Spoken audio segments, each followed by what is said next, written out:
There's a friends list cap on Discord? Are you serious? I pay for this shit. How can you be capped at 1,000 friends? Oh, fuck.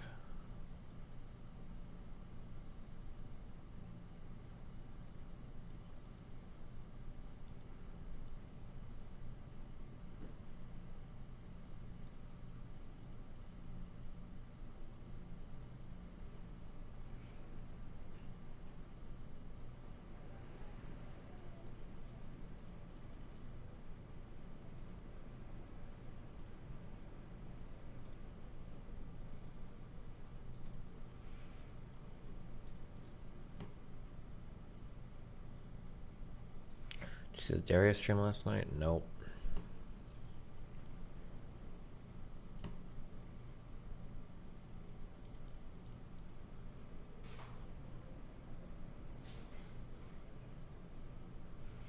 Apparently, Mr. Girls fans are trying to get Chud's Discord server banned. Is this true? Man, Mr. Girl sure did go from deplatform nobody to deplatform everybody pretty quickly.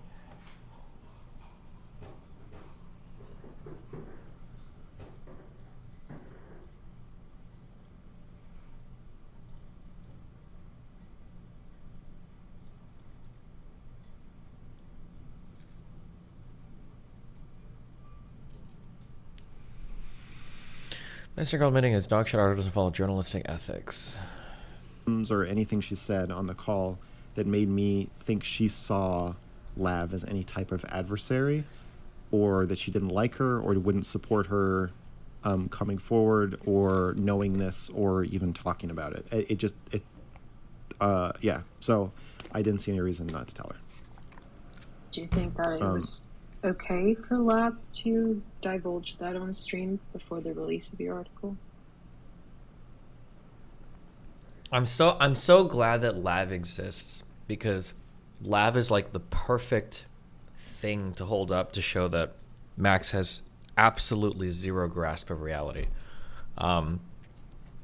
Most of the questions, Lav is indefensible. She's a pretty disgusting fucking person. Lav and Mr. Girl are both really disgusting, but Max is disgusting out of this sense of like saviordom and like save the world and like this narcissistic weird like personality disorder you have. Lav is disgusting in this like childlike, I need attention and I want everybody to like me and I'm going to talk shit about everybody in a very selfish kind of sense, right? It's two different types of disgusting.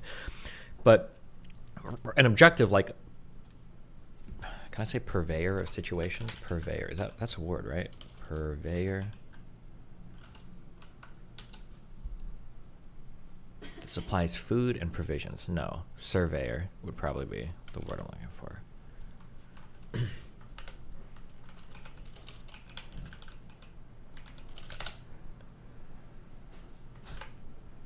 A surveyor of they should go after Chud. The situation. Who the fuck browses with operant? Degen behavior. Would like very easily be able to say that like, yeah, Lav is doing fucking disgusting shit, or Lav shouldn't be doing this, or Lav is like obviously really fucked up.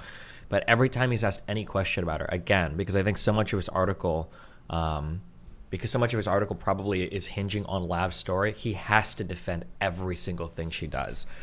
Like the fact that if you were trying to hold yourself to some journalistic standard, you're doing an investigation on me, the rapist, and then somebody tells you a story, and then you start telling that to other people, it's just like, that's obviously indefensible. Like, even that's obviously indefensible. But then for Lav to start publicly blathering about that, it's like beyond indefensible. It's like, obviously this is fucking horrible, right?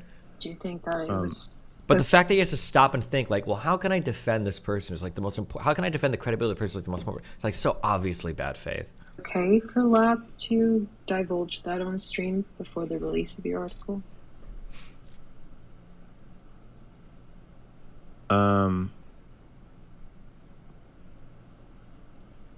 Okay for like it's Genevieve's like well-being? No, for the integrity of your article, because I think that may have, or that's one of the things that I think may have compromised the journalistic integrity of the article, is having a subject of the article release information that was supposed to be in the article about another person, prior to the article even being out and released. So in regards to yeah, I that, don't. I think that if I don't know what integrity you're referring to. Like you're saying, True. What? Yeah, true. He has no integrity. out and released. So in regards to yeah, that, I don't.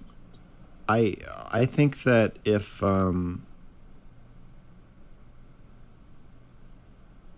I don't know what Out of everything you've done online, is the loud stuff even close to the angle Mr. Girl should be taking if he wants to poke holes in your content?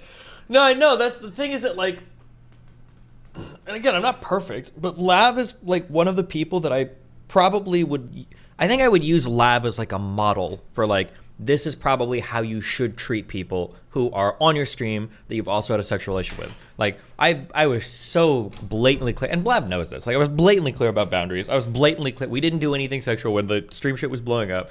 I checked in on her to make sure she was going okay. She lied to me. Like, I think I played the live situation, like, by the book, if there was one written for how to deal with it.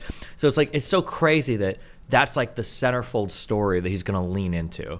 That's just, like, it's wild that that's the one that he's going to hang his hat on for, like, his centerfold, like, abuse story for the, especially, and then she's got, like, the worst reputation online. She's destroyed it after the Hassan false allegation shit. She's clearly fucking unhinged. Everybody can fucking see it. It's such a disastrous thing for him to try to, like, salvage. integrity you're referring to. Like you're saying that people are going to think that the article was created in an unethical way. yeah, I think that anybody who cares about that is probably already going to think that.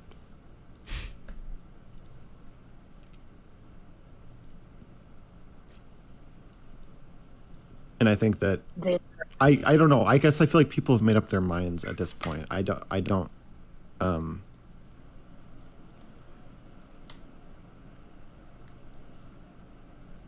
guess I just don't think that was unethical. I guess that I don't even know what you're asking me. Yes, there are people who are going to say that they thought that was very unethical and they were on board with the article until they heard that.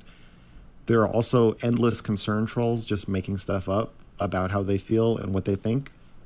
So I have no idea. We will never know what anybody thinks of that because everyone is lying all the time. Everybody but me. True. okay, but just to be clear, you don't think that that's unethical. I think it would be Watch the whole hotline stream. You'll enjoy it. Colors made Max look even more unhinged than normal. unethical for a journalist to do that. I think if I am an abuse victim writing an article about my own abuse, But it's not about your own abuse, right? It's about you being a creepy rapist, like, fucking harasser, reaching out to every fucking person that's ever been on my stream and ever will be on my stream, saying that I'm an abuser, right? It's not just your article. and I'm talking to another victim about her abuse, and we're talking about a stream we were both on, and I find out that Destiny is in some kind of sexual relationship with almost every single woman on the stream.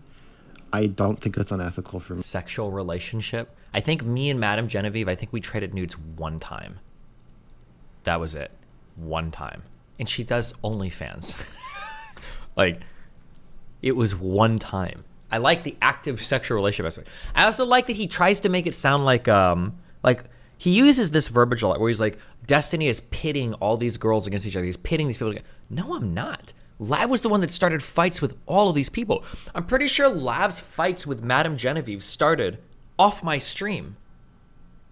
I think somebody can correct me wrong. I'd have to go back and timeline it. Max should know. But I'm pretty sure that Lav started shitting on Madame Genevieve on Chud Logic or something. It was some other stream where they started fighting. I'm not pitting these people. I'm not telling anybody to fight anybody ever. Lav was like fighting everybody on her own. She was like so fucking aggressive because of her positions on sex work. For me to tell her given the situation. I think if I were just a journalist and not one of the victims and or anything she said on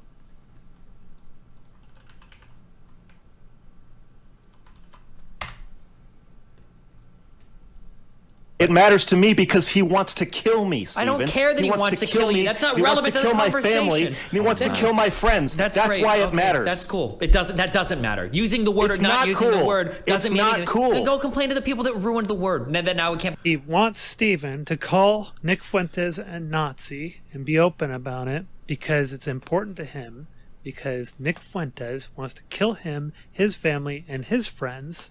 He does not want Nick Fuentes to be deplatformed. I don't think Fuentes should be deplatformed. Okay. But you don't have to grow him either. I mean, it's going to be inevitable that anybody that I react with or engage with in some manner is going to experience some growth if they're smaller than me. That's the thing. Mr. Girl is high IQ. You said Haas was high. I think Mr. Girl is very smart. Yeah, he's up there. That just is what it is. Absolutely. Higher than Lav. Now that we've heard it from the horse's mouth or whatever, is that the phrase? Is that the saying? I don't really use cliches like that. I'm a different kind of furry person. True. The better kind of furry person. Okay. And the Yeah, I just think it's a total. I don't call it Hobo Max. I call it Ted Kaczynski Max or Unabomber Max. Abuse of power. abuse of power. Yeah. Does Chud really have a power over Lav?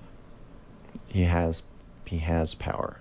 He has a large Discord server and a decently sized platform. And I think as a result of his actions here, it should be taken away. Jesus Christ! I have So there you go. So there we have it. We played them back to back. We played where he talked about how he does not think that Nick Fuentes should be deplatformed. He talked about how he does believe that Nick Fuentes wants to kill him, his family, and his friends, and that he's a Nazi, and that he wants Steven to rightfully call him the Nazi that he is. That was how that whole fucking fight started. And Okay, maybe I'll look at this. Okay. I had a misunderstanding about my kick thing, and I need to stream way more hours over there than I initially thought. So we need to hammer out a schedule.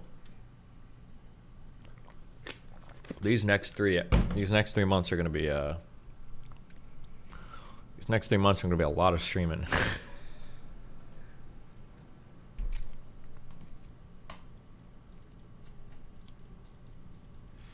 Like way more exclusive time on Cake. Yeah, there was like an underlying spirit of a message that I was not interpreting correctly, that apparently the guy that sent me the contract. So like hold on. There's technically, I'm trying to think of basically, I'm paid an incentive up to a certain amount of hours streamed. And I'm thinking like, okay, cool. So I can stream up to that many hours. That's the incentive I'm paid, and that's fine. But I think when he was, the guy on the other end writing the contract was like, well, that was, in my mind, that up to, which was 100 hours, that was the minimum. I thought, and in my mind, I think, well, that's the maximum, because that's what I'm getting paid up to. But I think in his mind, I think he was thinking, well, that was the minimum. That's like the incentive we're paying out you, but hopefully you'd stream more than that. So, I mean, it's not like a violation of my contract if I don't. But obviously, I want to like make good on it. I don't want them to feel like they got ripped off or something. So now I'm trying to think of, you don't have a lawyer? No, it's not like a contract violation. It's just like what was their intention? What was the spirit of the drafting of the agreement? And I read into that differently than I did.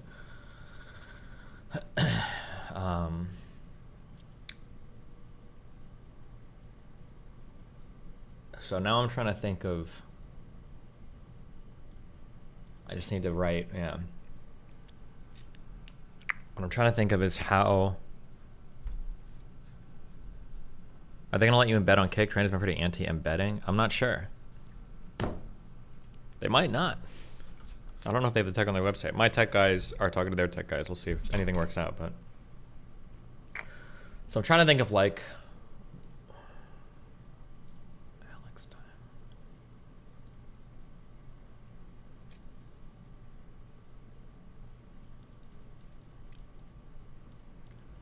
Trying to think of how we're doing this. So I'm thinking Friday, so I have to start with the 1 hour of YouTube streams. We know this. That's part of my anything. So we're gonna do this, boom.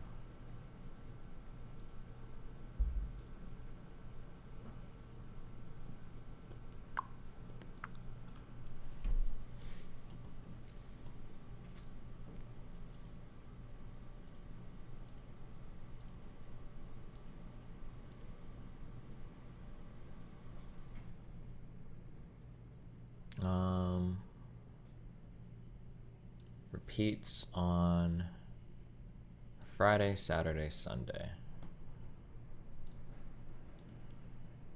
Okay.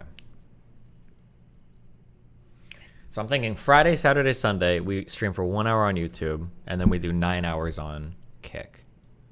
So from here to here, Kick stream.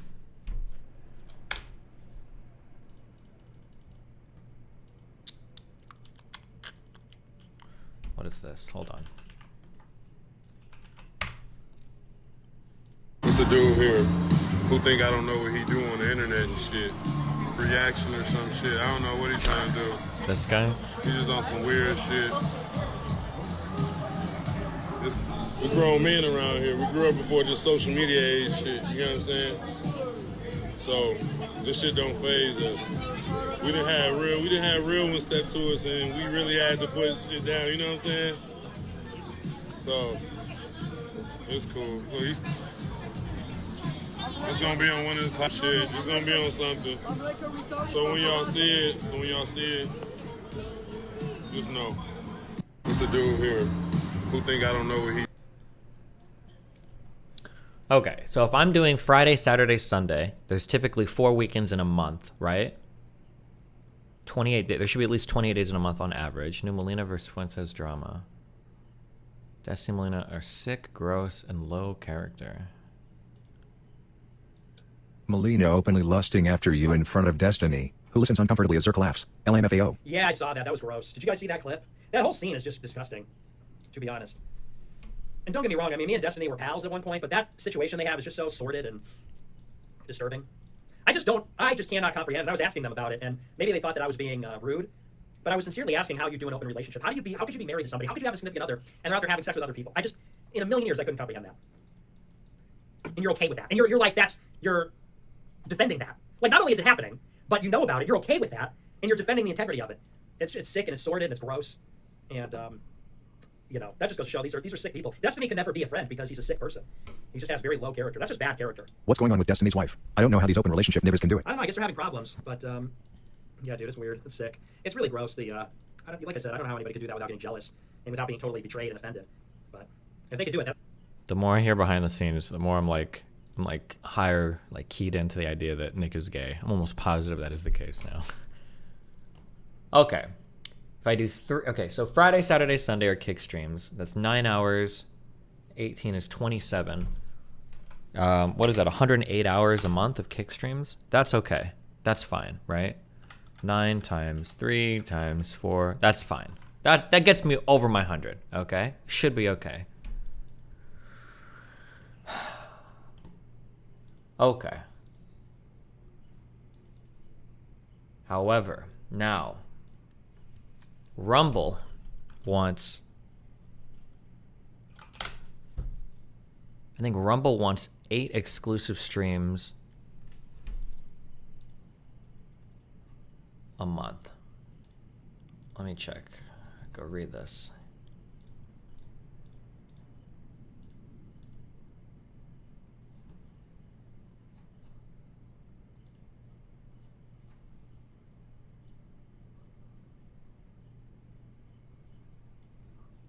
Control F. 8. Where is it? I know it's in here. Okay. But they also need 20 multi-streams a month. Okay.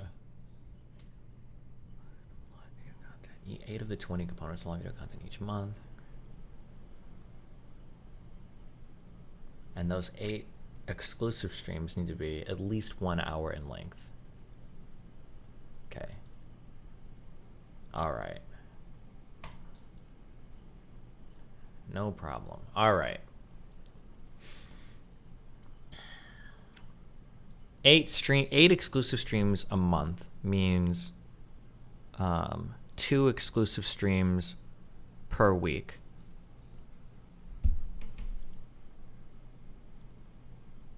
Which could be Monday, Tuesday.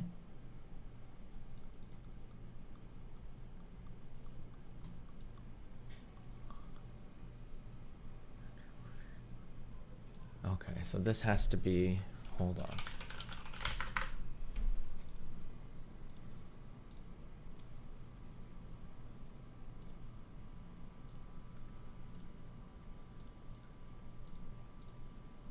Okay, these have to be Rumble and YouTube streams on Friday, Saturday, Sunday. They're only an hour long.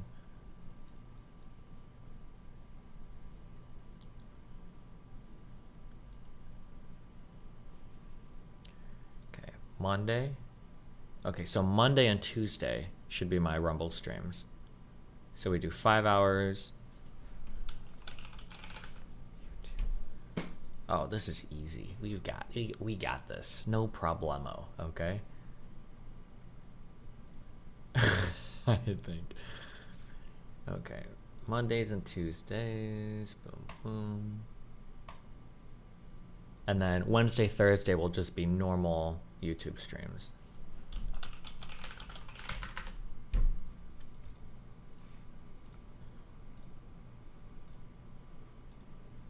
Well, YouTube and Rumble streams.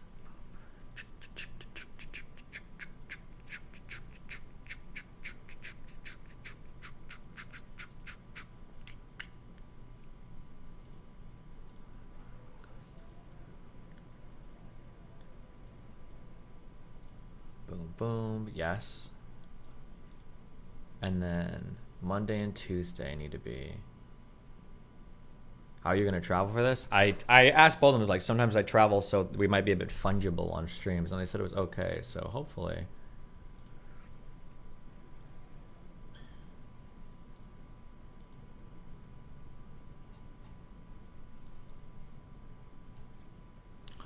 More gangsters talking about you and yeah, Adam. man. So let's react to this though. Let's react to this.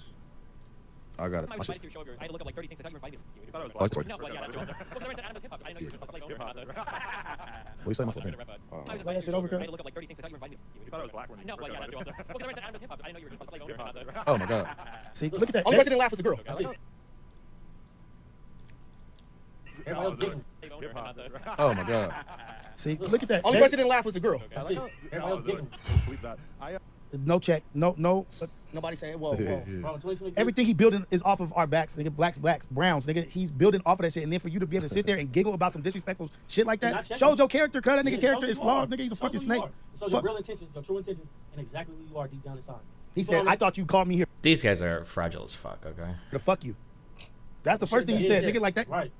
That's why all that he be sex playing and playing on that motherfucker. All that shit was never cool to me either because I was hot about that too. Like y'all niggas letting him go like too far. That white boy shit. Yeah. I think bro probably really do this. You know, whatever the case may be. Like or if not, he want to see you. So you know, pussyfied or whatever to niggas feel like you would. Like that ain't cool either. You know what I'm saying? You ain't put no respect on my name. Like just. I'm good. I don't care. Okay.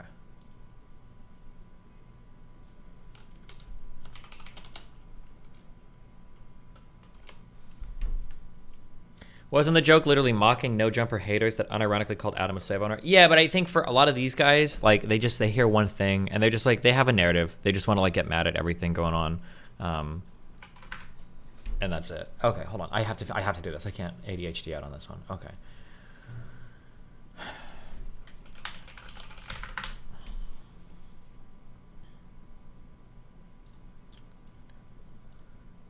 Boom. Is there a way that I can make... Oh, I can make this calendar public. Streaming schedule. Boom, boom. This has to repeat on Mondays and Tuesdays.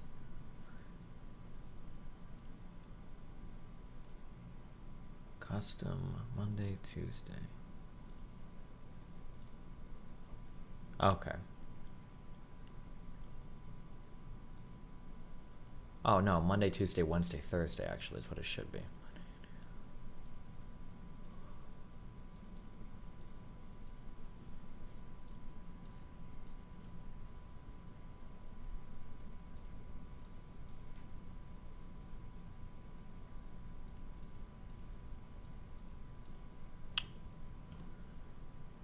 Okay. Settings and sharings. Make available to public? Okay.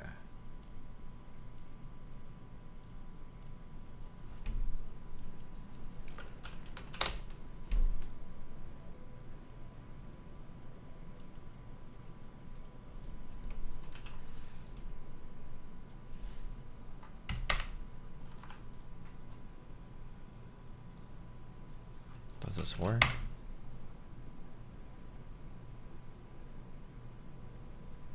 Wait. I just want to see this calendar somewhere.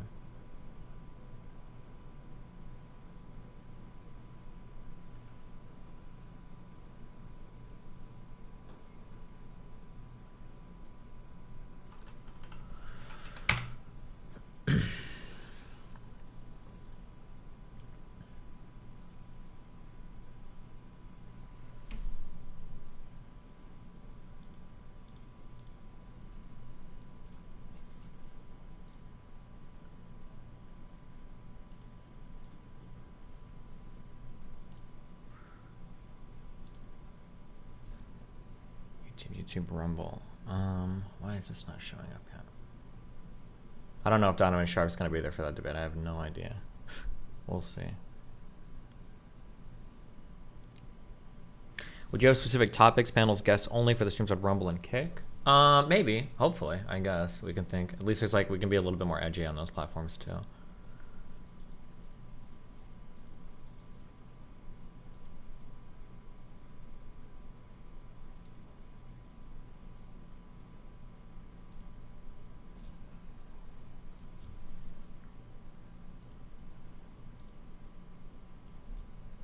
Why is the...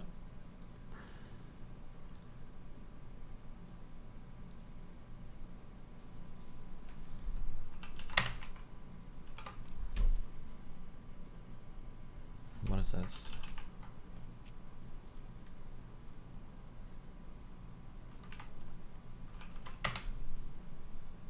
Fuck you, EU. Suck my fucking dick. Easy fucking die, me little shitters.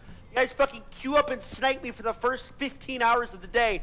Guess what, baby? You fucking went to bed, didn't you? And you left me 3 hours uncontested. It doesn't matter how much you little pussies snipe. You scrawny, pale, lanky twigs. It doesn't matter because I have more passion, more grind, and more swagger than you shitters. You'll get bored of it, you'll get sick of it, and you'll quit like you did today. Thanks for diamond, dipshits. Dopa down! And fuck you, EU. Suck my fucking... Jesus.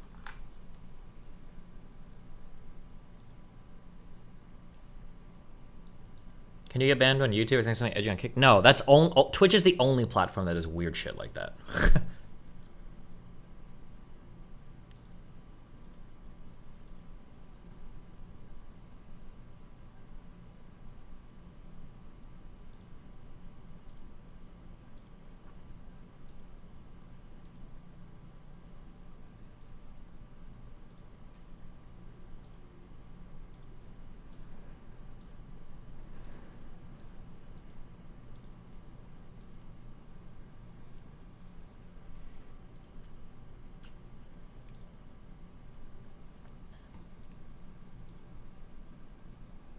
I don't know why my Rumble shit isn't showing up here.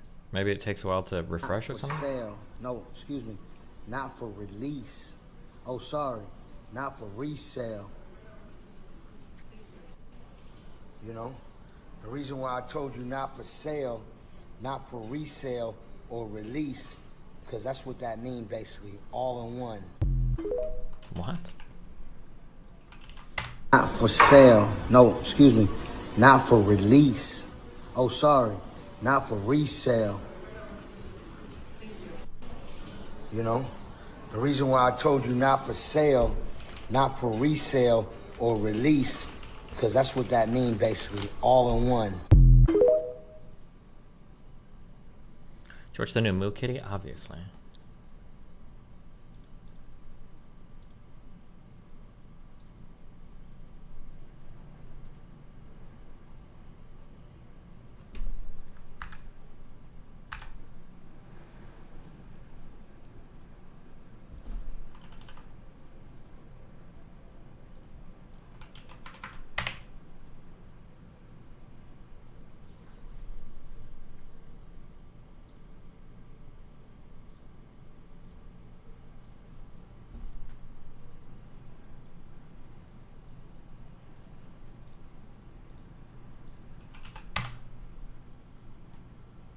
This no.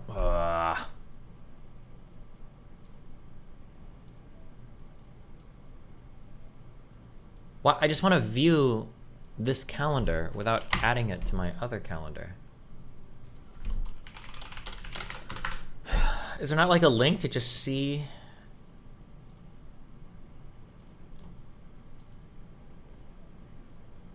Oh, is it export calendar? Oh no, fuck. Gamba streams? Yeah, good question. No, I don't have any plans for that right now. If they offer me enough though. Oh, public URL to this calendar. I don't understand why the other shit that I just added isn't showing up. Maybe it'll take a little bit.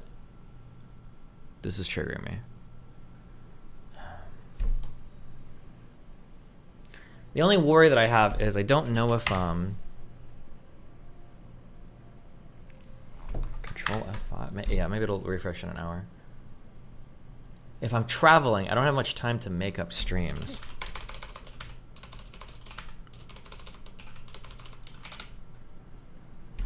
Was surprised OT played Project Zomboid. I feel like that game's pretty fun.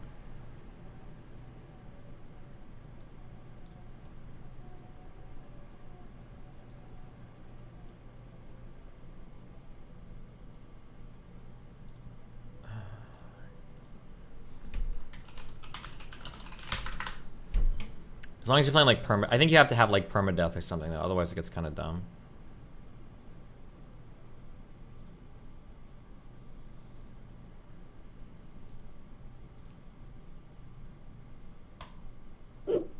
Whoa. Joe Biden went live yesterday and talked about. Didn't we watch this already? With Adam? Yeah. Jerry! Or is there something different? Yeah, new niggas get all insecure. Look, now you're trying to fucking find a front and flip. Anyway. Nobody wants to talk come on, about what that else shit. is weird? What else is important? Let's see. Oh shit. Are these guys in Miami? Does anybody know? I just see the grassy background and I instantly associate that with.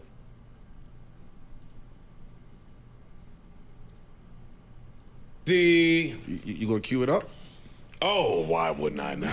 Why would I not? Hey, Ish, make your way to the top to center stage. Oh, Take New the York? podium, Gotcha. yo. They was really on your ass last time we had Adam over here. They was on all of us. I made him apologize when I spoke to him. Apologize to me, homeboy. We was right. You made him Adam apologize. did. We was right in the motherfucker. The internet don't ever come back around and say, "Hey, y'all was right. I was tripping with that one." Oh man. So long. T-Pain should have did this. Yeah. I got started over. Bro, you can't scratch. I'm not trying to scratch, but he lost a bunch of shows, so I got to play a bunch of times. The bunch. I got to start. T-Pain should have. So long. T-Pain should have. Wait, when they're doing this podcast, do you think this is edited in post? How did the camera switch to this guy before he started talking? Did this. Like, watch. Like, camera goes to him, T-Pain then he should've- starts talking. Do you think this is all done in post? Like, they have a bunch of footage that they cut together? Yeah. I got to start it over. Bro, you can't Yes. scratch. I'm not trying to scratch, but he lost a bunch of shows, so I got to play it a bunch of times.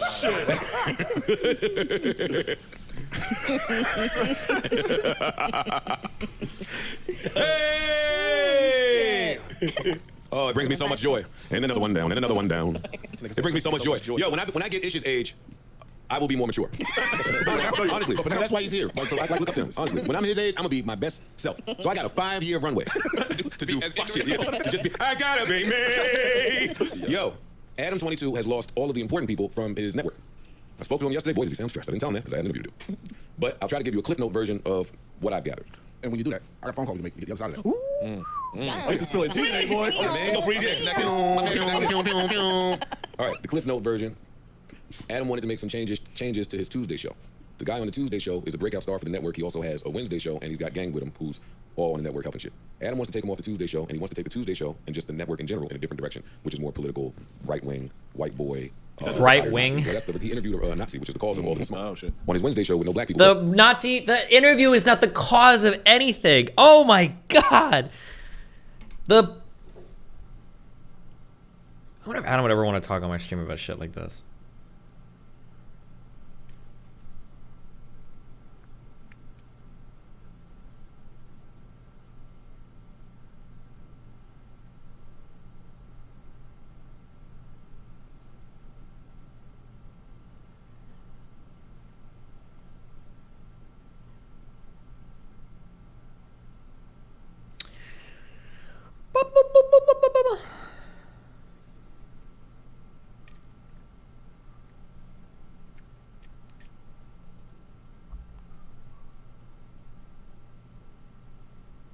I don't want to like add to his stress, but oh, what's up? Adam23 donated $9.99. White boy, retired Nazi. Well, he interviewed a Nazi, which is the cause of all this smoke. Oh shit! On his Wednesday show with no black people present, he interviewed a retired Nazi, Richard Spencer. He laughed at some slavery jokes. It was real uncouth and a real nasty look. Yo, the people at his network. The slavery joke, that wasn't even made on the No Spencer podcast. Or not on the Adam. Oh my God, yeah. Richard Spencer. Fuck, my brain is fucking mixing 70 different things. It's No Jumper, Adam, Richard Spencer. It wasn't even made. It wasn't even made in that show. This is such a bad faith recollection of everything that happened. Like, you're conflating so many different things here.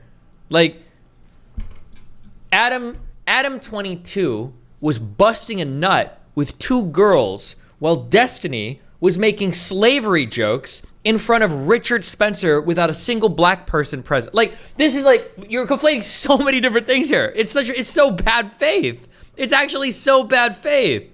Richard Spencer.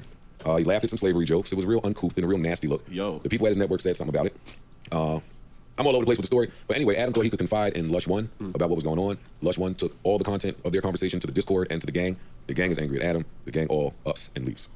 Wow. And that's totally separate from the pedophile stories that are running around. Yeah, wow. There's new pedophile stories too? Yeah. Oh, shit. All right, I can put that one together for you really quickly if you want to hear it. I mean, yes. By all means. According to Adam meets a girl online that is 16. He didn't know she was 16. He thought that she was older. This girl came referred from friends, right? He meets the girl at 19. While she's 19, he wants to make that very clear that he meets the girl at 19 years old. I think they lose contact for a little bit. A few years later, they reconnect off a Facebook algorithm. Somehow they end up fucking. He stays at her mom's house. They fuck. And then years go by, and then she accuses him of rape. So his rape allegation is this same girl from the pedophile story. Yeah. I'm just giving you the facts. How old was he? He was older. 40? 35? No. Oh, in his 20s. Gotcha. Okay. Yeah, he was in his 20s. What? He was older. How old? 40? No. 35? No. In his 20s. Oh. I think it was like 25.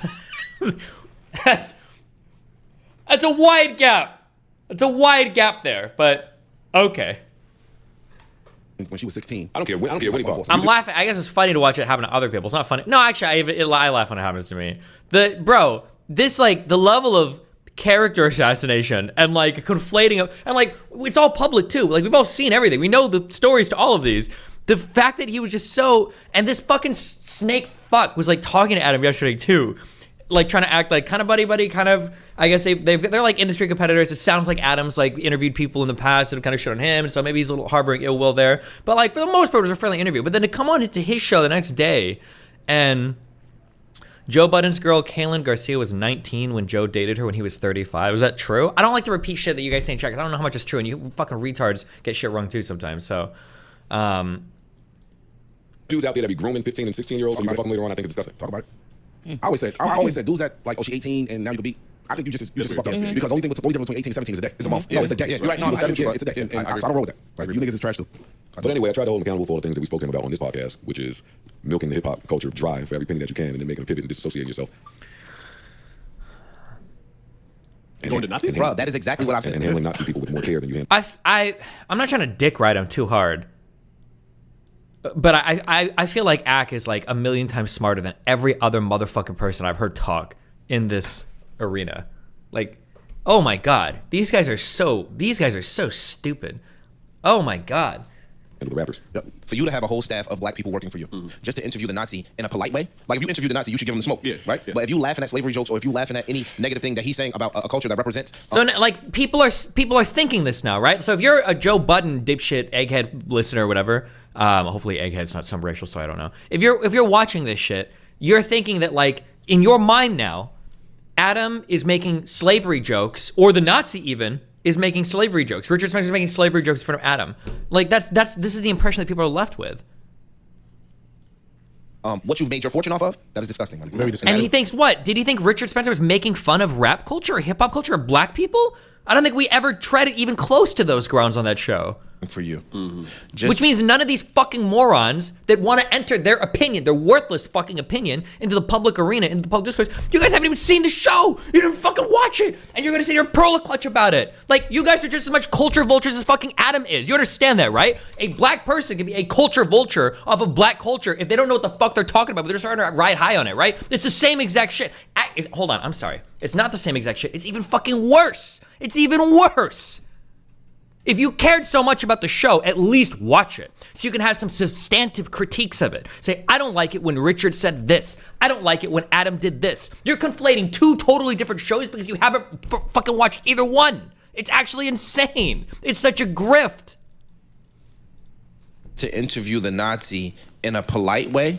Like, if you interviewed the Nazi, you should give... Destiny, that is objectively what he did, though. He can do it, but don't pretend he didn't do the hip-hop thing and then jump when it's making no money. Don't be a jackass when we call it what it is. Again, I refer you to X statement on this subject matter. That is true. Adam did make initially No Jumper big, or it seems like it, off of like the hip hop culture stuff, all the up and coming rappers of doing things. That's true, but that scene is dying, and I don't know if Adam wants to hitch the entire business of No Jumper onto that dying scene, right? So he's branching out more. This is what everybody that survives in internet content does. You cannot anchor yourself to one particular scene and then drive your entire business that employs what? How many people work at No Jumper? It's like fucking 10, 20, 30 fucking people, right? You can't anchor your shit to that and then dive into the ground or dive to the depths of the ocean as that scene dies. You can't do that. Like, it doesn't make sense. You have to branch out. Now, can Adam do it in a more respectful, responsible, like, communicative way or whatever? Sure, probably. There are probably better ways he could do it. I'm not gonna deny that. But to get all pearl clutchy over it, cringe.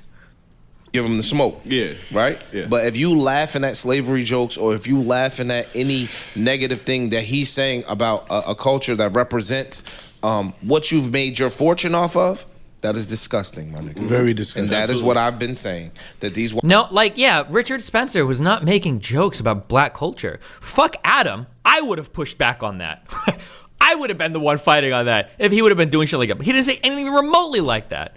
White people have the privilege of discarding. I'm sure Adam would have too as well, right? Black culture at their leisure once they up and once. True. You could put it, actually, you know what you could do is, I guarantee you could do this. I bet you could put a still frame up of me sitting in a chair. No, fuck, you couldn't. I was gonna say me sitting in a chair and then Adam sitting next to me and say, this is the debate that Adam had with Richard Spencer, and they would have thought that I was Richard Spencer. But I bet they wouldn't because of the blue hair. That might be the only thing that would tip them off. Fuck. They rich. But are we gonna blame the black people that join him and participate in his buffoonery? No. We're not gonna blame them. No, I'm not. No, because at the time it wasn't that. You don't know that person is that. Yeah, he's not presenting. Oh, by the way, as soon as I get on, I'm leaving all you niggas behind. Yeah, that's true. They're not gonna say that. You don't know. So, that. You don't know that. You want to make whatever call you want to make? Yeah, for sure. You guys are crazy. You don't know that. Crazy. Why? That's crazy. It's a very nuanced story. I know it's tough to fire people, especially people that you have personal relationships with. I know that part is tough. So did they quit or did he fire them? Oh, okay. He fired one of them. The Lush. He fired Lush on air. That's on YouTube. Yeah. You can see it. Everybody else left. Ice. All right, what's going on? What's going on, bro? This is my guy. I'm calling you live on the air. For those listening, we live. We live. This is AD. Who was? Damn. Wait, what connect do they have here for this phone? What is the connection that they're using here to get the phone audio? That's sick. Formerly of No Jumper. Yes, sir. So we were just discussing what happened over there, and I said I wanted to give you a call so you could, give your side out there, and you can tell us what went down. Yeah, I was listening to Joe yesterday too. He was cooking. Thank you, man. I was on his ass. He was slow roasted, man. Mm-hmm. Oh, you went out? Nah, I mean, where should we start? It was a lot of matter of fact, I'm just gonna go straight to the chase.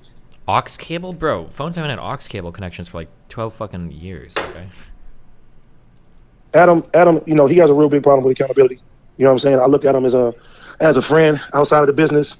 I had his back, and I feel like a lot of the reason why I was hired in the first place was, he knew my street connections, and he kind of leaned on that, and it ended up turning into like a business relationship when he seen how many people in his audience took to me. Mm-hmm. And and as time went by, as I was growing, he pushed me to start streaming. He pushed me to start doing different endeavors. And once it started, becoming successful, I feel like he kind of, started looking at me a little different. You can see the cable coming from his phone. Yeah, I see it. I'm just curious what it is. Is it just like USB-C to like 3 point? Like, it's an 1/8 inch, I think. And yeah, man, then just the power tripping started happening, and once you playing with the guy's livelihood and shit like that, like we sitting there looking at like, all right, look, we got to make sure that we straight just in case. And, luckily we started our own brands that were thriving, and certain deals was coming our way and everything like that. Because in a situation like this, if we was dependent on everything, man, it's like our livelihood would have been cut off. Water would have been cut off just off the, it's like you get a toy, you don't want to play with the toy no more. So I'm about to go do this over here now. And, to break it down, it's kind of like basically what it was. That's crazy. That's what I said though. I said basically he gets the opportunity to just cut the culture off at his leisure. Right. And then he just said, yo, you get a new toy, you don't feel like playing with the toy no more, you put it down and go get another toy. Hey D, you got any examples of this power tripping that you think was going on over there? Yeah, it was all right, so for instance, when the house phone situation happened, he was getting a lot of like backlash for it. And, we was telling him privately like, hey, you're wrong for this. And, then we went publicly on the show that we got, and we was telling him like, hey, no, we don't fuck with that. And I guess he was like, super stressed out about everything. And we was on his ass about it. And he was just like, hey, I'm thinking about cutting all the shows off. We like, what you mean cutting all the shows off? He was like, yeah, I don't know. Like, I don't know about doing this no more. And, I feel like cutting this. And we like, you just gonna cut everything off because the heat is on you. But when the heat is on one of us, like, it's all cool. It's all fair game. Like, we like, shit like that. I mean, he's the owner. He's...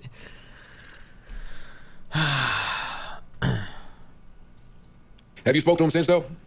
Of course, there's going to be a different relationship there, right? Like, if the owner is like, fuck this, I can't deal with this anymore, I'm going to quit. That's different than, like, one of my employees is getting heat. Like, I mean, obviously, right?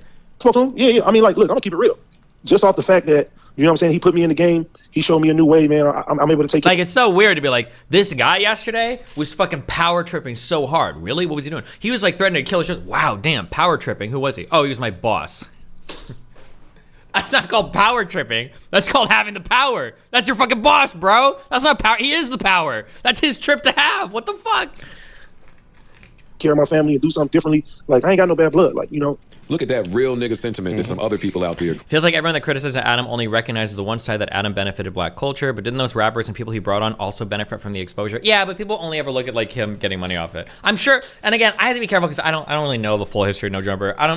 I was pretty big in the underground rap scene 4 or 5 years ago, okay? They call me Lil D. You might not have heard about me much back then, okay? Me and another guy called Moot the Sheep had a lot of epic rap battles that were very underground. A lot of people haven't heard about it. I never made the No Jumper circuit, but, I was a little bit active, so I try to be careful, not entering too strong of an opinion in that scene.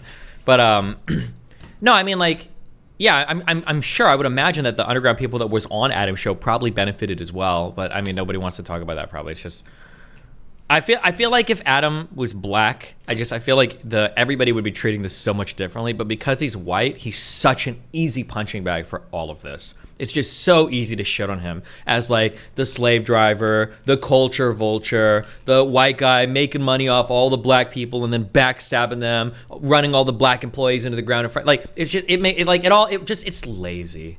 It's lazy and tired, and it writes itself in terms of how boring it is. That's my feeling.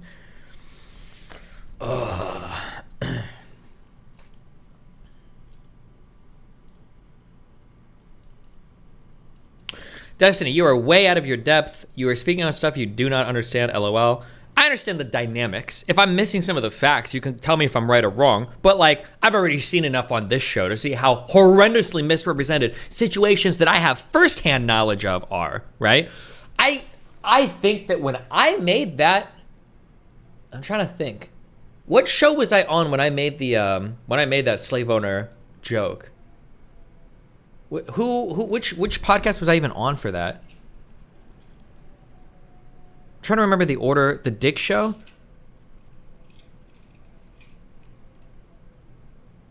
I don't even think I knew that Richard Spencer was coming yet, because I think the Dick Show was the third show that I did that day, and I think Richard Spencer was day 2. I didn't even know he was coming.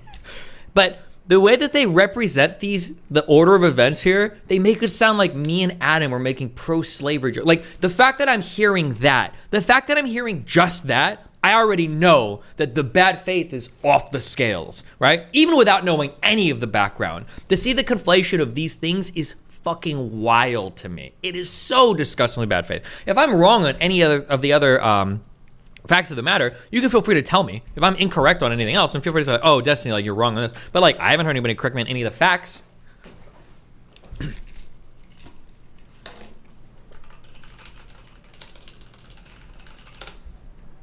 Again,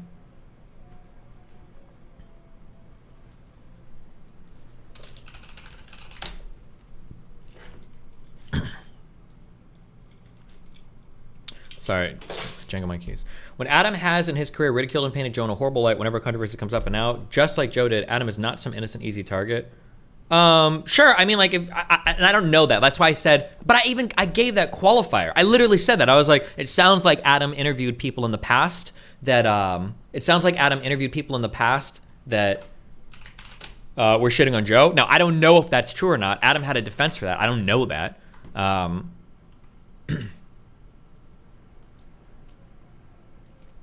Hold on. I feel like when I speak about these things, I feel like you guys don't take me seriously.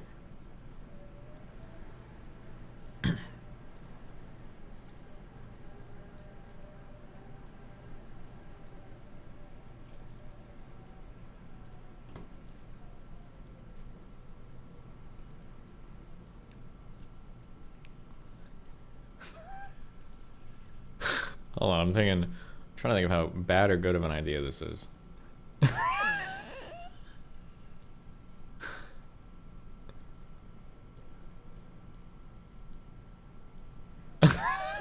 Just well, cause the thing is, I have a friend in my house. I feel like he's more qualified to speak on this. Like, now, can we talk about the underground rap culture for Adam 22 now? Is this okay? If I speak now, are you gonna deal with the actual substance of what I say instead of just accusing me of being biased or race or whatever? Is that possible? What do you think? Does this work better? Are we okay now, guys? All right, hold on. My friend's leaving.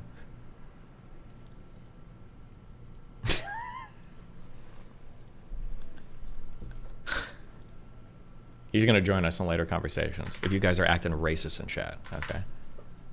Your voice is too white? What do you mean by that? You don't think a black man can sound educated? You don't think a black man can have a nasally voice? Listen, there's a lot of young black kids out there that like DBZ today, okay? It's a new world, all right? Clearly are lacking. Yeah, I don't wish no bad on him. You feel me? If he needs me, I'm still here. He can call me and talk to me and stuff like that. Like I'm cool. It's just, you know. Yes, it is what it is. Yeah. Was the interview with the dude and all the stuff that surrounded that like the straw that broke the camel's back? Oh, Richard Spencer? Yeah. Yeah, that was kind of like the timing of everything, and the timing of everything was just crazy to me.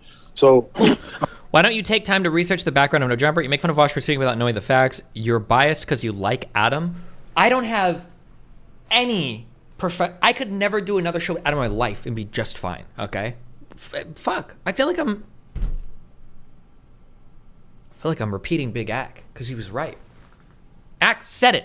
I don't have a financial reliance on Adam. I don't give a if Adam's whole show collapses tomorrow. It makes no difference to me. Okay, I lose money going to No Jumper. Okay, it's not like they're paying me stipends for doing their shows. So if you think I'm just biased towards Adam, it says more to your position than anything else. I mean, I support his side of the argument here because I do it but again, you're not like attacking any. There's no factual claim that you're refuting on any of this. It's just like, oh, you just like Adam. Oh, you just blah, blah, blah, oh, blah blah blah blah. Like. What was the timing? Like, what was the link between that and what transpired? A week. Mm. Literally a week. So I wasn't familiar with at the time. I wasn't familiar with like Nick Fuentes like that. And it was discussed that he was going to come on the platform. And then and this is another thing. I 1,000,000% positive this. This grabbing of the fucking narrative over like the Nazi shit. Where was this backlash? And again, I admit I'm hedging here. Maybe I didn't see it, but in my opinion, no, hold on. Let me, not in my opinion. The Fuentes interview was way more wild than the Richard Spencer conversation. That Fuentes interview was insane, and Flacco was there half defending him. Where the fuck was the No Jumper backlash to that? Did I miss that? Can somebody tell me? Are there clips of AD, of Lush, of all these other guys saying like, I can't believe he brought Fuentes on. This is fucking wild. I can't believe this is fucking crazy. Did I miss that? And I might have. I'm telling you, I might have, because I'm not a part of these communities. I checked the subreddit. I checked some of the shows. Did I miss that backlash? Was it there? Because I feel like I didn't, and I feel like the backlash should have been 10x the Richard Spencer shit. Whereas for this stuff, like the Spencer interview was tame as fuck. None of these dumb fucks have actually seen the interview. Not a single one of these guys have seen the interview. And everything. Somebody suggested that, hey, I'll be in on the interview, and I thought like, you know what I'm saying, I could just talk and, you know, try to get the issues out and stuff like that. And I didn't think I did a good job when it came down to the interview because I felt like kind of that was above what the research that I didn't even do. And once that happened, man, I just felt like I let my people down. And I told myself, I was like, you know what? If anybody like that comes on the platform, I'm gonna do my due diligence. Here was AD's response. Oh yeah, because oh fuck, wait, that's right. AD joined the end of this interview to talk to Fuentes, didn't he? Wasn't AD was on the phone for this?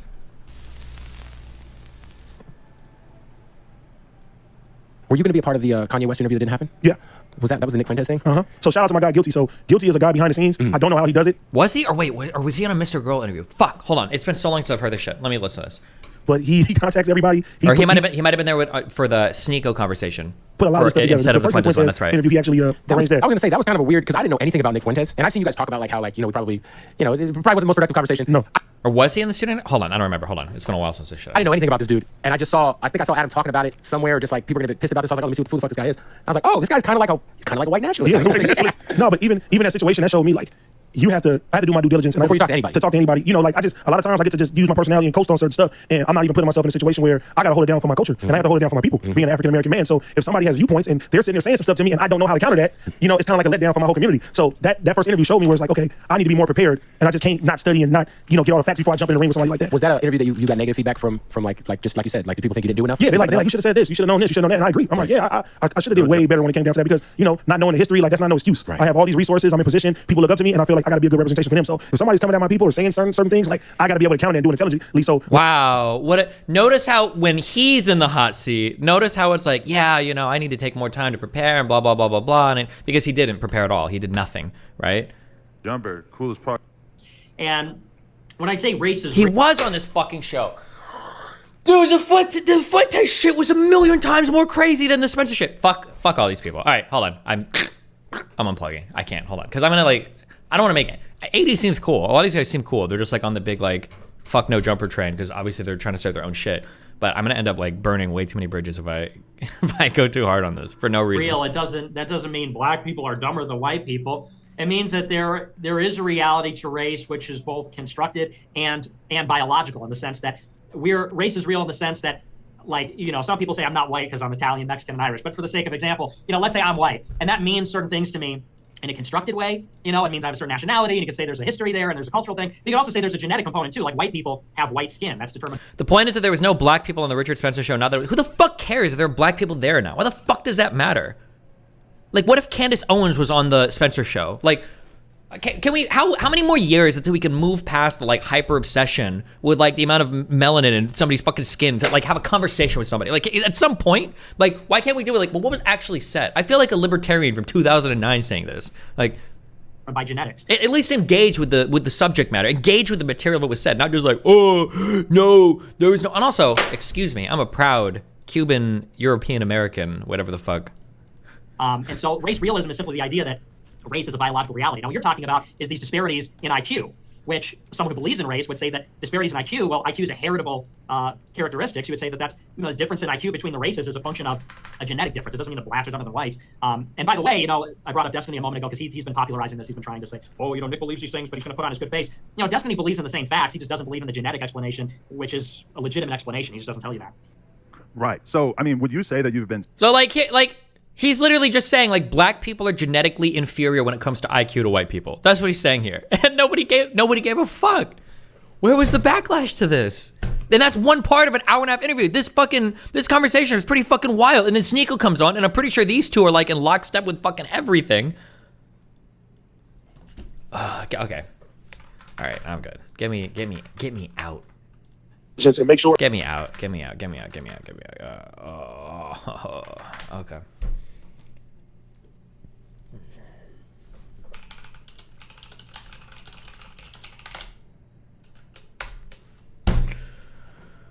He said he should have come more prepared. Yeah, but like, do you know how tame that is? I should have been more prepared. Like, I don't care about this Chud tweet. It's funny, racist. Okay, cool. True.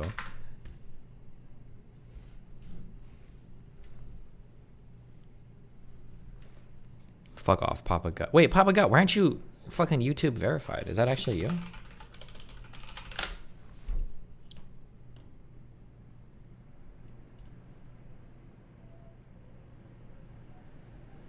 Oh, are you like mainly on TikTok? Wait, what the fuck? Ooh, what's up with all the Twitter drama? I don't know. Is there a lot of Twitter drama right now? They're only using Spencer's. Yeah, Spencer's just a platform for them to shit on Adam because they're all mad about this no jumper shit. Okay. All right. Calendar shit. Okay, sorry. Hold on. I gotta do this. Okay. Starting next week, starting tomorrow.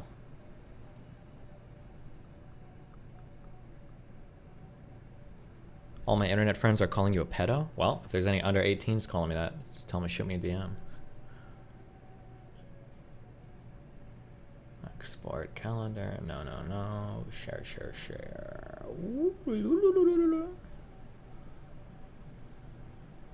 Oh, public URL to calendar. Boom.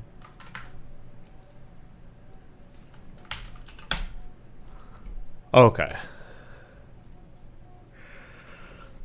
This has to be the streaming schedule. Okay. 1, 2, 3, 4, 5, 6. Wait. Rumble stream. Oh, I have to be Rumble. I've got to do a stream Rumble every day. Wait. 1, 2, 3. 1, 2, 3.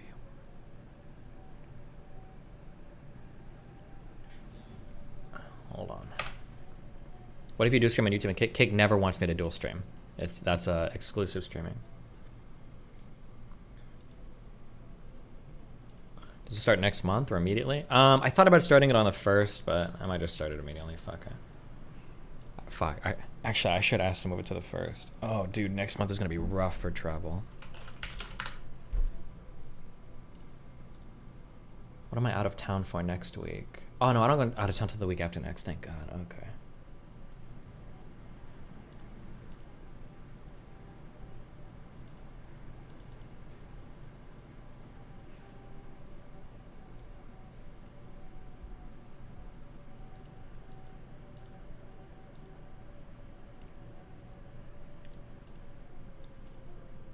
Did Kick give you equity? Yes. I got a 50% ownership in the company. I'm so happy. My net worth is like $250 million right now.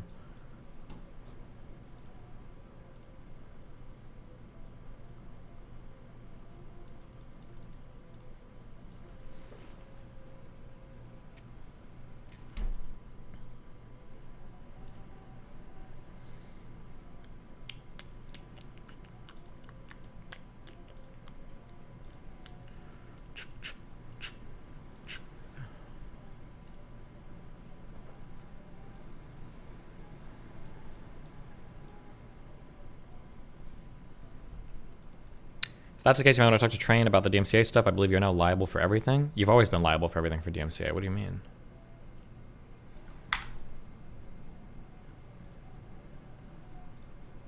Okay.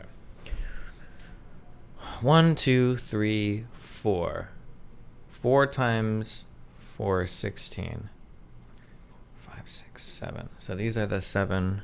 This is 7 Rumble streams a week. 28. Okay. This has to be. This is the streaming schedule, I think. A little bit convoluted, but okay, we'll make it work. 7 Rumble streams a week. Well, I have to do a minimum of 20 a month. 1, 2, 3, 4. I think I have to go live for an hour. Fuck it, we'll make it work.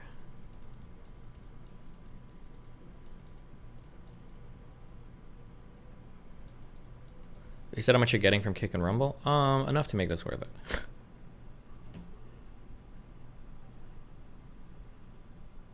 All right, good luck.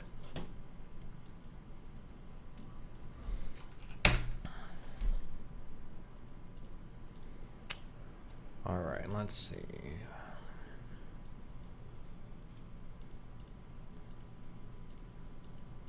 Do you think this will nuke your viewership? Well, a lot of my viewership is exploding on TikTok, and most of my money from viewership comes from YouTube videos. The only thing that could potentially hurt my viewership is the exclusive streaming on Kick from Friday, Saturday, Sunday. But I'm only on Kick right now for 3 months. We'll see how it goes. I mean, if Kick does have some like organic viewership on that site, we'll see how. I mean, maybe like because when I'm climbing, if I do like more streams like Aiden and shit, Jesus, I'm gonna be the king of this website. We'll see if I pick up anybody else from here. We'll just see how it goes, I guess. Also, theoretically, I can do edgier content on Kick if we want. Like, if we wanted to do like Omegle streams or some shit, we theoretically could do it. Oh shit! Hold on, I have to respond to this person.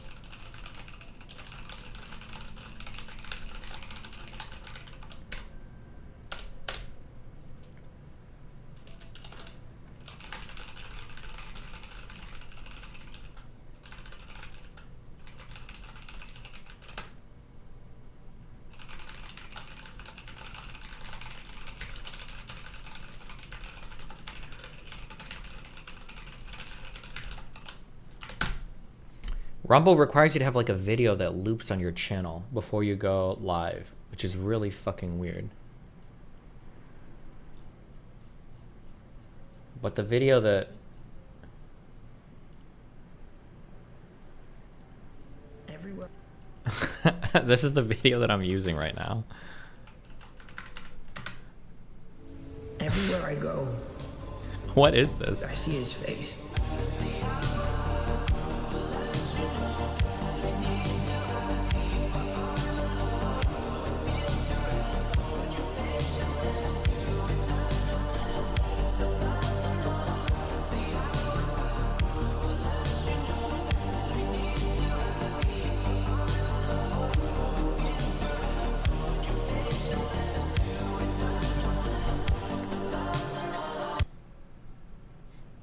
Don't know why.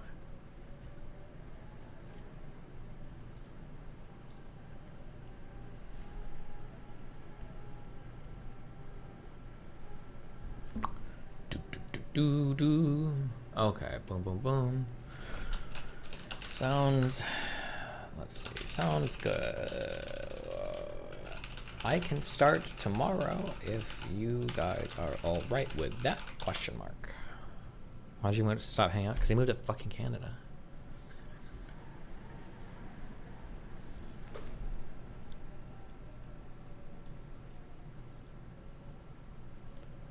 Boom, boom, boom. Okay. I might quit stream early today to go do real life shit. If I need to, it'd be nice to go buy that laptop. Okay. Boom. But maybe. Alright. Best Buy? Yeah, Best Buy even has it. Oh, hold on. Okay, let's just look at this real quick. I'm getting closer to... I feel like I want one of these, okay? I feel like I deserve one, okay?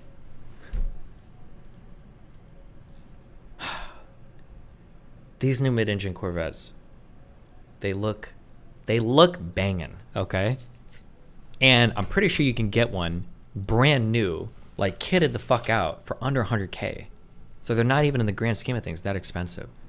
Sell me a better car. Sell me a better car for the same price as the new Corvette. If you're suggesting things that are over 100K, you're getting IP banned. If you start suggesting cars that are like 10 times more expensive. The Z06. I don't even know what the fuck that refers to. Oh, that's a type of Corvette. Oh shit, there are more expensive Corvettes. Mazda MX-5. Isn't that the Miata? This isn't even remotely the same type of car. This isn't even remotely in the same class. The GTR? I don't... First of all, GTRs are way more expensive. Is the GTR even faster than the new Corvettes? I'm not even sure if that's true. I don't know all the like the different models and everything of Corvettes either.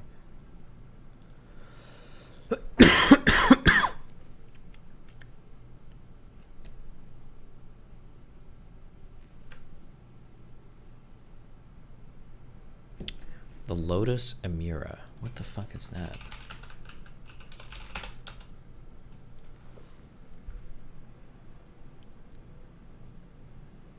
This is some fucking hipster. I don't even know what this car maker is. The C8006, the Camaro ZL1, or the Mustang Premier or GT500. I don't like the way the Mustangs look as much. Like this kind of like big boxy car appearance, I don't like as much. I like the little like Formula One. I don't know what you would describe it, but like the slicker, slimmer like Corvette appearance. I like the way it looks more than the boxy kind of like Mustang or some of those other big Ford, like the Hellcat or anything like that.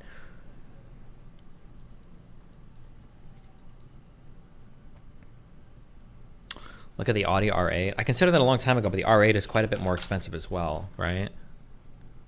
Doesn't this MSRP at like starting at like 120 or 130k or something, 150k, 140k.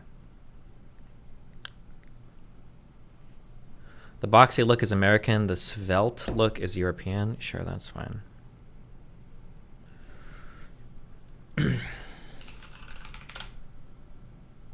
You can get a used R8 for less than 100k though. Yeah, I'd get a new one though. Okay, I'm a spoiled kid. Wait, where do I even go to like look at this?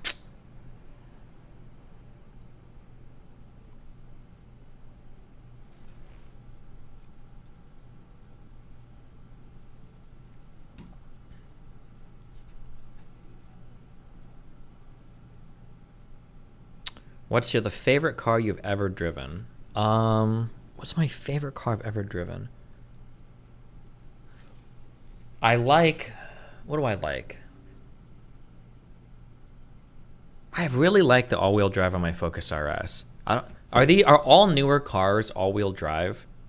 I've driven some powerful Mustangs and Chargers before, but controlling them around corners is way harder. The all-wheel drive shit feels way more glued to the road. But I don't know if all-wheel drive is standard on these cars, or if all of these cars are rear-wheel drive. But I also don't know how like the mid-engine part like influences the way the Corvette drives. I'm not sure. All right, I think the Audi R8, is that a mid-engine? That's a mid-engine car too, isn't it? Is it or is it not? I have no idea. It might not be actually. Never mind. I'm just making that up. Just get a fucking Audi. Porsches are technically all-wheel drive but dynamic with a big rear-wheel drive Focus. Oh wait, they are? Okay.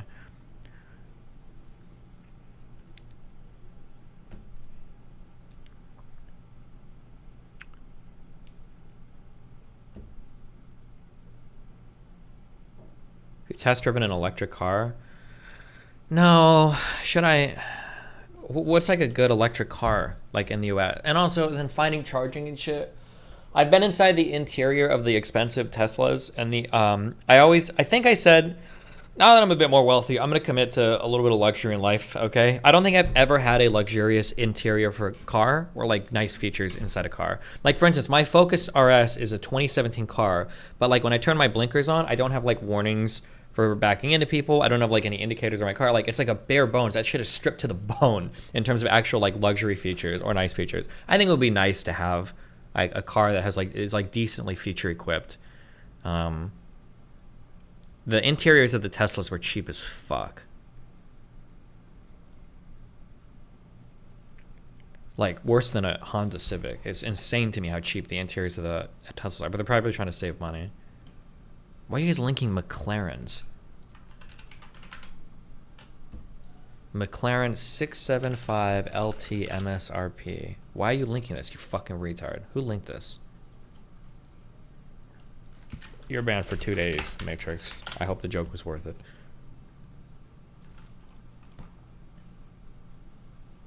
Why do you keep linking me a Jeep Trackhawk? I'm not getting a Jeep. Brendan, you're not fat. Kev, you're banned for 2 days. Christ.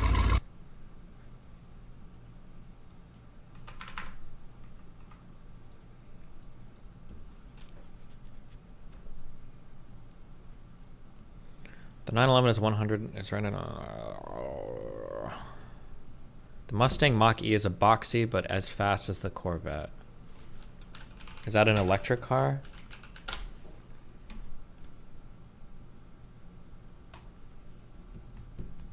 This car is $45,000. Oh, but it's an electric one. That's why it's fast. Where do you charge these things at?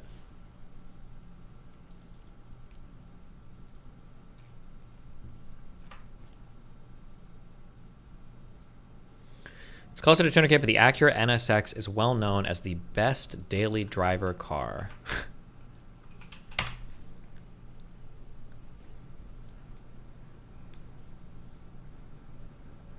Does your apartment have EV parking spots? Yeah, it does. But...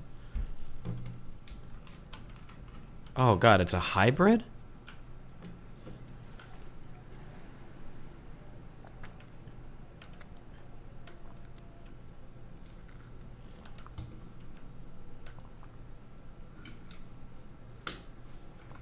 Most supercars are hybrid now.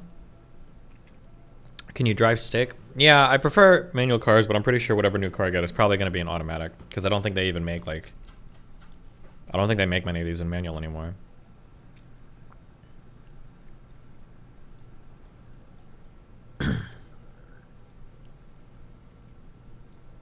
Hey, what is up guys? I'm KBHD here, and welcome to episode 3 of Autofocus. I love this series. This is like a fun way to explore the coolest tech on the road. But here's the thing about reviewing a car that isn't yours. You get it. For brand new, you're honestly not getting better than a Corvette. Also, I doubt you give a fuck about the super pedantic positives that a car like a Porsche would provide. Also, I've seen a shit ton of new C8s in person, and the interiors actually look insane for the price. I say this is someone who's around supercars all the time. Oh, man. To drive it, you have a lot of fun with it. You push it to its limits and everything, and that's great. Have you ever had any problems with your clutch foot / leg from driving stick? What problems would you have? And then it's over. It's done. You give it back, and you go back to driving the car you drive every day. Which is great and everything, but as someone who has a deposit in for a 2020 Tesla Roadster, it kind of got me thinking, what's it like to drive a supercar every day? What's it like to live with a supercar? So this Autofocus episode 3 is going to help me figure out exactly that. This is the Acura NSX.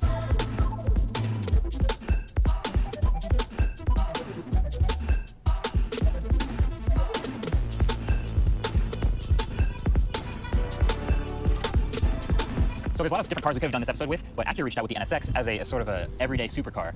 And after having driving it, I actually agree with them on a lot of those things. But plus, it also has a lot of similarities or parallels with the Roadster. Now, also, I've seen a lot of people questioning whether or not the NSX is a true supercar. To me, a supercar is anything that makes big trade-offs for maximum driving performance. Wait, is this like, is the front of this car fucked up? Am I looking at this wrong? Is this like a big-ass scratch? Here? Or maybe it's just something... This thing does that. So a 6-cylinder twin-turbo engine, mid-mounted, supported by Might be a 3 reflection electric or motors, something? doing 0 to 60 in 2.9 seconds and a top speed of 191 miles an hour, makes that a supercar to me. And it also has that supercar price tag, but obviously people who really Wait, are you sure it's a reflection? This looks like it's just fucking scratched. like driving, who are into the performance and the feel of a race car that happens to have a license plate on it, they're willing to pay that.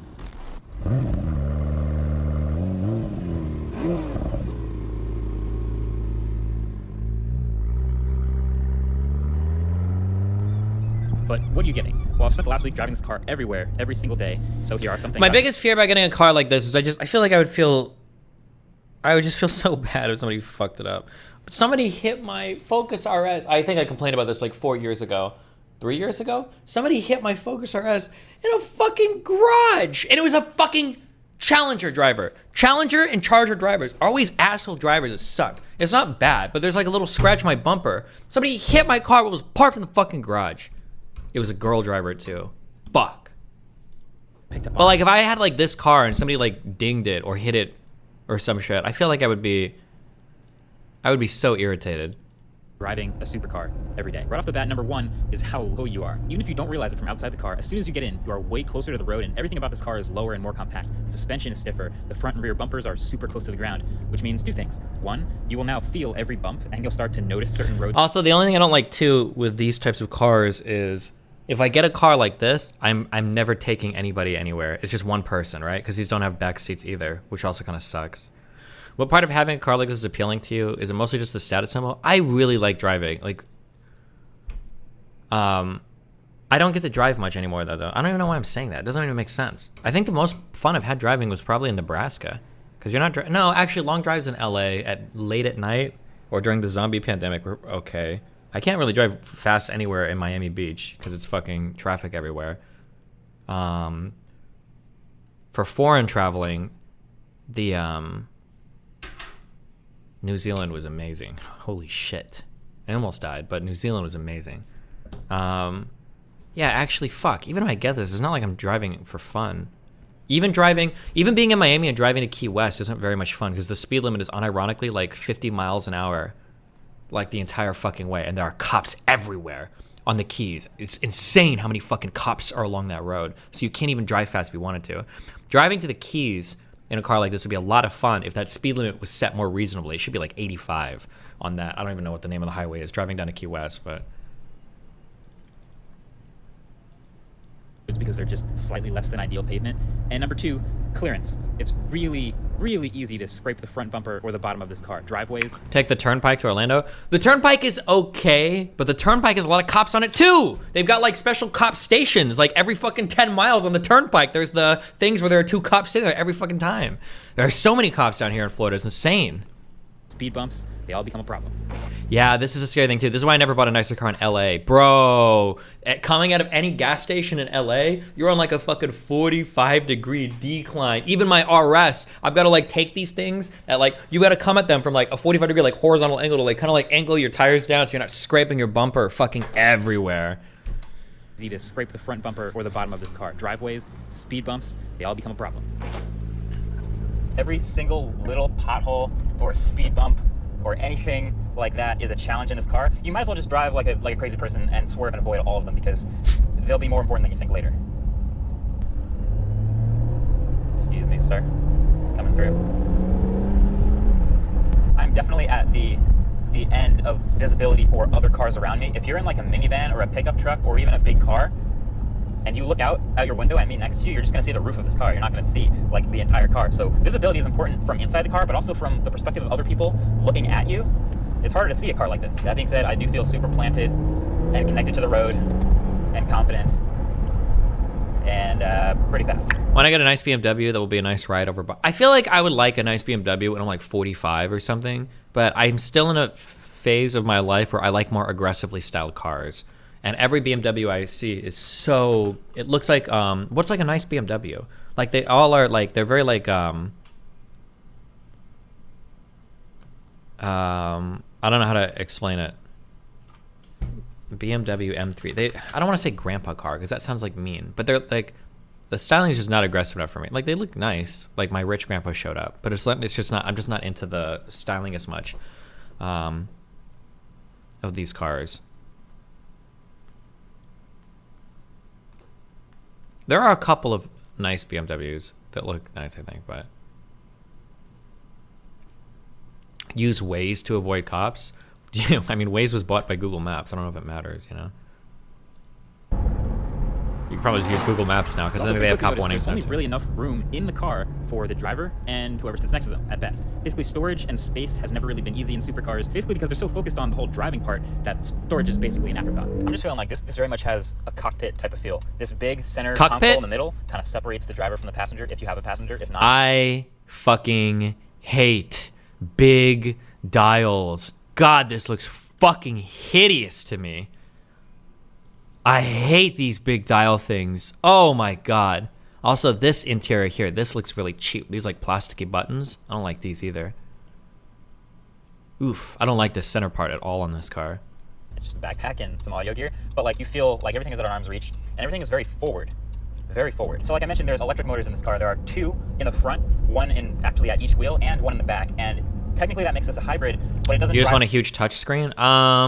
I don't know. I'm not sure. Like a hybrid for efficiency, it drives like a hybrid for performance. So it's using those electric motors to fill like torque gap and fill in for turbo lag and really get you going up quickly as soon as you hit that pedal, because that's what electric is good at. But so then with those electric motors, you get a couple different driving modes. I think it's 4. First is eco mode, where you can drive around completely on the electric motors, which is quiet and definitely smooth. You can't go very fast before it's going to want to kick the engines in, but then you have sport mode, which is, I'd say, the normal driving mode, which most people keep it in. Sport mode is going to basically keep the engine on for the most part, but anytime you come to a stop or get down to a really low speed, it can go back to silent, turn the engine off, and go eco again. But you might get a little bored of that like me and start to drive it more in Sport Plus mode. You switch over to Sport Plus and it's a little more responsive. It's more willing to downshift and give When I got a cop radar detector, How much? I feel like, how do those even work? I feel like I logicked myself into never getting one. Wouldn't a cop radar detector only work if they're already hitting you with the fucking radar? Does it actually help you detect them in advance? More torque, and it will never turn the engine off and go into only EV mode, so it's just going to be a little more sporty of a driving experience. You also might be illegal in Florida. Lower efficiency at that number, and the last but not least, you do have track mode. You got to hold down that knob. Isn't that super illegal? In some states, they're kind of illegal. The super illegal things are scramblers. Scramblers, I'm pretty sure, are FCC violations. To scramble other people's equipment is a federal communications commission. That's like an actual big deal. But then some things don't even allow detectors as well. To go into it, which will turn the performance basically all the way up, and you'll get a little bit less traction control help if you want to spin the side out a little bit. This thing kicks though. This thing definitely rips. And it's really easy to go fast and not realize it. Visibility is another thing to consider. In this car, I'd say it's actually surprisingly good. Because these A-pillars are so thin, I feel like my front and side visibility is pretty good. The rear is still a little less. Okay, I don't care. We're not spending too much time on this today, okay?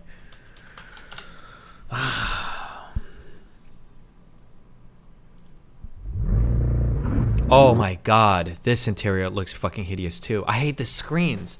I hate the screens in the digital dash. Fuck! I'm booming hard. Fuck, I'm booming so hard right now. Welcome back, I'm Tedward, and welcome to the 2023 Chevrolet Corvette. This is a 3LT with the 70th anniversary package, and obviously a convertible. It's winter here in New England, and I'm going to try to do some of this drive top down, despite the fact that it's under 40 degrees, but don't worry, we are on Michelin snow You just tires. hate all car interiors? I don't know, do I? Fuck, maybe I do. I mean, I just might be booming. I actually liked, I thought it was cute for the Focus RS. I'm not necessarily a huge fan of this interior, but, And unlocks itself. Control lights and release. Starts right up as long as you have a key. I like that I have my normal fucking analog. My analog gauges is nice. But I thought it was cute that for like your boost and everything up, yeah, having like these little separate gauges up here that are also analog. I thought this was cute. I thought it was a cute idea to give more information without having some nasty big fucking digital screen somewhere. I like that. I think that's cute.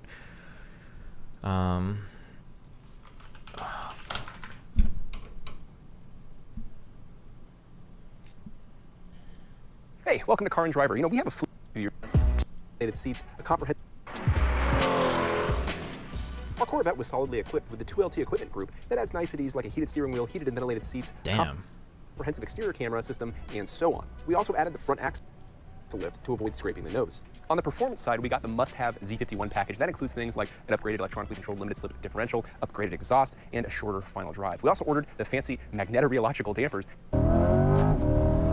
Feel the transmission shifts with authority, quickly too, but never with any harshness. And the handling makes every two-lane road or freeway on-ramp or exchange a good excuse to have. Fuck, the only thing I don't like, and this is something I need to get over, I probably just need to learn how to use the fucking paddles. There is a disgusting feeling when you're in an automatic car of putting your foot on the gas and having to wait for the transmission to kick it down in gears. That feeling is so gross to me. Like if I'm on the interstate or if I'm driving somewhere and I know I need speed, like I'm downshifting before I ever hit the gas so that my power is immediate. I know it's there. Like, oh, okay, we're into fifth gear, into fourth gear, and then boom. That pushing the gas down and then having it go, is like, oh God, it drives me crazy. But you can probably just paddle shift down, right? I'm just not used to like touching paddles. Ugh. A lot of fun. It also makes the numbers. We recorded 60 mile an hour in 2.9 seconds, the quarter in 11.2 seconds, a 70 mile an hour stop at 148 feet, and a skid pad average lateral G of 1.03. Oh my God. That used to be supercar stuff. Consider that the C8 was the first car we tested under skid pad lateral G of 1.03. Wow, that's just amazing. 3 seconds to 60 miles an hour. Even if you hate the performance number arms race, you have to appreciate the performance per dollar here. I love the 6.2 liter V8 behind us. So you get 495 horsepower from the Z51 package specifically. But the thing you gotta remember is that this is the last naturally aspirated V8 mid-engine sport car you can get. That makes it special. But you also have to remember there's this like underlying web of these really sophisticated electronic controls that you don't really notice while driving, but they're always improving the experience. The electronic differential, for example, looks at things like how fast you're going or what pedals you're using, your tire temp to bias torque left and right, which is really neat. There's a really sophisticated electronic stability control system with different levels, and you can go through them. It actually helps you drive faster on racetracks if you're a novice. There's also the exterior camera system that you can overlay with vehicle sensors, look at the video later to improve lap time, or you can just use it as a dash cam. It's all really, really cool. Wow. But it's the Corvette's year-round practicality is what makes it a standout. Now, of course, we took this to Virginia International Raceway for hot laps, and of course, we took it on road trips, but we also ran errands with it. We took it to Costco and Home Depot in the dead of winter. We took it hunting. In many ways, we use this like a compact SUV and not a sports car. There are a lot of reasons that allowed us to do that with the Corvette, but the two standouts are the ride quality and the storage space. Now, these magnetic ride control dampers have both the adjustability and bandwidth that allows for driving on a racetrack and commuting on pothole-laden roads in the dead of winter, and the cargo space. Now, you have to keep in mind, this is a two-door, two-seat sports car, but within that context, you have a lot of storage space. The front can hold a carry-on and a duffel bag. Back here, we fit golf clubs, golf bags, more luggage. You can even put the roof in here when you want to take it off to enjoy a spring day, and it's easy to do one person because the roof's carbon fiber. Where many people shelter their fun cars, we drive ours year-round, and that brings us to winter and the other seasons that are unique to Michigan, like false winter, second spring, pothole season, mud season, construction season, and so on. It's amusing to think that the headquarters of traditional U.S. auto manufacturers is in one of the most devastating states to cars, but we digress. Anyway, we fitted the C8 with original equipment size Michelin Pilot Alpine PA4s and ventured out in the below zero temperatures. We got looks of disbelief or disgust as the paint turned to a grayish, frozen slurry of road grime paired with Michigan's finest uncut blue road salt.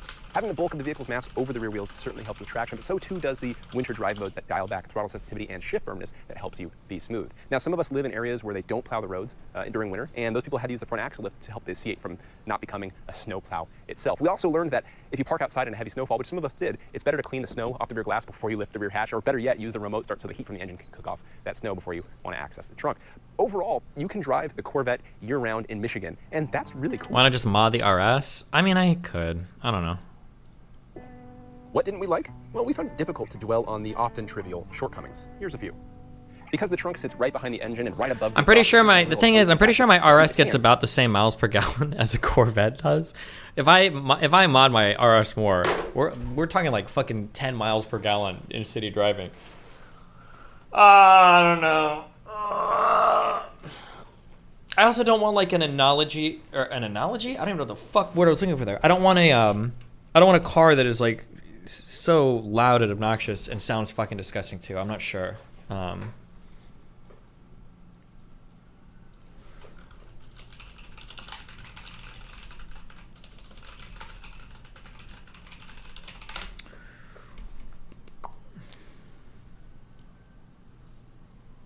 So if you just bought some C8 mile per gallon, 16 in the city, 24 on the highway. I think that's about what the RS gets. It's like 19 and 25. Yeah.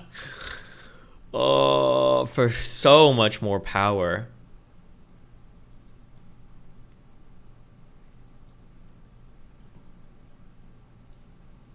delicious fudge from Mackinac Island, don't put it in here. Put it in the front, or else it'll melt. Like with many mid-engine cars, rear visibility can be an issue. In the Corvette particularly, you have two panes of glass to look through, and both require frequent cleaning of dust and water that gets up there through the engine bay. You can partially remedy this by using the rear view camera system, but if you're prone to motion sickness like I am, that's not a great solution, so you just kind of have to deal with it. The Corvette's also kind of a pain in the butt to keep clean. The owner's manual advises against driving through drive-through car washes, but we did that anyway because who wants to, hand clean your Corvette in January in Michigan? One of the key issues, though, is that these vents right here just drop water into the engine bay. So this is a place that you have to spend extra amount of time on keeping clean if you really want your Corvette to look its best. Remember the Corvette's Great Wall of HVAC, as I like to call it? It was kind of a punchline for the Corvette when it was first announced, and when somebody sits in this car for the first time, it still looks a little weird. But over time, with some familiarity, it becomes pretty easy to use, and you actually stop noticing it after a while. We couldn't find a way to do big smoky brake stands with this thing, which is quite a bit of a bummer. I mean, there's a race start function built into the car where you hold both shift paddles, go wide open throttle, and release them, and it does a quick acceleration with a little bit of tire smoke. But if you want a real smoky burnout, this may not be the car for you. That's a disappointment. This is a 500 horsepower American rear-wheel drive sports car. Burnouts should be in the operation manual. Lastly, this is not a car for the antisocial. If you want to avoid parking lot conversations with people who just want to chat about the car, do not buy a C8 Corvette. It gets a lot of attention. Jesus, what is this interior? Holy shit, this is ballin'. Wait, oh, this is the LC 500?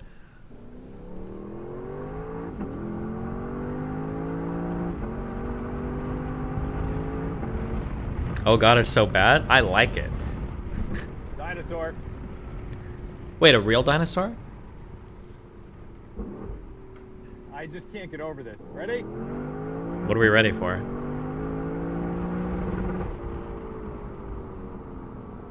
This car has the greatest rev limiter of all time. Ready? Second gear. It's amazing. This car is like the best supercar for the money, like full stop. I'll bet my whole life on this. LC 500. Oof. I don't know if I like the way this one looks as much. This is 0 to 60 in 4.4 seconds? Or... That's quite a bit slower than the Corvette, isn't it?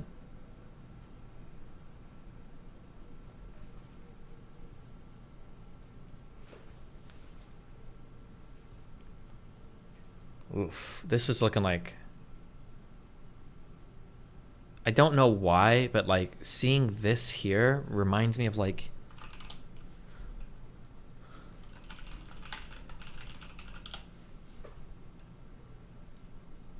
It reminds me of these glasses.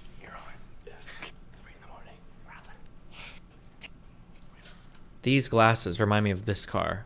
I don't know.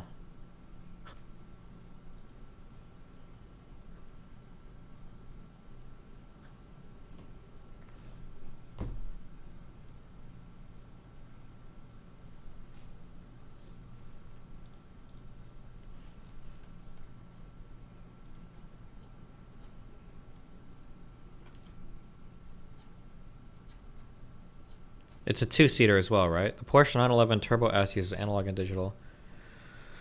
And a supercar killer. God, this grill is huge, too. Porsche 911 S.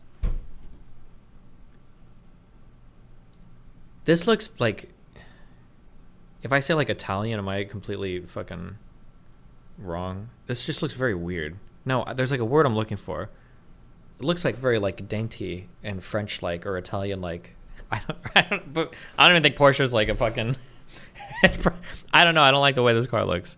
That's probably like racist or nationalist or ethnicist or whatever. Say European? No, but it's not just European, right? I prefer the look of the Cayman.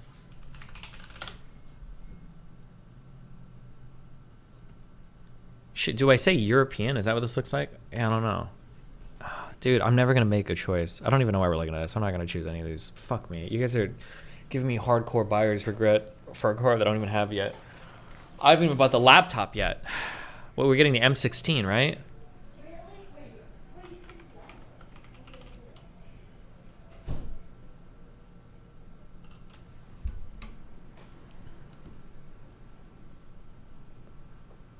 Just upgrade your car? I thought about that. Like, so my car, I'm pretty sure I can still trade it in for probably at least like $30,000, maybe $40,000. I don't know. But if I traded in my car for $40,000 for a Corvette, I could theoretically buy like a brand new Corvette for 40 grand, right? Or what if I put like $40,000 of work into my RS to like dank it the fuck out, right?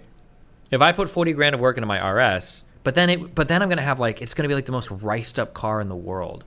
I'm gonna be driving around like a fucking I'm gonna be driving around this thing and it's like like at fucking stoplights. That's what I'm gonna sound like. I don't know if I want that life. I don't know if I'm about that life.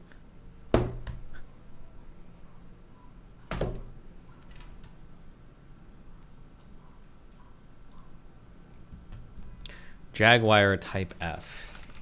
Jaguar F Type. Camber that hoe? It's called cambering? That is the ugliest fucking shit I've ever seen in my life. I'll never do that to a poor car.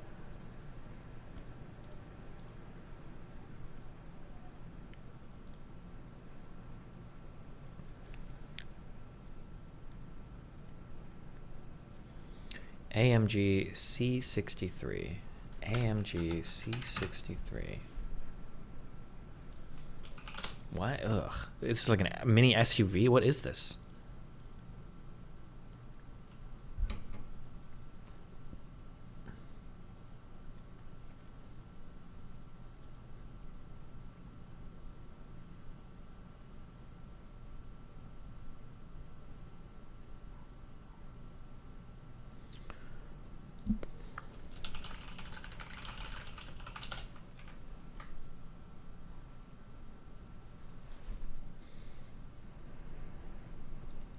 Destination was like an Audi RS5 kind of guy.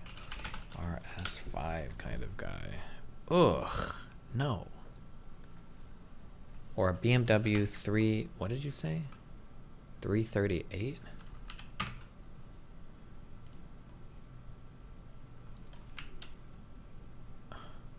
What? Okay, I'm not getting anything. I'm just driving this car until it falls apart. I think I've only owned like 3 cars in my life. Fuck.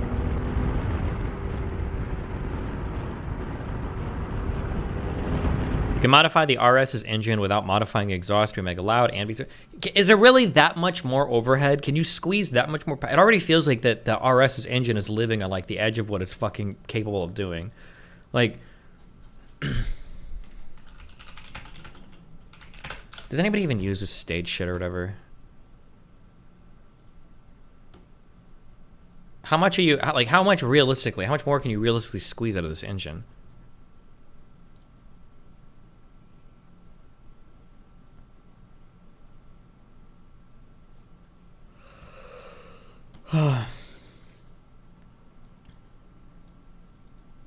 Turbo and performance exhaust with tuning can add a lot of horsepower.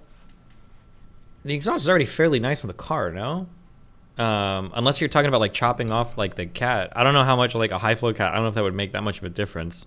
The car's already got a turbo. What would you do? Put a bigger turbo on it? Isn't that going to cause a lot of lag?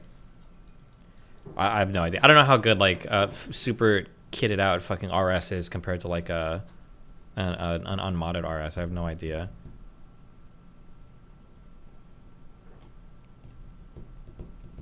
I would never cut a catalytic converter out of a car also, by the way. I would never do that. We're way too environmentally friendly. Is the new Audi e-tron GT the coolest electric car in the world? Well, in this video, we're going to find out, because I'm going to talk you around everything you need to know about this car, take it for a drive and check out its performance. Believe What other cars do you have? I think I've had 4 cars in my life. My first car, what a terror. 1995 Dodge Neon. Hey guys, how's it going? Today I bring you a 1995. It's not always. I'm pretty sure only my dashboard didn't work. I had no speedometer for like half the ownership of this. I'm pretty sure half the cylinders didn't fire. Constant check engine lights. Just what an experience this car was. And then after this, I had some Saturn car that was a piece of shit after this, I don't know. And then I bought my first real car when I got my casino job. And I had this car for 8 years, I think. It was a Golf GTI. What year was it? 2007? No. 2009? I don't remember. 2008?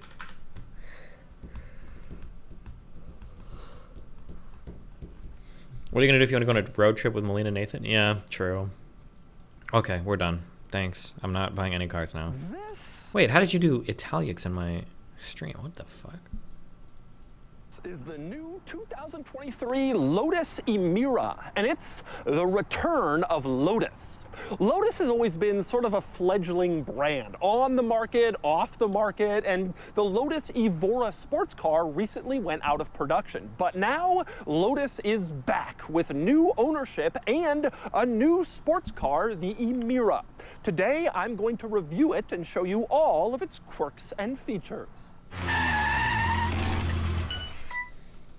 Before I get started, be sure to check out Cars and Bids, which is my enthusiast car auction website for cool cars from the modern era with free listings. You can list your cool car for free and auction it on Cars and Bids. And we've had some great sales recently, including this Aston Martin V8 Vantage, which sold for $64,500. This fantastic Audi RS7, which sold for just over $76,000. Okay, I don't care. All right, we're done. We're done with all this. I don't care. I don't care. Don't care. Don't care. Don't care. Don't care. We're never buying a new car. We need to clean up our Git page. I just need to load up the VS Studio and relearn my Git commands. Hold on, I gotta listen to 2 things real quick. I think they're about 5 minutes. Give me a sec. Hold on 1 second.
Okay. Oh. Okay. I think you'd like the Honda ST. Stop. We're done talking about cars. You've successfully talked me out of buying any car ever. I feel like here's the problem, okay? I make a lot of money, but I don't like, I haven't done anything fun with my money ever. So I just want to have like one fun thing where I'm like, oh, look. I mean, I guess I have a nice computer, but all I do is play Factorio. I think you'd like the Ford Focus. Good one. Buy a yacht? That's too much money. I don't have that kind of money yet. So I feel like having a nice car is like, like this, like I like driving, but I can't really drive on Miami Beach. I should buy a nice jet ski. That's what I should do. That would be fucking fun.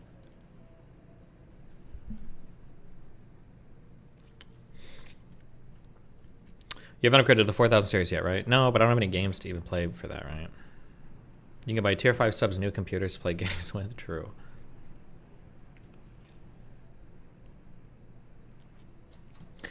This dude constantly travels and eats tasty food, but he never does anything with his money. I mean, I spend money on food, sure. I don't really travel recreationally much. It's usually I've got like business stuff going on. Traveling is just not that much fun for me. Like if somebody's like, you have a week of free time coming up, like, what do you want to do? Like, I'd be like, a week of free time is so much time I can play games. Like the idea of like, oh my god, I have a whole week, I can go travel Europe, or I can go like, it's just like, like, is it really like, I don't know, it's just not, that's just not fun for me. Buy a cabin in rural Montana? I mean, if they have fiber there, I'll do it, but. Why do you smack your lips before stepping away and go, before you come back every time? Usually because I'm masturbating.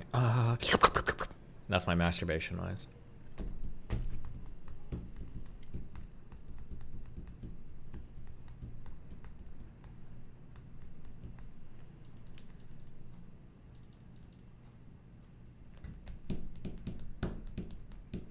Do some convention type things. Spend your money on getting people to set up your new company. Yeah, I need to do that. I need more time. Okay.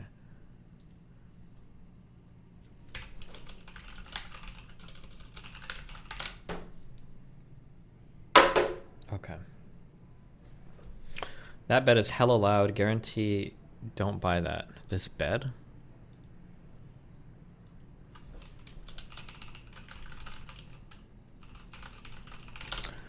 When is the group jerk porn on Kick? I think Train made that not good anymore. Like a fucking clown. We can't jerk it with the boys. Bet you can't get a tank in your country. Communism is a flawed system. Man, I love America. It's so great. What the? Oh, geez, why are there so many weirdos here? There's no way this counts as a tank, right? Buy a Vespa scooter.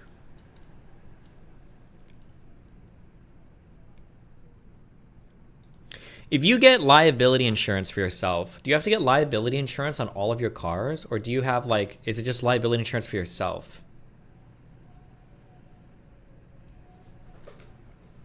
So like, let's say you own like 2 cars. Do you need liability on both of them, or is it just liability for you?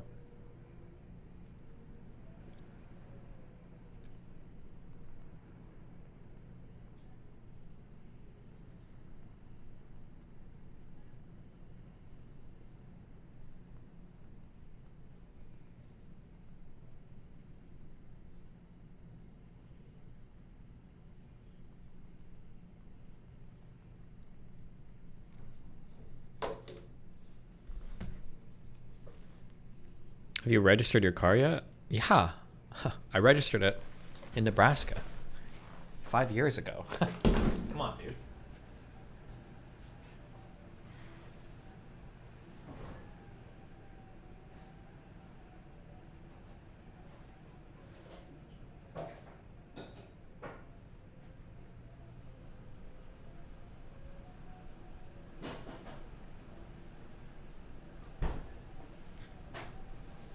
Listen, that red pill shit works, okay? When I'm driving a fucking Chiquita down here in Miami, I don't know if that's a real word or not, and I can tell that she's losing attraction for me, I just bring up my bad boy background. You know, if we got pulled over right now, I'm gonna get a really big ticket because this car's got Nebraska plates on it that are 5 years old. Girls lose their mind for shit like that. Oh, I saw this yesterday. Jesus. I don't know if this is real or not, but Jesus.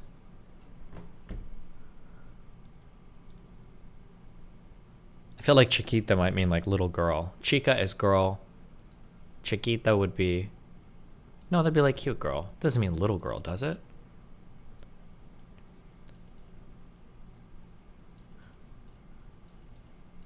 Wouldn't it mean like cute? It means little? No, it doesn't mean little. Wait, where are my Spanish people at? If I've got like my hermano, is like my brother, it's like my hermanito. Is that, can you use it that way? Does that even work? But it's like you're cool, like your cool brother. It doesn't have to be little. Stop being weird, guys. Listen, okay, we don't speak that way. I'm speaking Cuban Spanish, okay? It doesn't mean little in Cuban Spanish. It just means like endearing, okay? You guys are from other places. You guys are probably Portuguese. You don't even speak real Spanish, okay? Get out of here. Don't judge me and my people, all right? Stop. Stop. It means little in a cute way, not in a pedophile way, okay? It means little in like the Aisha way, okay? Not in the Epstein way, okay? Fuck you guys.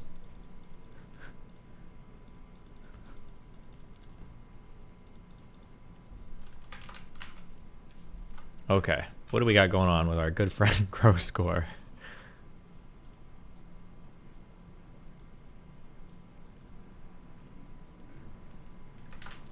Are Portuguese people Spanish too? Portuguese people, they speak a bastardized version of Spanish. They say isn't Spanish, but it basically is. It's like Spanish for retards, okay?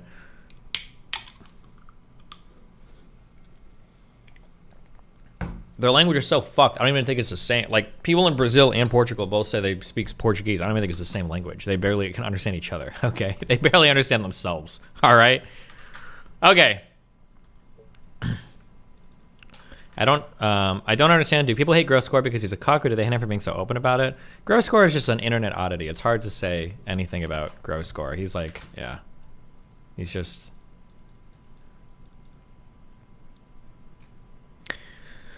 Buy some nicer jeans that fit. The ones you wore to No Jumper were awful. Also, if you want the cut... Listen, I learned one thing. Here's what I'm doing for fashion. I'm buying shit. I'm wearing it. I'm seeing how it looks on me, and I'm seeing how it looks on camera. No offense, but I don't take anything any of you fucking virgin fucks say seriously about fashion unless you're willing to post an Instagram of all of your fits. Because you guys, watching you guys go back and forth in comment sections are insane. You have to have wash jeans. The jeans aren't dark. The jeans are too dark. No cuffs. If you have cuffs, get an interior pattern. Long jeans or wide jeans, nobody uses them. They have to be fitted. Skinny jeans make you gay. They're not like, holy shit. Literally every possible piece of contradicting advice is given. I'll just buy it, see how it looks on camera, see how it looks, and I'll modify from there. I think that's the only way to go, okay? Holy shit. You guys in chat, unless somebody is willing to actually throw up an Instagram where I can see you look fly most of the time, then sure. But otherwise, you fucking virgins that are giving your opinions on fashion are immediately disregarded, all right? A bum, and when I get out of bed I go World of Warcraft. After World of Warcraft I go back to bed because I'm lazy as hell and I want to make a change. I'm vaping all the time, and after I'm vaping on the weekend Wait, this is day 3. Have we missed some... I am Gross God. Sorting my life out. Oh, he's doing like daily uploads. Hi, I'm Gross Score. I am the most inconsistent YouTuber and streamer in the world, and I want to make a change. The average day-to-day life of mine goes a little bit like this.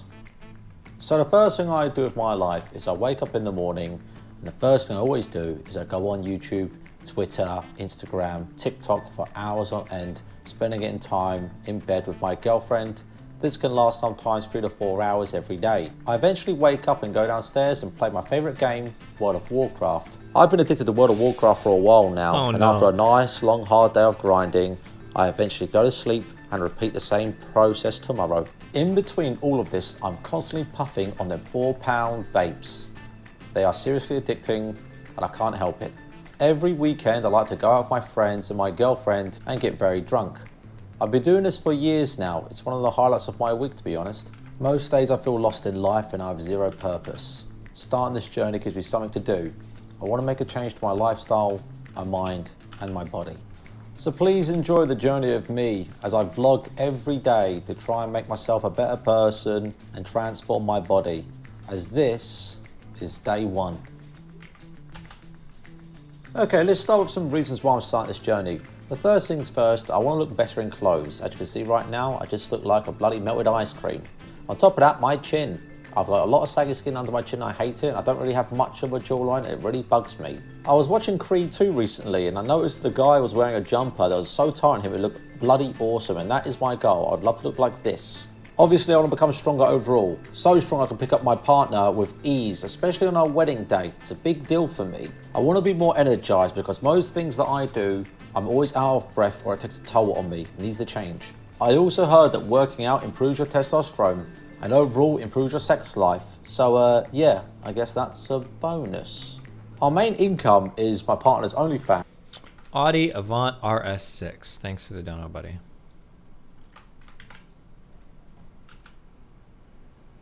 And so this should definitely help our business. I haven't had any solid Mac's YouTube about to ideas combust for into years now, pieces and I due don't to know his what lack of integrity. Wait, let me catch up on some of these donos.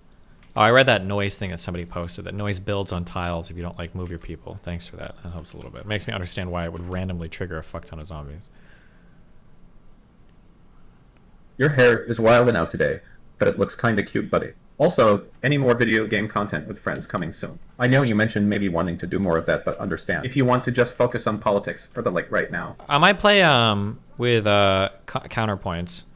The Trump indictment shit coming this week might be a really big Please deal. tell me train out of the no StarCraft clause. We might get some good content out of that, depending on who wants to fight over the Trump indictment stuff. That might be a big deal. We'll see.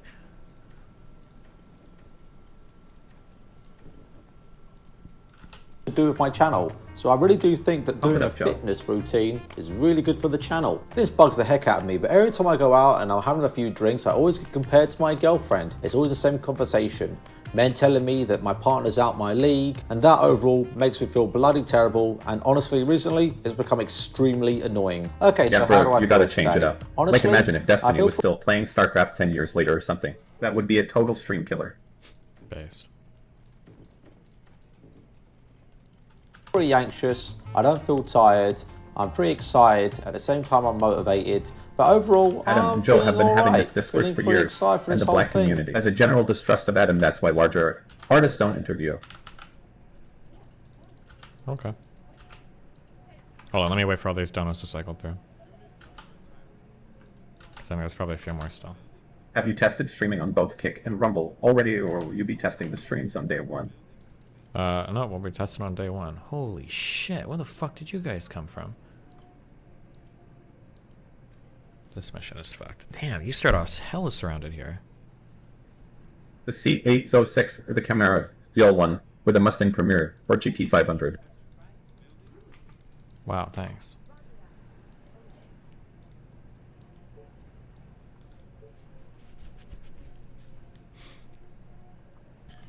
Oh, I forgot the M5. A new M series came out.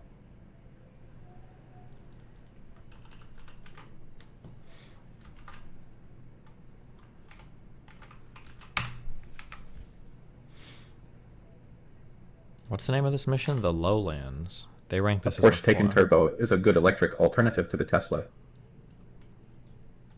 You will rage quit the game over this map. Oh, really? Here we go again. An outrageous abuse of power by a radical DA who lets violent criminals walk as he pursues political vengeance against President Trump. I'm directing Chevrolet relevant Metro. committees to immediately investigate if federal funds are being used to subvert our democracy, blah, blah, blah, blah, blah.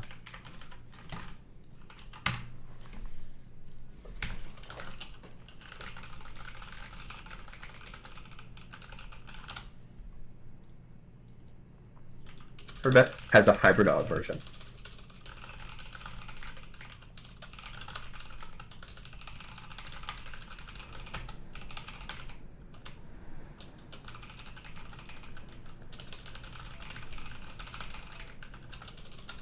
Where are you going to be able to use all that power?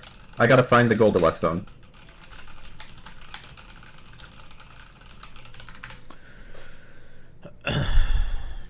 Dude, my asshole actually itches. Because I'm allergic to Peach's dog, and then... Good meme brew. I don't know how it gets Destiny in there. DGGL. Dude, my asshole... Jesus.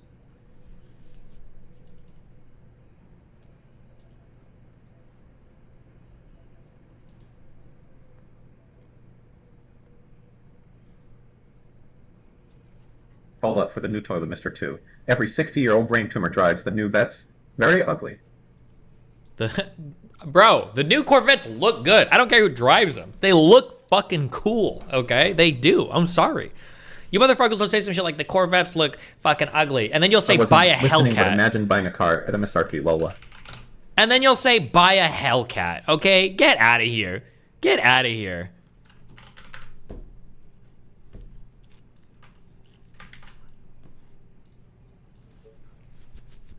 BMW M4 competition.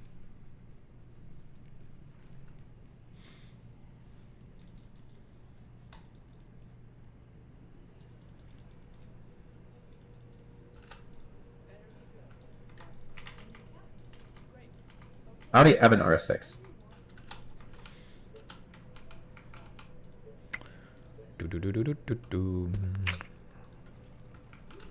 Just waiting for these donuts to get caught up, okay.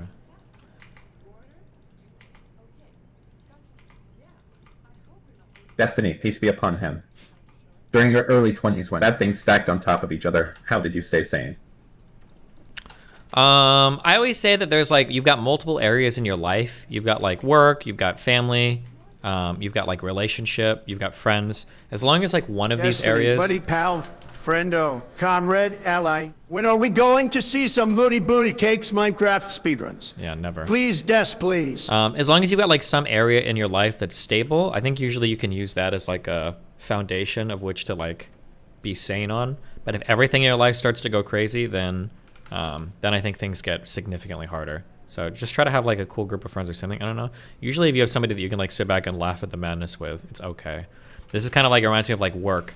Like you can deal with bad customers and a bad boss as long as you've got cool coworkers, right? Or even if you've got like cool customers, even if you're annoyed by some of your coworkers or your boss for some day, like it's okay, you can make through. But like when all three start to get fucked, if you've got a shitty boss and then you're dealing with shitty customers and you're working a shift with coworkers you don't like, it's impossible to deal with. You just have to have like, just find like some areas in your life that you like can recover from the rest of life from, basically. Let's get to it. So first of all, I went to bed last night at 11 p.m. Wait, where are these? Hold on.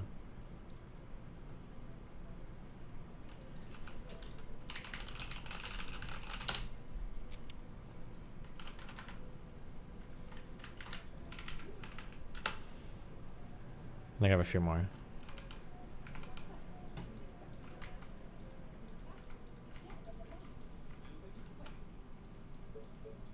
Wait, no?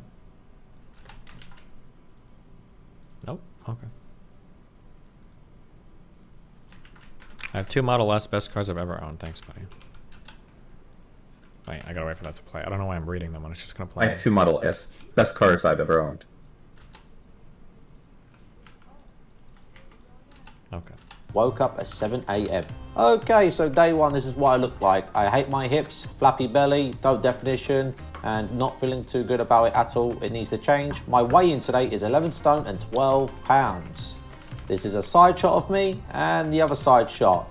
Let's get to it. Just remember, guys, if you are starting from someplace, there are people that would kill. There are people that would kill to start, to work up to where you're starting from. A stone is... It's a stone in pounds. It's like a 12 pounds. A stone is 14 pounds. Sorry. This was my breakfast. I had it about 12 p.m. so a late breakfast, and that needs to change. It's 3 eggs and 2 avocados on 3 slices of white bread with some chili sauce. Honestly, it was really, really nice. I sat watching the boxing of Andy Ruiz against some guy, and I was pretty interested, but my back posture is really bad. It was really nice. I finished it all with ease, and then after that, I had a nice vape and a lovely cup of tea, my favorite thing. Okay, it's our first jog in about 3 to 4 weeks. I was pretty excited. I'm wearing my brand new Nike shoes that Safi bought for Christmas. Overall, feeling determined to get this done. Let's give this a bloody go. Yep, I forgot to wear my damn gloves. My hands are frozen. Good news is, I didn't stop once. There's the dog checking in on me. Total distance I ran was 1.77 kilometers, and I ran a total of 12 minutes and 38 seconds, which makes it an average of 7 minutes and 7 seconds per kilometer. I burned 150 calories, but overall, feeling good, still feeling pretty tired. So Safi made me this lovely fruit salad. I didn't eat all of it because she had some, but it tasted goddamn nice. But after this fruit bowl, I was still pretty hungry, so I got a little bag of knickknacks, hot and spicy. If you don't live in the UK and you haven't tried these, you should. This hit the spot. Not long after that, Safi made me dinner. There's a lovely fish salmon fillet with vegetables, with rice. It was great. I sat down, I watched... Holy shit. Melina cooks really good food, actually. Too. I was gonna make a joke, but that's not true, actually. Melina is a really good cook, too. Hit the spot. Not long after that, Safi made me dinner. There's a lovely fish salmon fillet with vegetables, with rice. It was great. I sat down, I watched XQC hang out with Kaisen out at Disney World. I played a bit of World of Warcraft, felt great, ate the whole damn thing. Oh my goodness me, I love that meal, and after this I felt amazing. Okay, we're following our first guide on YouTube, links in the description. So I started off by doing jumping jacks for 60 seconds. And as you can see, Safi's joining in on me. We're then doing steam engines for 60 seconds. Notice that she's got an emoji on her face because she didn't want to be in the video. So there you go. We then did squats for 60 seconds. I sucked at these, but she was really good at them because she got a massive booty. Then did burpees for 60 seconds. These were hell on earth. Do not recommend these, but do it anyway. Wow, these took a lot out of me.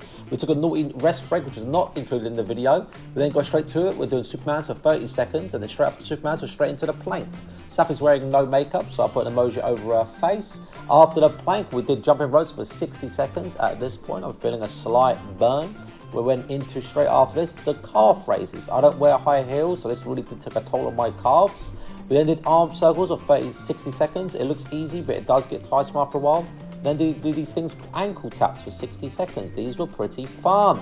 Straight after that, we went straight in and did the glute bridges. Honestly, this looks really stupid, but I had a lot of fun with this.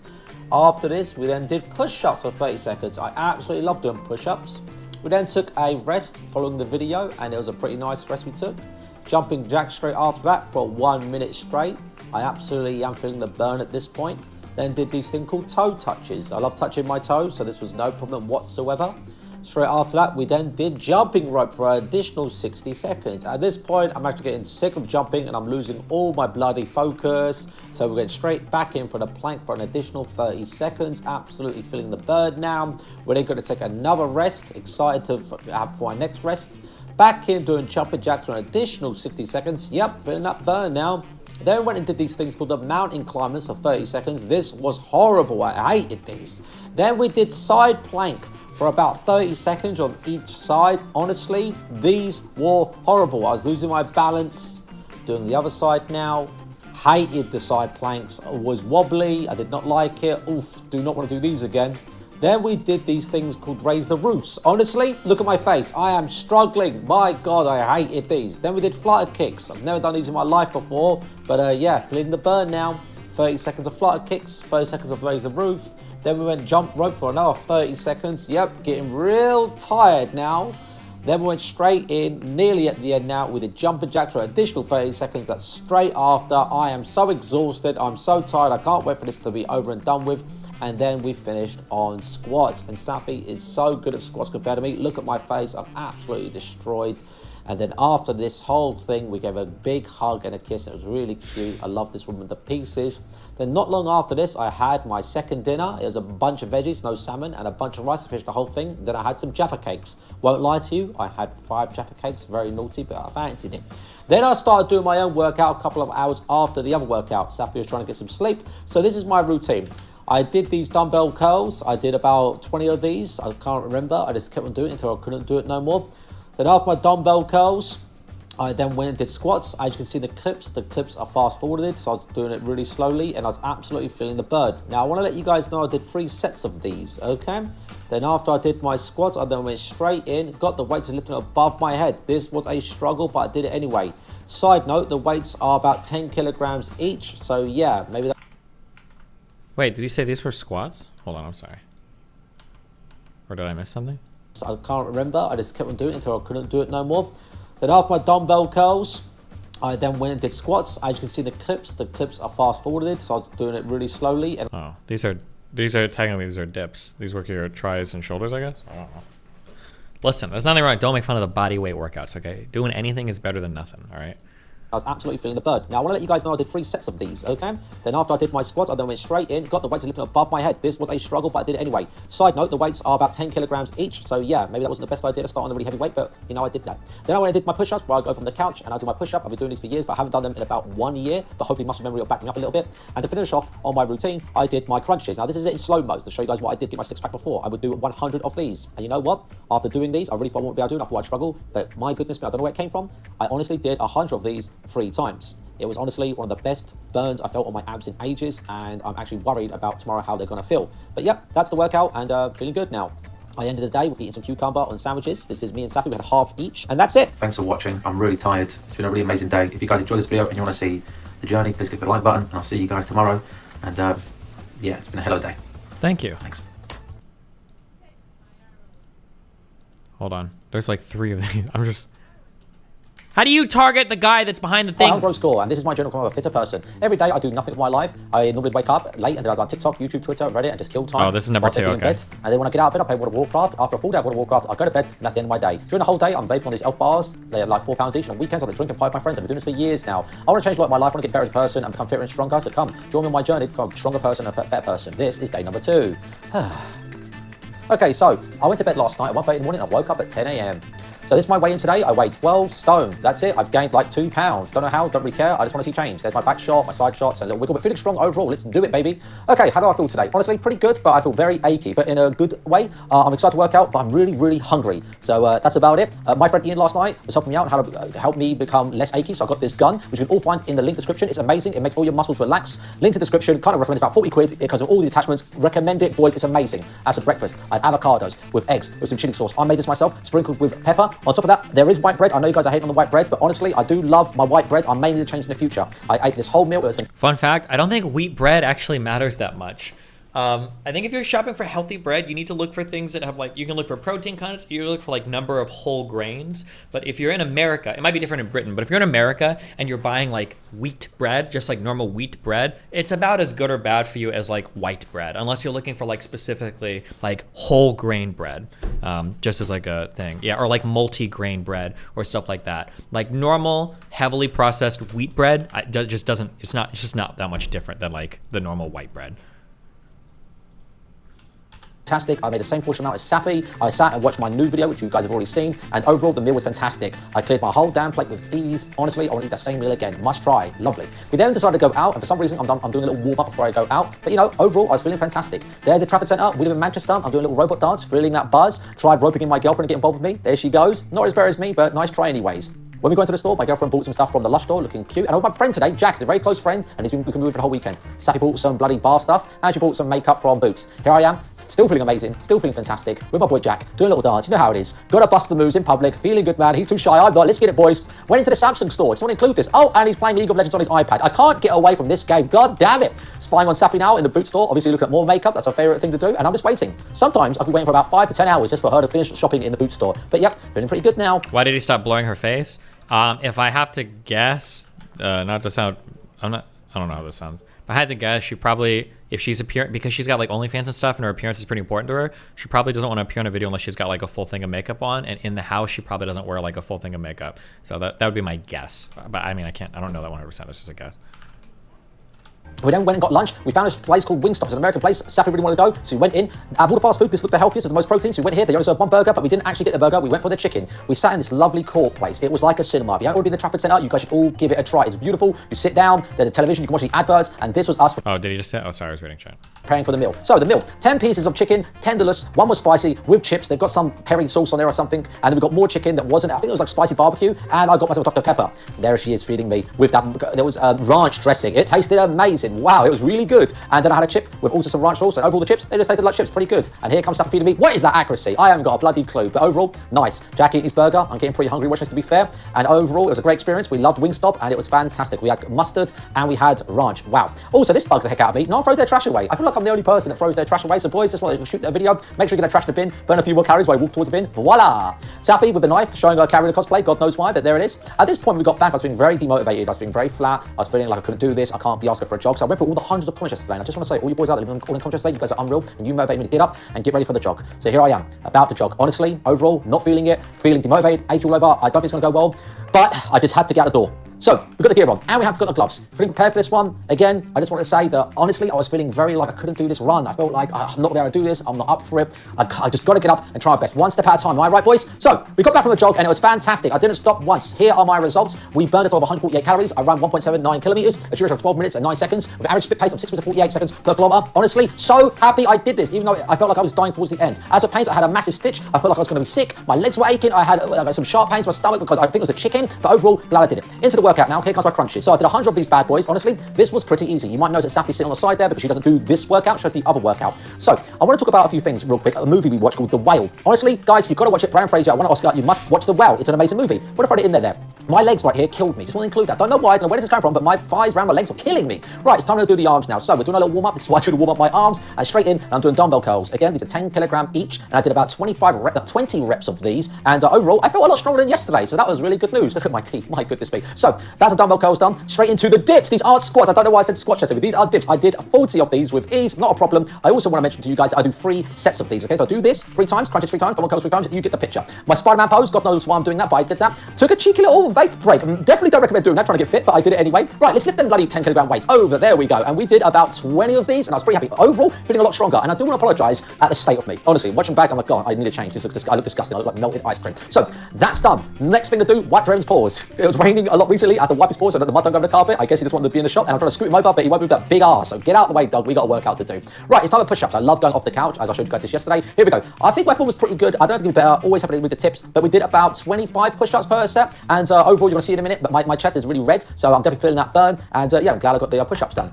Right, moving on to the next thing it was now 5:40 in the morning. I was watching all this TV series called The Last of Us. I watched 2 episodes, and I was dead tired. I did not want to do this, but I forced myself to. Here we go. So, jumping jacks, same as yesterday. Then went into the steam engines. I did all of this, links in the description. Went to the squats. You may notice that Sappy's passed out in the background. Yep. Then I'm doing these horrible things. Oh, I don't want to burpees. They're terrible. I might look like I'm dead down there. No, I'm doing Superman. Sorry about the cameras, boys. After that, I'm doing the plank for 30 seconds or about a minute. Links in the description again. Then I took a break. Good thing about this, I followed the exact same break. Jump rope now, so I'm copying the video exactly. I didn't take any cheeky breaks. Then we're doing calf raises. This felt amazing. I'm doing the twirly arms. There's a word for this. I can't remember. Feeling pretty good at this point. Then I'm doing the ankle taps.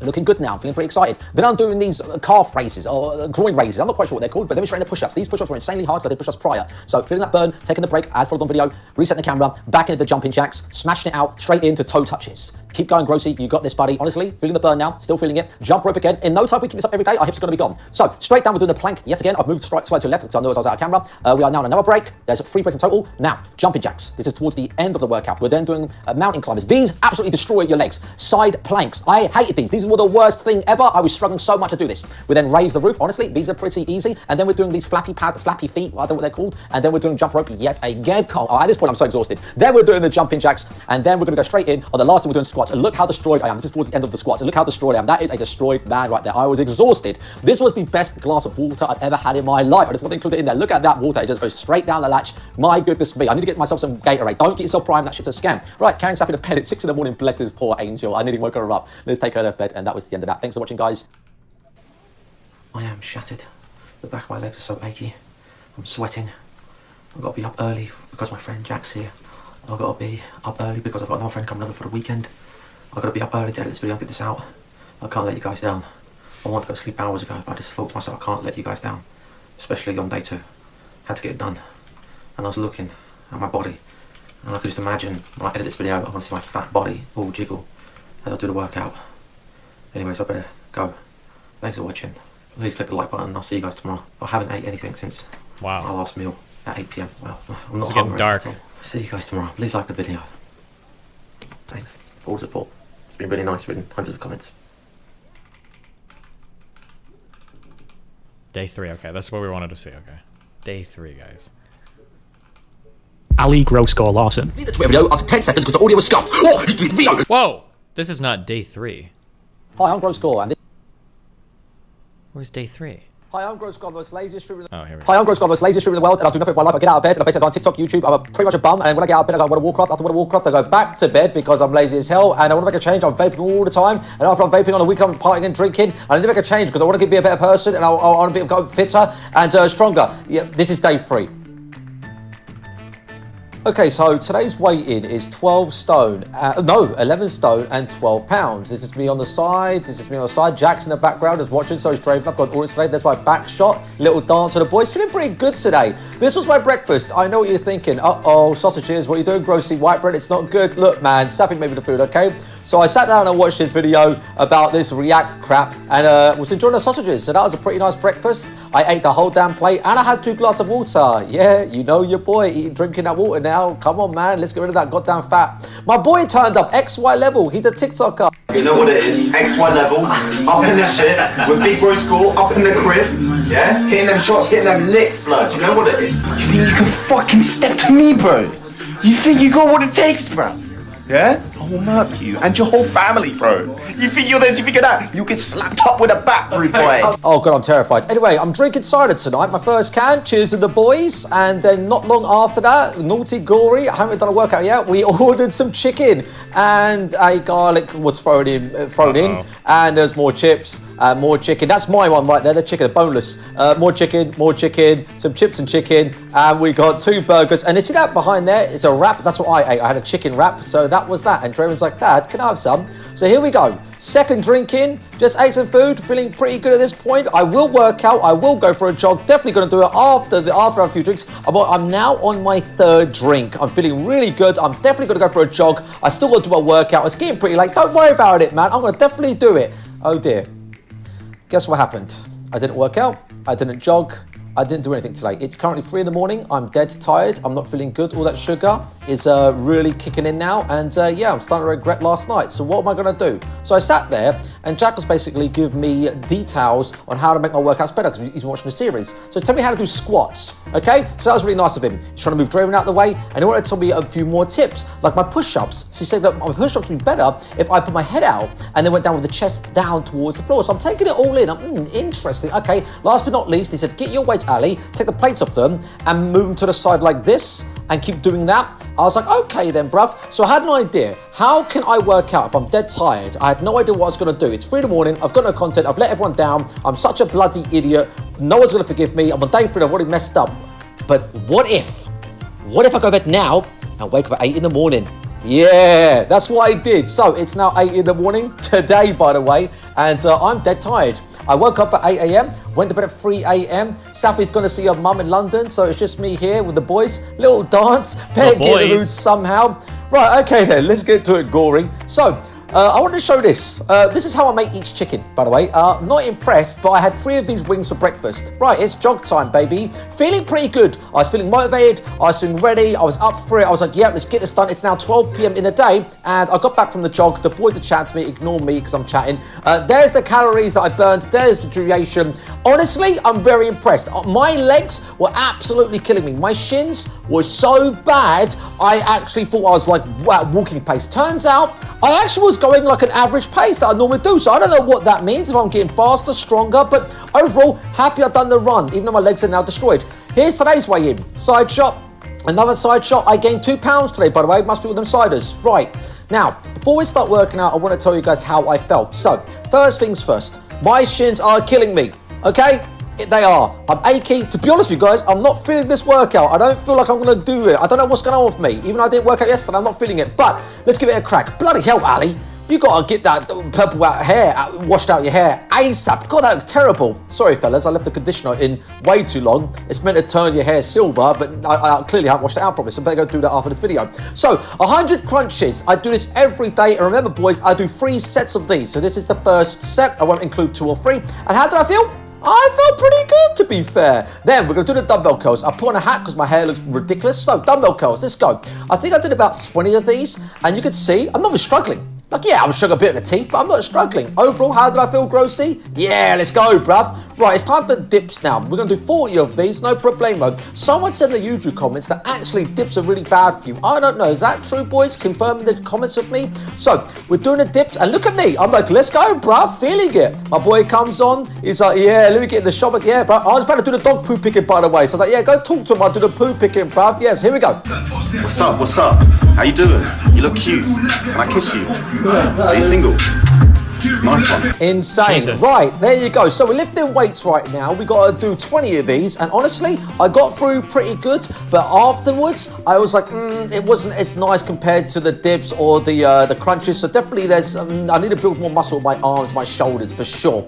Right, after that, we then, oh yeah, I noticed those cobwebs. There was cobwebs. So I was like, oh, let me clean them cobwebs. So we're going to go straight down to the push-ups. And I remembered Jack's technique. Look forward, put the chest to the ground. So you notice I'm now looking forward, so my chest goes, so I actually get lower. So I did that. Thanks for that tip, Jack. That's brilliant. And yeah, I did feel the burn, but I got them done, but weren't as good as the crunches. My friend XY was making some breakfast for Jack and him. He offered me some. Bruv, I am not eating that bacon or that egg. And this is what it looked like. To be honest, it looks amazing, but right now I'm trying to cut back on the weight. I need protein, yes, but do I want the red meat? Do I want the white bread? I've already had 3 chicken wings for breakfast. Anyways, so this was the breakfast. It is loaded with like 4 pieces of bacon, 2 eggs, or white bread. I was like, bro, push it down. It's like, nah. I was like, bro, push it. Why did he push it down? Right, it's time to do the last workout of the day. This is the intense 20-minute workout that I follow every day. I want to get rid of these stupid ass hips on me. So, the link's in the description. We start off by doing these jumping jacks. These were pretty easy. Remember, it's a minute of jumping jacks and then a minute of these steam engines. Then after the steam engines, we went straight into doing the squats. I remember what Jack taught me, go straight down. I've seen all the comments, people sound bad for them. Burpees, worst thing in the world. Don't recommend these. They're diabolical. They're so hard. Then I'm on the floor, it looks like I'm dying. I'm doing Supermans. I'm not dying, don't panic. And then I went straight in and did the plank for about a minute. Again, links in the description if I'm wrong. Then we had a rest break, followed by the video. I'm shaking my head. I'm not feeling this, bruv. I'm struggling. Right, it's time to jump rope. Then not long after jump rope, then obviously we go into the calf raises. Yeah, I love them, man. I've gotten so good at them. And these things are bloody easy. Honestly, these arm swells are easy. Ankle taps. They are easy. Maybe because I've got, like, I used to have abs, but they're easy. Obviously, we've got to do the sex position. Okay, no, they're called groin raises. Push-ups. This was pretty easy as well. And I was feeling pretty good after this. I was like, yeah, man, feeling that burn. I'm sweating at this point. Back into jumping jacks now. Middle of that. Back into toe touches. Let's go. Then we went in and did more jump rope. At this point, my ankles are killing and my shins are killing me. And now it looks like we are doing a plank again. And then straight after the plank, we get to take another rest break. Feeling good, bruv. Right, now for this bit, I'm not feeling it at all. So, why is this clip I'm about to show you pretty long? Because I want to talk about it. So, here I am. I'm starting off by doing the jumping jacks. Now, I wanted to make this bit longer because, guys, believe it or not, 10 seconds before I could finish, I couldn't do it. Look at my face. I actually couldn't bear it. I had insane pain in my shins and my feet, and I gave up. I quit. I paused the video. I had 5 seconds left. I was feeling horrible. I was about to collapse. It was painful. And I honestly, I want to be honest with you guys, it's okay to quit sometimes, as long as you get back up on that horse, which I did. After a minute break, I was like, you know what? Let's get this done with. Come on, Gorgon. We finished our jumping jacks. We went for the mountain climbers. Hello, Spooky. Boom, boom, boom. We done that, and then straight after that, we're going to do the side plank. This was hell on earth. I'm leaning on my arm. It was that bad. But for some reason, on the left, it's easier. I don't know what's going on there. I would have thought that would be easy on the right, but on the left, it was easier. Anyways, reach for the sky. Honestly, easy, easy, easy. Last but not least, we do these little flippy flappies, and honestly, they're easy as well. I think it was my stomach, my old abs I used to have. Jump rope to finish off for 30 seconds, and that goes straight into the jumping jacks, which is a nightmare. Always hate that last bit there. It really pushes you towards the end there. And last but not least, we did the squats. I just wanted to say to you guys are amazing. I'm sorry this video is late today. I am going out for a drink tonight. I will be working out when I'm hungover. It's going to be an interesting video tomorrow. I'm going to end this video with gross score, live reaction. You guys are the best. Thanks for watching, guys. Okay, we made it, boys. I want to say sorry if this video comes up late today. I've got to go get a haircut now because I'm with the boys. I'm going to spend some time with them tonight. I want to say thank you so much for all the nice support, and I'm really sorry that I didn't do a workout yesterday. I'm now 1 day behind, so that means I've got to do a workout tomorrow and get the video up tomorrow. Don't worry, I want to catch it up. I'm not going to let you guys down. I'm glad we got it done. It's getting easier every day. It's just the only problem I've got is my calves have been killing me the past 3 days. Anyways, you guys are amazing. It's my 2-year Twitch ban today, so I want to thank all the guys out there that stick around and still watching me, and I think we've got good things to come. And you guys are the best. And yeah, thanks for watching. Please drop it a like and leave a comment. You guys keep me motivated. It's you guys that are keeping me motivated. All your comments every day, you keep me motivated. I'll keep going if you keep going. All right, so I'll keep on doing this every day if you guys keep doing this every day. You guys get to the gym. You guys start working out. You guys start running. You keep giving them feedback. We should be helping each other and bounce off each other's motivation. You guys are the best. Enjoy your Saturday night, and I'll see you guys tomorrow. I won't let you down. Even if I'm hungover tomorrow, I'm working out tomorrow. And I mean that. I'll see you guys tomorrow. Thanks again. Have a good evening. Wow. Hyped. Okay, well. That's grossy.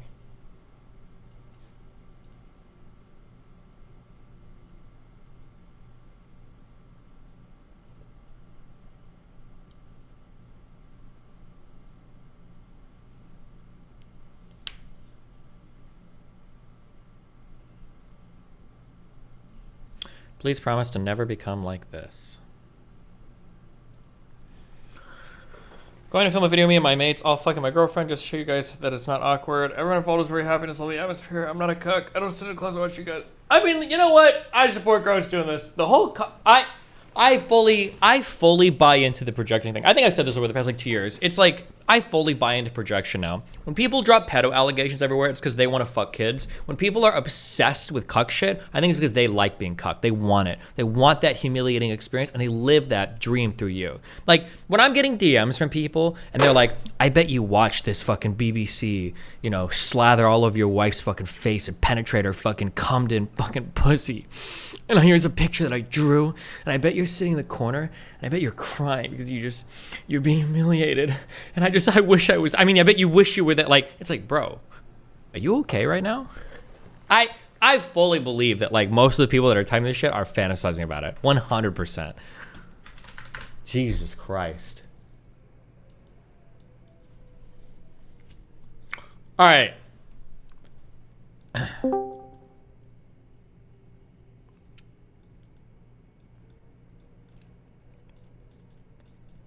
Where are my callers? Let's go. Destiny, I was so close. True.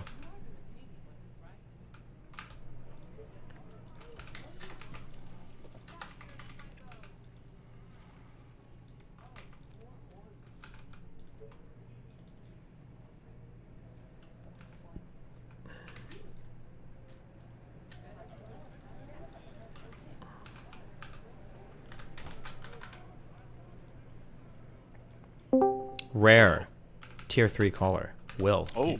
You're in. Base. I'll represent the schizo tier 3s, alright? Okay, what do you got for us, buddy? I just have a few questions. Yeah, go for it. I got answers. Okay, listen. I like the idea of the ban armor for depending on what tier sub you are. Okay. But can we remove... can we change it for nukes instead of like snipe bans? Wouldn't that just be way better? Oh, like if the ban armor protected you from getting nuked or something? Yeah. Hmm. Does it just make more sense? Because, I mean, let's be honest, it's you. I've seen you rage type in chat 50 times because someone gets, Bro, when are you doing fun talk on Kick, bro? Let's go. Sorry, I just woke up like 3 minutes ago. Damn. Wait, does the armor really not protect you against nukes at all? Nope. Huh. Maybe it should. I'll think about that, okay? Alright, Bro, so that's not happening. there's no fucking way this is possible. I'll think about it. I said I'll think about it, okay? Sure. Alright, next question. DGG-Con. You saw how many people came to you for Georgia. And this was for the most boring shit ever. General, they both have a high glycemia. Imagine so a DGG-Con with all the DGG. Hold on one sec. Nobody donated for 20 minutes and now everybody wants to donate their fucking messages. Okay, Okay. let me pause these. Alright. Jesus Christ. Okay, I'm sorry. Say what you just said again. I said DGG-Con, Oh. a convention of DGG. You got like a lot of people show up for Yeah, that sounds like a lot of work. Georgia, And I don't it's even like- know what fucking events we would plan. Like, what are we gonna do? You're gonna walk around to booths like, oh, here's the booth, like in commemoration of the JonTron debate. Like, push a button to play No, sounds. we Like, what just the want to fuck look would at we you. even- You'll be like our little zoo animal. I don't know. Figure something out. You're smart. You got smart people in the community, right? I don't know what we would do. That's the issue. Well, like I said, we can figure it out. People in the community, orbiters, you, I don't know, something. Okay. Well, start planning it and then get back to me with a write-up. Yes. Okay. I'll get 50% of commissions, alright? Okay. Alright, wait. Next, final question. Mhm. It's been an on and off thing. So at the beginning, you loved the misspeak memes. You were so happy about them. You were laughing all the time. And out of nowhere, you started hating them, and you started nuking chats for it. And now you're like, you don't care anymore. What happened? I don't get. What was the change? Well, because we curtailed it a bit. The problem with the misspeak meme was that, like, in the middle of, like, every serious conversation, like, misspeaking is fairly common. Like, people are going to misspeak every now and then. But the problem is for every single fucking conversation that started happening on a stream, and anytime somebody would misspeak even a little bit, like, chat would get overwhelmed with it for, like, the next, like, 2 minutes. And it was just getting so fucking retarded. And I was like, okay, well, we can't joke about anything because people always, like, destroy chat. And then, like, the chats would get destroyed, like, for every serious conversation. So, yeah, I was like, okay, well, no more. Yeah, alright, I get. But yeah, no, it's just because I remember back in the mod when you were playing with Dan and Mood, you and Mood always fucking did the misspeak Yeah, shit. I mean, it was different then because it was just like games and like fun shit, but like it started to carry over into like every single serious conversation on stream. Like anytime somebody would even remotely misspeak, it's like everybody's like spamming it for like 2 minutes. And I'm like, okay, well. Alright, makes sense. Wait, can I have one more question? I'm a tier 3. I don't have a lot of chances here, you know? Go for it, dude. Okay. For charitability, does your charitability for like people you're interacting go down with like the less one-to-one you have with them? So like, and like in person, you're like the most charitable I've ever seen. When you're in I guess a webcam Discord call, your charitability still not there. It's still there, but not as high as like in person. Or if it's like someone you're like messaging, like you don't even see their face or hear their voice, you have like negative 500 charitability. Is that like a thing? Probably, right? The more you interact with somebody, the more like humanized they are. So like the more human the interaction, the more you're probably cutting them some slack on both sides, I would imagine. Yeah, but do you see yourself losing charitability with like the less humanizing, I guess? I guess I probably dehumanize people the most, but you only have text conversations with them. Yeah, that's probably true. So like, yeah, the chatters. I'm just, you know, I'm defending the white names that get the 30-day nukes or the IP bans. Well, sucks for them. All right, that's it. Yeah, I guess so. Wait, never mind. Too much. Imagine if DGG had voice over IP and someone says something so stupid, you can right click and force them into a call. That sounds like it would be a lot more work than what we currently have for our shit, but I'll think about it. Yeah, but listen, you got smart people. All right. Okay, have fun. That's it. See ya.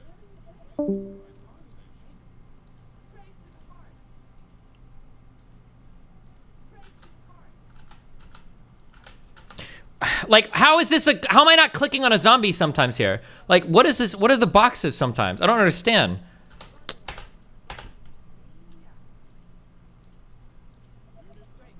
Like that, click. What is this? Jesus.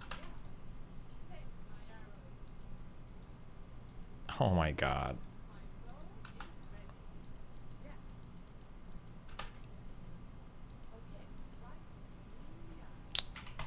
And this whole colony got dragged. Dude, this level looks hella fucking AIDS.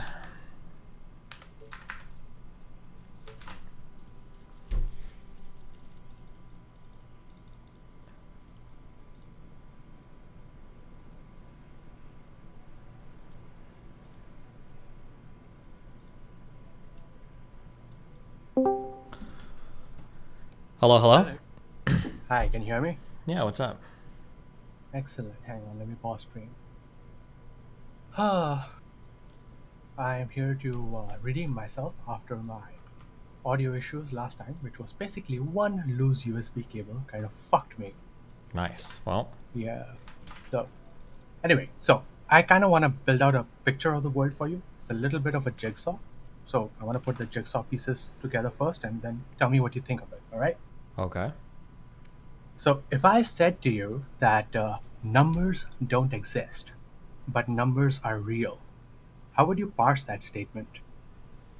If you would say numbers don't exist, but numbers are real, then I would imagine that that what you mean is that like numbers are some sort of like arrangement of things that humans kind of create. They don't exist in the world. It's a pattern that we kind of say exists. But when you say they're real, you might mean that there is some real descriptive power to them describing reality. So for instance, the number 1 and the number 2 are not real things. But if I were to say 1 + 1 = 2, like if I have one banana and then one more banana and I put it together, I have 2 bananas, that's like a real phenomenon, I guess, something like that.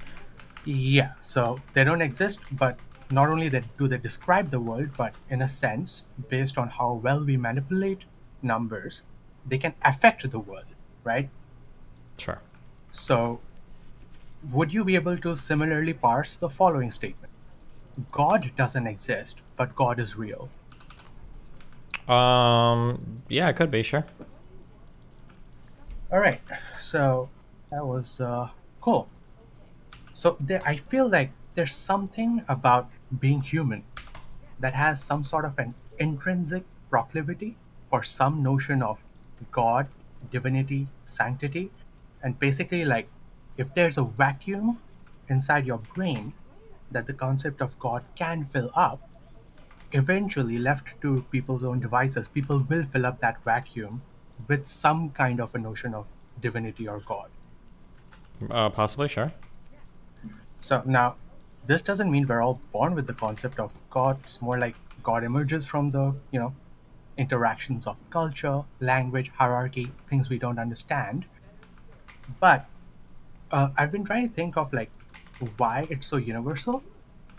And so in marketing, there's a concept called brand territory.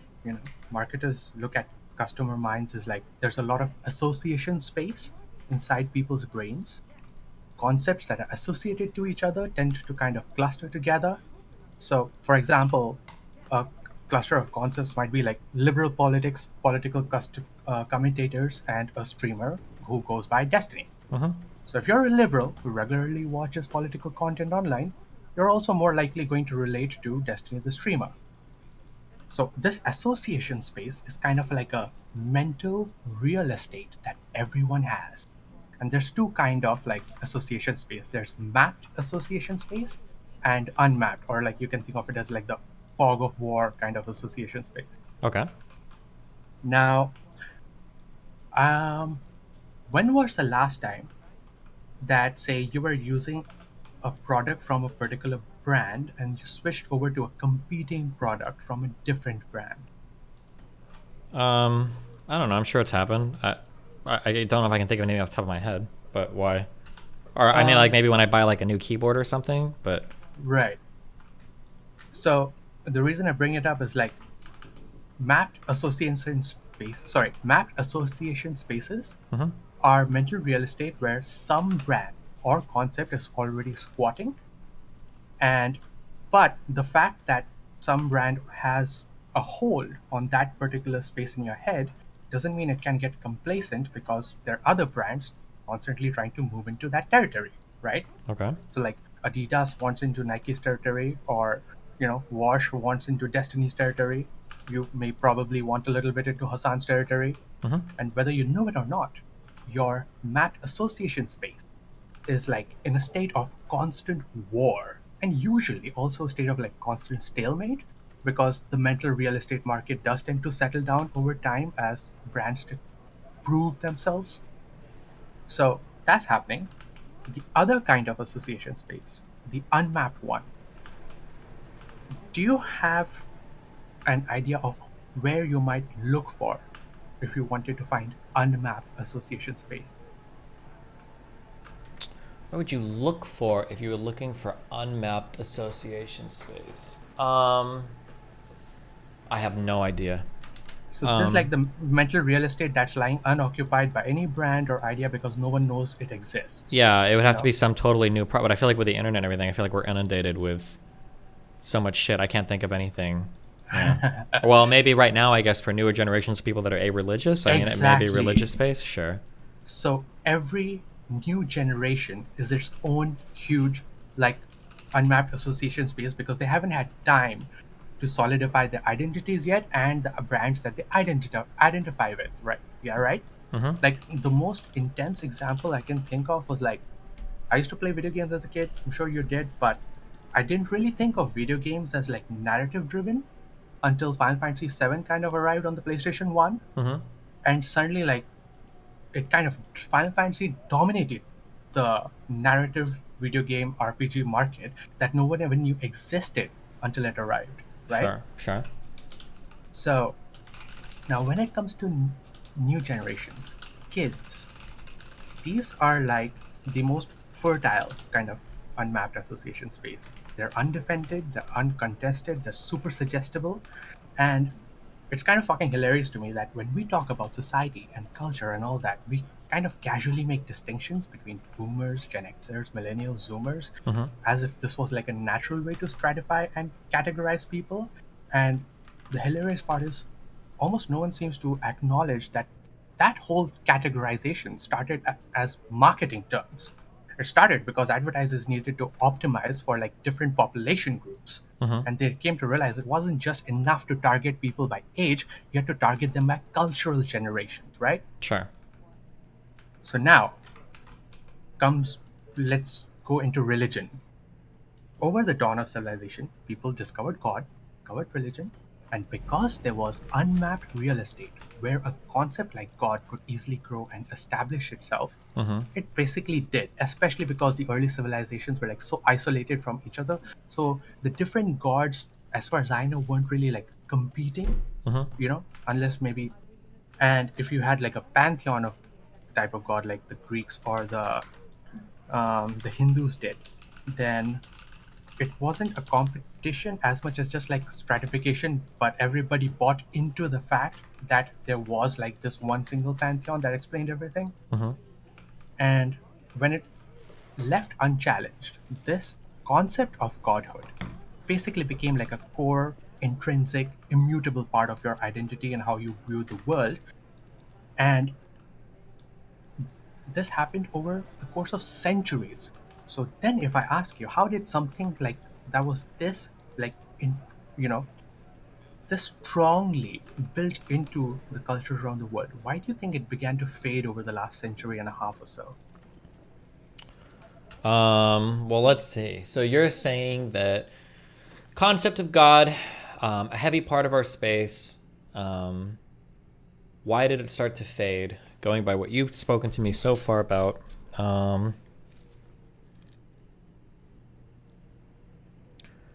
Maybe I would say maybe because nobody's competing as much for that space once it starts to fade. Although I feel like Islam has started to do that a little bit. I'm not sure why.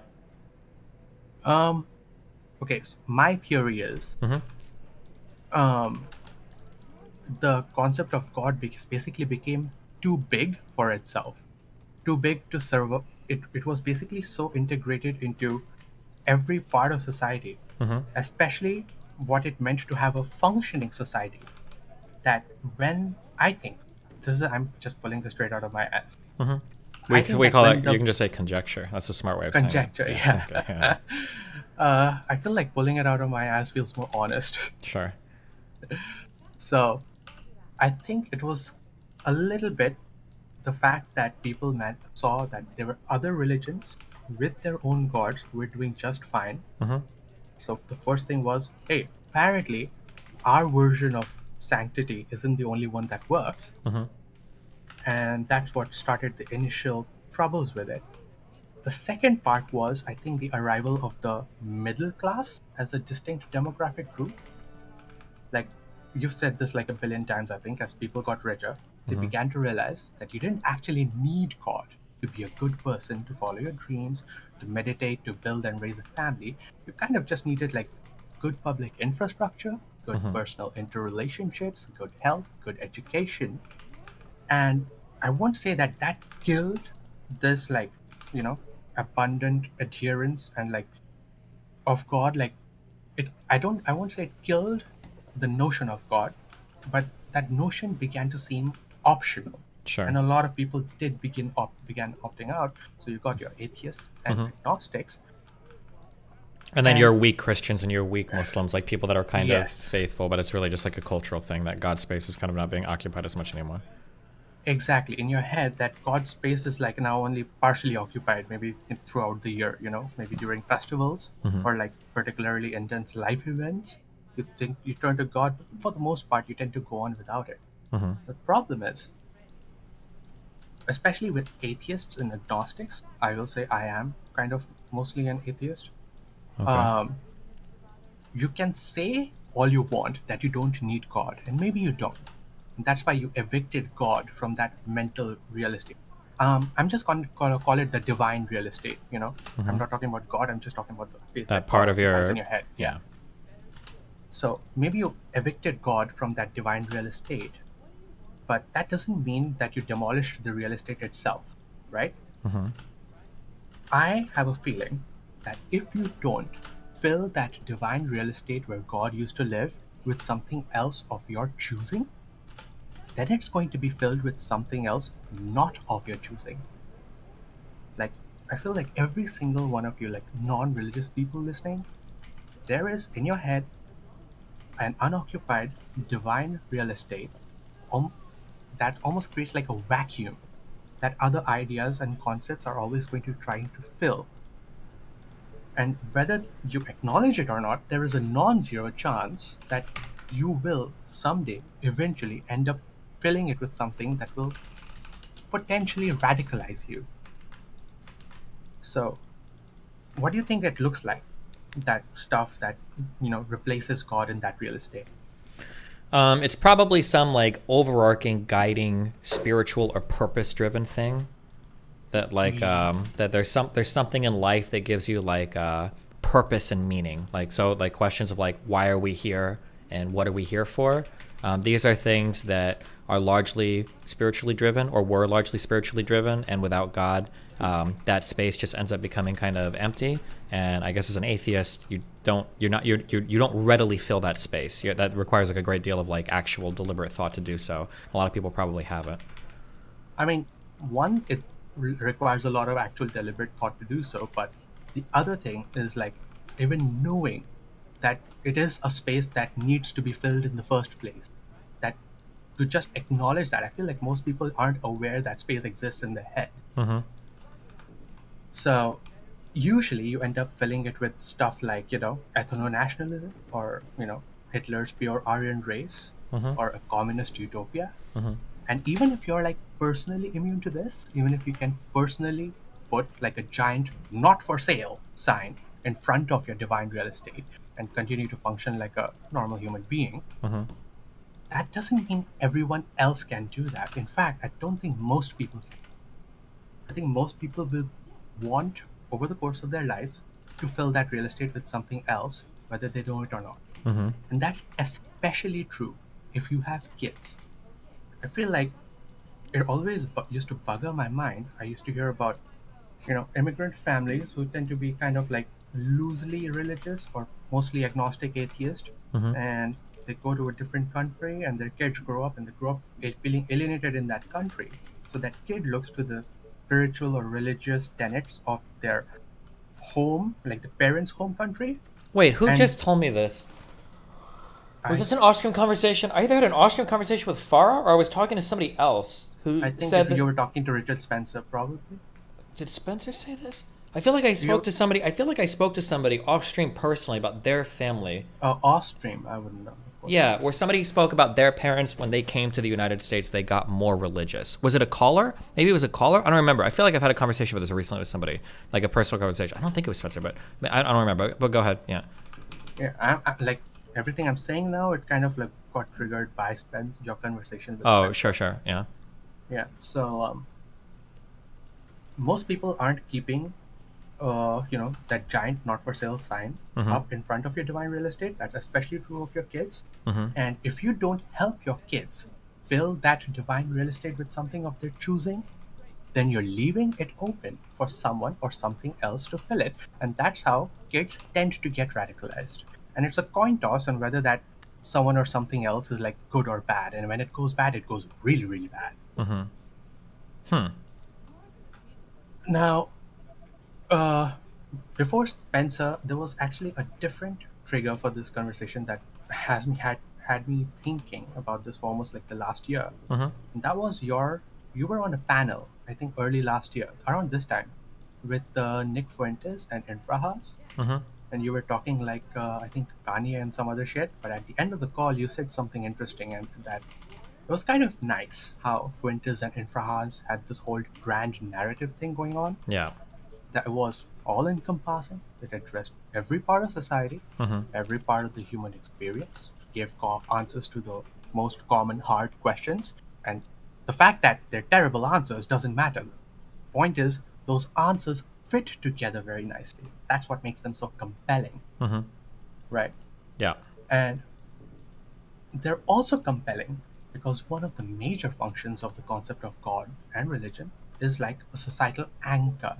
Yeah. It's a thing you all gather around. It's a thing you all try to aspire to. It's the thing you return to when things get scary. You know, it's what do you call it?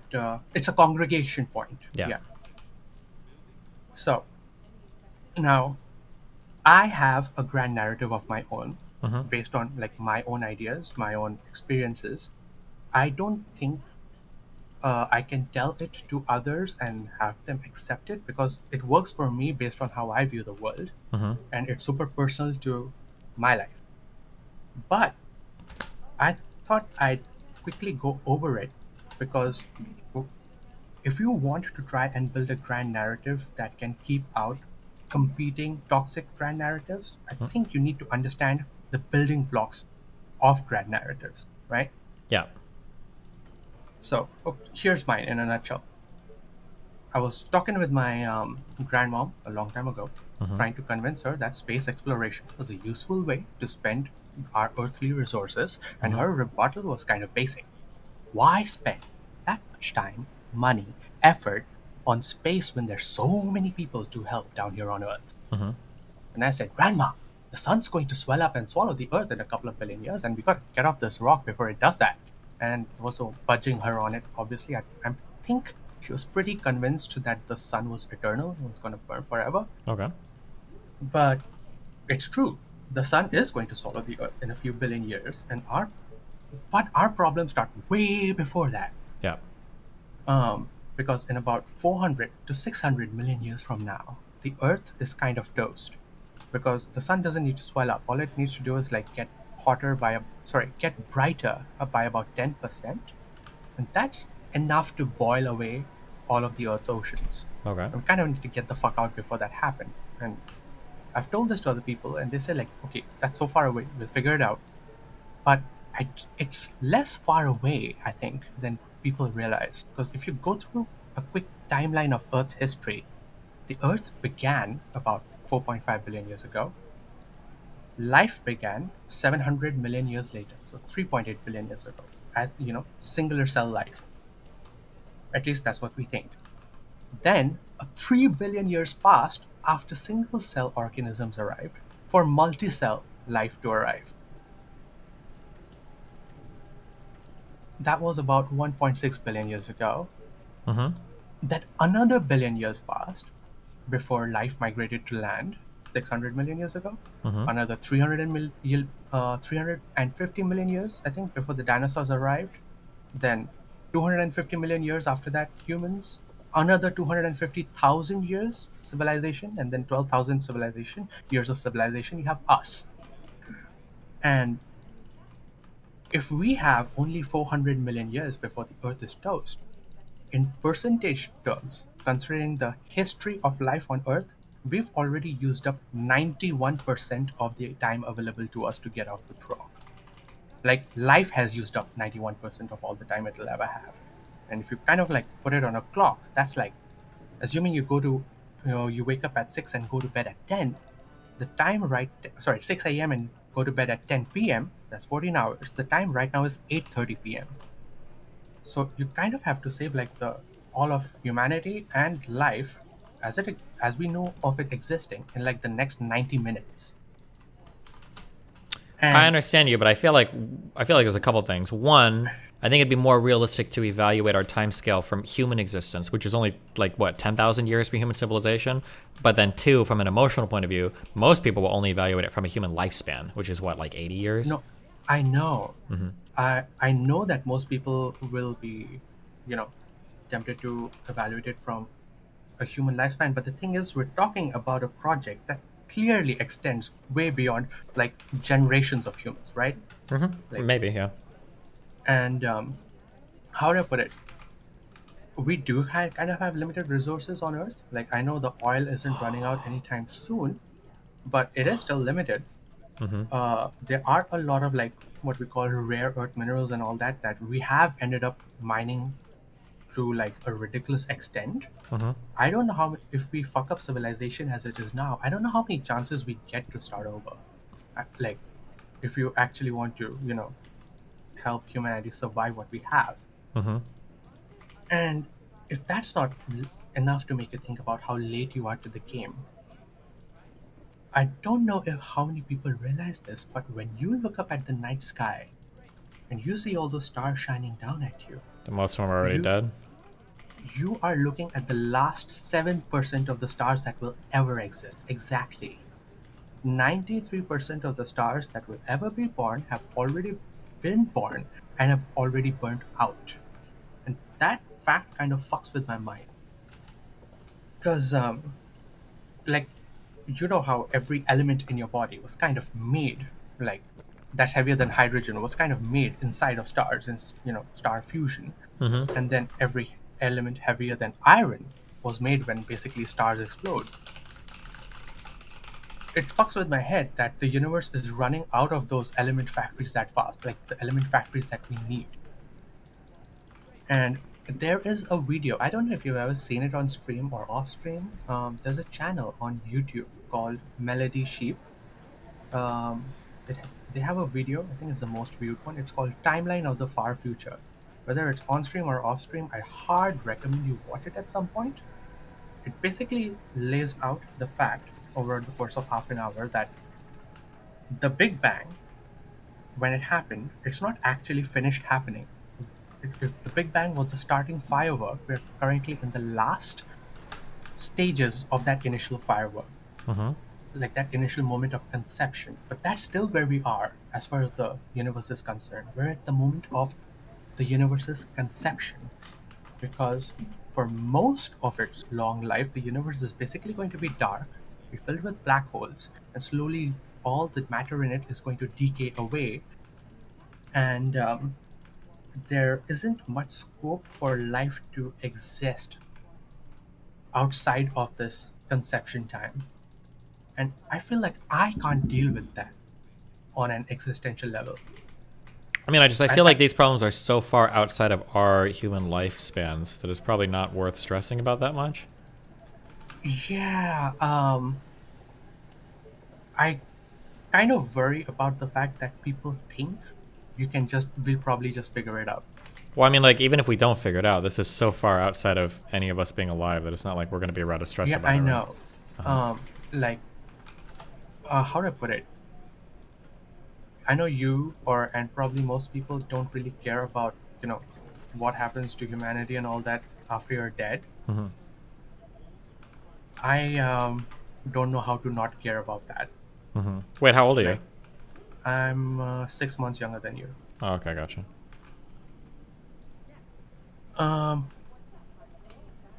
Well, anyway, yeah. I'm not saying like I have my own reasons for caring about that shit, shit like that. But I know it's a law of the universe that we can't create matter and energy out of nothing. The law, I think, we're going to have to learn how to break. Mm-hmm. We have to become something that not just harnesses the laws of nature, but remakes it to whatever the fuck we want it to be. Because the far future, as it stands right now, as far as I'm concerned, is not an acceptable end. And that's my preferred grand narrative for humanity, that we have to become God, essentially. Sure, it reminds me of the, it's that Isaac Asimov short story, right? Oh, you've read it, The Last Question. Yeah. Oh, well done. Damn, when did you read that? I don't know, it's like a 5-minute read, okay? Jeez. Yeah, it is a 5-minute read, but when I say, like, I have my jigsaw puzzle of my grand narrative, that story is one of that jigsaw puzzle. Mm-hmm. Sorry, one of those jigsaw pieces, yeah.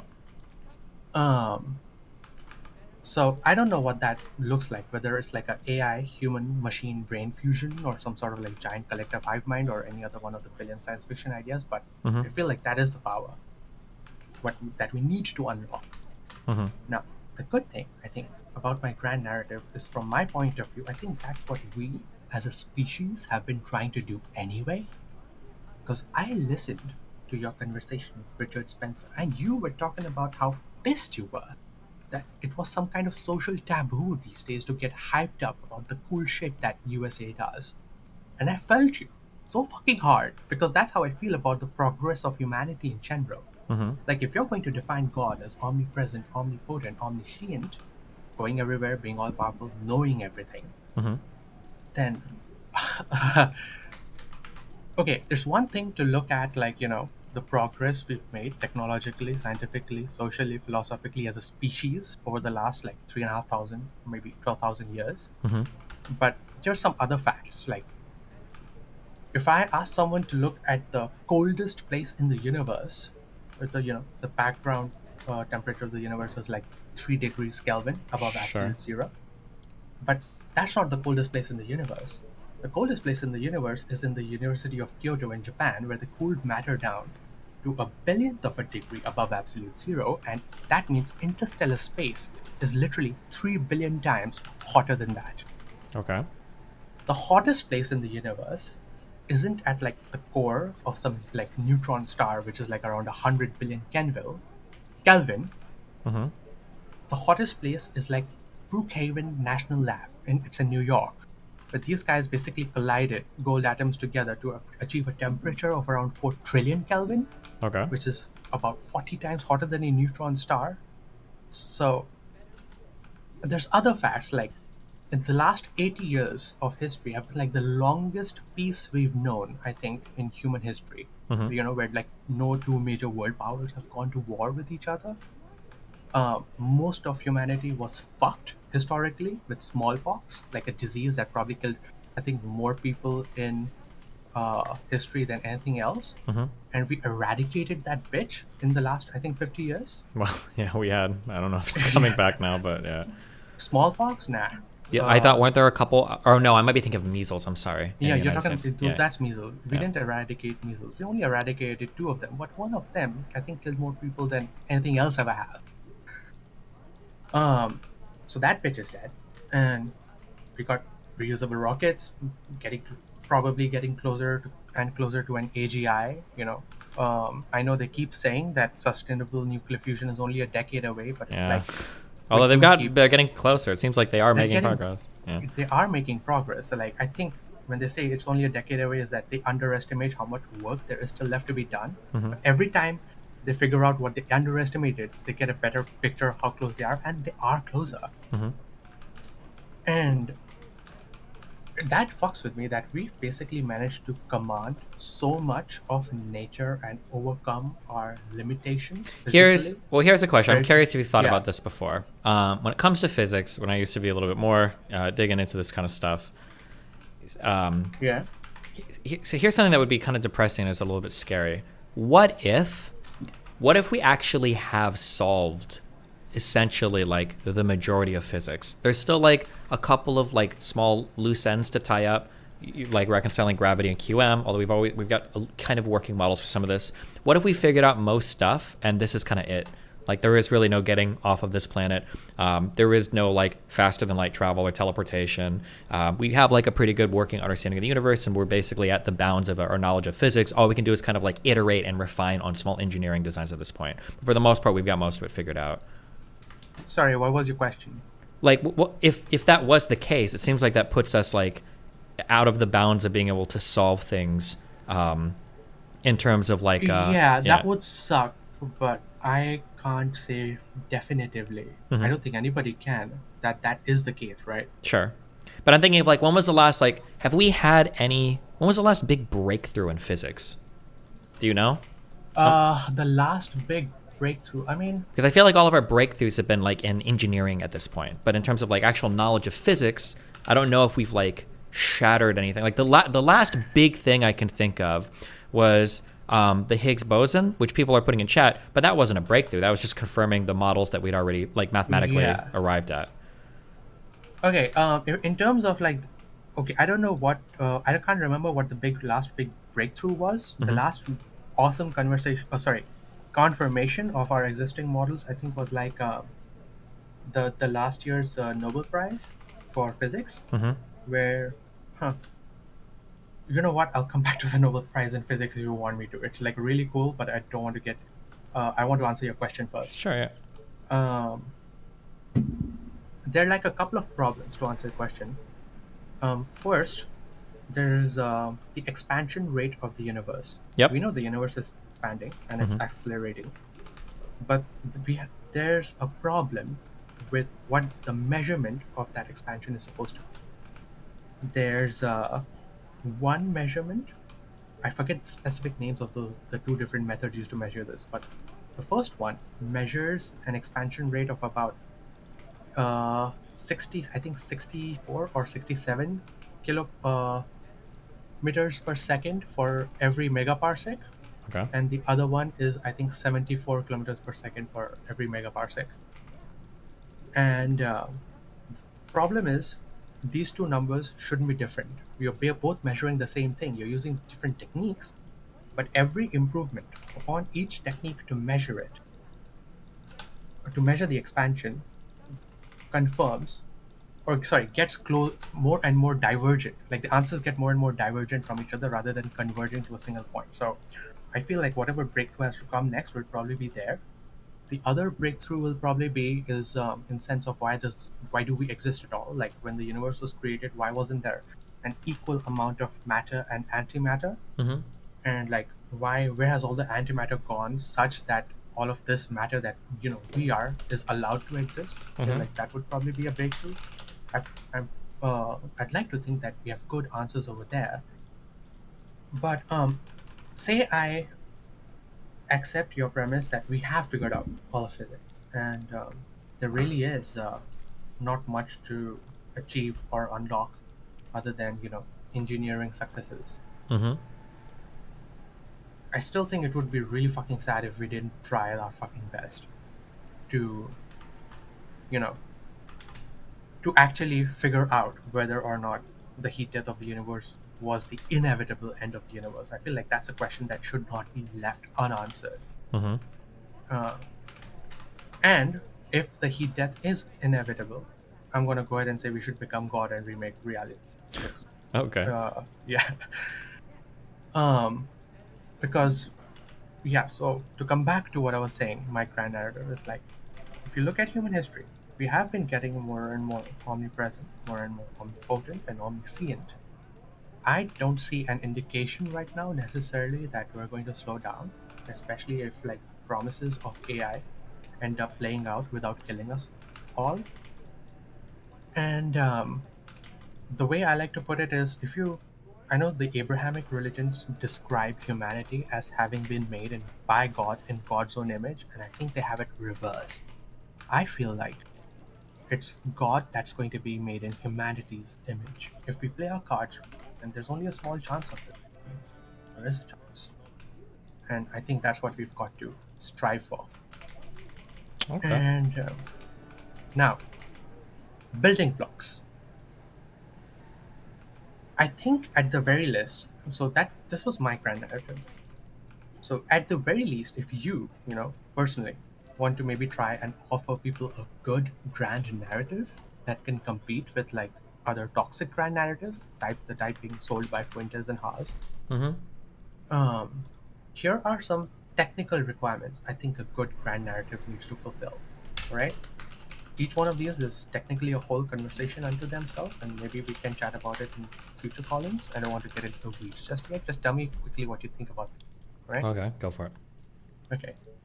I think first, you need to place the people who might like you or like your narrative in an appropriate historical context, in the sense of where we came from, where we are, where we're going.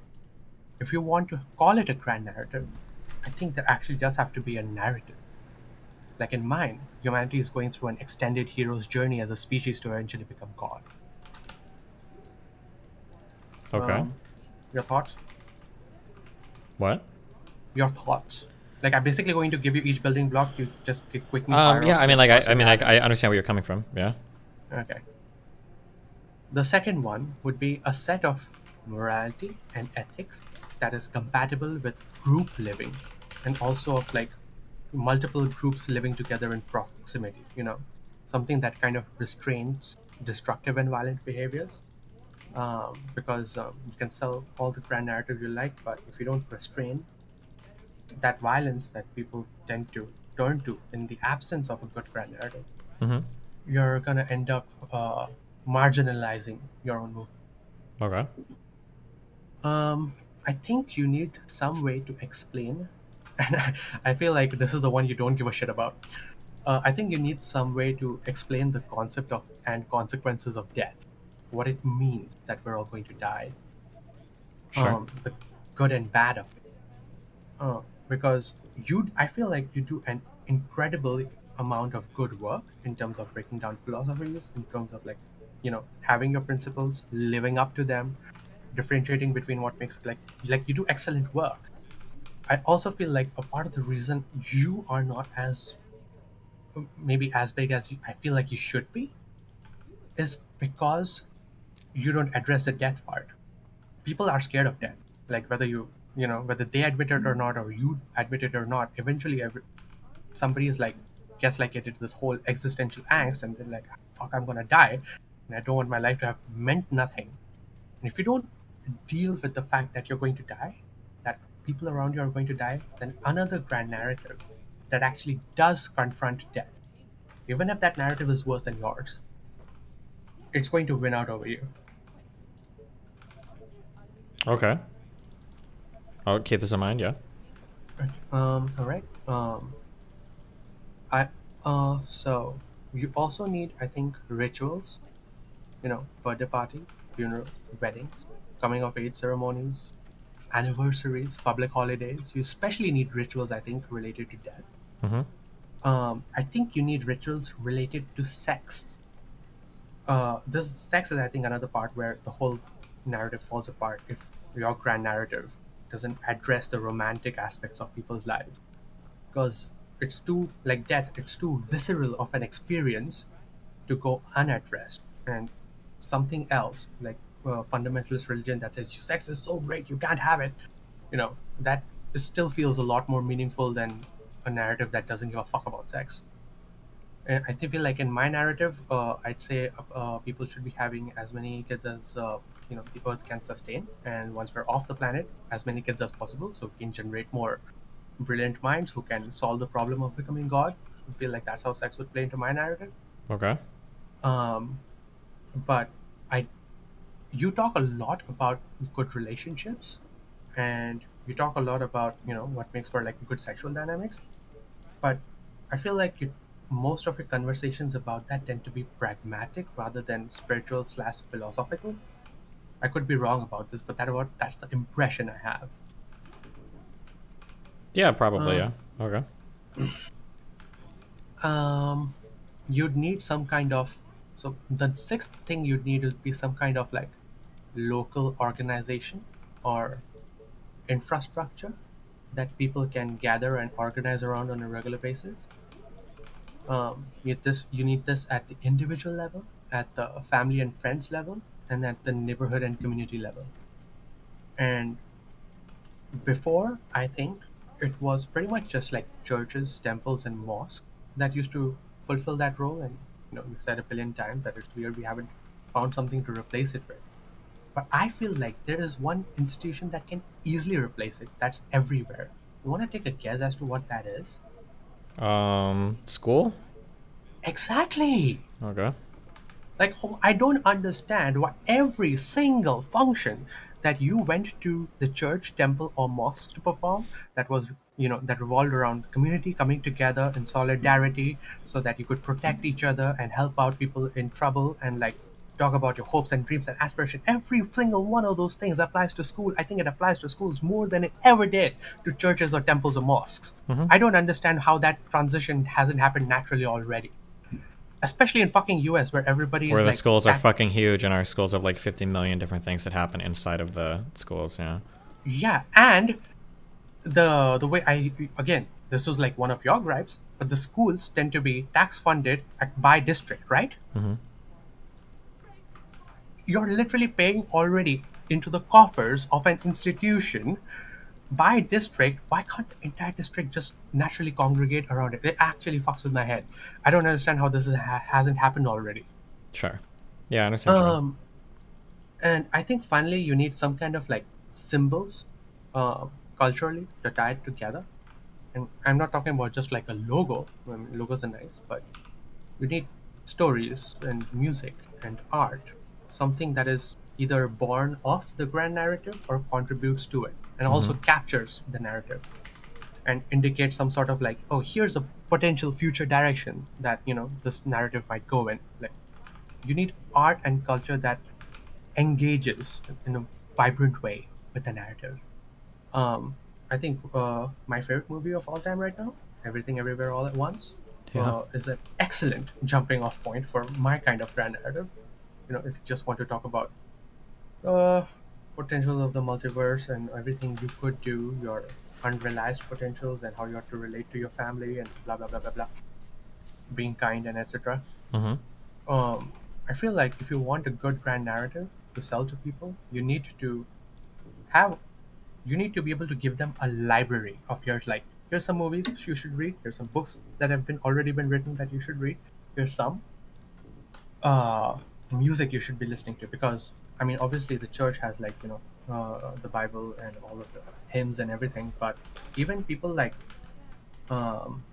what's his name, Fuentes. Mm-hmm. Fuentes can refer to different books. Richard Spencer tends to refer to a lot of different books, movies that they like. They have a particular bent to the kind of art and culture that they like talking about, and Mhm. versus the type that don't. Mhm. If you don't have that, you kind of it's not as sexy. That's basically it. If you do, without good art, your narrative just isn't sexy enough to sell. Sure. So those are like the technical requirements. Now, you have, I think, also emotional requirements that a grand narrative needs to fulfill. You've done shrooms, right? Yep. So, you know that perception of like the self that dissolving or time becoming meaningless, like the ego death. Yeah, if you do too much, yeah. Yeah. So, shrooms are not the only way that happens. People have those as like when they have like bouts of spiritual ecstasy, whatever causes it. It doesn't matter what causes it, but when they have it, they're very vulnerable in that time to being affected by whatever narrative they've been exposed to in the recent past. Whatever's been like looming the largest over their lives. Mm-hmm. Your narrative, I think, would need to account for that. That emotional fear/awe. This feeling might represent itself as different. Ego death is one way to put it, but there's also like a feeling of like you're one with the universe. What was that guy who Mr. Girl was arguing with? Glink, yeah. Or Glink. Mm-hmm. He was going on and on about his he did shrooms and then he had the oneness of the universe and that's all he wanted to talk about. I feel like Glink, I know the power of the experience he had. He just didn't have all these other elements of the whatever he was selling in place. And I think sex also ties into here again too. Really good sex can be spiritual, Mm-hmm. and but most importantly, I think you have to have people become creative in some way. I mean, creative is basically like, whether it could be a handicraft, or maybe you're really into decorating your room, or you have art, or some kind of sick program you coded, or some research you did in public. You created something. Doesn't matter what that thing is, but there is something beautiful about creating something. The act of creating something, because you've talked about the satisfaction that comes after after you've finished a good book and you've closed it, and it's very different from the very transient dopamine hits you get from like scrolling TikTok. Yeah. I think that satisfaction is infinitely more intense when, instead of just passively consuming a book written by someone else, is something that you've personally created. Okay. And the final point Yeah. is that I don't think you should call it God. I mean, your grand narrative, if there is like a spiritual component to it, Okay. I feel like you said that when you define perfection, when you've decided that you're perfect, probably like Mr. Girl has, Mm-hmm. you sacrifice all future growth. I feel like that's something people do when they call their ultimate spiritual aspiration God, because God is a, you can put the word God into a box.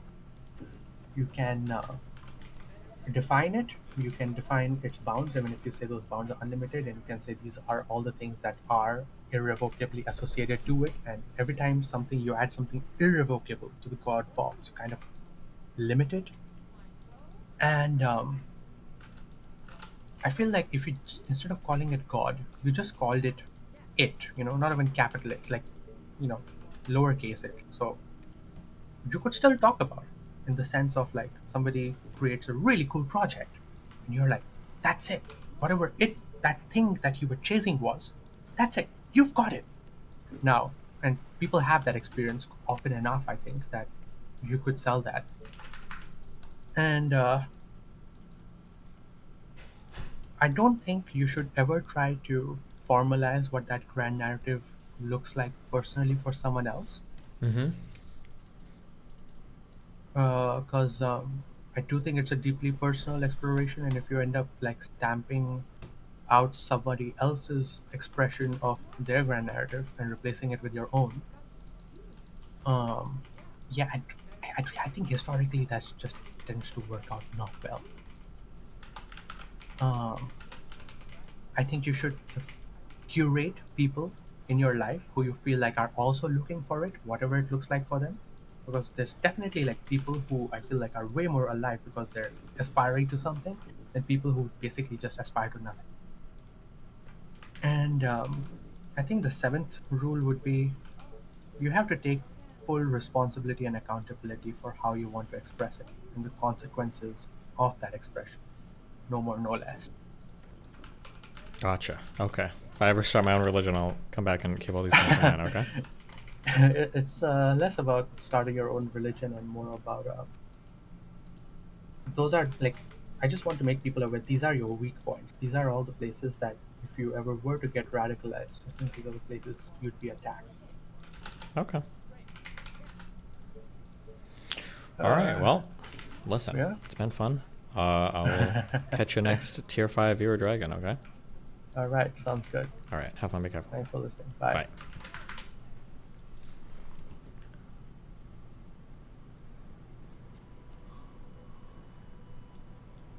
Jeez. Okay. Antonio, what do you want? Nice. No microphone working? Oh, wait. Did you change your mind? You're gonna... It is working, I think, no? Oh, okay. What's up? How's it going? Pretty good. How are you going? I'm doing very, very good. Well. By the way, I've been liking the outfits you've been choosing, though. Wow, for your panels. Okay. Mm-hmm. Okay. Yeah, they've been Did you nice. just call in to say that, or what else? No. I actually wanted to talk about mainly two things, if you don't mind. One would be corporate finance. Okay. and the other one, it would be capitalism, but we don't have to get into that one if the first one gets for too long. Okay. What is your overall take on corporate finance? I'm sure you are critical with some products, but in general, you don't see it as a bad thing. I have no idea what you mean. Do you just mean like capital investment in businesses? Are you talking about like hedge funds? Are you talking about like what is corporate finance? What do you mean by that? Well, I mean, my criticism would be all the finance product that they don't really give liquidity directly to companies or Are you talking about like all like derivative markets or? For example, yeah. Mm-hmm. Okay, what do I think about them? I mean, I don't know. They have their purposes, right? Like, even derivatives can be used in a financially responsible way if you're like hedging against like certain bad outcomes in markets or whatever. I don't think they're intrinsically bad. I feel like sometimes it's a little crazy how far we've run off with it, but I mean, I don't think I have strong opinions on them. Right. It's because to my criticism is overall like, for example, you said the other day, you don't feel like companies should like vertical do this acquisition like constantly because it's just not healthy for the market. Okay. And I agree with you 100%. And if a company goes and acquire a competitor, that company is not being it's not engaging in corruption or it's not doing nothing illegal. it's just doing something in your view is not creating a healthy environment, right? Yeah, I don't think I do anything illegal. Yeah. Well, it happens something similar to me when with the corporate finance field. Like, I feel we have fundamentally failed as a society if a person in a fucking room speculating against the Chinese yuan or the Japanese whatever coin is in a fluctuation, he makes more money than people in any other fields, which are, in my opinion, giving more value to society. I mean, that's just, you're talking about a fundamentally different way to value stuff. But I mean, Right. that has nothing to do with corporate finance. It's just like a fundamentally different approach to valuing labor or work or whatever markets, right? Okay, fair enough. But what's your view on? Would you agree with that assessment at all, or? No, I mean, like, I think we can use, like, that's what government is for. Is we hopefully use government to compensate people that we think should be worth a little bit more. But I mean, like, we're never going to get markets to value that type of stuff, right? Okay. So, do you think in general, we have a economic system, or like people are making the type of money that they are giving the value back to society? Like, do you see any disparities there? That they're not giving value back to society?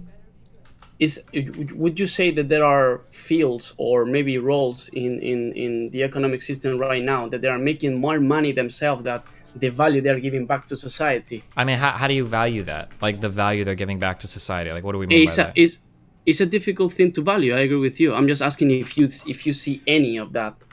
I mean, it's just impossible to value. That depends on how you're valuing things, right? Like, Right. technically, I don't make or produce any products for society. I'm literally purely entertaintment, right? So I mean, okay. like, so arguably, like, I'm completely overcompensated. Or you could say that, like teachers don't give like they don't produce a good, but the service they produce for like education is hopefully important. Most people would agree with that.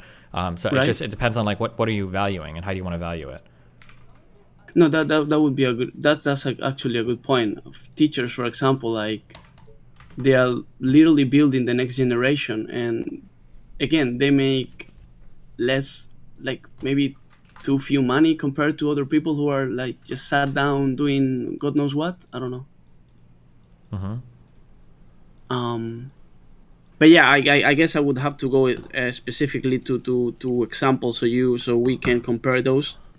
But Well, if you're asking me about things like how should we value, like you got to tell me how you want to value things, and then we can try to figure out if that works or not. But like right now, it's the value is just supply and demand for a given skill based on sometimes on the fundamental value of the skill because of other goods and services it creates. Sometimes just because of how other people value it. Like, I mean, at the end of the day, in a capitalist society, like stuff is worth essentially what somebody will pay for it. That's all it really comes down to, right?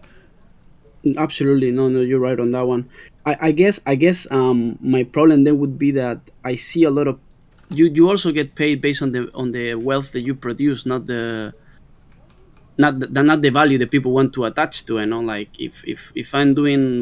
if I'm just cooking noodles every day, but everybody's watching me on TikTok and that's producing or generating a lot of money, I'm gonna make a lot of money.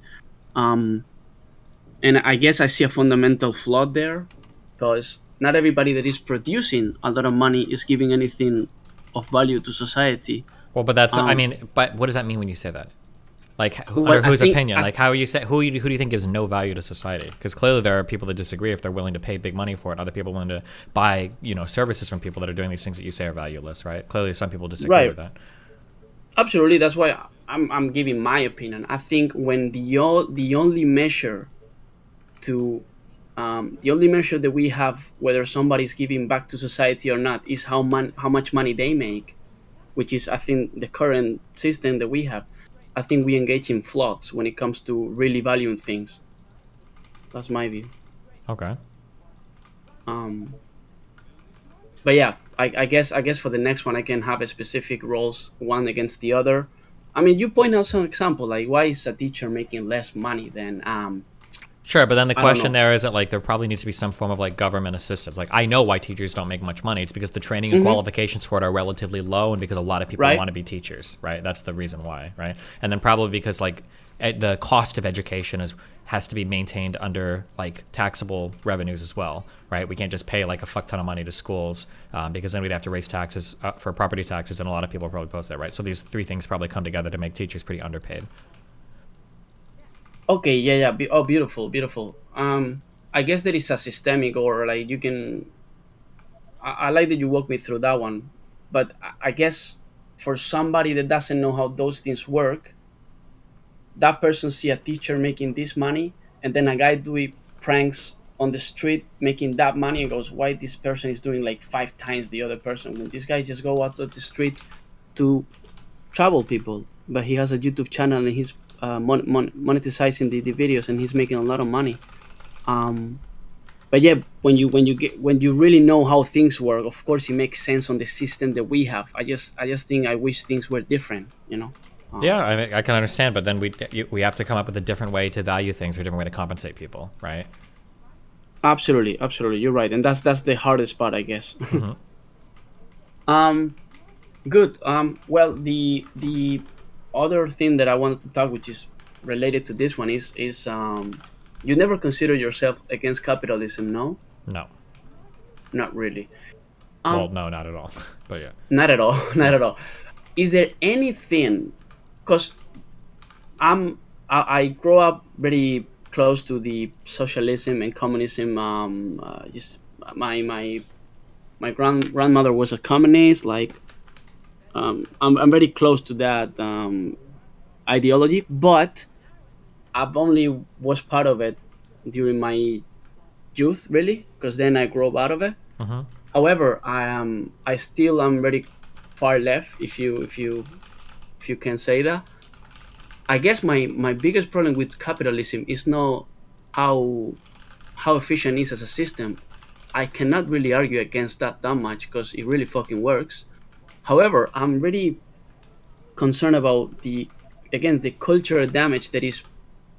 If it's like, again, when the goal is making profits and it's all that matters, you are setting everybody up to failure. I don't know how much you can, and you can make that criticism without being against it, no? I mean, I understand what you're saying, but then you have to give me some other alternative system, right? Like, the idea is that you have like the invisible hand, right? The idea is that hopefully your markets are functioning in such a way that people are choosing to put their money towards the goods and services they value the most, right? That's the idea.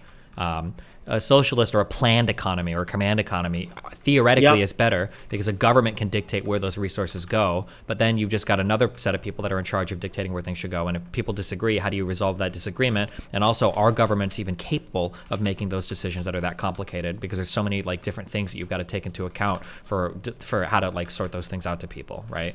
Or how to divvy those things out to people.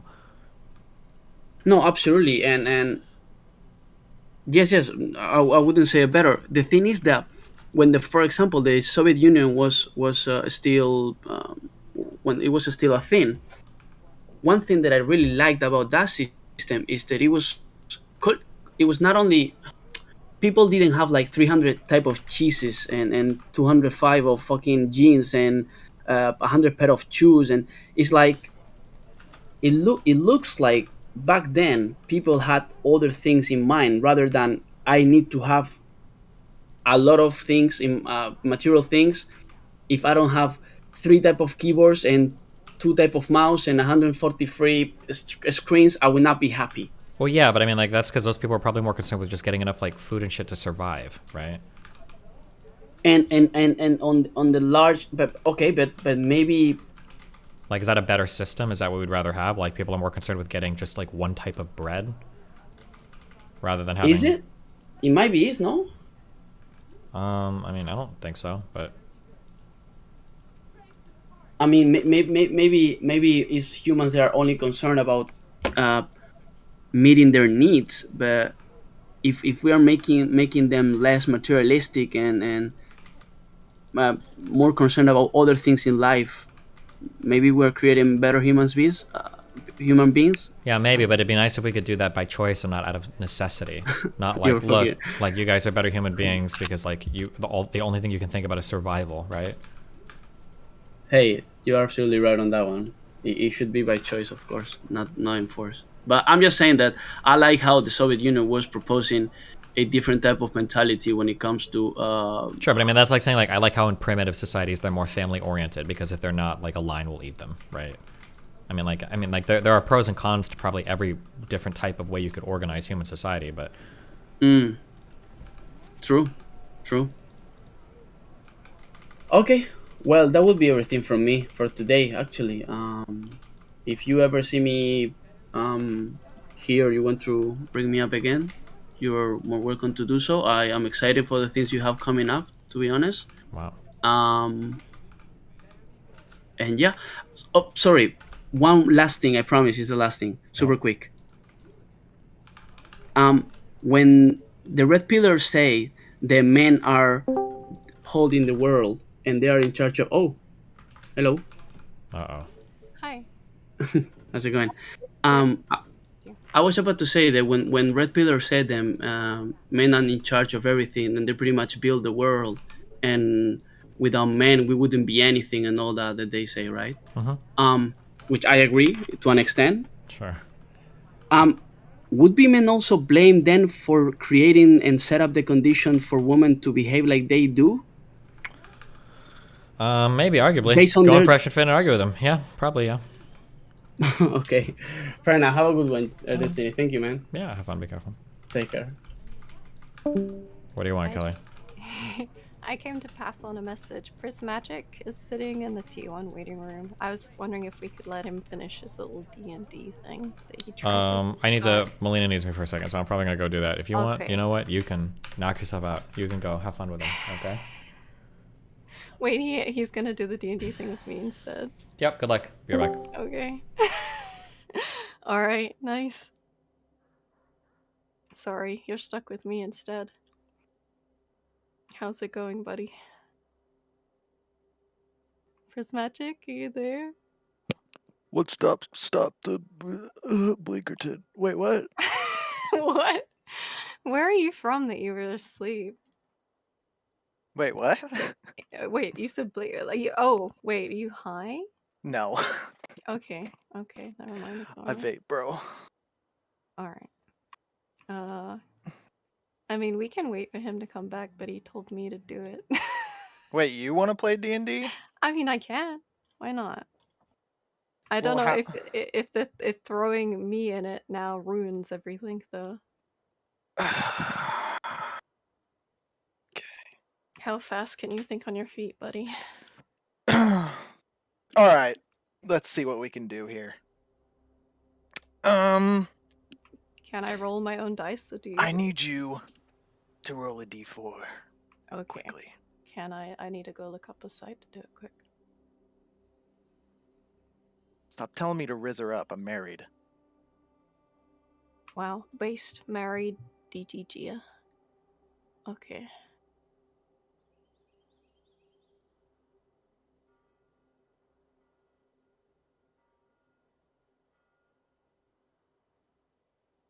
Well, this side is crusty, but you know what? It works. A D4, you said? Yes. Okay, I got a 1. That's good. It's good. It is Alright. good. Nice. You will play as a paladin. That's not as good, but you know what? It's fine. Do worse. Okay, hold on. Let me get in character. Your god, the Ashen Light, guides you to the desolation in pursuit of the evil forces responsible for slaughtering your brothers and sisters of the Crestforge Sanctuary, leaving you the last paladin. Imbued with holy powers and a righteous fury, you tread forward with fiery vengeance. Cool. You have been traveling into the desolation for a few days now. And you have set up camp to spend and rest for the night. When suddenly, you hear a noise not far in the distance. And it's the cackling sound of something. Let me see if I could get you... Well, How do you react to this noise? You're at the edge of a dark forest. in A desolate cackling noise? That sounds like a witch. What level am I? This sounds like a bad time. You are level 1. Oh, this is a bad time. Okay, I don't want to go in there. What the fuck? That's death. Well, What? Do I have to go in the forest? Are there other routes? no, it is not in the forest. Okay. It is in probably parallel to the line of the forest, but you can detect the direction that it is coming from. Okay. Can I not go in that direction? Yes. What are my options? Okay, that would be my choice. I mean, you can What other go. directions have I got? Well, it is in the middle of the night. You are in a desolate landscape. However, you are at the tree line of the dark forest filled with dead trees. But you are awakened by the noise of a cackling. Oh my lord. As a paladin. Well, Yes. hold on. I've never played a paladin before, by the way. I'm literally Well, looking up. let me hold on. I got I play a fighter every single time I play D&D. cringe. I know, but I like to hit things with my sword. Okay. You're putting me on the spot, dude. Yeah, chat. Don't tell me I'm throwing right now, please. I feel like if I'm a level 1 paladin, I don't want to go in the direction of a cackling witch. You know, probably. Unless I want immediate death. You fucking put. Ugh, damn it, Kelly. Did you assume I would just walk straight towards it like a retard? No, I just didn't assume I had to fucking generate another character sheet. Hold on a second. God. Kelly, god damn it. It's your job as a paladin to kill evil, sure, but I'm freaking level 1, bro. What am I gonna do? Okay. I'm gonna get killed. I'll get turned into a rat or something. I'll become soup. This is what I'm gonna say. Since this is fast D&D, I've dumbed things down a lot for this. So what I'm gonna say is that you have a sword or hammer, whatever you want. Do you want a sword or okay, sword? You have just a simple one-handed sword, a shield. You have smite. You have detect evil, and that's all I'm gonna give you right now. Okay. I'm gonna use detect evil, even though it seems fairly obvious, right? You detect evil. That's all you tell me. Okay. And it's in the direction of the cackling noise. Compelled by the ashen light that you serve, you must go smite it. Yeah, brilliant. Okay, I have no choice. Okay, let's me looking up level 1 paladin and what the fuck smite does. I think it's smite. It's been a minute since I played. It's been divine. No, you can't have that yet. Sorry. You're just leading me to go die to a witch. Let's be real. That's my Hey, it's not story. just witches that cackle. I think there's like, okay. You got divine sense and lay on hands. Those are your feats. Yeah. Let's see here. God damn. This is what prep is for. This is why you don't put DMs on the spot with this kinds of shit. Sorry. That's okay. That's to be fair, we're just the filler content right now because he's fucked off to go do something. So it's not like you have to do a great job. I could literally be here just saying "Apamna," and that it would be like, you know. True. Koibu is very disappointed right now. Koibu is a better DM than I am. Koibu is a really good DM. It's been a really long time since I played a game with him. It would be fun to do again. I'm just like super intimidated by his vast rules. I think it's really interesting that he uses such different and old variations of D&D. Yeah, the first time I tried getting into D&D, like 10 years ago, it was 3.5, I think. Hmm. It was pretty rough. I couldn't even do it. Yeah, it was difficult for me to understand some of the things that he had set up in his new campaign. But to be honest, he's such a good storyteller that it didn't matter too much that I didn't get like fully his mechanical setup. Somebody in chat's like, okay, you hear the cackling noise. And then after that, you hear the leading cause of rape is women who can't put up boundaries. Meow! No. What is this? No, please. I get tormented about this now, even in D&D. Brilliant. Okay. That's the evil I've got to defeat. Yes, it is very Cool. evil. Okay, and I have to do it with lay on hands and divine sense. Okay. God, hold on. Okay, here we go. I just generated a character. Okay. Cool. You have quite a few spells at your disposal. Can you link me it? Did you do it on D&D Beyond? Fuck. No, I did it on fastcharacter.com, which is cringe. But let me see if I can take a screenshot and message you it. Okay. Prismagic. Use ChatGPT for the story. Look, I don't think the story is the issue. It's the mechanical aspects that is a pain in the ass. Yeah, it's really like there's only so much you can do when your player is not even rolling. He's just guessing numbers, purposely throwing. I roll a 9.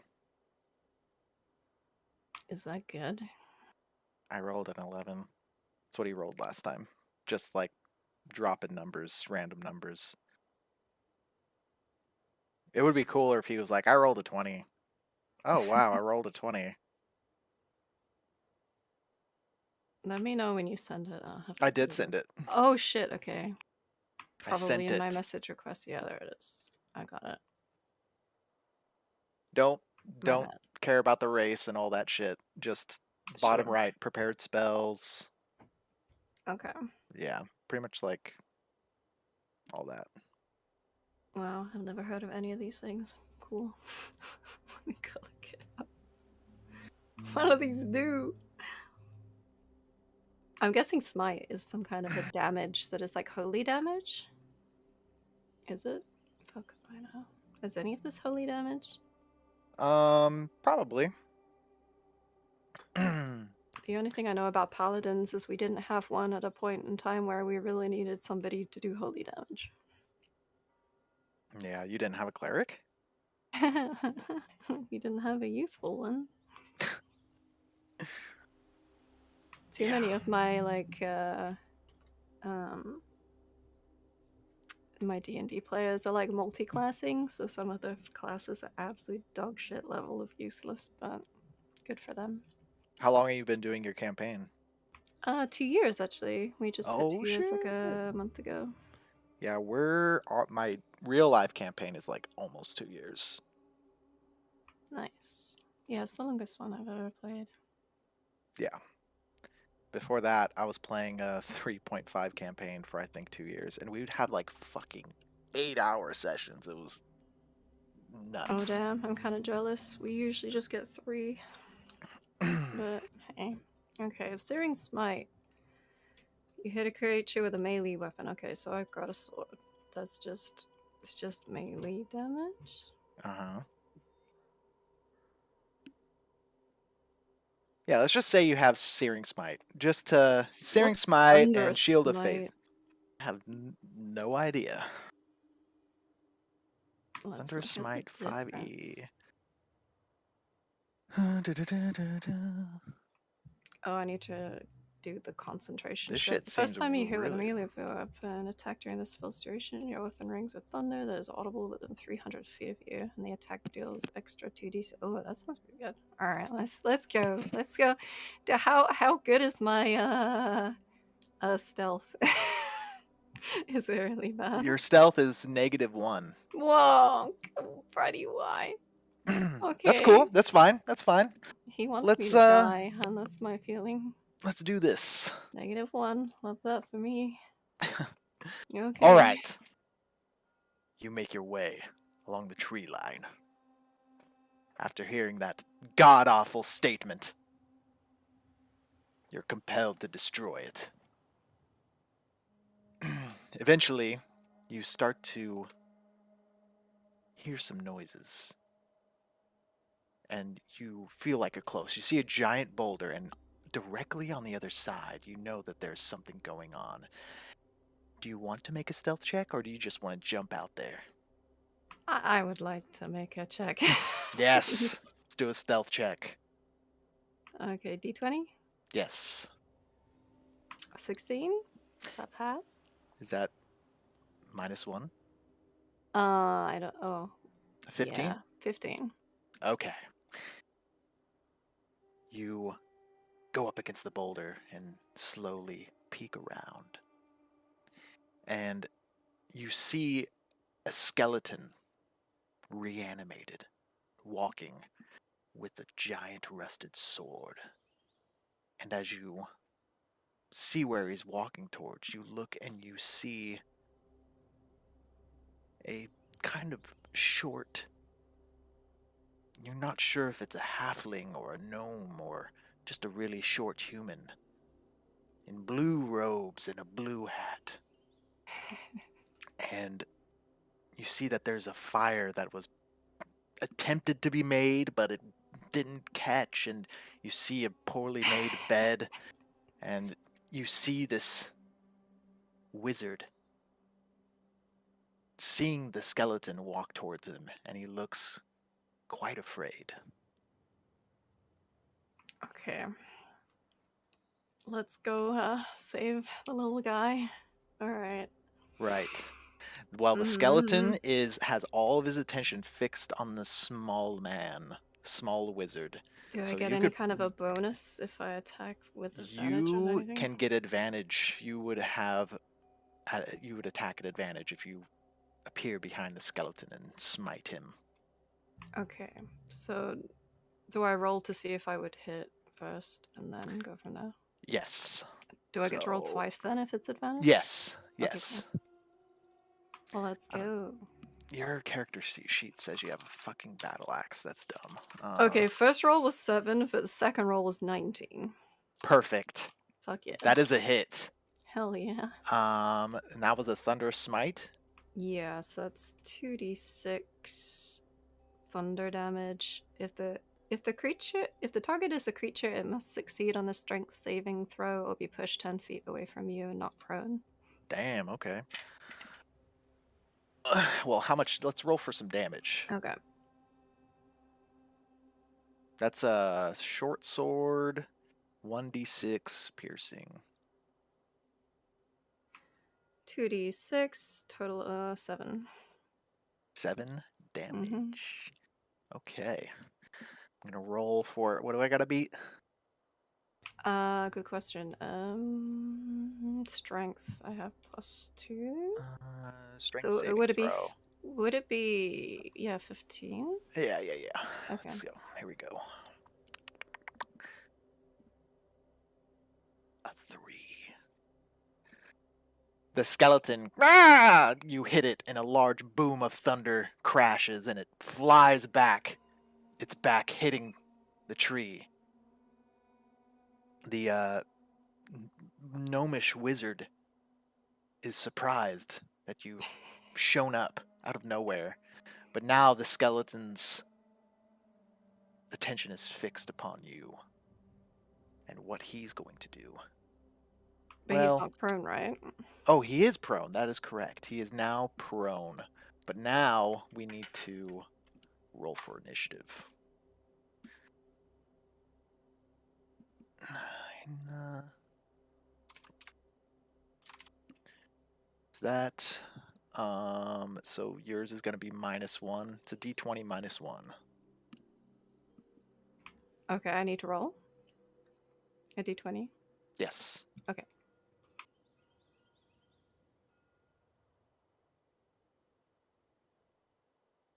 -16 -1 is 15.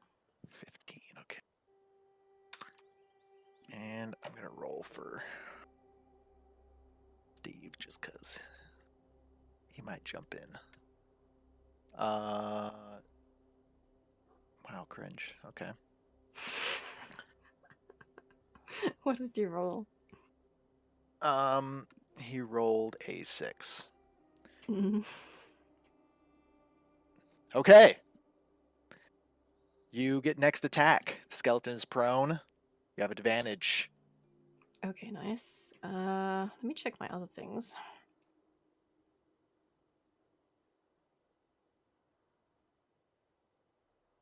There's something that just says command.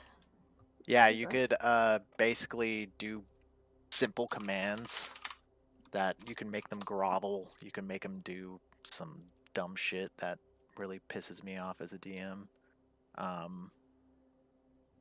Oh, okay. You don't want me to do that. Oh, the spell has no effect if the target is undead. Ah, it's undead. Yeah, okay. Fair enough. It is a skeleton. Alright, so I'm just is. gonna check. Searing Smite. The next time you hit a creature with a melee weapon during the spell's duration, your weapon flares with white hot intensity, and the attack deals an extra 1d6 damage to the target and causes the target to ignite in flames. At the start of each turn until the spell ends, the target must make a con saving throw and failed to save, so it takes 1d6 of damage. Okay, let's go with Searing Smite this time on. Do I just automatically get hit if it's prone, or do I just get advantage? How does that work? You get advantage. Okay, so I do 2 d20s. Wow, what's going on here? Are you First winning? one was a 10. Nope. The second one was a 16. Again. Why have I had 16 3 is a 16s? hit. A nice. Okay, I'm gonna do Searing Smite. Yeah, and you're in here. You're right behind me. Okay, so you can join in a sec. So I get 1d6 and causes the target to ignite in flames. Okay. Yeah, I'm just rolling for the damage.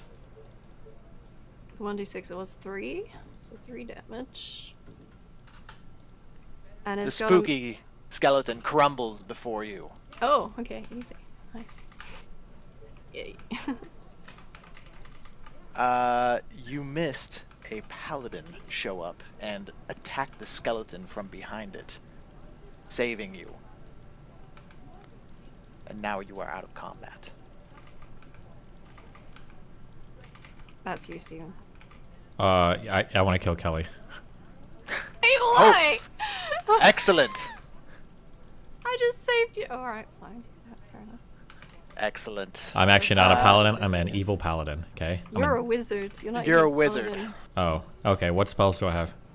You have, let's see here, you have Firebolt, Light, Prestidigitation, Mage Armor, Detect Magic, and Charm Person. Holy cringe. Firebolt it is. Alright, well, Fuck me. Why did I help you? I guess if we're just gonna keep on the same, we're in combat still apparently, so Yeah, we are. You would be next. If you want, I will roll for you. Yeah, roll me. Is that D6 or what is it? Well, it's a You gotta roll to D20 hit me first. first. You gotta roll for hit. It's a roll to hit on Firebolt? Yeah. What a dog shit fucking spell. Okay. Here we go. +5. What's your AC, Kelly? Too low for me. 18. Oh yeah, no. That is a miss. You fire your firebolt and it goes right by her head and hits the dead tree behind her. It Okay. is now your turn, Kelly. Do you want to try and implore am I this gonna do? gnome to stop attacking you, or? That would be nice. I'm not keen on dying. It's either that or running away and letting him continue to do what he wants to do. Let me see. So he'd get a hit, right, if I try to leave. I think if I ran, he would get... No, that's only if you're in melee range. which you Oh, are okay. currently not. I mean, I do have moderately high charisma, but I don't know. Wait, you said the command thing can influence people? Yes, Man, it's got to be monsters Can I only. use Is command that really on for him? people? For humans? I thought command was monsters only. I don't know, I didn't look it up. Nope. I've never It's played you Paladin speak in a my life. one-word command to a creature you could see within range. Creature? Does it that includes humans? Yeah, yeah. Creatures include pretty much anybody that's, you know, conscious. Persons, monsters. Okay. Except undead. You can't do it with undead. Or if it doesn't understand your language. So I could just say, yo, can you stop killing me? And try and roll for that. What the not fuck do I roll? Not necessarily. There are a couple of different commands. So. Alright, let me look it up. Approach. The target moves towards you. Drop. Target drops whatever it's holding. Flee. The target spends its turn moving away from you. And grovel. The target falls prone and then ends its turn. Halt. Yeah.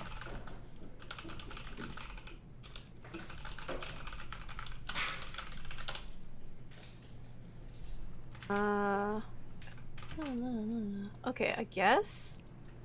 Grovel. Should we try for that? Yeah. Okay, what do I have to roll? Okay, wisdom saving throw. Now he just Oh has fuck, to do against wisdom a saving wizard. A wizard. Oh, brilliant. Okay, that's gonna be hard. Oh no, why did I Well, pick that? Let's see here. I'm gonna fail making a wisdom saving throw against a fucking wizard. GG Kelly, you retard. 17. That's what I rolled? Yeah. Good. Doesn't affect him. Obviously. He doesn't listen to anybody. True. Probably should have asked what kind of saving throw that would have been in it. Yeah, you probably should have, but you didn't. Yeah. And now I'm gonna fucking kill you. All right. What are we gonna do next? Are we gonna do another firebolt, or Yeah, I am. Doing another one. you want to charm her? You want to try and charm? Nope, I don't need to. It's a worthless Excellent. creature to charm. Perfect. Oh, that's kind. I just saved your fucking life, Yep, yes. and now you're gonna die. So the next viewer calling can come into the room. You are a bad wizard. Well, not wrong. You just rolled a 2 plus 5, 7. It's a miss. Fuck. The firebolt swings past her head again, hits another tree, and the trees are starting to catch on fire. Well, we fucked this. We're gonna just accidentally burn down the entire forest. Okay. Accidentally? Accidentally. You sure it's an accident? My intention. Maybe not. You're a lot more evil than I realized. Okay. You know what? I'm not gonna try command again. What do I need for the others?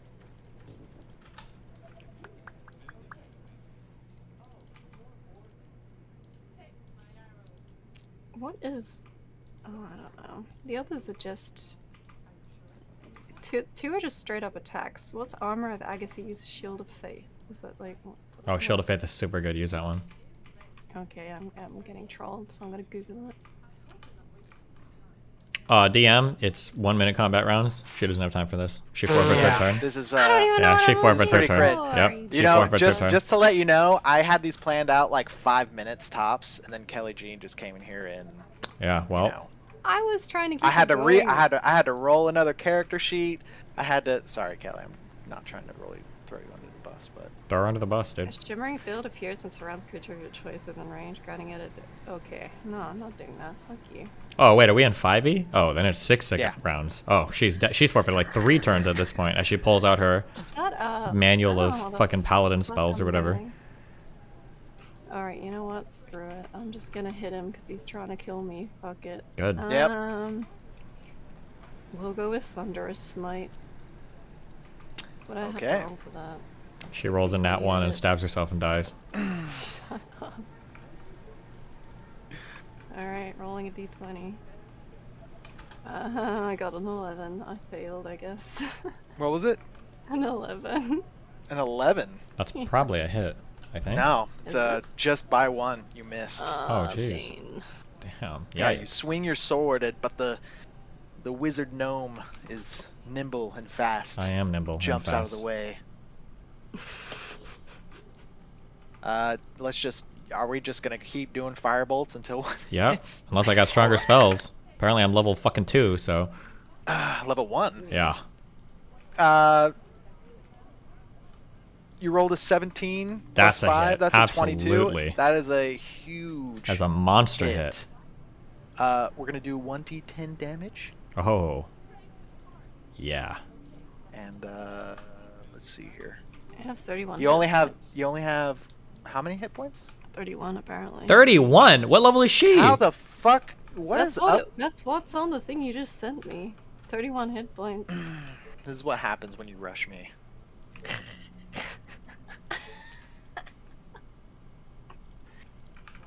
You know what? He hits you for 5 damage.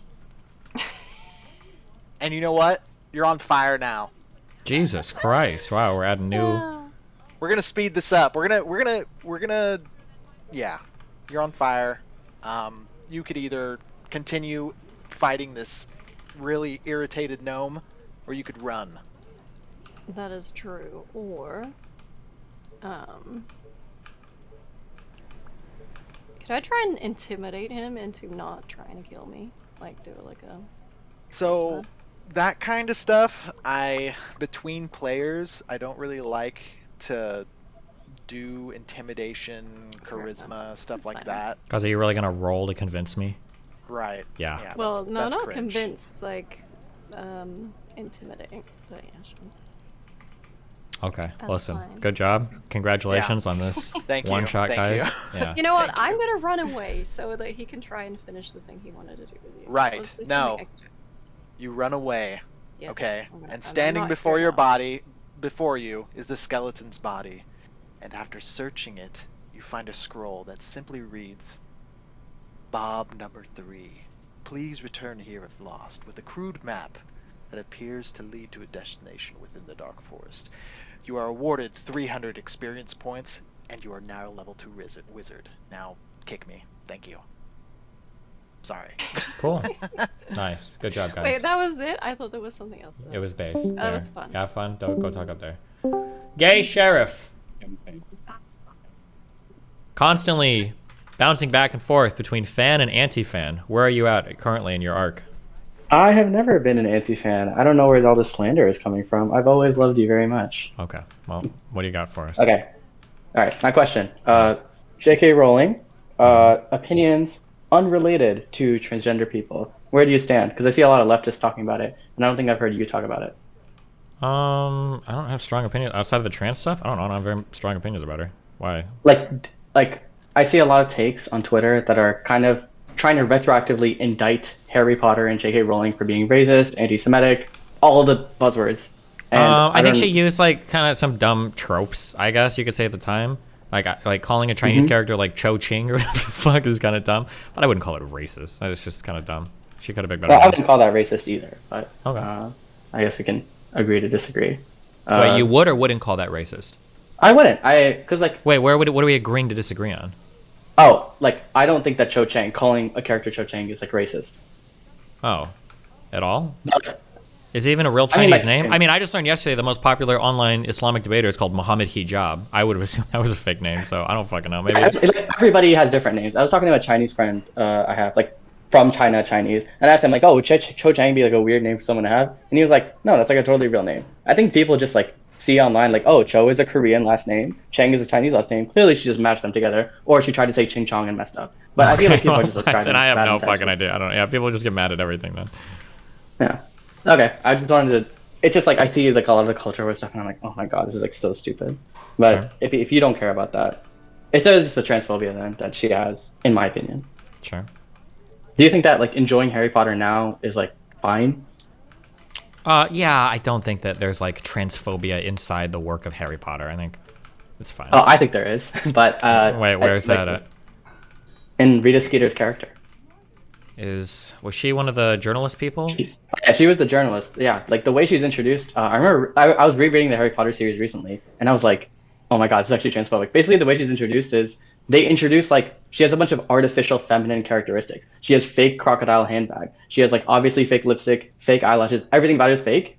And then also they talk about how her biological attributes are masculine. Like she has a mannish hands. She has a really like strong jawline. And like I'm like, I don't know about that. I think that's Was it supposed to be a trans character, or was it just more like hinting at the fact that she's like a gossipy fucking like hollow loser that has like fake crocodile shit? Fake, like, is it really supposed to be like a? If it was just the fake shit, I would agree with you. The fact that she's like, oh, she has mannish hands, I was like, okay, I think this is like a sign of things to come, in my opinion. Really? Can a woman never be I think described so. as having mannish hands? Is that? I mean, I didn't say never, but when you combine that with the artificial femininity around her, and the fact this is like a very like evil character, it kind of sounds like, you know how like when they'll queer code villains to like make them seem worse, like give them kind of gay mannerisms to like indicate to the reader, oh, this is a villainous character. I feel like that's what she's doing there. Okay. To everybody say that I'm reaching in chat, literally look up the fucking passage in the book. It sounds really bad if you read it. But Well, yeah, but does it actually, or is it just because we're reading this in like 2023, where we're like hyper fucking vigilant against anything that can seem even remotely transphobic, and if it does, we like lose our fucking minds over it? I mean, I don't have like the passage to pull up right now, but I mean, Like, I think you if can look I it read up. Harry Potter today, I think I'd be a little bit sussed out about like the Gringotts fucking goblins. But like reading it back No, then, they I don't don't- think I. Wait, what? They don't look like why would you though? They're goblins. Isn't there like, You've seen- aren't they like hook nose, and there's like that star pattern in the fucking bank when they go in That's the not movie? in the books. No, That's it's not not in in the the books, but in the movie that was released in like fucking 1942 or whatever, okay? It's a fucking old ass fucking movie. Like they still had that shit on the ground. But if it happened today, I'd probably be a little bit more sussed out, maybe. I'm not gonna like debate bro you on every point, but Mm-hmm. that is just part of an actual bank. Like they didn't like make it up for the movie. They just happened to use a real bank for the setting. Yeah, but and it that, I'm happened to have a gonna, star but I rating. could say same thing for the Rita Skeeter thing. Like some women can be like fake as fuck and like masculine and just like unpleasant to be around. I mean, but But like that was like intentional. Like it was intentionally made that she gave her the attributes. She didn't accidentally write her using those attributes. But you can accidentally set it in a bank that has a Star of David on the ground. Like it's definitely a detail that probably nobody noticed. Like I would believe that. I mean, maybe you think differently, but that's what I think. Okay. I would be surprised if she cared about trans shit back then, because I feel like trans stuff was so much more a like minority issue. Like I don't know if anybody was thinking much about I would trans honestly believe that she didn't even know that trans people existed. But I Yeah, think that probably- the maybe, idea yeah. of having kind of like a masculine person and like feminine stuff around them, I think that's what bothers her. It probably bothers a lot of people. That's kind of the impetus for her transphobia. That's what I kind of see. Huh. Okay. But like that's just why I would see it as a transphobic thing, right? Even if you didn't see it that way now or then. But I don't think that the goblins are anti-Semitic. Definitely. Huh. Okay. Like, do you think Lord of the Rings is racist? Like for the same reason? No, but a lot of people try to make that argument too. Well, I think less people, because people like Lord of the Rings, and then now we have to make everything bad about Harry Potter. But I don't know if you covered this on stream because I haven't watched it recently. Did you ever cover Hogwarts Legacy and the kind of the weird stuff around that? No, was there ever anything actually weird, or was it just people being way too fucking paranoid about like every little thing? Like the Some Kokla or of whatever it- the fucking old Jewish instrument that people were saying. Yeah, that was a stupid fucking criticism that people just make because whatever. The thing that actually got to me was the trans character, whose name is Sorona Ryan. I was like, okay, there's no way they did this by accident. Wait, what's wrong with Sorona? Is that like a real trans person that's bad or something? No, like it's just funny that like the name has Sir in it and the last name is Ryan, like a masculine name. I just think it's funny. Okay, maybe yeah. I don't know. But other than that, it's just people getting mad over nothing. I feel like a lot of the J.K. Rowling stuff is that. Mhm. I just know that you liked Harry Potter as a kid. I don't know Yeah. if your opinion has changed over time. No, I think it was fine. It's like good, like it was like decent, like young adult stuff. The main complaint I had about Harry Potter then that I still have now is it felt to me like the character's maturity reset after every book, and that bothered me. I felt like Harry Potter would mature quite a bit towards the end of a book, and then at the beginning of the next one, he'd be right back to being childish. Especially on the 7th book, that drove me crazy. That it felt like a bunch of like grade school kids getting kind of bored hunting Horcruxes because like it wasn't fun. And I'm like, you guys have been through so much at this point. Like, is this really like that reversal of character development? That bothers me in a lot of media. But yeah, that was probably the one. That was the biggest criticism that I had of Harry Potter even back then, and I probably still would. But otherwise, like that is fine. The young adult. I think that's actually kind of a bizarre disagreement because the 7th book is notable because it's the only one that doesn't take place in a school. So I feel like it's natural for them to get sick of it because this is the first time they're not in school. They're just kind of traveling around the country. that's a different setting. They're obviously going to react differently.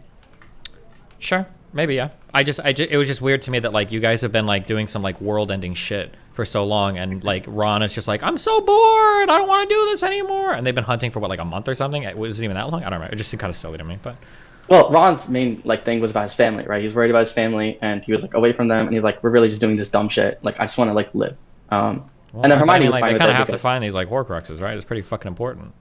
Or that well, Volda dude that, is the gonna conflict, destroy the fucking yeah, but world. that's like, isn't that like kind of a classic conflict in literature? Like, you have personal things that you care about, like your family, and then there's larger world-ending things, and you have to balance those things in your life. And so Ron, it chooses, you know, his family at first. And Yeah, then but he's I feel like you know what, if he was out. saying things like my family is unprotected, I feel like I have a responsibility. I need to go home and I need to like care for my family. Then that'd be one thing. But and I could be wrong. But my recollection of those fights was literally him basically just being like, like I'm really bored and this is boring and we haven't even found any Horcruxes yet and this kind of sucks and like I just want to go back home. That's what it felt like to me. It didn't feel like I need to go home and defend the ones I love. It felt more like I need to get out of here because this is hella fucking boring. Okay, I think he definitely like textually expressed that at some point, but definitely the vibe was like, this is annoying. So I think I can agree that that's how it felt reading it. Other than that, no, like, I mean, a lot of people say the beginning of the 7th book is boring. Did you find it boring, or was it just like, this is unreasonable? No, I didn't think it was boring. I just didn't like, it just felt like the characters kind of like reverse development sometimes. That was a feeling that I had a lot back then, but. It's just, I don't feel that way about any other book. I think she did a good job of like covering different conflicts in each book, even if it felt kind of segmented. Something also that would have been way more interesting to explore, but it kind of got like, it got really sideswiped. It felt like we got a very dark version, not even like a Machiavellian, but like kind of a dark version of Dumbledore at parts of the 7th book. And that's like completely glossed over. We don't really spend much time exploring that. Really? Because I feel like they spent a lot of time exploring it. In fact, it was probably the main thing that was going on, besides like the actual hunt for the Horcruxes. It's kind of revealing more of Dumbledore's secret life. Yeah, they revealed it, but like I feel like Harry Potter never really confronted that. Like it was more kind of like, I feel like he had the realization that Snape wasn't a bad guy by the end, but I never feel like he got the revelation of like, Dumbledore is actually kind of a shitty dude. Like, I would have expected maybe a few lines, maybe they didn't have time in the book or whatever, but like towards the end when he talks to him like in his brain or whatever, like Dumbledore still comes off as kind of like, you know, like the old wise, you know, funny kind of like cool dude, right? There's never like a moment where Harry's like, you're kind of an asshole, dude. You're a little bit of a piece of shit. Like, what the fuck? But it seems like he's just kind of like back to normal on that. But I thought it was weird because like, I feel like I mean, they could have, honest to God, they could have hand-waved this by saying that like pensive tears can be a little bit biased to the observer, maybe, so that maybe Snape was recording memories not completely accurately. But I feel like Dumbledore crossed the line a few times in terms of not just being like Machiavellian, like we have to do this, it's for the good of the world. He came off as kind of like an uncaring, crude asshole. Like, for instance, if there would have been like a disagreement between Snape and Voldemort, where Snape was like, I think he uses the term like lamb or pig to the slaughter or whatever. And if Dumbledore would have been like, I understand, like this is a really rough choice and it's hard to figure out what we have to do, blah, blah, blah, blah, blah. Like that would have been like a Dumbledore answer to a difficult question. But I feel like in Snape's memories, Dumbledore's just like, fuck the kid. Like, who cares? Like, fuck him, kill him. Who cares if he dies? Fuck him. Like, that was the impression that I got. I was like, damn. Dumbledore's not on some like, this is a really tough decision shit. Dumbledore's on some like power trip. Like, I don't give a fuck shit. That's what it felt like. Oh yeah, when he says to Snape, don't tell me you've started to grow for the boy. I'm like, damn, that's a Dumbledore answer? Yeah, that was definitely, yeah, I definitely remember that being a weird dialogue. I just disagree with the feel. Obviously, this is our impression of it. When I go back to the book, I feel like Dumbledore's complexities and whether he's a good or bad person, I feel like that's something the book does deal with a lot, especially in the 6th and 7th books. But if you don't remember that, then do they deal with it in the what is the 6th book again? I'm trying to remember. The 6th book is where Harry Potter goes to Dumbledore to kind of like discover stuff about the Horcruxes. Like they do Pensieves a lot, and then they go to the what was it, the fountain, like the big water. That's in book 6. That's not in book 7. That was definitely 6 because gotcha. Dumbledore. I feel like I understand that they deal with the sordid history of Dumbledore and like Grindelwald or whatever the fuck that guy's name was ever. I feel like we never get a realization from Harry that like Dumbledore is. I guess it just surprised me that in Snape's memories, Dumbledore doesn't come off as a good guy. Do you agree or disagree with that? 100%, I agree with what you're saying. And I don't feel like we ever get that realization from Harry. They're like, Dumbledore's kind of maybe he's not a good guy. Because I kind Isn't that like kind of the entirety of the fifth book? Is like he's like mad at Dumbledore because he thinks like he just doesn't care about him. Like the only purpose of yeah, his but it's like one of the existence things where is, like, for oh, you don't prophecy. care about, but then you find out that like, no, actually, you know, Dumbledore does kind of care or whatever in his own way, right? I feel like I'd have to Okay. go and reread these. Maybe my impression was actually wrong. Maybe it's not. Maybe I'd have to think, or maybe I'm leaning too heavily into the movie and I don't remember the book as much. But I feel like I came away thinking like, in that final conversation that Harry has with Dumbledore at like the train station in his brain or whatever with the weird Voldemort fetus, it just feels like another kind of like whimsical, happy, fun like Dumbledore man. thing.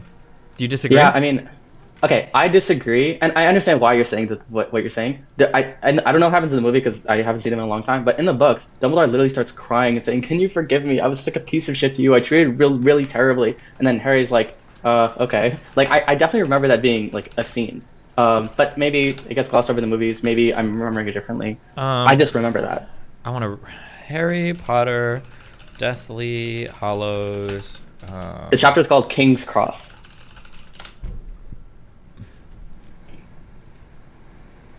Is there like a text dump of this book anywhere? I think that would probably be like, you can probably find like an archive.org or something.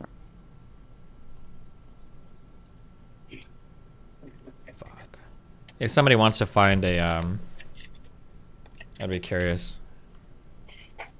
But yeah, I mean, if I might be wrong also. Again, like it's been like about a year since I read the books last time. So, but definitely, I think as a kid when I read it, I definitely didn't feel that way about Dumbledore. I was like, oh, he's such a nice guy. It was only like when rereading it later in life that I was like, damn, he really is kind of a dickhead. Not the fault of the text. I was just a little kid that didn't understand you.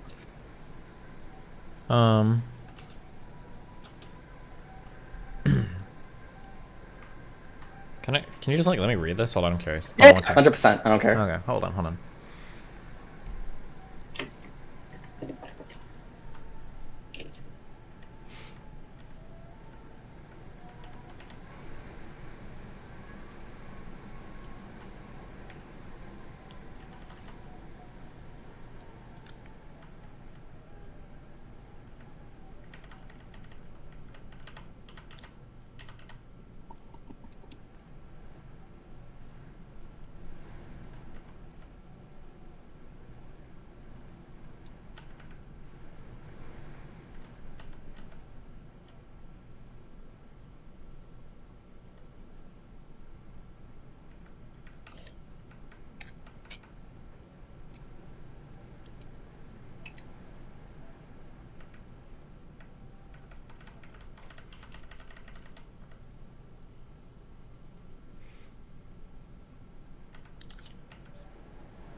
Do a lot. I'm not gonna read all this shit. I want to kill yourself.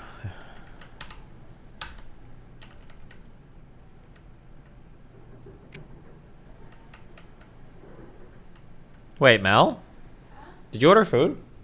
Yeah, I ordered sushi. Oh, ugh. Did you order food? Nope. I told you to. Wow.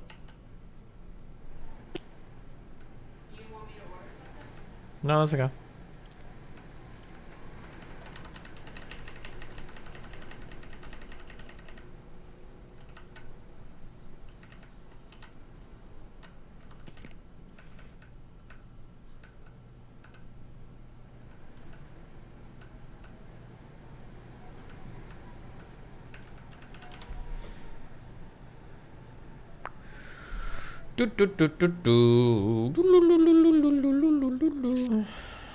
Just chilling.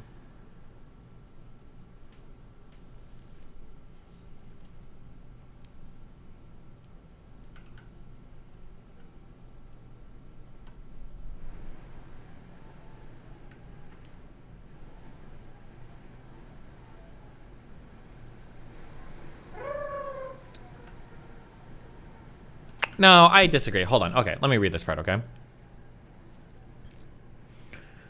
The Deathly Hallows, he said, and he was glad to see that the words wiped the smile from Dumbledore's face. Ah, yes, he said. He even looked a little worried. Well, for the first time since Harry had met Dumbledore, he looked less than an old man. Much less. He looked fleetingly like a small boy caught in wrongdoing. Can you forgive me, he said. Can you forgive me for not trusting you, for not telling you? Harry, I only feared that you would fail as I had failed. I only dreaded that you would make my mistakes. I crave your pardon, Harry. I have known for some time that you were the better man. What are you talking about? Asked Harry, startled by Dumbledore's tone, by the sudden tears in his eyes. The Hallows, murmured Dumbledore, a desperate man's dream. But they're real. Real and dangerous, and a lure for fools, said Dumbledore. And I was such a fool. But you know, don't you? I have no secrets from you anymore. You know. What do I know? Dumbledore turned his whole body to face Harry, and tears still sparkled in his brilliantly blue eyes. Master of Death, Harry, Master of Death. Was I better, ultimately, than Voldemort? Of course you were, said Harry. Of course. How can you ask that? You never killed if you could avoid it. True, true, said Dumbledore, and he was like a child seeking reassurance. Yet I, too, sought a way to conquer death, Harry. Not the way he did, said Harry. After all his anger at Dumbledore, how odd it was to sit there beneath the high vaulted ceiling and defend Dumbledore from himself. Hollows, not Horcruxes. Hollows, mumbled Dumbledore, not Horcruxes, precisely. There was a pause, the creature behind them whimpered, but Harry no longer looked around. Grindelwald was looking for them, too? He asked. Dumbledore closed his eyes for a moment and nodded. It was the thing above all that drew us together. Notice it was that thing above all, not their gay relationship that fucking, Rowling retconned into the story. It was that thing above all that drew us together, he said. Two clever, arrogant boys with a shared obsession. He wanted to come to Godric's Hollow, as I'm sure you have guessed, because the grave of Ignotus Peverell, I don't know. He wanted to explore the place the third brother had died. So it's true? Asked Harry. All of it? The Peverell brothers? Were the three brothers of the tale, said Dumbledore, nodding. Oh yes, I think so. When they met death on a lonely road, I think it was more likely blah blah blah. I feel like he does like a little bit of forgiveness here, but I feel like we never get like the full on recognition. Like Dumbledore is like a real bad dude. But I don't know. Sorry, I've spent a lot of time on this now, but I think a lot of it is focused on the Hollows. Sorry, is my mic a lot worse? No, it's okay. Okay, my earbuds just died. I mean, I think that's true, but they argue about it kind of in other parts. Like, I think the fifth book is much more about the prophecy because that's the book that is about the prophecy. And I think that like a lot of the shitty stuff he does is related to the prophecy. Okay. I don't know if they mention it later. I feel like they do mention it later in this chapter, but I don't remember. Okay. Oh yeah, this. Right. Well, this is the scene where like they talk about the fight with Grindelwald and how he liked him. I mean, I don't know if you want to read that too, but that's kind of what I took from it. Gotcha. Okay. Well, anything else for us? We can have a short thing about Dumbledore being gay because you have a problem with that. Yeah, I think it was cringe as fuck. Yeah, I mean, okay, we can at least agree on a couple of things. Do you think that it was actually a brave statement for J.K. Rowling to say that Dumbledore was gay at the time she said it? Or do you think that was just virtue signaling? Virtue signaling. Really? In 2007, was it virtue signaling? I mean, she was already she was shielded from all of fucking life's ills and problems. She was already filthy fucking rich at that point. Yeah, fuck her. That's separate from what I'm talking about. Was it in 2007? Was it a virtue? Well, no. Hold on. Wait. I don't think it was separate. I think that's like paramount. I think it's incredibly important because like if she had made that statement while writing the book, that would have been a big deal. You're risking tanking the success of like your children's fucking story shit to add some gay stuff in here when parents are already a little iffy because of like wizarding shit or whatever. That would have been brave and that would have been really cool. They're like, holy shit, I actually have some real gay representation in like literature, in popular young adult fiction literature in like 2004. That would have been insane. But to do it afterwards, like, oh yeah, I always thought Dumbledore was gay, and I was like, okay, wait, hold on. How long afterwards do you think that she said this? Wasn't it after the seventh book came out? Yeah, it was like a month afterwards. Yeah, so fuck it. She already had all her shit out. I mean, the movies were still coming out. She still stood a lot to gain from the series. It wasn't like it's over.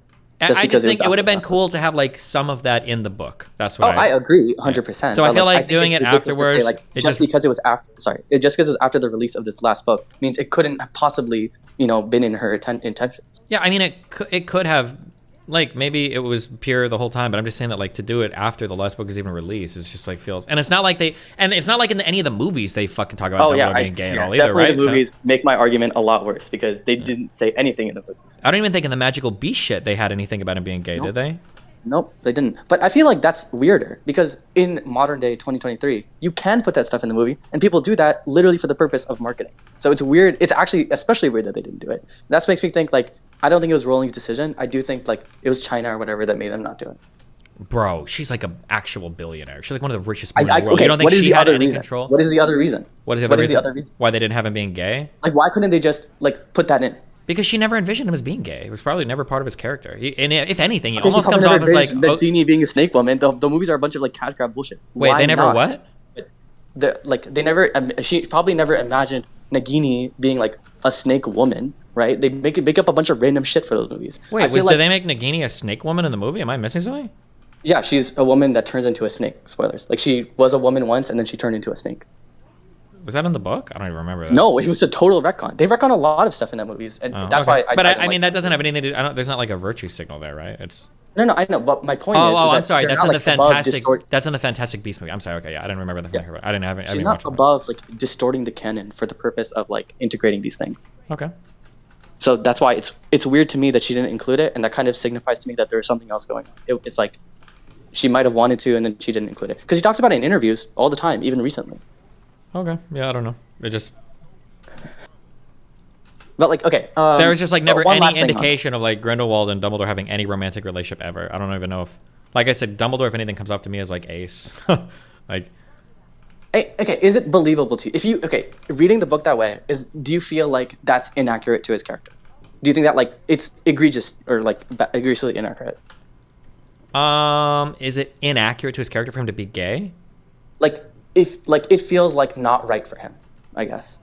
Like, you couldn't imagine a Harry Potter books where he is.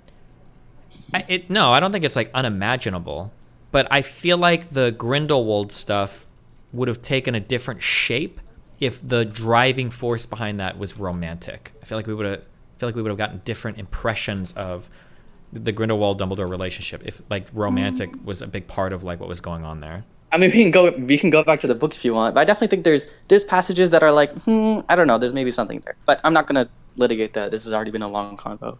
Sure. There's nothing else I really want to discuss. I'm glad that you found Harry Potter as interesting as I did, and I'm glad we had to talk about it. Okay. Well, have fun. Be careful, buddy. Okay. Bye. Bye. Fucking nerd.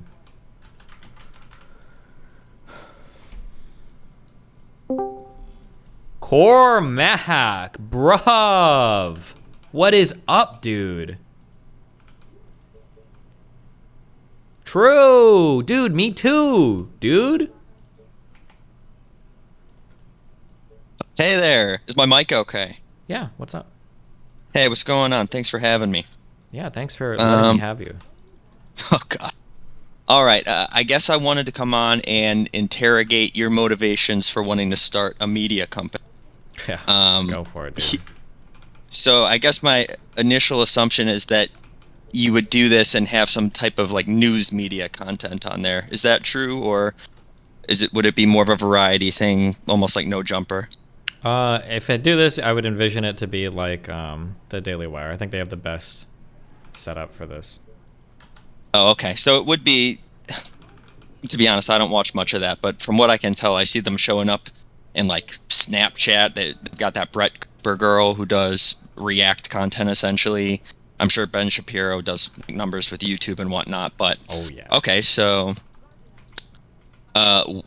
if you're going to shoot for something like the Daily Wire, I would wonder then, do you value like what was considered the fourth estate or like objectivity in news media? Or do you think that that's kind of a lost cause? No, I think objectivity is really important, and I disagree with some of the pushes that like we have to be like very political with all of our media. I think reporting things accurately and honestly, I think is very, very, very important, and it feels like that's kind of like a lost thing now.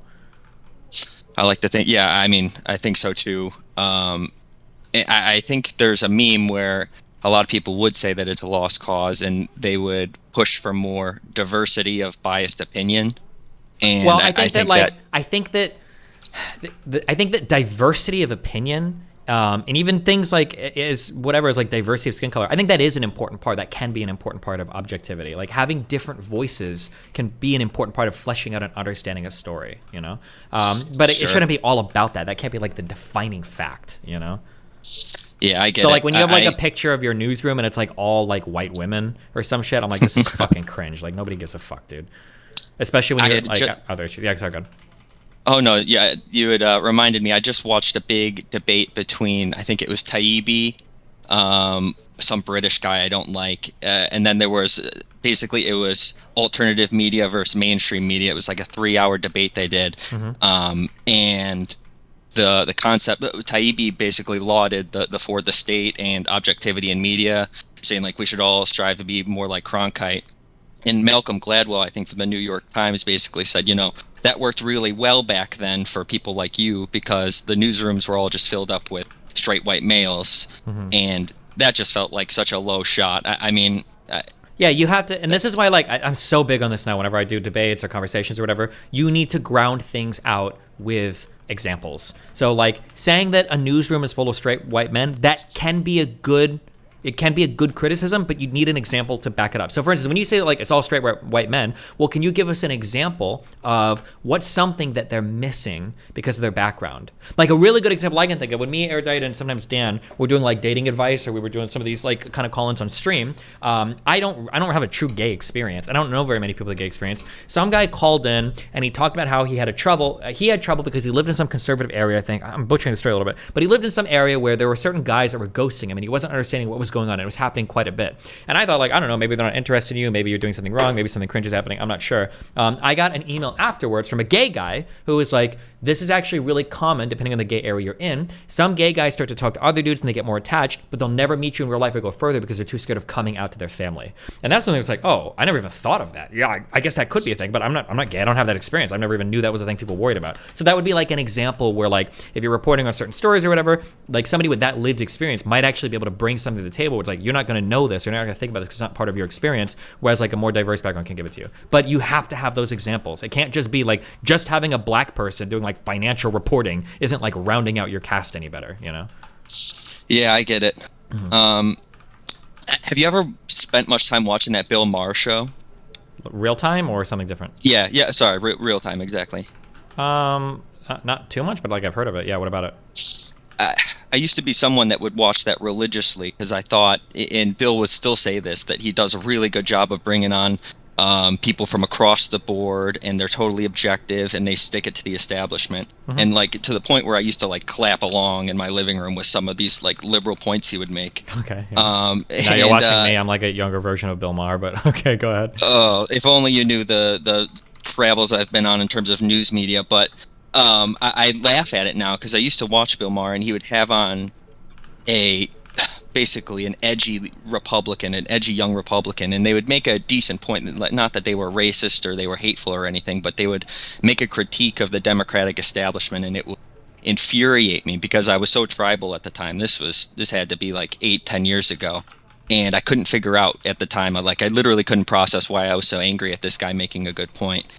And I watch Bill Maher now, and I can't really piece together exactly why I've become so anti-establishment, but I see all these people he's bringing on like CIA types, bringing on New York Times writers, and it just, I'm not sure if the media has changed in a way where it's become so much less objective, or if I am just opened my eyes to it in a different way. So yeah, there's a saying that somebody gave me a while ago that is actually so fucking true, and the saying is if you don't know how anything works, everything seems like a conspiracy.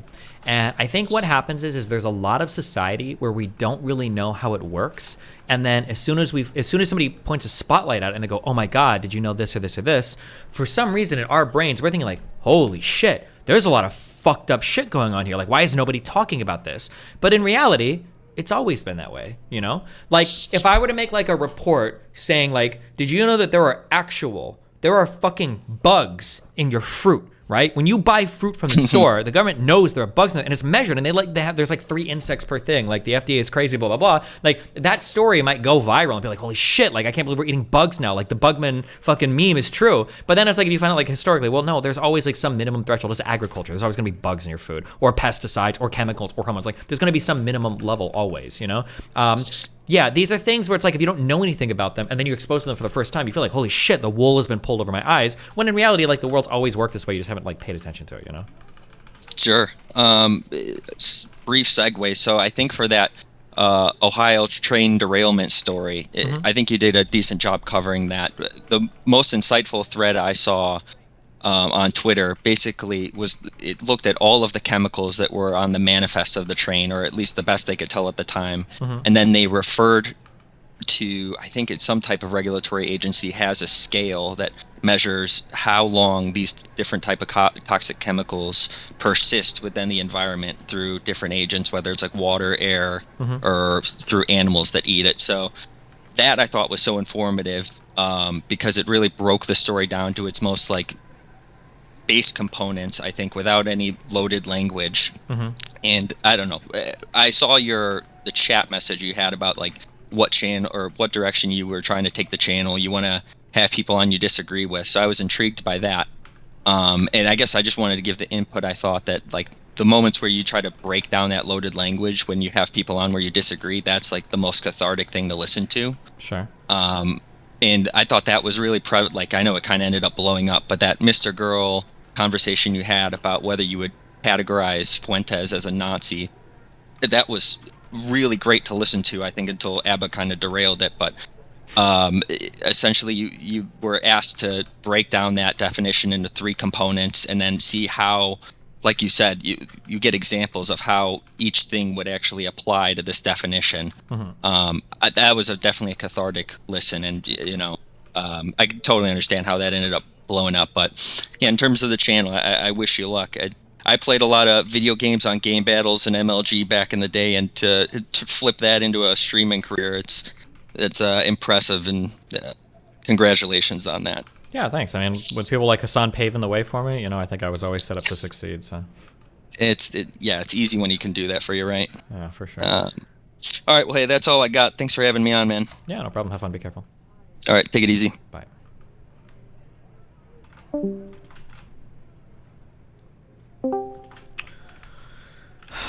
These are all gonna start running again. Hot Uncle Sam, what up?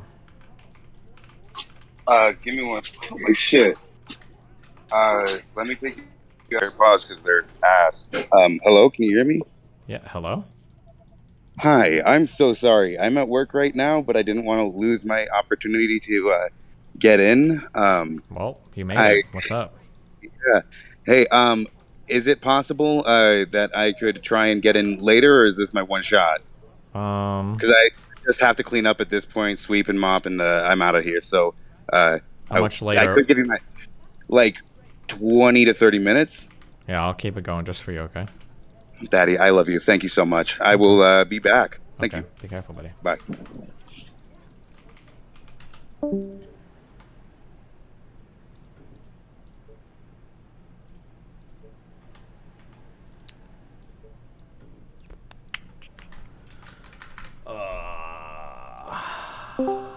J. Kim, hello.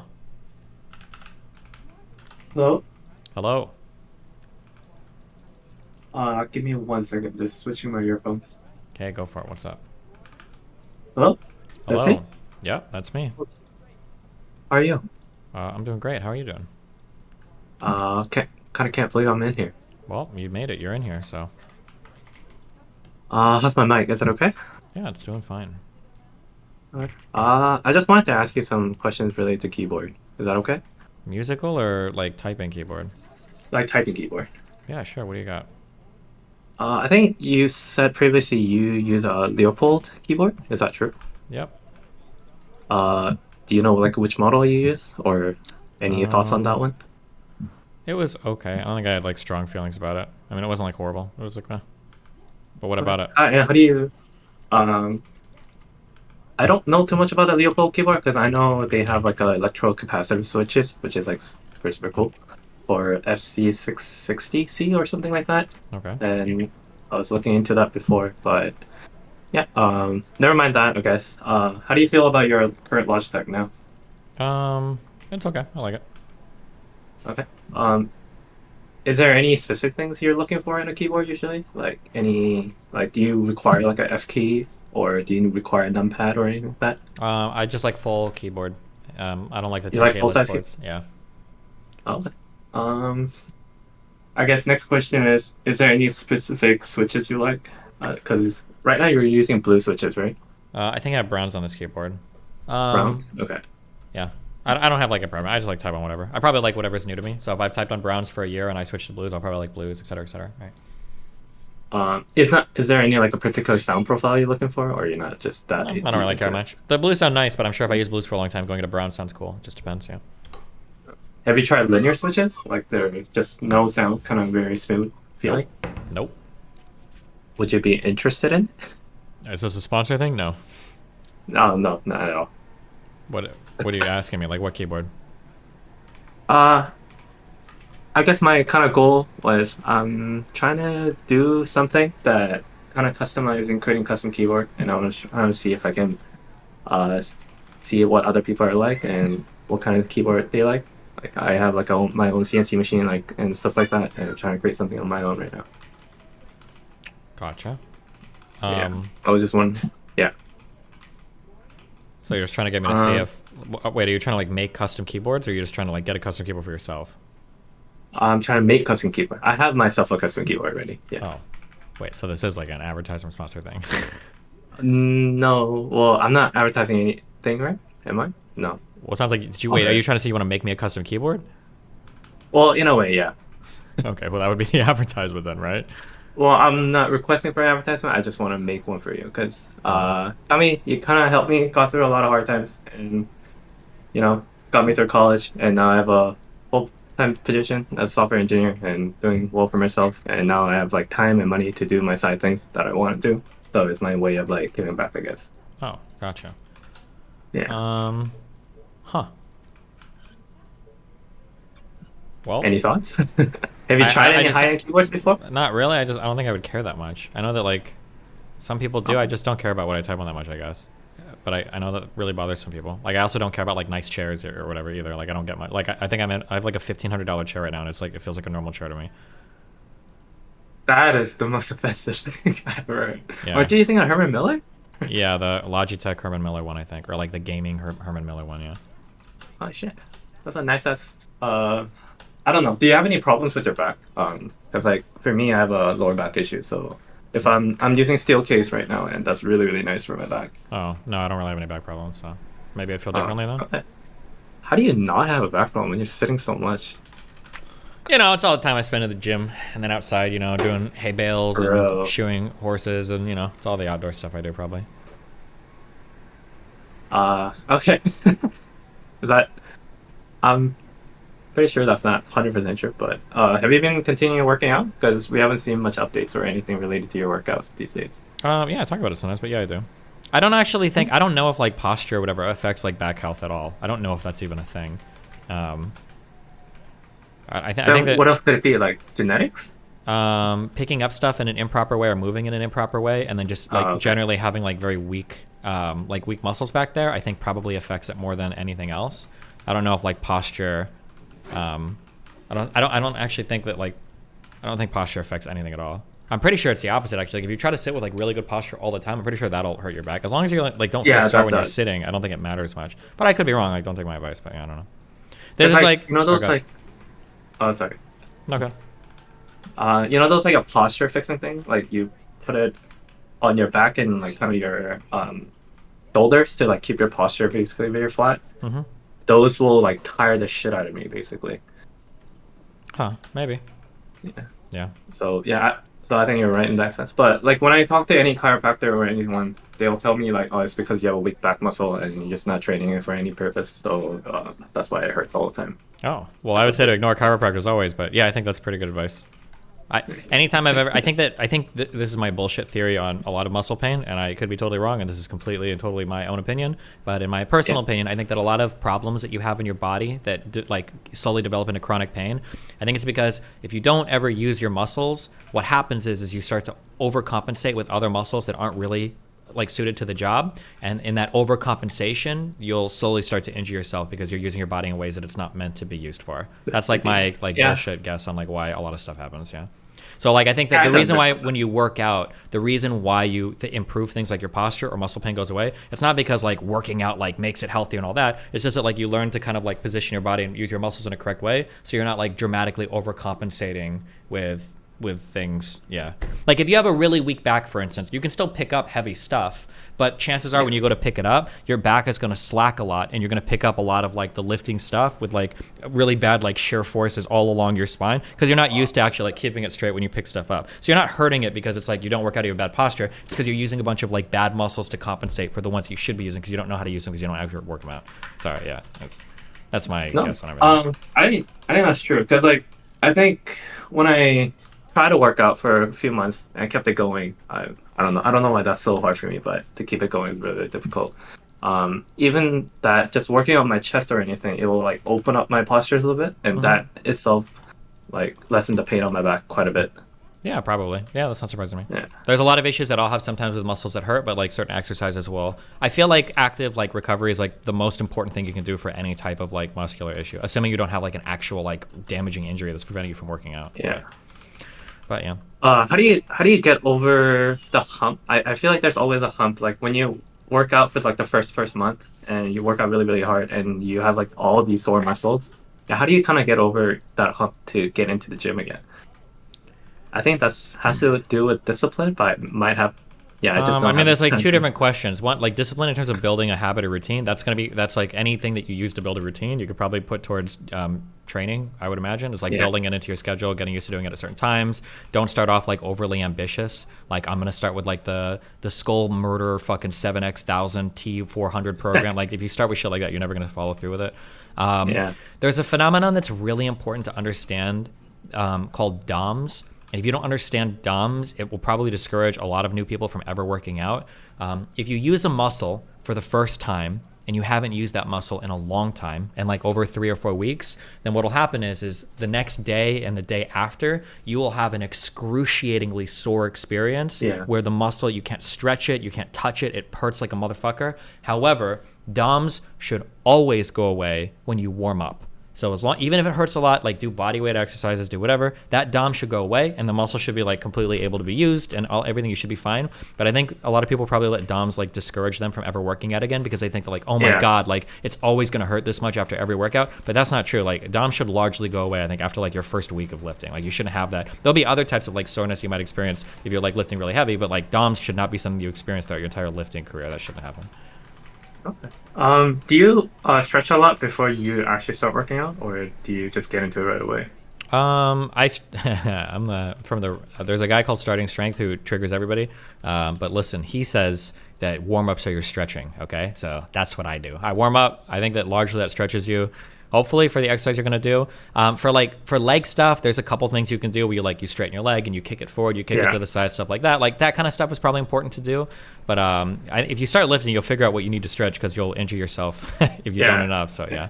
The only thing I've heard on that is that like if you're stretching to warm up for a lift, it's always dynamic stretching, so like kicking and moving, never static stretching where you're holding a posture, because static stretching is a thing that's damaging in a way that you need to recover from it. And if you do really heavy static stretching before big lifts, it's going to leave you weaker for the lift and not in a better spot to do that lift. So. Oh, I had no idea, actually. Yeah. Because like usually people who usually very athletic, like who are always in like college sports or whatever, they have like more of a habit of like basically stretching and everything before they start their session or anything. But I feel like people who are just regular, like just doing workouts and stuff, I don't think I don't think we have that good habit of stretching at all. We just like try to get into it, or like cardio is your stretch or something like that, right? Yeah, I mean, I don't know if stretching necessarily matters. I mean, if you're hurting yourself, then you should stretch. It is really important to warm up, though. Like, you should, like, at least, like, even if you don't jog, like, walk for fucking 10 minutes or something before working out. If you don't have time to warm out, you don't have time to work out. That's 100% true. Do you think that has to do with more like getting your heart rate up, or more has to do with just activating the muscles, or a bit of both, I guess? I mean, it depends on who you talk to. Some people will say that like a warm up, like actually, literally, physically warms up like the tissues, the cartilage. It gets blood flowing to the muscles. Okay. So there's actually like a physical warm up thing. It's another thing too of like just getting your body like active and your muscles like kind of moving. Like if you were to put like a full deadlift in front of somebody and they were to go stand up and walk over and try to lift it, your body's just not like ready. It's just, like there's probably like a whole bunch of like CNS shit, and I'm sure there's a lot of like biological stuff that's going on when you warm up. I just know that like if I there were times where I would try to like skip warming up, and I'd always be more prone to injury by doing that. But I mean, I don't know, maybe everybody's different. Wait, does that mean if you are very crunched on time, and you only have time to do just the warm up, then would you be down to just to do warm up without doing the actual like regime that you set up for yourself? I mean, doing any physical activity is better than none, but like, Okay. but warming up is important because the problem is if you injure yourself, like that's going to discourage you again from doing any gym shit. Yeah. Because an injury is going to keep you like not lifting at all. Then you're going to have to go back to domsing out hardcore. You're going to break your routine. You're going to get discouraged because you're going to have to start with lower weights. It might be an injury that you need rehab to recover from, which is its own set of shitty things. Yeah. Just like injuries are just really, really, really bad. Worse for the mind, I think, than even the body, I think. Yeah, for sure. I think it's really, really scary too after you fuck up your like a deadlift or like a squat once, and you just pull like a wrong muscle, and every time you try to go back to it, it's like super, super scary. Mm-hmm. Yeah, it can be. Yeah, mentally it fucks you. Yeah, in a lot of different ways. Okay. Do you have any like a motivational speech for all the guys to just go work out like a bit? Yeah. There's that one guy on TikTok who described that like there's a really shredded pedophile out there somewhere, and he's stronger than you, and one day he might try to rape a kid, and the only thing standing between that kid and him is you. And if he's more shredded than you, he's gonna beat the shit out of you. So lift hard for the children, you know. You just have to be ready to beat up a pedophiles in the way of our life. A jacked pedophile, yeah. A jacked pedophile. They're out there. All right. I just kind of got off to the point. My actual final question was like, what would be your most ideal keyboard? But if you don't have too much I preference, don't care much. It would be like asking me like an ideal chair or whatever. Yeah. Okay. No problem. Thank you so much, Destiny. I really enjoy watching you all the time. Mm-hmm. I would even enjoy the Mr. Girl, whatever beef you guys have. That's fun to watch. Yeah. Have fun. Be careful. Thank you. Yeah.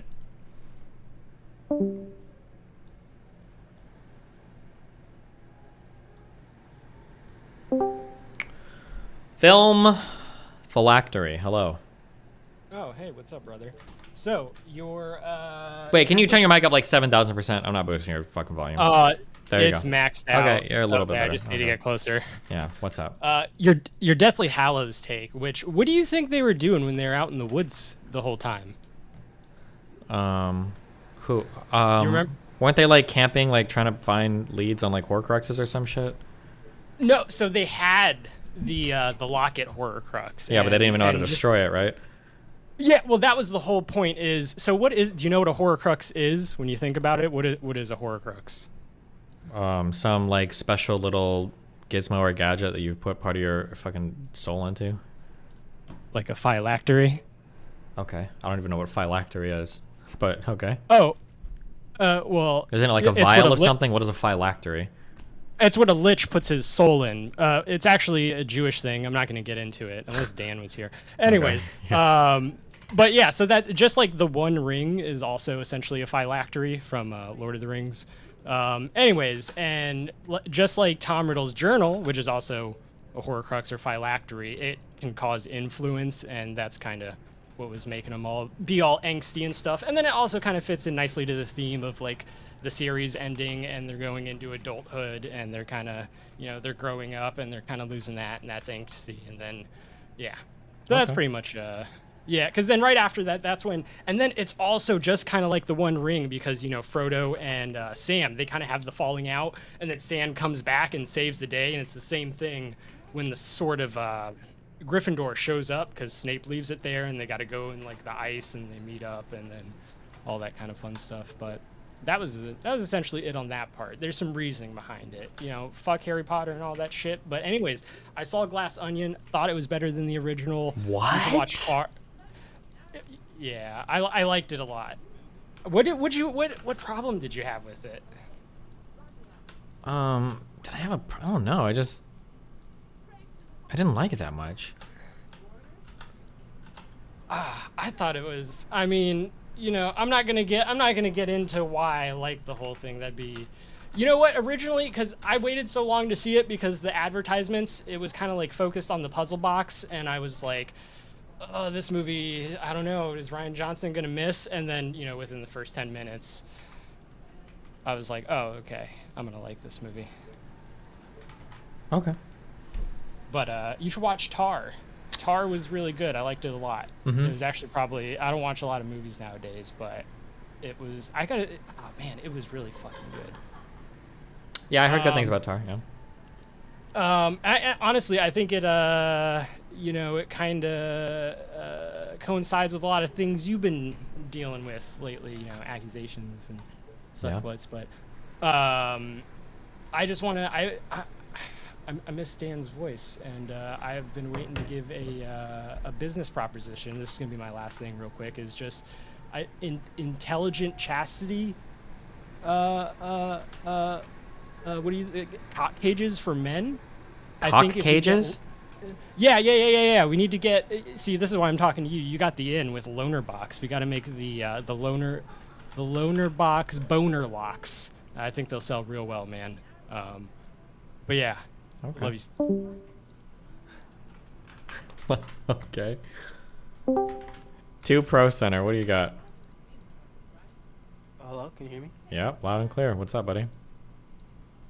Great. Thanks for dragging me in. I had a few questions. I hope you don't mind. But the first one I was curious about is, how do you compile what to believe? And so, I guess just for context, you know, when I listen to you, a lot of times it seems like you get emails about like certain topics, and it seems like that really, you know, it really builds into, you know, how you learn about something. But how do you, I guess, defer that with like online personal research? That question is so unbelievably broad. I have no idea how I can even begin to answer it. Can you? Yeah. narrow So it down I a little? mean, Yeah. let's, I guess, take an example. So, for example, social workers, right? Like, you know, a lot of people probably have a very different opinion than you do, just by doing, you know, quick Google searches. But it seems like you got a lot of emails from social workers that kind of made you think a lot different about how they should be used and stuff like that. So, I guess, how did you do your own personal like research in order to come to your consensus, essentially? I don't know if I can answer this question. How did I do my own personal research? I mean, I don't know. I listen to people. I read stuff. I don't know how I'm supposed to answer. How did I do my own personal research? Can you give me like a sample answer, or I'm just... Sure. Yeah. Sorry. The question maybe isn't that great, but I'm just trying to understand. If you get a lot of like you know, like contradictory information, like how do I sort like what's right or what's wrong? Yeah, exactly. Contradictory information. For example, you know, beforehand, you might have thought Nick Fuentes was anti-Semitic, but then I think you got a few emails saying, "Oh, you know, it's just sort of a joke." I mean, I just have to weigh like the likelihood of all the evidence I'm getting to see like what, like if I'm getting like 20 emails saying a particular thing, then there's probably some like real phenomenon that's like being referred to here. If I only have one person. This shit ass fucking game, dude. I swear to God, I'm clicking on these fucking people and it's like going in the background. Oh my God. Okay, sorry. No, I yeah, totally it feel just that. it depends on how many it depends on like how many emails I'm getting, or Yeah. So that's the number of emails that you get that and you seem to trust it more, I guess. I mean, it depends. It depends. Like, I don't think I can answer this question. It's going to be the number of emails I get, the types of things that people are saying, the types of expertise they have in the emails, how well it coordinates with how well I already understand the situation, how well it coordinates with external things that are like if I get 2 doctors that email and they say, oh, doctors like to eat children's dicks, but they're 2 doctors but they're highly educated. That's a really bizarre claim. How far out of the norm is it? Well, that seems really extreme. If that's true, I should probably be able to research something independently and see that that's probably true. But if I get like 50 doctors emailing me, then I might think that like, holy shit, maybe something's going on I don't understand about. There's like 55 million different variables and I'm probably like evaluating against each other when I'm getting emails like communicating a certain experience to me, right? How likely is what they're saying true? What's the level of expertise? How many people are emailing me this particular thing? How well does it coordinate with what I already know or synergize with what I already know? And then is it contradictory to like what is like broadly reported? But there's like a million different things I think that I don't even know where I would begin to sort through like, this is how I know when somebody emails me something that's true or false. I don't know what, it's just an insanely complicated question. I'm not sure. Like, I don't think I could break that process down and like, yeah. I don't know if that helps at all, but it's just like a really, really, really complicated process. Or it's not complicated. I mean, you do all of it like unconsciously. You're not like thinking actively about it, but there's like a lot of shit I'm sure that you're weighing at any point in time to figure out like what's true or what's not true for a particular thing. Okay. Yeah, I kind of get that. Okay, I guess I'll just leave it at there. Or unless if you've got like a more specific question, I can probably answer that with some level of specificity, but... Well, it was just very surprising to me when the whole social workers versus cops thing came, and there was a few examples that quick Google search could have helped out with. What do you mean by that? A few examples that it could have helped out with. Helped who? What examples? What was surprising? Yeah, so like for the use of social workers in, like that STAR program from Denver. Mm-hmm. It seemed like you weren't like super familiar with that, and I think that goes a little bit contrast to what your understanding of it was. So what do you think that was contrasting for me about? On how social workers could be used maybe for, I guess 911 calls or 911 calls.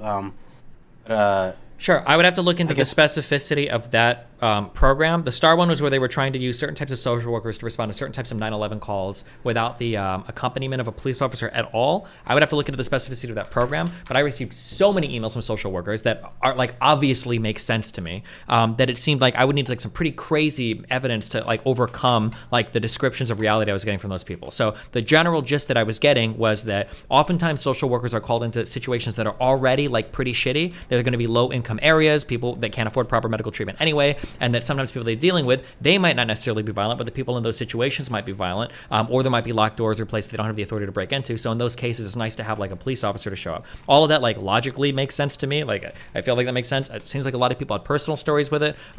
So like I would need something like pretty big to overcome that idea that like maybe it is good having like an officer available for some of these types of situations. But that there was a STAR program where apparently they were trying to substitute out. Maybe there are certain types of calls in certain types of neighborhoods with certain types of patient history where you could only have a social worker show up. I don't know if that STAR program was completely absent of police or not, or if they were using different types of police, or if they were using social workers with more training than normal. I'd have to go back and look into it, but... Sure, okay.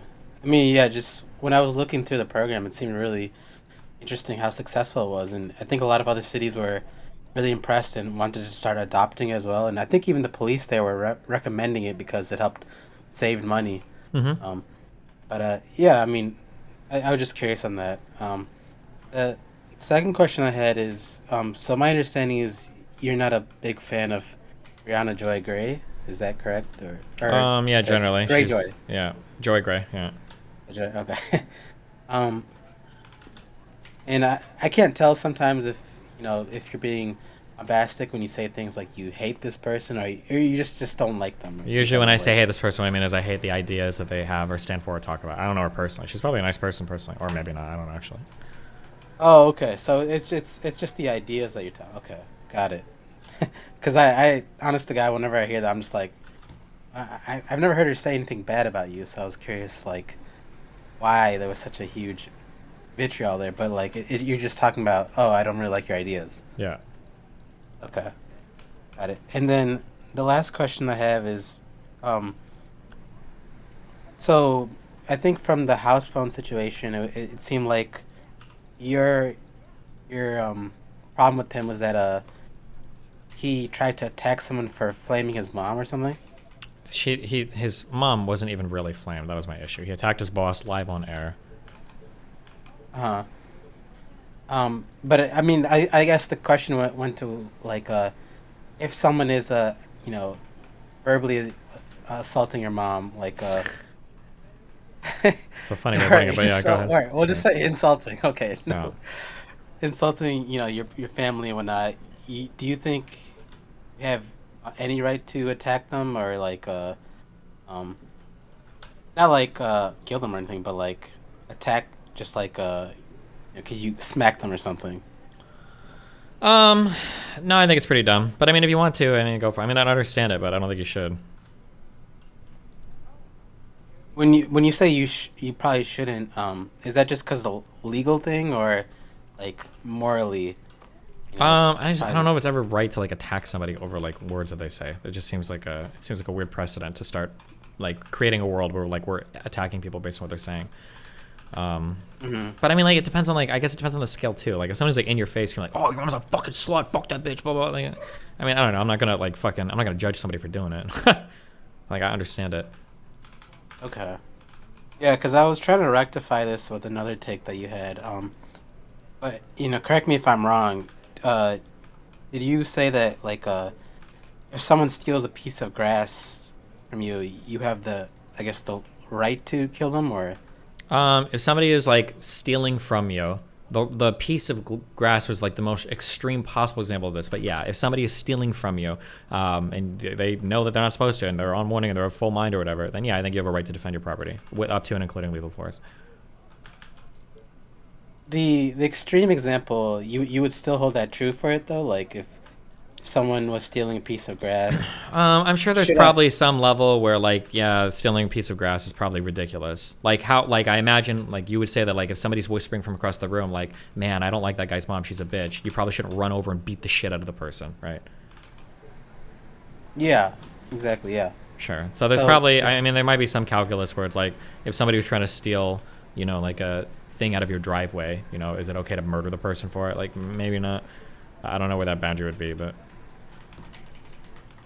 But surely you'd agree that the grass is too small to hit that boundary, right? Probably, but people generally aren't trying to steal your grass. They're probably trying to steal things that are valuable that they want to take from you. Sure. we're just going over the hypotheticals that you sometimes. But yeah, sure, okay, understood. All right, yeah, that was it for me. Thank you for dragging me in. Okay, have fun, be careful. Bye.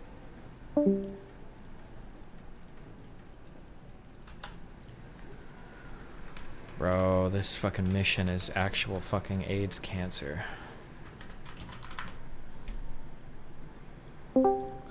Imaru, what's up? Hello. Hello. I have two some things. First of all, the game. I think it's a 2D game appearing like a 3D game. So try to click the zombies' legs. I mean, theoretically, everything is two-dimensional because I just have 2 dimensions on my monitor, right? But the thing is, you need to click it's the circle beneath them is the hitbox. It's not the actual body. That's the frustrating part, but yeah.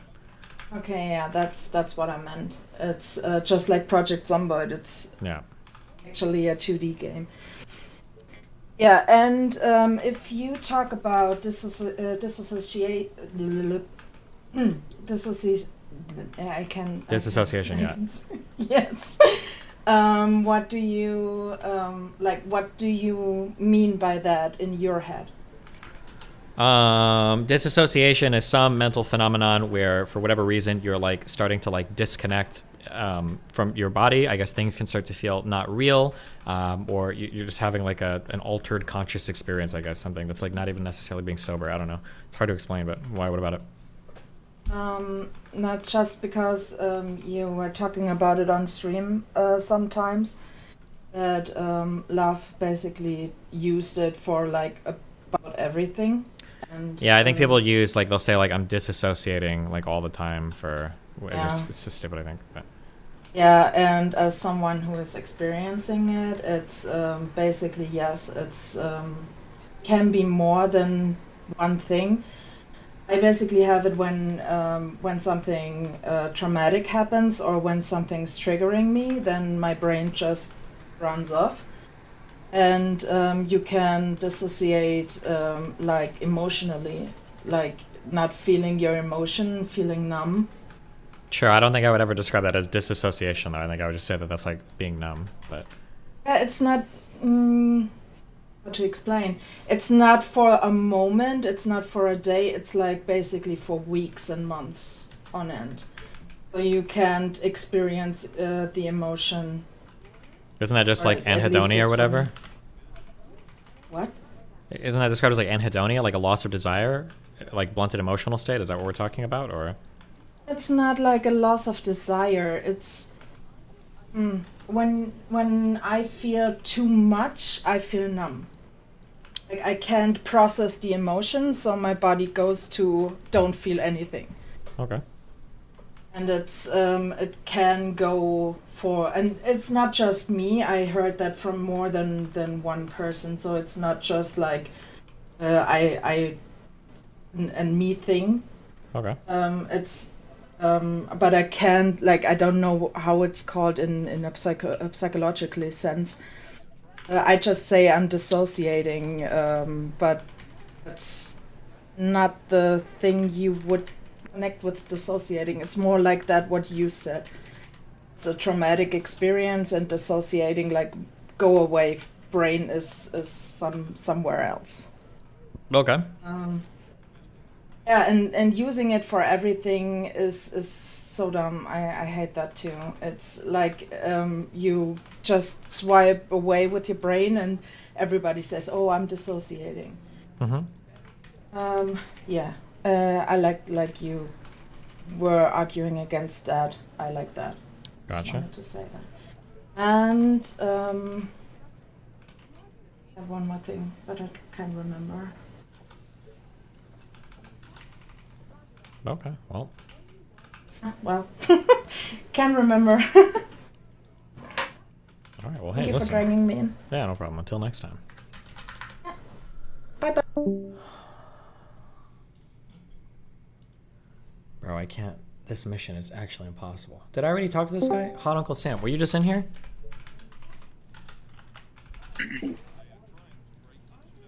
Oh, hi. Can you hear me? Yeah, were you just in here or what? I was the guy that was at work. Oh, okay. You're in again. What's up? Hey, I'm sorry. I'm probably going to end up being the most schizo DGGer that's ever called in. So in advance, I'm sorry for that. I guess, damn. I'll start with my elevator pitch type beat. I kind of have this project that I'm working on that essentially is looking to de-radicalize certain voter groups and demographics through an understanding of human nature and the nature of the consciousness, the nature of the universe, and a bunch of other stuff. It's kind of a pretty... Jesus, dude, I have no idea how the fuck to dive in, if I should go with, like, policy shit or, like, the real schizo shit. You already sound pretty schizo, so whatever you want to dive into, go for it. Damn, alright. Shit. So, alright, I guess we'll talk about the nature of consciousness and, the concept of a soul. I guess if I'm going to start anywhere, that's a place to start. I wrote a manifesto. If anybody wants to read it, I think it's a good way for, like trying to get an understanding of my worldview, and at least will offer people a good foundation for what I believe or what I think. If you go to hellopleasereadme.com, it's just it forwards to a Google Doc for my little manifesto. It's like a 20 to 30 minute read. I recommend if you do read it, you should read it, privately and with the ability to, read it with your own, internal voice. Anyways, so I kind of, I grew up super fucking religious, Southern Baptist. My dad was a, Jew, and my mom was raised hella Catholic. And they both went to the most radical shit that they could find in the U.S. as far as religion goes, and that was Southern Baptist. So I grew up like wanting to be an evangelical preacher, but then I actually like read the Bible and shit, and things just seemed incongruent. blah blah blah. Obviously, I'm like a full blown atheist by like the time I'm 18, right? So all this shit, like believing in anything metaphysical or anything outside of the confines of our universe or any of this shit, it's all very new to me. It's all very scary to like be like, damn, I actually believe this shit. But I do, and I've spent my entire life kind of running away from what I feel like is my purpose, and that's to more or less talk about this shit. So, fuck. All right, nature of consciousness and the soul. I believe that when a brain performs a function, ultimately creates the wrinkles, that shape our brain, our being, through the course of our life, largely shaped by our environment and genetics. So basically forces beyond our control. When we reach a certain point in our brain's development, we reach the ability, the potential to think about thinking, have the ability to self-reflect upon the journey of our brain being shaped and turned into whatever we turn into, right?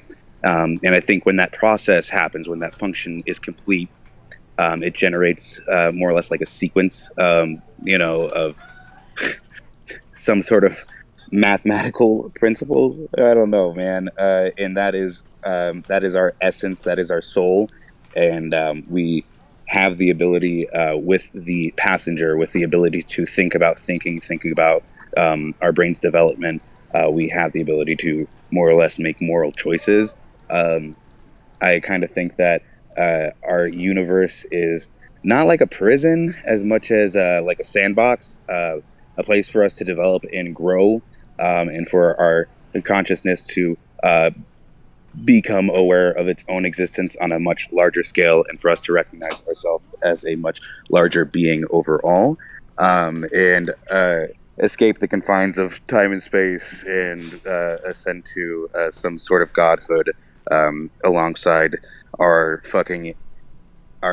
interdimensional traveler that we create through our technology, through AI technology. We create some sort of hive mind supercomputer based off of all human experience and what we want to do, and somehow try and get that thing outside of the box that confines all of the energy within our universe. And like, I'm sorry, man. Like, this is I can only imagine what Chat's doing right now. So I'm so sorry that I've brought you into this. But hi. Any thoughts so far? I mean, it sounds like pretty schizophrenic. Yeah. No.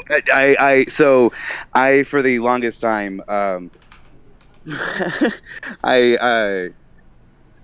was looking for some sort of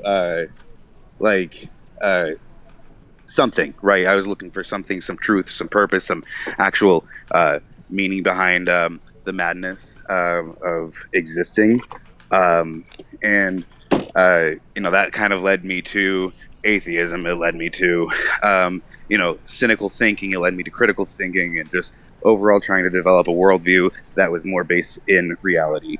So to be to the point where I feel like we're being talked to by fucking interdimensional beings on a different plane of existence, I'm very aware of how fucking schizophrenic it sounds. It is. I'm just genuinely convinced that it might actually be true. I think that the way that we can kind of test its truth value is kind of the nature of stories, the nature of how we have developed the scientific method, and how we have developed as a species. We are creatures that are pattern seeking, and with that we have found a lot of patterns, and some of them I think are indicative of there being some sort of higher purpose to our species. I think that developing speech and language is what made our species able to survive some of the bleakest moments of our existence. And I believe that the purpose of speech or language is to convey stories or information that is culturally imbued. It is imbued by the result of the experience that we've had in our environment, and it is to communicate bits of data to help us survive better. The whole point of existing is to, it exists, but it's like to exist for what? Just to die, just to eventually, turn into nothingness. I believe, like, fundamentally, the story of like existence, it's those with and those without, and what those with choose to do to those without. And generally, it's been pretty fucking awful. Those with strength, those with intelligence, those with power, wealth, whatever, they tend to use that to subjugate and control people that are lacking those things. And I think the whole point of our existence here is to learn to stop doing that, to give into the Good Samaritan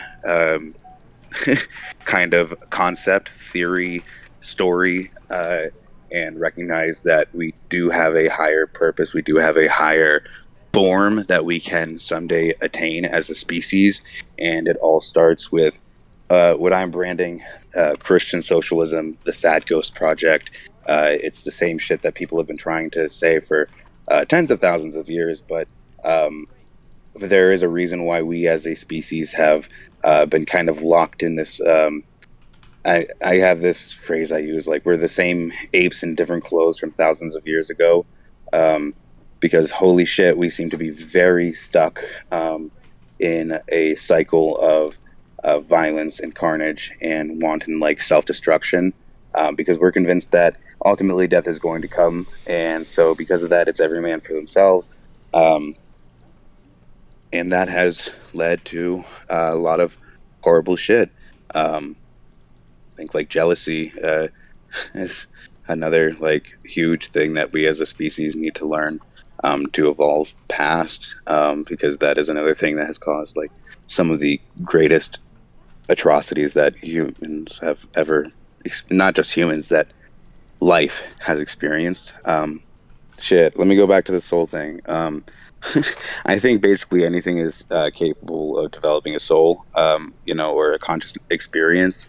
I just think that what we used to try and call a soul and what we can recognize as a conscious experience are one and the same thing. It's a specific,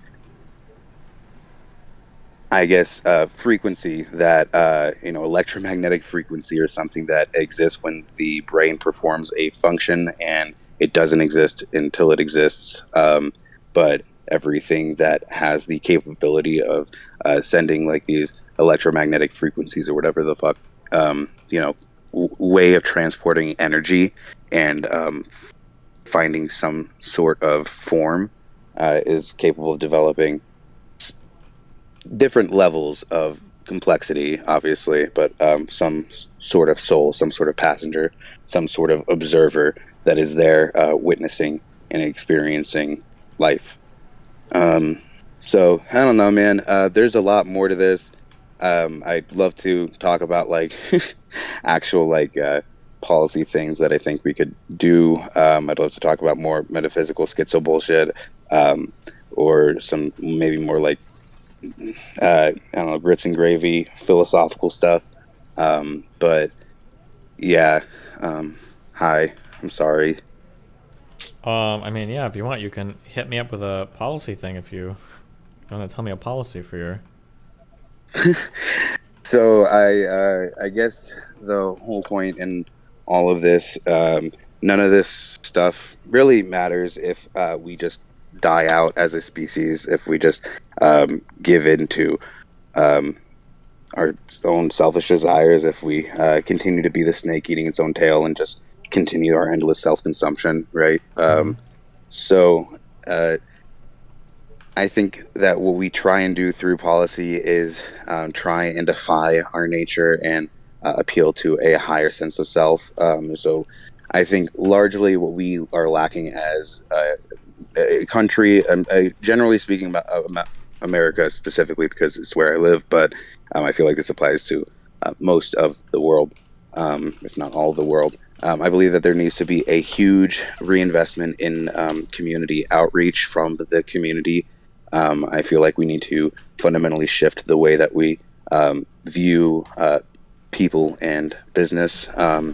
I think that if we had I guess, less policy and more like what can actual people do to make anything happen. There's a mix of like what people can do, what policies we can make, and blah blah blah blah. I say because policies are very fucking hard to make, and there's not necessarily representatives of what everybody wants. People are kind of led to believe certain things. I think the leadership that we have as a species is really fucking awful. It's a lot of profiteers and bad actors that are just looking to self-fulfill and trick people into getting their way, and that's pretty shitty. So I'm sorry. I ramble a lot. This isn't policy, but I think that we need to, just as a species, something that we can do now is start investing in small businesses in small communities that serve direct needs of the people. Because in every small community, if you do live in a small town or a smaller area, you do know how important the small business, local businesses are there, and how not Walmart doesn't serve every fucking need or want of the people, and it can't. So certain service industries and stuff like that, I believe that if we started to open and operate more of them as some sort of work cooperatives, different structures, different strokes for different folks, just reorienting the power structure to make people more invested in their work. And we have entrepreneurs that have the capital to start businesses, to start a lot of small businesses with the goal of community outreach, and having the people that work at the business eventually gain enough capital to branch off and start their own business, depending on what their own interests are, and kind of keep that ball rolling to create a network across the entire country of people that are now more able to be politically active. They're more financially stable. They're more connected with their community, and we actually have like voter blocks that we can mobilize. My whole brand is like Christian socialism, which I know is the cringiest fucking thing. What like that somebody could come up with, and it combines like two things that I really think just have a bad guttural reaction from people. But I genuinely believe that if we start by trying to rebuild our communities, make people remember that those with sometimes do actually help those without. We start building on a local level, we can secure some semblance of local political power on a broad scale, and we can mobilize that into a bigger, more national effort where we can get more policies passed, like better healthcare things. We could change the way that our public education system works, because it's pretty. I believe that the method of standardization in education tends to be a little bit more destructive to our potential than the alternative, or an alternative in personalized or specialized education, playing towards people's strengths and building up their weaknesses, so that rather than trying to get everybody to the same level playing field with education, I think would be a massive leap forward for us as a species. We can do that with algorithm, like study guides, study plans that are computer generated, that teachers can help kids with. But basically you have a program that follows a kid throughout their entire academic career and really learns how their brain works, what their strengths are, what their weaknesses are, and learns how to create study plans to teach them concepts that they are struggling with, or if they are proficient in certain areas, push them into higher conceptual levels of those areas.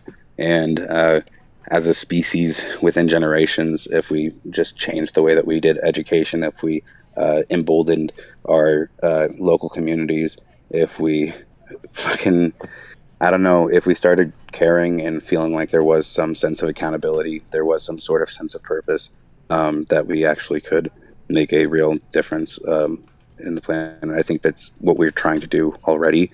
I just think that it's stifled a lot by bad actors and what I call the forces of evil. The oldest battle in the state of existence or non-existence is the battle of light versus dark. You know,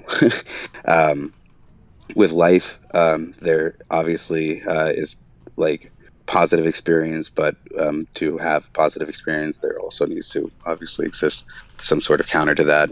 The nature of duality. It's not just two; it's more like three. It's left, right, everything in between. It's three and a little extra, you know. But you know, male, female, everything that kind of works in between the bounds of that scale. We live in a three-dimensional fucking box, you know, or I guess four-dimensional box with the nature of time and entropy. I think that we as beings, as conscious passengers, have a choice, and that's to just succumb to death, succumb to the darkness, because in death there is certainty that there is at least not going to be pain anymore. But there's just nothing, and I don't think that our goal should be nothing. I think our goal should be... Is the troller a real schizo? I think it's a real schizophrenic person. That's my guess. Notice how like the ideas like connect from one to the next to the next, and as soon as he brings up like a topic, goes to the next thing. But I mean, it could also be a really good troll, but this is like similar to the kind of the emails that I get. And yeah, I don't know. I guess this is as well as I can try and like lay out my worldview. There's joy snatchers and there's light bringers, man. And you can either be based on like the life that you've lived. Why not cut them off? You're going to be a joy snatcher or a light bringer, you know. But once you have 5 Collins, dude, what do you want me to say? Developed a sense of self, and you were able to reflect on. Okay, well, somebody cut him off. He sounds like Kanye, yeah, a little bit. Jesus, that was a tier. He got that guy tier 5, and you removed him from the room. He didn't get his money's worth. 30-1. What do you got for us, dude? Hey, man. Hello. Yeah, hello. Okay, so there's a few things. First off, can I call you Steven? Yeah, dude. Why not, man? What do you got for us? I don't want to out schizo the last guy. No, you're good. Really you're already on your way. But... Go for it, dude. I don't care. What's up? What do you got, man? All right, Steven, my buddy, my friend. Yeah, I wanted to call in my friend, my deep friend, Steven. Yep. I wanted to call in and tell you how to run your stream better. Yeah, go ahead. Give me But some first, advice. I also wanted to comment on your gameplay. Okay. It's really frustrating watching you do the same thing over and over again and have it not work. Mm-hmm. And then for you to do the exact same thing the next time Yeah. and have it not work. Again? You should try a different thing, like Okay. change your build order or something. Okay. Yeah, I gotcha. Now the stream, I think you should hire associate producers. Wow. Tell me what an associate producer would do. Okay, so I think actually what you need is a producer, but I don't think that you want to give up enough control, right? So if you hire someone and you give them the title of producer, they're going to take a lot of they're going to feel like they're very important in the stream, we and don't I think want that you want to maintain control. Absolutely. So you should hire maybe 4 or 5 associate producers. What they should do, you should assign them individual days of content. Okay. And what they should do is they should prepare a short executive summary document that lists out all kinds of different content for that day. Okay. Right? So that would be, news stuff, drama stuff, just stream stuff, personality news, entertainment stuff, just a variety of subjects, most of which you generally cover. You kind of outsource this to chat a lot of the time. And what they should do is just bullet point a doc for it that gives you a bunch of stuff. They should also work to help you schedule more guests and schedule events. So the events thing is a long time ago. I just saw a clip of this like a month ago or a couple weeks ago or something. And it was when Bose did a series of game shows that you and Moot and Dan played. Yep. And that was great content. But I imagine that she did all that, right? You're not a guy who organizes game shows on your stream. Nope, shit at all. That's correct, yeah. Yeah, so that's another thing, for when someone is kind of organizing, trying to like schedule like a loose schedule where they hand you a thing, right? And they just say like, here's a bunch of stuff that you can do today. You do whatever you want. Not like someone who's like rigidly scheduling your stream, because you don't want that. Okay, gotcha. So yeah, so they would prepare like game shows and like events and shit, and involve good orbiters and good like basically like to manage all of the people in your extended universe, right? So that you can truly become their boss. Gotcha. Right, to have like organized events and like organized game shows and things and disorganized things and like better like block to block content where you have like people to talk to without a lot of downtime. Okay. And also two more things. When you do call-ins like this, it's way better as a viewer. I don't know if you want to actually turn this into content that's like good, but as a viewer, it's way better when you do it with like Moot or Dan or someone who like is mean to the callers. Not that like someone should be mean to me. I don't want someone to be mean to me.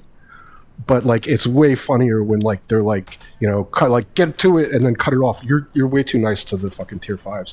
And the other thing is that the tier 5s you don't have like, I'm not actually subscribed to tier 5 anymore. My subscription expired and you didn't take the tag away. Okay. So you have to make sure that you know, I'm sure you the strip roles all probably update over time or something, but yeah, but go ahead. Yeah, you should do that, because like who knows, like maybe the last guy was scamming you too. And so okay, the last guy, so he was like a schizo, right? I think so. And like if you're really nice to people who call in, which is like, you know, it's cool and everything, but like you're too respectful of them and you need to like cut them off and like fucking, you know, like you need to like make them into content. Okay. Anyway, that's it. Gotcha. Thanks, buddy. All right. Thank you. I'll do this mission. Hello?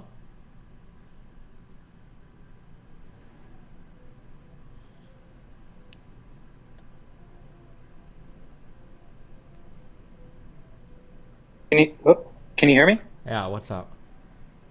Hey, sorry about that. No, I actually agree with what that guy said. Just wondering if you could go into detail about your Rumble and Kick ideas, like stream ideas. I don't know. We'll start tomorrow. Who knows? We'll see what happens. We'll see what pops up. Okay. My recommendation is like to turn off the chats. Otherwise, you're probably going to deal with a bunch of Nazis and stuff. Why the fuck would I? That's where half the entertainment comes from. Why would I turn that off? Okay, well, I guess you can grow that way and try and, you know, de-radicalize and things like that, but... Nah, I just want to radicalize my currently existing audience. That's my goal.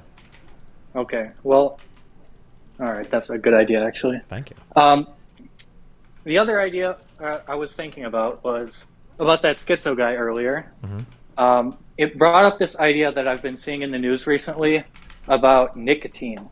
So, nicotine...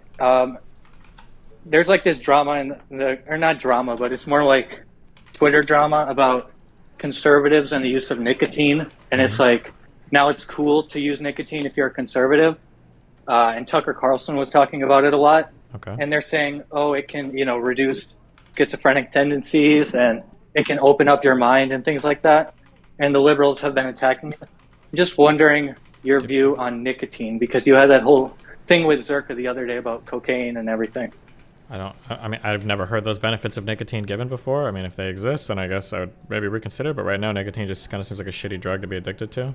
It's not even very fun. Yeah. And it kind of, there's smoking and all that shit. It just, I don't know, just not a very fun. It's like benzos. Like they're just, it's like of all the drugs you can abuse, benzos just seems so fucking boring. And it's like the worst drug to die on. Like if I died like doing heroin, like fucking heroin is fucking awesome, you know. So at least I had a good time going out. But like people that die from fucking abusing benzos, like seriously, like what a horribly boring fucking drug to go out on. I don't know.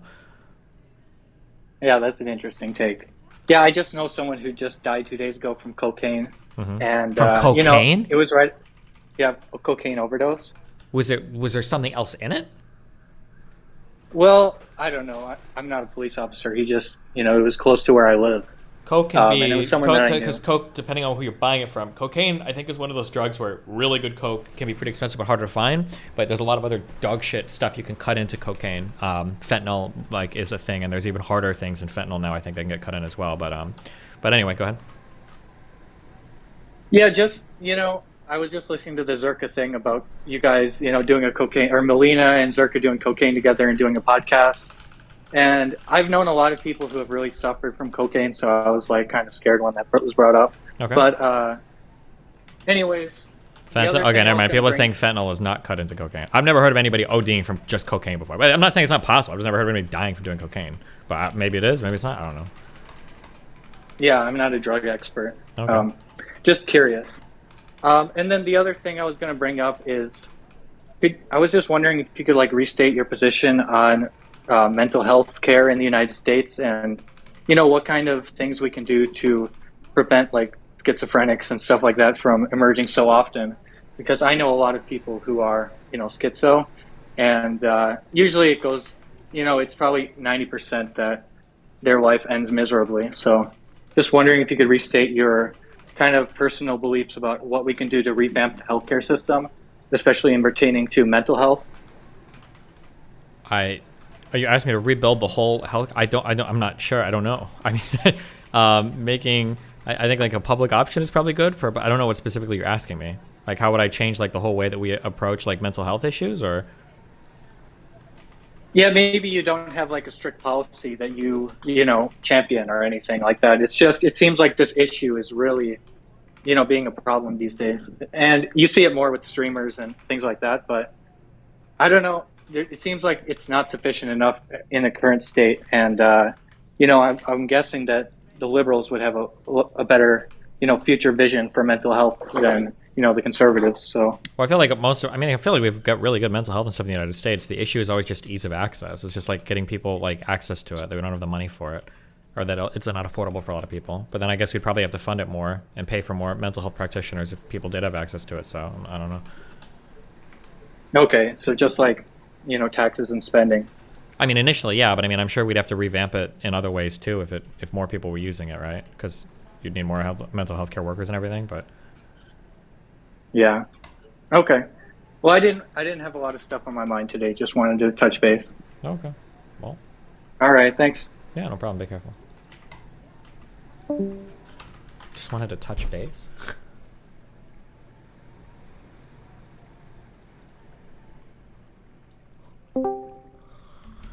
Wombat, what up? Yeah, hello. Hello. Okay, so I have one question for you. Would you consider creating some legislation and pushing it through? Fuck no, it sounds like a lot of work. I'll let Louis Yeah. Rossman handle that. Yeah, because I spoke with some people on your chat and they basically said there is something like the people bringing in the legislation in the States. Okay.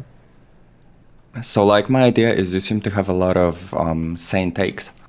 But the issue is, how do you make those takes real? It feels to me that convincing actual people to, for example, trans people are okay. If they live with them, they probably wouldn't give a fuck. But since they don't, it's an issue, and the same way goes for education, I think, and drug issues and all of it. The takes are correct, but I think the main problem is from bringing them to life. Okay. So do you feel it's not your responsibility, or? It's just that's a whole other game. Getting legislation passed is a whole other ballpark of stuff that you have to do. Maybe someday. What? We'd have to find senators to sponsor our bills. We would have to make sure that all of our stuff is stream friendly enough that we're not hurting our cause. We would have to figure out we'd need to do research for which state. It's a whole other. That's a whole project. Yeah, and you have 6,000 people watching you, right? The problem is there are probably some lawyers in there. There are probably, I'm sure there are. So maybe you can bring some people on board and just get it done. I know it'll be a lot of work, but you seem to have 6,000 people watching you live. It was a lot of work, right? Okay. Yeah, I'll consider it, okay? Maybe that'll be a future arc, is the legislation arc. Yeah, cool.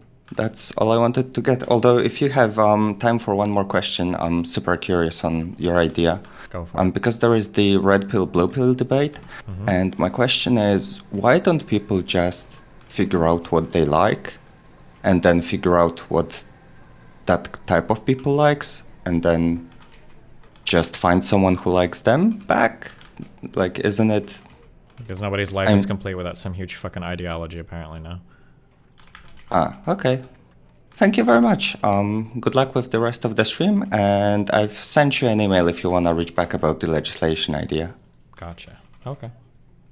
Okay, thank you, bye. Have fun, bye.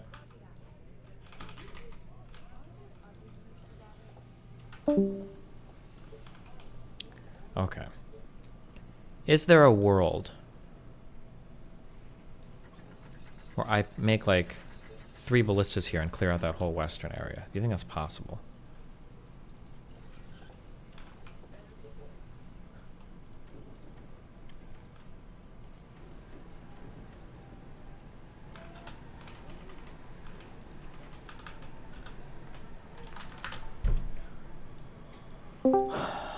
Emer, you're back up. Hello. What's up? I remembered. Accountability for mental illness online was my topic. If you have anything like a guideline on someone who fucked up with a mental illness. A guideline for someone who fucked up with a mental illness. What exactly are you asking me? Because when someone with a mental illness does something wrong, it's a little bit different to someone who doesn't have a mental illness, but that shouldn't be like a thing to say, hey, I have a mental illness, I'm good now, I'm sorry. It's more like, how do I go about it if, like, how does someone go about it if they fucked up and they have a mental illness? I mean, so the they same don't way blame that it on that. I mean, the same way anybody that fucks up would go about fixing anything. I don't understand why the mental illness part makes it any different or unique than anything else. It's like if you fucked up because of it. Yeah, but I mean, like, what? I mean, if you say something like, oh, I made this mistake and I think it's because of this mental illness, it's just going to sound like the person's not taking accountability for anything. I mean, like, you can use it as part of it, like, hey, sorry, like, I've got a tendency to do these things because I have this issue. But I mean... And how is that different? It's the same. Well, I mean, you have to take, you still have to take, yeah, you have to take ownership of the problem, right? And say, listen, like, that's, yeah, like, I'm not going to make this mistake again. Here's what I'm doing to, like, make sure that this doesn't happen anymore, right? I'm not doing this mistake again will never fly when you have, like, something like that, I guess. Like, in my mind, for someone with impulsivity, for example, when they have the tendency to do impulsive things, they will fuck up down the line. They can say, yeah, I'm trying to not do it, but they will fuck up down the line. I mean, then you just have to give people a heads up, like a warning, right? Like, I have impulsivity issues. Like, this is something that's probably going to come up several times. Like, I'll do my best to deal with it. I mean, that's all you can really do then, right?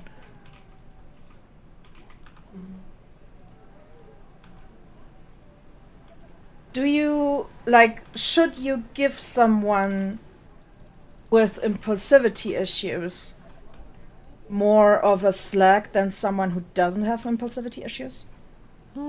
Depends on your personal tolerance for stuff. That's just going to come down to what you personally can handle in your life. Like, some people can handle it, some people can't. And it doesn't matter what the reason is why the person acts the way they do. It's just going to come down to a person's individual tolerance for something, I think. Okay, so it's basically individual. It's down to the individual, yeah. Yeah. Some people can handle a whole lot of shit. If somebody tells me, like, oh, I've got these issues, well, oh, okay, fine, whatever. Like, thanks for telling me. I'll be aware of it. But other people have their own issues going on, and they don't have time to make any concessions to somebody, even if they do have, like, a very real mental health issue going on. They're just like, sorry, I can't. Like, if you have these things, I understand, but, like, I can't do anything about that. I can't deal with that. For some people, it's just going to depend on the person. And do you think, like, someone with a mental illness should step away from the internet, like, not go online if they know they can't handle it? Yeah, probably. If it's like causing issues again and again and again and again and again, yeah, it's probably good to take a break if they haven't figured out how to like control for it. If it's not just taking a break, but it's like you definitely can't handle it, so you can't ever be in a discourse like for anything. You don't have a voice because you have a mental illness online. Is that? I mean, is yeah, that if a you can't problem? engage in a way that's like healthy, then yeah, I mean that's just the unfortunate reality, right? Like there might be like a really cool set of stairs, but if you're in a wheelchair, you're probably never going to run up them. I mean, that's just. That's a good analogy. Yeah. Okay, that was a thing I wanted to talk about. Okay. No, my issue is not with alcohol. Sure. And you wanted to play online games with some people, you said sometime. Do you consider viewers or do you like with friends? I don't know. We'll see in the future. Just depends. Okay. Yeah. I'm done, and I remembered everything, I hope. Okay. Thank Well, you. thanks for the chat. Peace out. Bye. What's up, Steve? Hi, what's up, buddy? I gotta ask the Schizo a question real quick. Hot Uncle Sam, welcome back. Oh shit. Oh no. I have a question. Yeah. Are you aware of the body double theory? The what? Body what? Double theory? Body doubles in the government? I'm sure I've heard of some shit like that, man. But what are you gonna tell me some interesting schizo shit that you are facetiously portraying to try and like help me realize what I'm doing is probably illogical? No. I'm Okay. just I worked for a while as a fact checker for Facebook, so I've seen every schizo post that has ever existed. I've seen every frequency post about the chakras and the multiple universes and the aliens. Mm-hmm. So I'm just curious where you land on that spectrum. Damn. I think that there is something to it. I think that what we create as just conscious beings through art, through culture, through everything that we create, it kind of reveals our nature to us, and that's how we can kind of recognize our higher purpose. I think that there is some fucking like weird interdimensional fucking space politics out there beyond our universe. I think that there is an existence outside of the box, and I know it's the wildest fucking shit that a person could try and say, but I don't know, man. I tried to figure out what's seems like the most relevant truth, or at least the pathway to a better world, a world in which there's not so much suffering, and this is where I've landed, I guess. All right, gotcha. Anything else? Yeah. You just bring him in here to ask him that question? Yeah.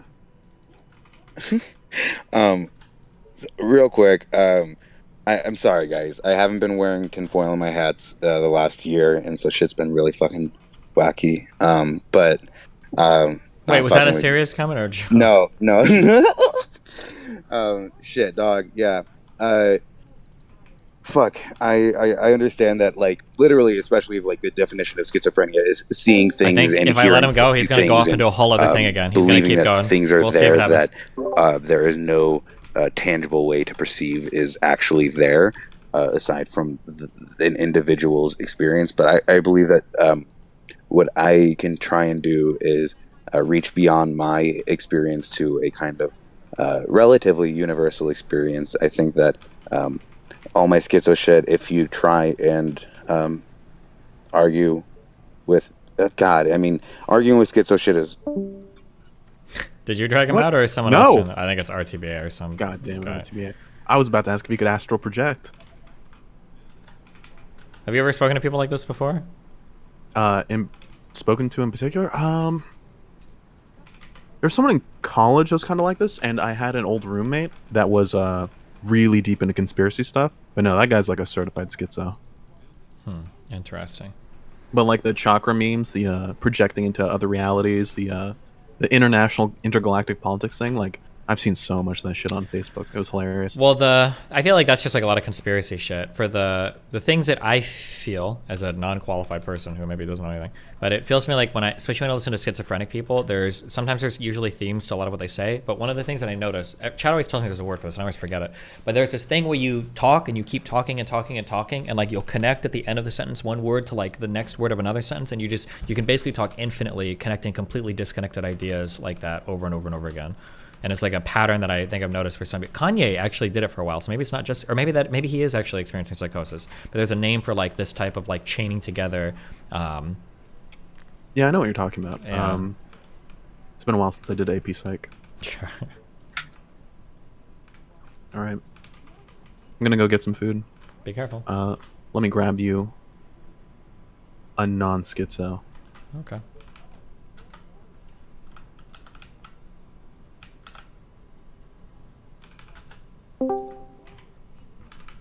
A1, what's up, buddy? I just wanted to tell Destiny that he's, like, for the past 3 hours, he's been fucking up on this fucking game. Holy shit. Yeah, how far have you gotten in this fucking game? Yeah, that's what I thought. You fucking cuck. Nowhere. But, I feel like you got really far in that, like, an hour or 3 hours ago. Yeah. And then you haven't progressed at all. Yeah, I know. Thank you. Okay. Yeah, It's a hard. I think, hold on. I think you're extending way too far, way too early. Well, If I you, think. like, Okay, go ahead. from the bottom of the quarry, if you like patrol down to like your first fish hut, that's all you need to like keep track of for like hella long, and then you just build out the area you have. Well, people are saying that on day 10 you start getting like all those runners coming down. But I think I'm gonna stop expanding west ever because that seems like it's always a huge fucking mistake. Yeah. Your east was so successful early Well, on. but the earlier one, the best one I had was when I went west. I think it's when I set up that Yeah, ballista. I have to not have the ballista up ever. Yeah, the ballista like attracts everybody, but I think yeah, first east and then the west. Like once you have like critical mass of like archers and shit. Yeah, I need to get like way more dudes. Yeah, but yeah, more. I want to fun. talk about other stuff, but I think Sure. that was just pissing me off for the last 3-4 hours. Holy shit. Okay. Well, what else you got for us? Nope, that's it for now. Later. Okay, bye.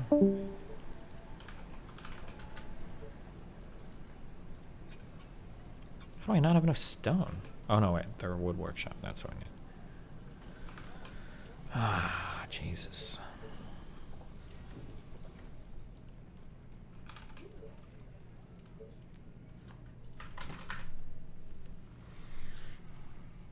Fuck, Hot Uncle Sam is back.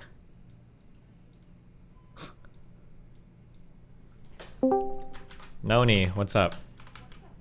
Oh, hey, sorry. I made the shit. So, Jesus fuck. I was gonna ask a philosophical question, but I don't want to sound like I'm that schizo from earlier. Go for it, dude. We're all about philosophy here, man. What do you got? Yeah, I was reading your positions, which I think Oh, is yeah. pretty at this point, right? But It's pretty what? outdated? Oh, no, Like- it's totally up there. We've been working on it every day if you've seen the stream title. Go ahead. Oh, okay, cool.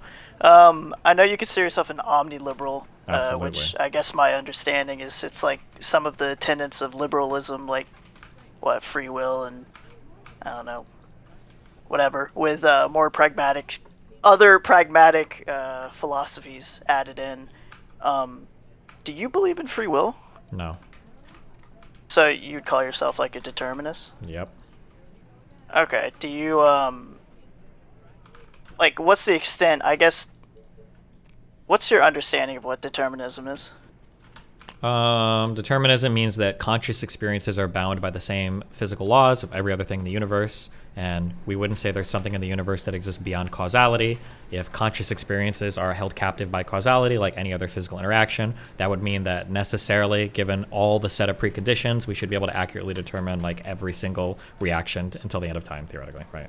I think it's how Okay, it so then, is this something that you think maybe people today would be able to cope with, or is this something that's like? No, I don't think it feels good to think about it on like a human level. I mean, I don't even think about it much. It's just like a thing to be aware of, I guess. Well, yeah. So like the fact that schizo came into this call, like that was going to happen no matter what. There was like, in a sense, predestined. Yeah. Okay. Well, shit. Wait, why does the word predestined even exist? Doesn't destiny imply pre? Is there like a post-destined? Fuck if I know. I'm just using words that I've heard before. Sure, I mean, it's a real word. Predestined is a word, but like it's kind of a weird word if you think about it, right? Yeah, you're actually right. Huh. Huh. Weird. I think that was all I was gonna ask you. I guess, is that if you had any idea or concept that you thought is a truth, but you don't think the majority of people should hear it, is there anything you could think determinism wanted that, or is there anything else you could think of that you would assume or you think is a truth, but most people probably can't handle it? Do you know what I mean? Like, did I explain that well, or? Yeah, like uncomfortable truths that we're better off just not knowing. I'm not sure. I don't think I can think of any of those off the top of my head. I'm sure there's probably some examples of it, but... Okay. Sounds good. Alright, I'm gonna go back to all the retards in chat. Okay, be careful, dude. Yep, see you, bud. Bye. 30-1, weren't you in here already? Yeah, I was just here a minute ago, but since Hot Uncle Sam came back, I decided to come back. Cool, dude. Well, what do you got for us, man? Okay, so there was a couple other things I wanted to say. Wait, were you the associate producer guy? Yeah, I'm the associate producer guy. I'm your deep friend. Okay. We're deep friends, Steven. Hey, we are. Go ahead. Only because the government assigned us to be friends, but yeah, go ahead. Yes, you were my government assigned friend. True. Okay. So I wanted to talk to you about your debate style. Okay, cool. Okay. So there's two general schools of debate, right? Only two? So like if you I think so, yeah. I think if you break it down in this fashion, there's only two ways. Okay, gotcha. So if you imagine like a Reddit debate, right? Like a Reddit argument. You have one style is you quote, respond, quote, respond, quote, respond, right? Nice. Okay. This is where you dissect. This is basically how you generally drive debates. That's how I like to do debates, yeah. A lot of people don't like this style, but yeah. Yeah, you break it down into individual statements and claims, and then you address each individual claim, right? And the way that you generally approach debate is very, what I would call like negative. Like you're usually trying to prove that what the other person is saying is wrong. Sure. Right? So you're picking out flaws in the logic of what the other person is saying. The other school of debate is the more what I would call like a positive form of debate, right? Okay. So that's where you have like again, it's the Reddit thing. You have like two guys who are responding together to each other, but they're usually not really responding to each other. They're just like, it's like politicians speaking. They're taking an opportunity to lay out their whole platform with every single answer, right? Yeah. So what they're doing is not talking to each other at all. What they're doing is talking to the audience. Yeah. Right. And what you have is like two guys who are competing in selling a narrative to the crowd. Yeah. So you are like what I would call a negative debater. You do like the point by point style, and I think that you're probably like you're exceptionally like obviously you've built like a whole career off of it, right? Like you're really really fucking good at that. You're like probably the best. And like picking apart somebody's argument point by point, stopping them, noticing that they're adding more and more points, keeping track of it all in real time, all that stuff. Like you're really fucking good at that. But you hate the other approach, right? Sure. The like selling a narrative to the audience. And I think that you as an entertainer, I as a viewer, Steven, my deep friend, I as a viewer would really like it if you got better, if you like trained yourself to be better at the other kind also. Gotcha. Okay. And I think that the reason is that you can do a lot more. Like you can have more different kinds of conversations. You can turn boring conversations into less boring conversations, right? So you have a problem where you can't talk to people. Yeah, I know. I don't know. Wait, how long have you been a fan of mine? Like, I don't know, since like 17, Okay. 18. Yeah, I feel like I've talked like about this a lot. Yeah. That like more narrative styles of conversation tend to appeal to audiences more. Yeah. They tend to appeal to audiences more, but they also, I think, can give you. This actually ties into the other kind of another point I really wanted to bring up, which is I really want you, and what I want matters, because we have a deep parasocial relationship. Okay. But I want you to advocate for stuff more. Yeah. Like, I look at your platform, and it's like you got this insane community, right? Like, you've got like one of the most active communities on the internet.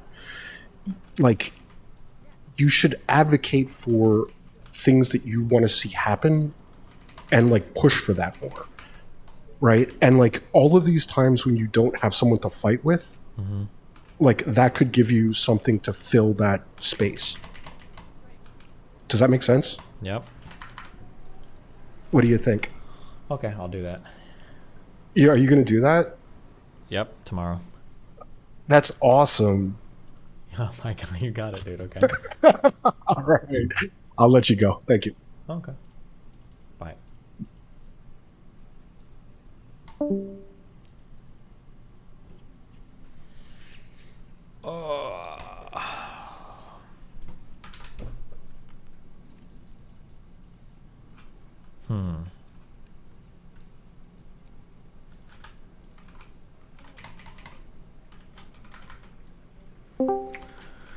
Carmatic, what do you got?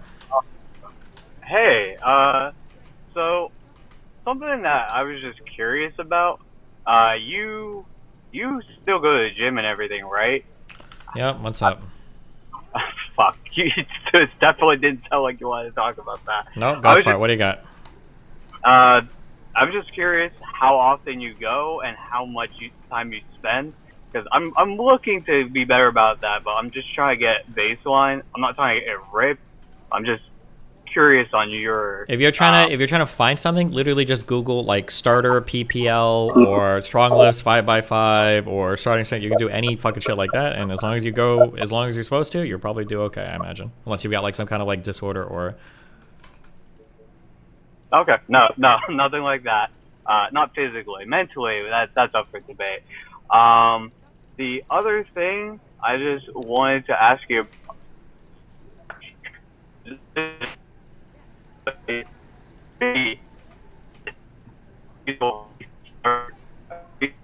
Your thing is so laggy, and I can't. You're completely robotic right now.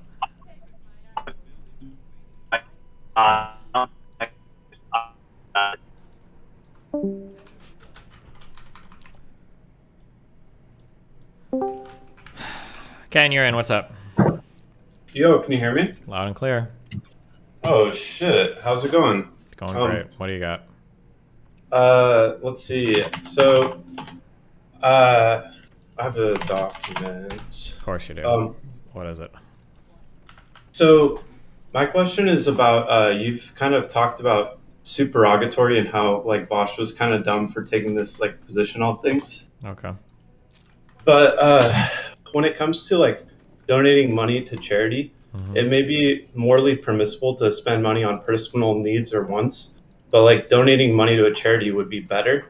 So wouldn't that be like supererogatory? Maybe.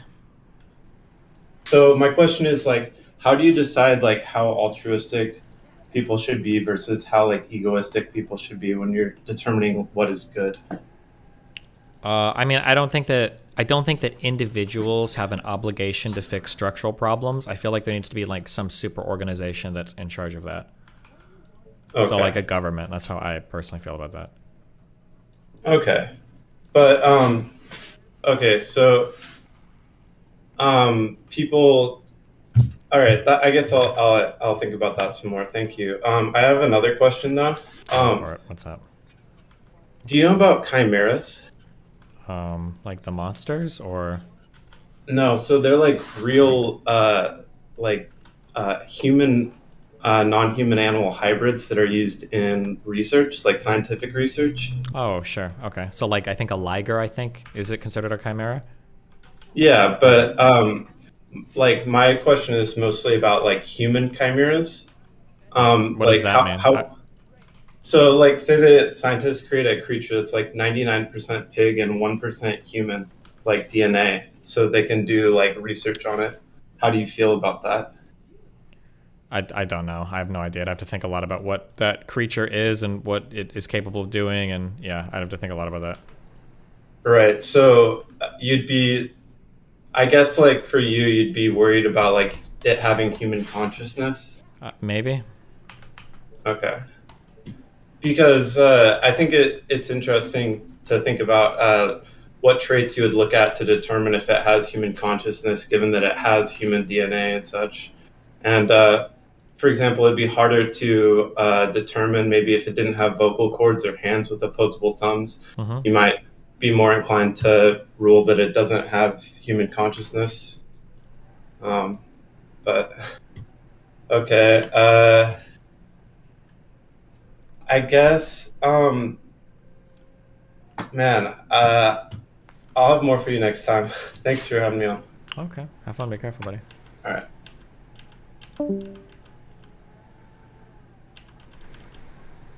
Why do I even get stone?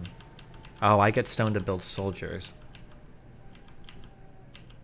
This guy skips all stones. Why?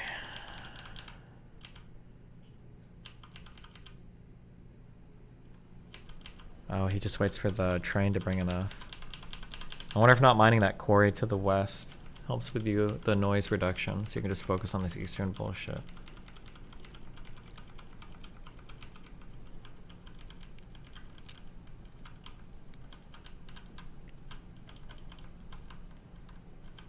Interesting. Seems like such a late point to build soldiers, but I guess.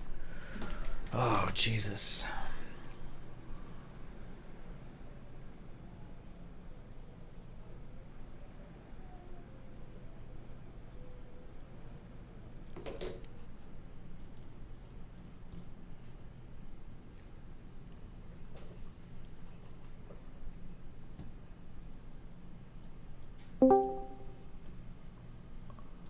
Mister, what's up?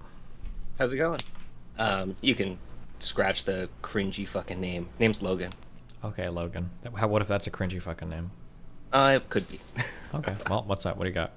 Hey, so I was wondering if I could try to redeem some of the schizos that were going over, like cosmic energy, global politics shit, which I'm not ascribing to that at all. Are you familiar with any of Zizek's work? Slavoj Zizek? If by his work you mean some YouTube videos with clips of him, yes.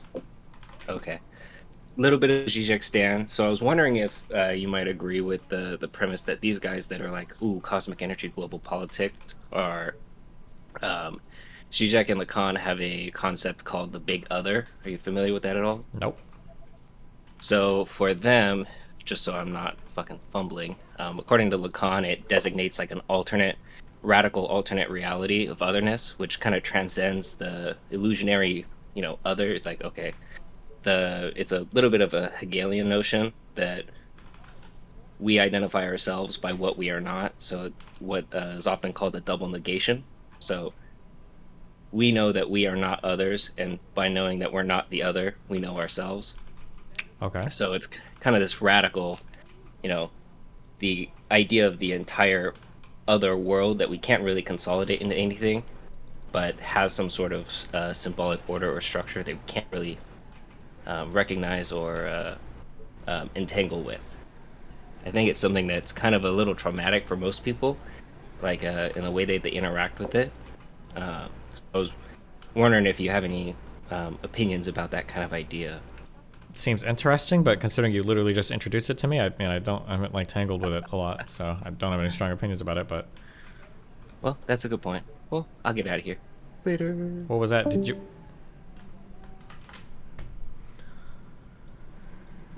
Blue Magic, Tier 3, you're up. What's up? Hello? Hello. Oh, my man, what's going on, dude? I'm gonna be honest with you, I didn't think you were gonna get to the Tier 3s. Well, you're in. Yo, what's going on, man? How you been? Just chilling. Just chilling, hanging out? Yep. Alright, good. Yo, I wanted to explain to you why you're just dead wrong about your Attack on Titan opinion. And it amazes God, which how you one? are. You're just you seem to think that it's not amazing when it's just magnificent. It started with a lot of promise. Started and ended, yeah? Is it done? Is the anime done running now? You don't know how it ends? I saw pictures of the dove. I read a little bit of spoilers, but I don't know everything about how it ends. Okay, well I won't spoil it for you. Spoil away, dude. But what do you got for us? nah, I'm not gonna spoil it for you. I'm not gonna spoil it for you. But if seeing how like kind of how like Zeke's philosophy on how to deal with the eradication of his own race and how Aaron's philosophy on how to save his race. Mhm. You don't see it like you don't find that like a really cool thing. I mean, it is a little bit, but do they like really philosophically deal with it much in the show, other than just like show that two people believe those two different ideas? How would you want them to show something like that? I don't know. Have arguments about it, show the pros and cons of each side through like some sort of narrative structure. Maybe, I don't know. Well, actions speak louder than the words. No, you see Aaron's actions and Zeke's actions. You know, he betrays his own army in order to do it, and then Aaron is literally betraying everybody who he considers friends in order to do what he wants to do. No. Maybe, yeah. I don't know, bro. It's been a lot. Listen, I've watched this anime for like 8 fucking years. Okay, it's taken a long time. It has been taking a while. I remember when I first came out, I was still in school. Yeah. Man, that's what's up. All right, I feel like I got your conceit on that. I feel good about that. Okay, if you think so. All right, I'm happy to hear that. Okay. Yeah, I gotta say, man, these viewer call-ins, you know, they're hit and miss, huh? Yeah, you know, there's something else. Yo, you know, me and my girlfriend watch you a lot. Cool. Tell I her to had DM me told her. sometime, you know? Oh, sorry. Yo, you know what's funny? I told her to DM you when you was in Newark. Just say what's up, because I bet you would respond. Maybe. Yeah, I was like, yo, just DM, bro. He'll dev respond. I think it was your birthday or something. I was like, tell him happy birthday. Damn. And she didn't even DM me. What an asshole. She's a little shy, to be honest with you. Okay. Yeah, but I got you. I'll tell her that you gave her the okay now. Gotcha. Thanks. Yeah, 100%. I feel like I had more to talk about, but it's just like I said, I didn't think you were gonna get to the tier 3s. Well. Yeah. Damn. I don't really know what else to say to you. All right, that's thanks it. Thanks for stopping by. We appreciate you. Okay. Yo, listen, we appreciate you. Keep doing what you're doing. Mhm. Yeah, man, love you. Yeah, have fun. Bye. All right.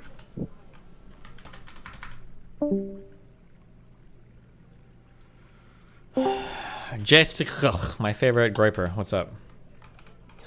That's just such a rude way to open up this call. Yeah, well, I call him like I see him. What do you want me to say? Yeah, fair enough. I wanted to talk to you about your conversation with Aiden Ross, more your conversation with Pisco that you had after that, and basically like how he wanted you. What was the definition he wanted you to use? Because we turned it into like the pedo thing. He wanted me to use that rape is just like actual, like hardline, non-consensual sex, essentially.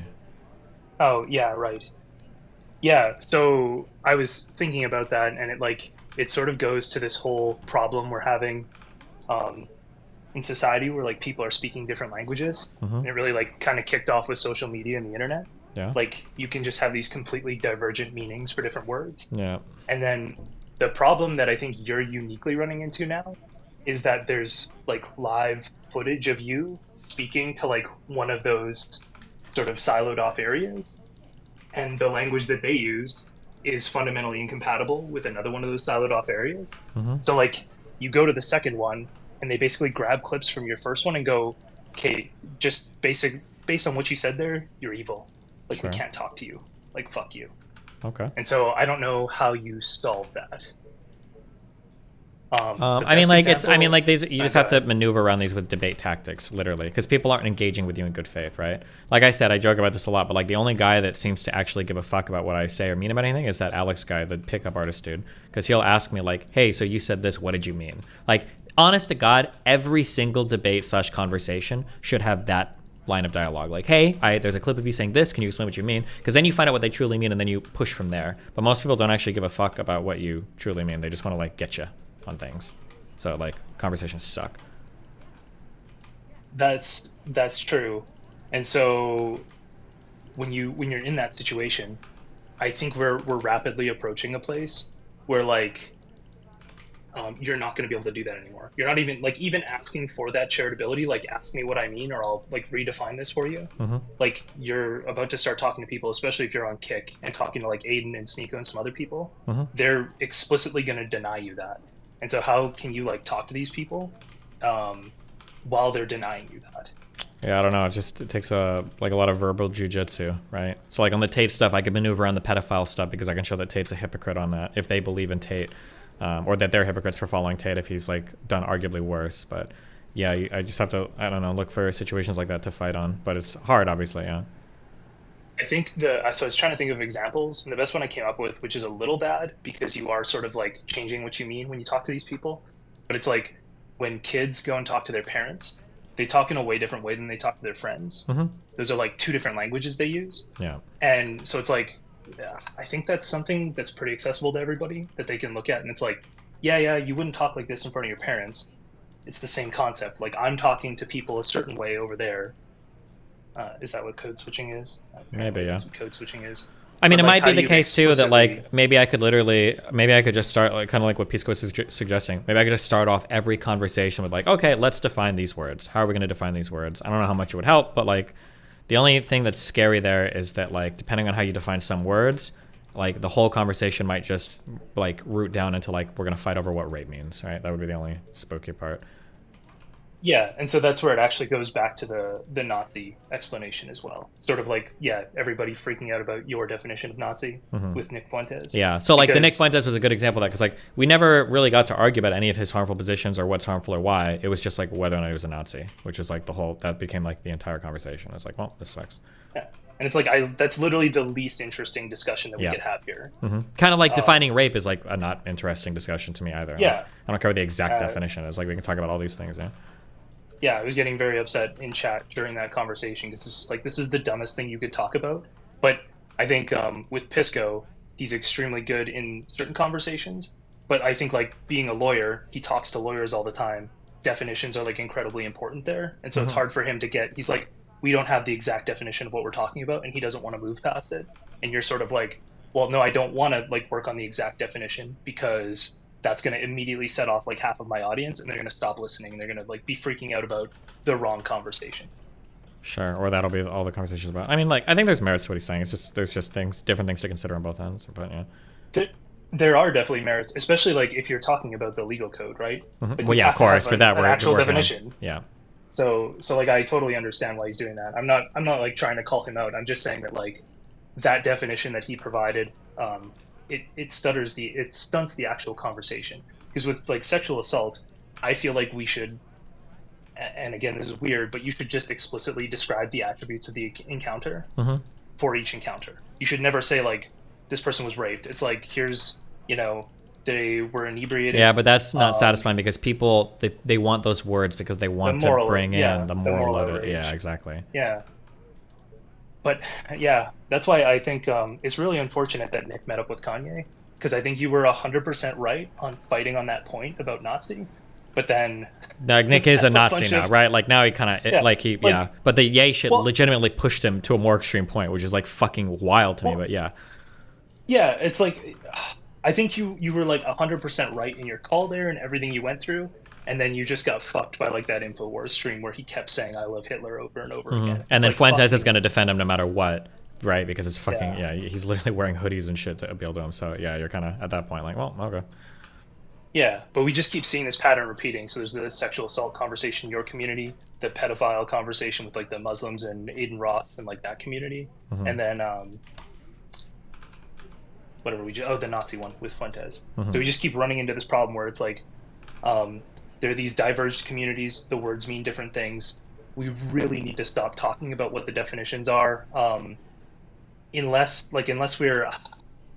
it's maybe criminal, like you're talking about actual laws. Otherwise, it's just attributes, and you just keep repeating to people like, I know that you need that. Like, you need to stop thinking. Like, I find that's what everybody wants to do, right? They want to shut their brains off, and it's really unfortunate. Fuck. Yeah. Anyway, just keep running into the same pattern, and I Mhm. really wish we could stop running into the same pattern. Sure. Hold on. Obama. What There the it is. fuck? What are you doing in here? Am I in trouble? No, can I add something? Oh, yeah, go for it. Is that fine? Sorry to intrude. No, you're What the fuck? I think the biggest problem is, right, in my opinion, Yeah. I think it all starts at the, like, how can I say this? Sorry, I'm going through a little bit of brain fog these days. I think the issue is, it starts like the fundamental, foundational areas of the conversation, right? Usually, when you're having a conversation, especially like in the areas you're having them in, usually it's around some sort of pursuit of truth, right? Hopefully. The issue today is that is not the case with most content creators. What they're looking for is the pursuit Dunks. of... Yeah, it's being right. Yeah. It's looking like they've won. So they don't care about... There is no truth in their argument. There is no pursuit of truth. There is no use of logic and, you know, trying to learn, trying to look like they don't know and you're better. In their eyes, if you teach them something, they're lesser than you. It's this really backwards place we've gotten to in society, and that's why I think we're in the time that we're in, where like in this content creation time where it seems like we're going backwards, right? No one's learning anything, no one's teaching anything. It's all about who looks right, who looks like they're smarter, and that's why you see on Twitter. I have the best. That's why you see on Twitter, people don't go for based takes or correct takes through use of logic. They go for what will get you the most likes, because more likes equals right. And that's the issue. Does that make sense? Yeah. Yeah. Oh, sorry. I have like the best. Sorry, I just have like a phrase I use around this with people, and I think it needs to catch on the internet. And it's that there's no profit left in reality. Oh, sure. There's just no right? Like it's just we have to have Andrew Tate, who's like this guy who says like, oh, if you work hard, you can get all these cars, but he had to like fucking destroy 100 women's lives to get those cars. It's like the actual real people who like have gone through that work and built their lives out and are respectable, they don't have like 10 different Bugattis, right? Well, I think you can actually get something or extrapolate something more from all of that, right? I think that this idea that if you're a hard worker and that hard work somehow turns into, you know, becoming financially stable or very rich, somehow that equates to intelligence. That is not the case. Like, people in today's world, for some reason, they attribute high financial status as being smart. It's not the case. And that's why I think a lot of these people who are quote unquote rich are getting the benefit of the doubt and are seen as these messiah figures that know the truth or know all or whatever the fuck the case is. But in reality, from what I see, most of these people who have a lot of money are fucking stupid.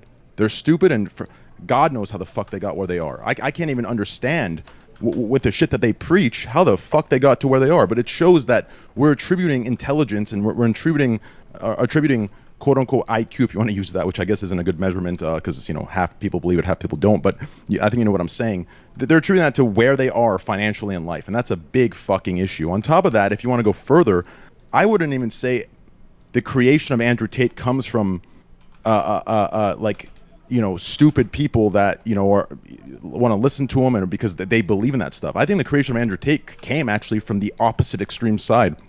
Andrew Tate is the result of the extreme left. Like, the extreme left wants to blame, you know, all the righties, all the ignorance, all this and that. But in reality, they created him by allowing the pendulum to swing so far left.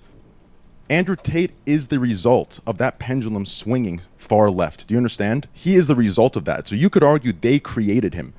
And that's the issue. Until we get rid of these extreme sides, we're going to keep going back and forth with these extreme leaders of each respective side. Does that make sense? Yeah, I don't necessarily disagree. Seems like all the sides like develop as like a reaction or response to the other sometimes. Yeah. That's right. That's right. It's fucking just terrible these days, man. It's terrible. So are you blaming Hassan for Andrew Tate? Based. Definitely that side of thinking, I think. But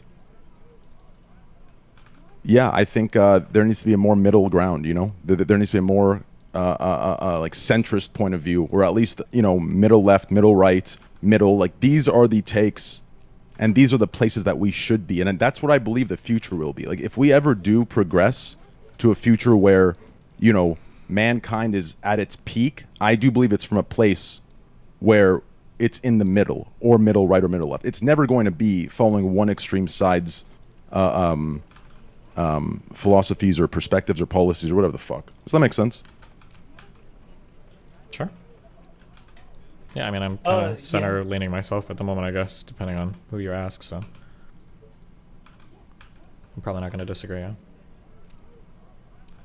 Like, Well, I think, can I just give you, so some people have been in here a couple times today, Train, and they've been talking about this concept of like a grand narrative, sort of like somebody like Nick Fuentes, basically, who has like an explanation of how his ideology fits in, it answers every question in society.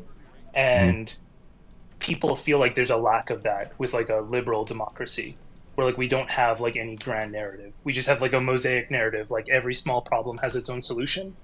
And it's really easy to rally people around a grand narrative. How do you come from a centrist place and create a grand narrative? Repeat all that again, sir. I was writing an email. I apologize. God damn it. I'm so sorry. No worries, no worries. So you have this lack of a grand narrative in like our society. I think Define you grand probably, narrative. Define grand narrative. Yeah. So with Fuentes, it's all about Christianity and how Christianity is the most important thing. And like, if you can see Jesus as your savior, you're a part of this movement, and we all need to like band together. It's just, it's basically all the same thing. Like how you come together as like a brotherhood from multiple different angles. The same thing with like socialism, right? Like we're all workers. We're overthrowing the capitalists.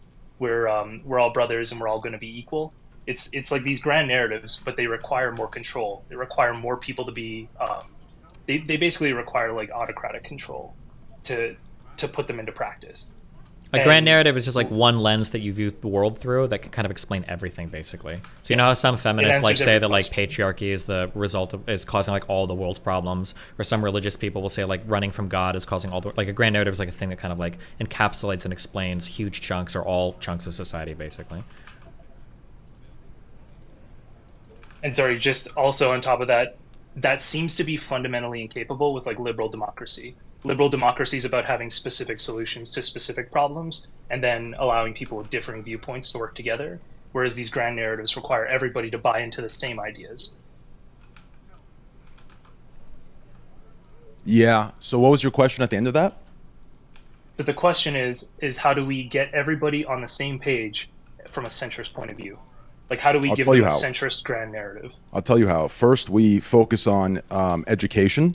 Listen, the problem is this, okay? It feels as if the importance of education, or at least, leaders pushing for that importance of education is dissipating as we go further, as we progress further into time. And I think that's a big mistake.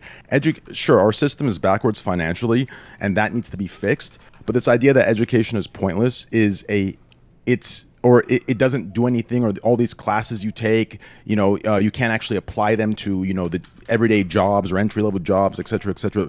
People are misunderstanding the like core fundamentals of what these, like said classes do for you. It gives you the ability to hone your critical thinking skills. Until we get to a place where everyone has this baseline ability to critically think and to think for themselves, we're not going to be able to get anywhere. So the way that you bring all these grand narratives together from like a centrist point of view is the use of logic. Do you understand? So first we need to focus on education for all and find a baseline level of education for all where people can hone their skills of critical thinking. Once you get there and people have at least a baseline level of logic and common sense, and they know how to apply it to certain circumstances and situations on like a level that is in line with logic and common sense, I believe that is how you bring both of these sides together and all the grand narratives together to, from a more centrist point of view. It's logic and reason, right? Each side, they pervert their... So, for example, you're talking about Nick Fuentes and, Christianity. So he uses that, right, as a credibility, right? So it kind of falls into this. Let me give this example. Have you seen the people who use one big truth and they like add 2 or 3 false things, but they use the credibility of the one truth that they said, and people believe them from that, and they give the benefit of the doubt for the 2 or 3 false things? That's what's happening in these grand narrative situations on each respective side. People are preaching these idealistic, narratives, I guess, if you want to call them those, right? They preach them, they sound great. But then they sneak in 2 or 3 hypocritical, contradictory ideas, or like philosophies after they preach the initial one that makes sense and has truth and reason binding it, right? That's the issue. Until we get people to see that, which I believe is by somehow giving them that baseline level of critical thinking and the ability to think for themselves, we won't be able to get anywhere. Because of that failure to see what's right in front of their faces, they're electing these people as their leaders. But until people can differentiate between the disingenuous and the ones that are actually using logic and truth and reason to come to their conclusions, until we get to that point, we're going to be fucked. So that's why I really believe in pushing for like the education and of everybody. Does that make any sense? Yeah, I would say that makes total sense. I think the only place it breaks down is one, fundamentally how capable is like the general populace of gaining that level of critical thinking, and then even if they have that level of critical thinking, can they become so invested in their narrative that they're willing to excuse those lies even if they recognize them? Mm-hmm. Well, that's gonna come from see, that part I haven't figured out yet, because I truly believe there's one thing that is fucking us all over. This is a little bit harder to explain, but let me just kind of say it as I'm thinking it. Right now, from what I've seen, obviously I don't want to generalize, so this may be anecdotal, but I really want to see it. I really want to say that this is what is going on. But I've noticed like a phenomenon that's been happening, even in the real world, not only the internet, but this happens in the real world. And that phenomenon is this. For some reason, a long ass time ago, okay? A long time ago, we developed something, some sort of instinct, where if somebody looks good and they sound good, they must be good, right? We give them the benefit of the doubt. We give them our trust initially without them proving it through any sort of action. And that has carried over till now, and that's what I believe is clouding everybody's judgment. Do you understand what I'm saying? So that is the biggest issue. When somebody looks good in today's society and they sound good, in everyone's reality and narratives and visions, and in my personal opinion, I believe it's what I call the comfortable reality. The comfortable reality is a black and white world that carries over even through adulthood, where you can see evil versus good. That people need that. They need that to ground them, even though it's not the truth. It's not anywhere near the truth. A lot of the times from our personal experiences, we notice that it's usually the person who may look bad or may be a little grumpy or rude that ends up being the more empathetic, genuine, nice individual through action. And it's the one that looks good and sounds good that ends up being the disingenuous, more rat-like figure. But for some reason, people do not want to challenge that because it disrupts this compass that they have, this very clear-cut way of seeing things, and I think it scares them to look beyond that. So I would say it starts from that fundamental instinct that we have to see the world and see, good or bad in these ways, right? So just looking good or sounding good. I think it's a big mistake. I think it misguides a lot of us. And if you look at politics, that's a perfect example of this, right? It comes down to who sounds the best and looks the best, and a lot of the times those are the people who make it into office. I mean, obviously Donald Trump would be the anomaly in this example, but in that circumstance, I would say that's the result of the critical thinking skills we're talking about, mixed with the pendulum swinging and the time we're living in. So, like, obviously, it's not as simple as I'm making it sound. There's obviously other factors that kind of complicate things a little, But does that make any sense? Everything that I've said? Yeah, it all makes sense. I still think you didn't engage on the first question I asked, which What's was the first question? It was if we, sorry, but just to I think that all makes sense, and I think that's a huge thing. If you look at I'll back you up here before I point out how you didn't engage. you look at Canada, one of the things people joked about with Justin Trudeau was that he was going to get elected on looks. And I truly believe that's what happened, right? Also, kind of 2 for 2 right now on ugly presidents being impeached. So there's another one. But the first question I asked was basically like, what, because I think this is something that like the rationalist community runs into, is what if the general populace isn't capable of the level of critical thinking required to see through those grand narratives and see like the small lies? Then we're fucked.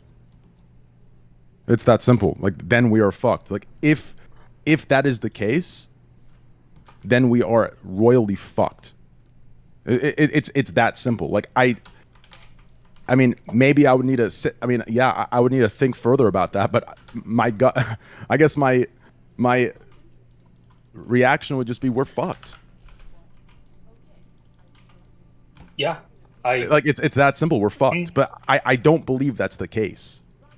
I think, see, the thing is, it's not fuck. Like, it just goes so much deeper, and I'm not sure. Like, it's so hard for me to think of a time where all of this kind of comes in perfectly. But I think the product, you know, the end result of an individual who is operating at an average IQ, right? Like I think our goal is for everyone to end up at an average IQ, right?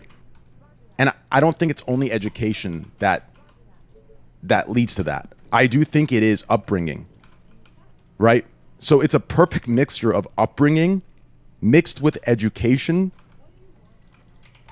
mixed with, you know, both of those applied sciences, I guess, to your experiences. So I would say it's a mixture of a lot of things. So I don't know. Oh man, it just gets so much more complicated. But yeah, I mean, if people aren't capable of reaching that level of critical thinking, then we're fucked. It's that simple. Like, that's something that's why earlier I was telling you that we need to become more education oriented to try and achieve that baseline level. Is it going to happen in 10 years, 20 years? Probably not. But in the next 100 to 200 to 300 years, I think it is something that's necessary for us to survive, to live, to evolve. It's necessary for us to become a more education-oriented society or species to see any sort of growth and long-lasting survivability. That's what I truly believe. Like, we need to adopt logic and reason, and obviously find out how to get the perfect mixture of the empathy and, you know, the human sides that kind of mix in with logic and reason to progress in a positive way, or to survive. I mean, that sounds a little bit more extreme, but that's kind of, that's where I think it all leads to. So if we can't achieve that, then I think there will be, you know, whether it's war, civil war, world war, that's where we're headed if we don't achieve that. That's where I truly believe we're headed if we do not find a way to tackle that problem of critical thinking for all. But at the same time, I guess there is a place where you could argue, it's so much more complicated, because there is a place where you could argue, if everyone achieved the level of critical thinking I believe necessary, you could argue that all of these systems wouldn't work, right? Would religion work? Would all of these different government structures and, you know, systems work? Right? Would people accept that there's a 1% that, you know, lead at the top and then 90% that need to, right? Because at the end of the day, capitalism or not, right? Oh man, it gets really complicated when you really think about it. But I really do think the baseline and the start would be education, a more education-oriented society that pushes people toward that. Does that make any sense? Or am I just batshit crazy? Yeah, I think that makes a lot of sense. I'm actually totally on I think I'm on your page where I think people are capable of reaching that level of critical thinking. But it's sort of this fundamental difference in like intelligence that you need to like come up with policies versus evaluate whether they're good for you. So like somebody who's very average IQ, maybe even below average, is capable of digesting information and saying like, oh, like if you can tell me what the pros and cons are of each, I can make the right decision. Like, you don't have to be like Einstein to make that decision, right? So, like, we it's not a super high bar, but you have to give people good information. And so that's where the whole conversation around like deplatforming and misinformation comes in, because if people aren't getting the right information, if they're not getting all of the information, then they're fucked, because now they're just relying on somebody to tell them what to think, right? Yeah, but the problem with deplatforming, obviously up until a certain level, is we also, if we want to achieve, okay, so in order to achieve that level of critical thinking for all, the quote-unquote smarter ones have to be better, right? And here's what I mean by that. Let's say somebody is preaching some vile, stupid shit, right? Obviously, I hope you mean morally. That's all I'll say. yeah, of course. Yeah, of course. Obviously, there's a limit to it, right? Hate speech and shit like this shouldn't be allowed, and there should be a deep, right? But what I'm saying is, if we don't learn to get to a place of teaching rather than canceling, what happens is we're going to end up in an area, like imagine two islands. One island of people that are accepted to, you know, think a certain way, and an island of everyone who does not. Canceling and ignoring only pushes the individuals that we're removing further down the rabbit hole, and it gets us nowhere. We need to find a middle ground where we can teach. Do you understand? That's what we need to do. No matter how hard it is, no matter how impossible it may seem, we need to maintain that hope. Like, that's one of our, I know this is gonna sound like a movie or some fucking shit out of a goddamn book, but we need to maintain like the hope, and we need to teach instead of cancel. You understand? We need to rehabilitate instead of cancel, and we need to teach, because as soon as we remove, people just go farther down their rabbit hole, and it further splits the sides and further polarizes everything. So the people who can think need to be better no matter how hard it is. That responsibility is greater, and I really believe it's up to those people to lead. The problem is The problem is they're playing some random MOBA on stream right now instead of leading, right? Or MOBA, I don't know what fucking game Destiny's playing. To Nice be try, dipshit. Get fucked. Hatred shouldn't be allowed. Train, part owner of Kick. Yeah, well, Kick, our goals, right now it's no hate speech, right? No nudity, no porn, things like this. Obviously, we've been out for 4 months, so moderation is little to none at the moment. I do find it extremely disingenuous that people bring that up as a, you know, counterexample or some sort of showing of hypocrisy in what I'm saying, considering the fact you're leaving out how Twitch and other platforms operated in their first 4 fucking months of being live. You understand? I do think in the long run, you know, once moderation, you know, a better moderation or a larger moderation team's in place, we will take these channels down who are engaging in this, no matter what size they are. We just need to get to that point. You know, we've only been out for 3.5 months, 4 months. I understand, you know, a lot of you are sick and tired of that excuse. But I believe it's not an excuse, you know. We are 4 months in. Now, if we're 1.5 years in and that's still an excuse being used that, oh, we're new, only a year in, it took Twitch 10 years, then yeah, at that point we can engage in that conversation. But I think right now it's way too soon and a little disingenuous. But hey, that's my opinion, so we can agree to disagree. Damn. Nobody wants to give you guys credit for building out like such a like scalable, functional platform in like 4 months. It's actually fucking insane. And you guys have clips working already and shit. It's actually nuts. I appreciate that. Yeah, it's been tough. I mean, the craziest argument I've heard is, you know, from the virtue signalers. Oh, you know, one of Kick's owners owns stake. Blah blah blah blah blah. It's like, okay, so this is exactly what I mean by critical thinking, right? If people add that just base level of critical thinking, they'd realize, wait a second here, huh? Amazon, the parent company of the site that I stream for, is responsible for countless amounts of atrocities, whether it's workforce or other, you know, methods of acquiring quote-unquote blood money, whether it be working and having billion-dollar contracts with gambling companies, or whether it be third-world country workforce issues. So I don't understand why they close their eyes when it's, you know, they move the goalpost.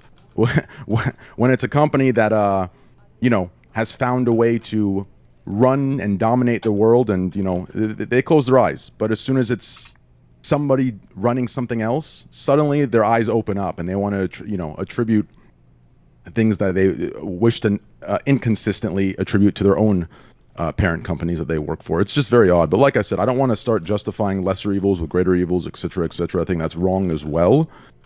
But I do ask for some consistency. Does that make any sense? Am I crazy for that? Yeah.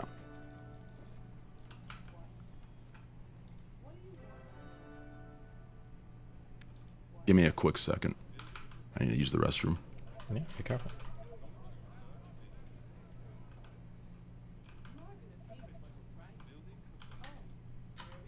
Destiny, you should check your DMs. Why? Oh, I don't care. Knock stuff out. I'm fucking hungry. Okay. Well, are you just gonna log off if I leave? I probably won't log off. I need to order food. I'm just being lazy. Well, order food while he's going to the bathroom. Good shit. Is it? Well, I don't know. It'd probably be better if you were asking him the questions, but still good. Okay. Mel? I don't know. You're not gymming? I don't know. Why? Because it's too late. Why? Because I have 50 minutes. You're dumb. You're not gonna gym? Oh, I did want I'll do to it in ask the him morning. about his like platforming thing. So he doesn't want to platform hate speech, but I think I would like to know if, because I would imagine he has the same thought I had, where it's like platform some questionable people, but make their platforming contingent on them being willing to talk to other people. Oh fuck, never mind. What? Oh, I thought you were talking to Melina. I see Melina jumping around. Right, I was talking to Melina. Nothing. Yeah, I just wanted to see, like, so I think he would probably be fine to platform somebody like Sneeko, maybe not quite Fuentes, They have, but like somebody like Sneeko, and just be like, yeah, you can be here, but you can't just duck anybody who wants to talk to you about your ideas. You have to talk to them. To make a debater platform. Yeah, which I think would just be really interesting because it's objectively like the better way to do it. I don't know if I'd say just objectively, but I mean, I would argue it would be, yeah, of course. Sure.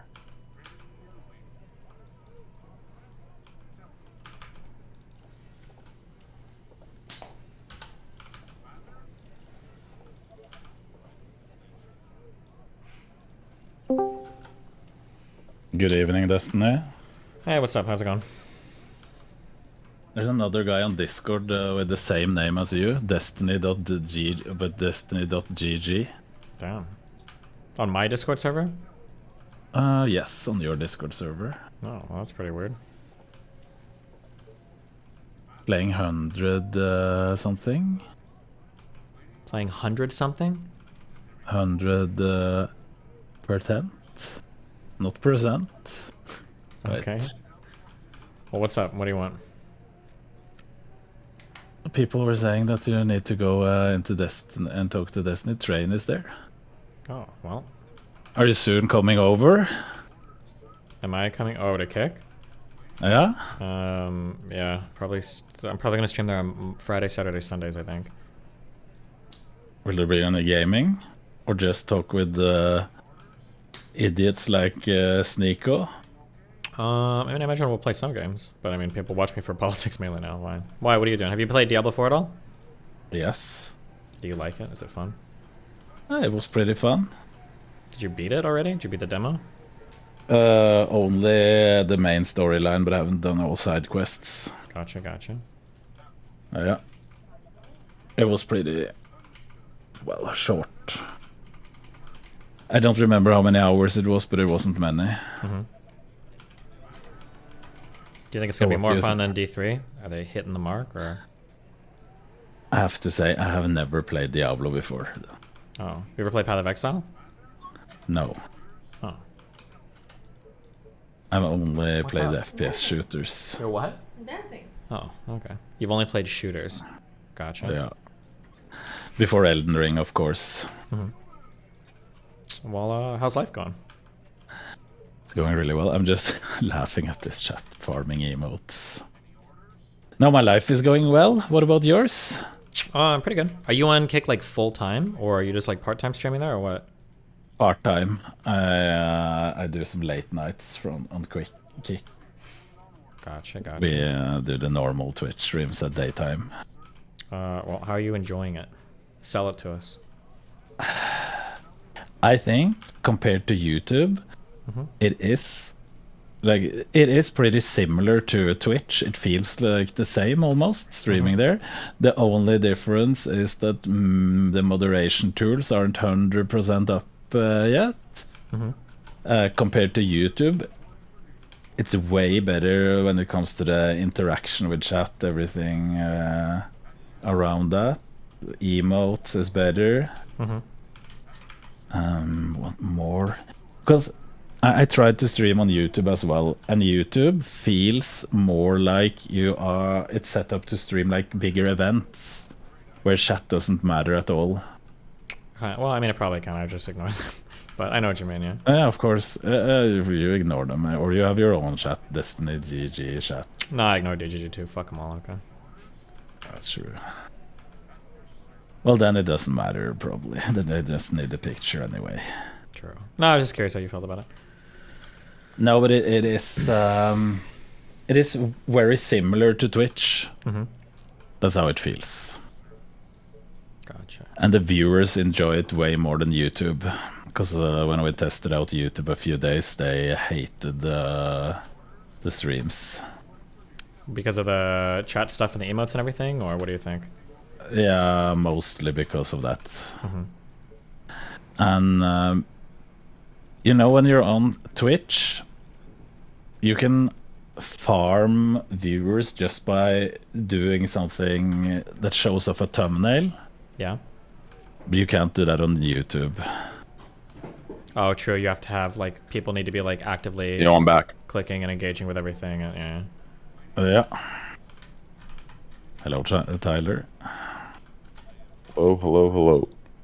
We're just comparing Kick to YouTube and Twitch. Yeah. I mean, I'll tell you what, with that comparison, if I had more power, man, a lot of people would be banned. You know what I'm saying? But we weren't talking about we weren't talking about banning people. Oh yeah, well, that's one of the hardest parts about, being involved. It's like I have to, I understand some of their points. I get it, especially if you want to have like more of a freedom.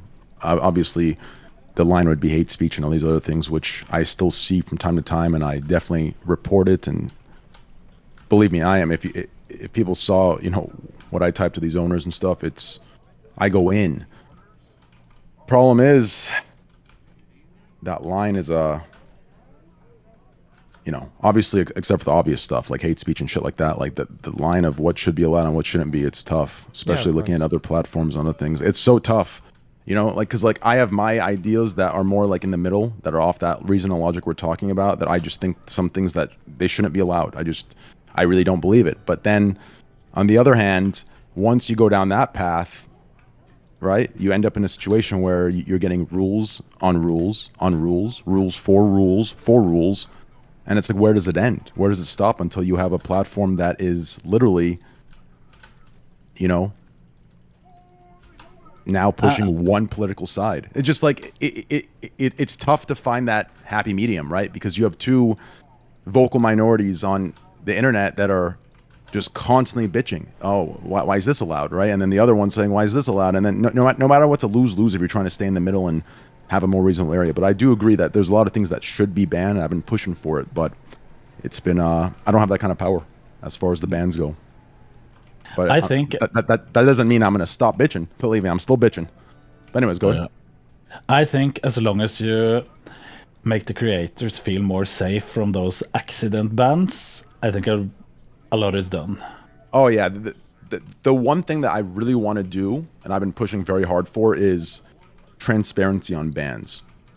Yeah. Right? Like, I can understand the liability of why Twitch is afraid to always be transparent about it, but I can understand it from certain viewpoints, but I don't think those few viewpoints are worth the negative of being, non-transparent for 99% of the bans. Like some of the bans that involve legal process, like for example, for the Doctor's Respect ban, like there was actual legal process and legal, There were gag orders. There were a bunch of things going on. So for these things, like, I can understand why there was a non-transparency there, but I do think there should be a transparency for everything else. Yeah. Like, short of the legal stuff. Tetris? I think it's smart, at least to the creators, or are you talking about in public as well? Yeah, for the creators, that's definitely a no-brainer. Yeah. As far as the public, I think, I don't know where that line is. Is it where if there's an outrage and a misunderstanding, are we just responsible for giving it to the user that was banned and then hoping that they, which we know, I mean, I know the answer to this, hoping that they, genuinely, that they accurately describe why they got banned, right? Or, do we step forward and say, hey, like, this is why this was the ban, this is why we thought, the context, was this, blah, blah, blah, blah, blah. I don't know. Yeah, that's a hard question, because a lot of people will lie. Oh, bro, on Twitch, I've seen it firsthand. Like, on Twitch, I've known certain reasons why certain people were banned, and yet they publicly left certain things out, right? Because they got clout from it, right? So yeah, I know for a fact it happened there. You don't need to go further than mass report bans. That's never been a case. People have been talking about being mass reported and banned for that, and there's no reason, and they... I think that can happen if you're like an unpartnered streamer. That might be possible, but I don't think for partnered streamers, I don't think you ever trigger an auto ban for mass reports. Well, to be fair, I think that comes from, right, like, I would assume that in order to maintain a level of integrity for for dangerous, vile content, there has to be, a baseline level of some sort of protection to get certain content removed that may not go through, that may be time sensitive, right? That may not have the 3-4 hour window of a moderator, getting to it. So I think that's where those come in. But I do think they should assign like a moderation team to filter out the wrongful mass reports, from brigading. I've talked with a staff, and he said that there's an AI sorting out the mass reports first, or bumping up some of them. Yep. And then he said that there's always a moderator taking decision. So the AI sorts them and the moderator presses ban on it? Or not ban.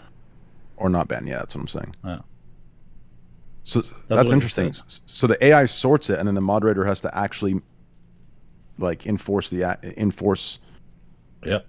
Or interesting. I mean, if that's the case, then that's a little more confusing. Because he said and it wasn't always those who get reported the most that will be bumped on top. It could be other things. It's probably what it is as well, but they're getting reported for, is my guess.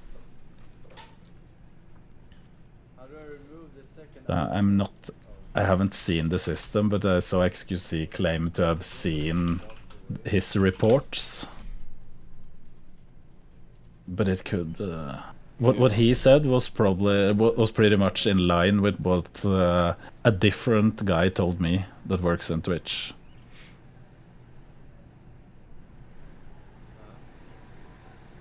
Oh.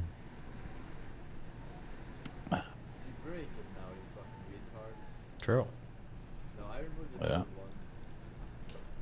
So Destiny, are we going to play Tarkov soon? Tarkov? Is that the game?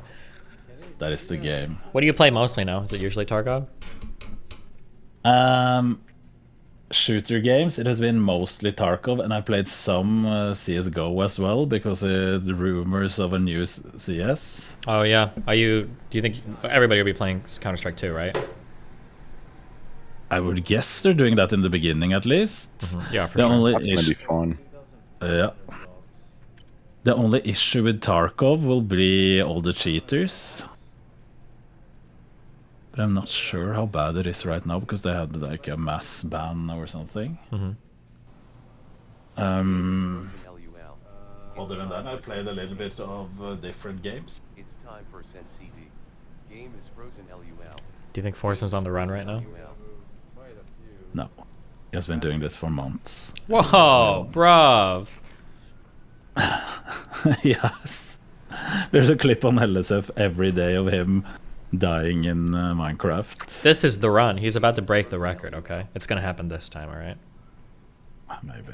Oh no, not maybe. Absolutely, okay. Absolutely. I feel it this time.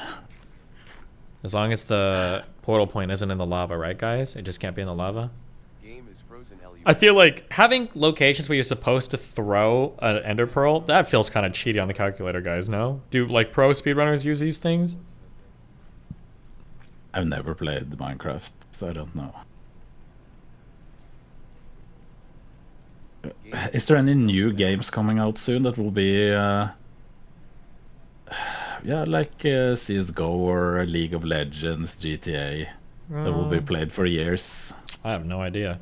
I don't like the... Have you ever heard of the concept of infinity games? No.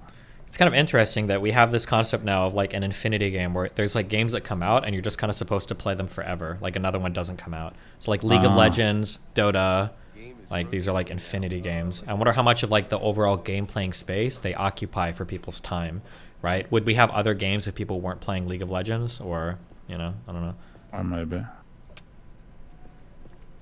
What if he digs into lava here, guys? Does he just die? I haven't played this, I don't know. I'm asking my chat. Damn, dude. He's not gonna make it, guys. Never mind. No. Shut up, kid. It's You're insane, a hater. though. You're not even a believer, dude. Give him a few more months.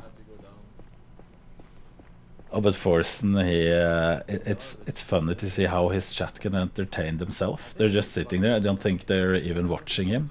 Maybe they're looking away from chat now and then. No, they're watching constantly. And they're hyped. We're digging straight down, boy. Here we go.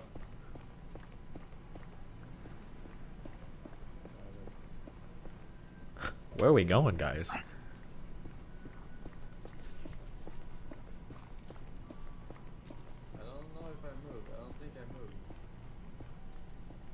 Where the fuck are we going? Is he looking for bedrock? Game is frozen. LUL. Oh my god. A new way to throw. What? Nope, never mind. Okay. Game is frozen. LUL. Don't worry, guys. He's gonna go directly to the end portal, okay? Game is frozen. LUL.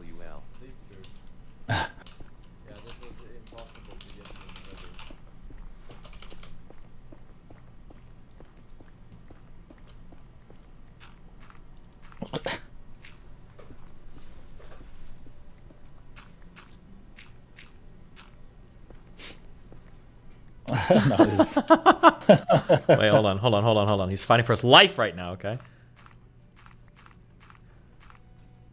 Where the fuck? Why would he go down and then up? Does he just not have any idea where he's going? Is he supposed to go to a certain course? Or... Zoomer Slolo. When Nub plays Minecraft, that's a big problem. What the fuck was he even doing? Land world. I think you fucking fucked it. Oh man, bro. It just like wild me. Jesus. I'll be back with Train, I've seen a lot of people tweeting out that they're going over to Kick lately. More and more people. Yeah, I've been seeing a lot of it too. It's been pretty fucking wild. How is the growth? Do you know? Yeah, it's substantial. It's definitely substantial. I think once mobile app comes out fully, it's going to be even more wild. Once console integration comes out, it'll be even further. It'll even further in the growth. Yeah. So once things perfect, once the TikTok algorithm comes out for clips, that's going to be wild as well. There's a lot of things that come out that'll just kind of cement us as a competitor, which. Yeah. Not to mention, I'll be real with you. I don't know. Emmett Shear's stepping down, and the person that took his place is the person who literally is responsible for the sub-split cuts. Yeah. I don't know how that's gonna go. It feels. I guess we'll see. I think because imagine for those mid/small streamers who don't get any ad revenue at all, being on Kick will give them an insane boost in revenue. Oh, for sure. It's From definitely 50 wild. The 50 to 95% it's big. Oh, it's massive. It's absolutely massive. Yeah.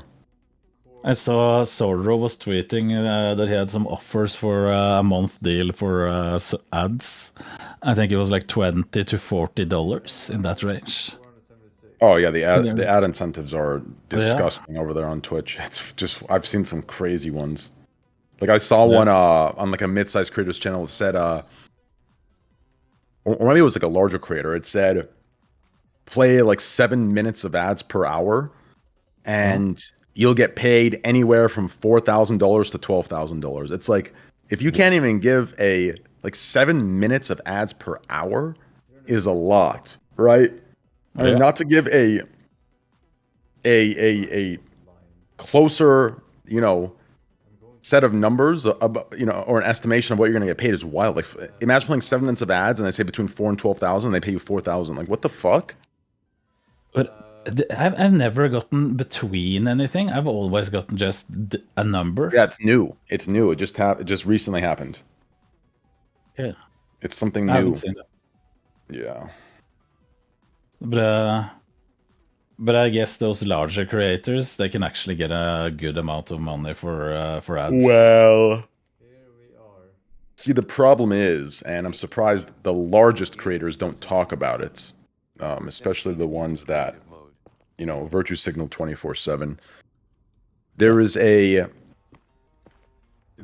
curtain over the truth, right? So, to my knowledge, right, if Twitch, it's kind of like it's almost like a conditioning thing. Imagine I were to tell you, hey, our platform offers 20% sub revenue to the creator, right? And we give you that for 2 years, right? And then in 2 years, we say, you know what, guys? We're going to raise it to 40%. In reality, both are a fucking scam. But the viewer is going to be tricked. Oh, 20 to 40, that's massive. Thank you so much, right? That's what I feel like is happening with the ads. Because I know personally what the actual true ad numbers are and what the actual massive creators are making, and with a contract. So one massive creator could be making 1/20th of what a massive creator with a contract is making. So like the real ad numbers are actually gate kept by those contracts. Like for example, back when I was averaging about like 35 to 40,000 viewers for 2 years, I would make maybe 40 to 60,000 a month on ads, right? Yeah. But if you have, minutes?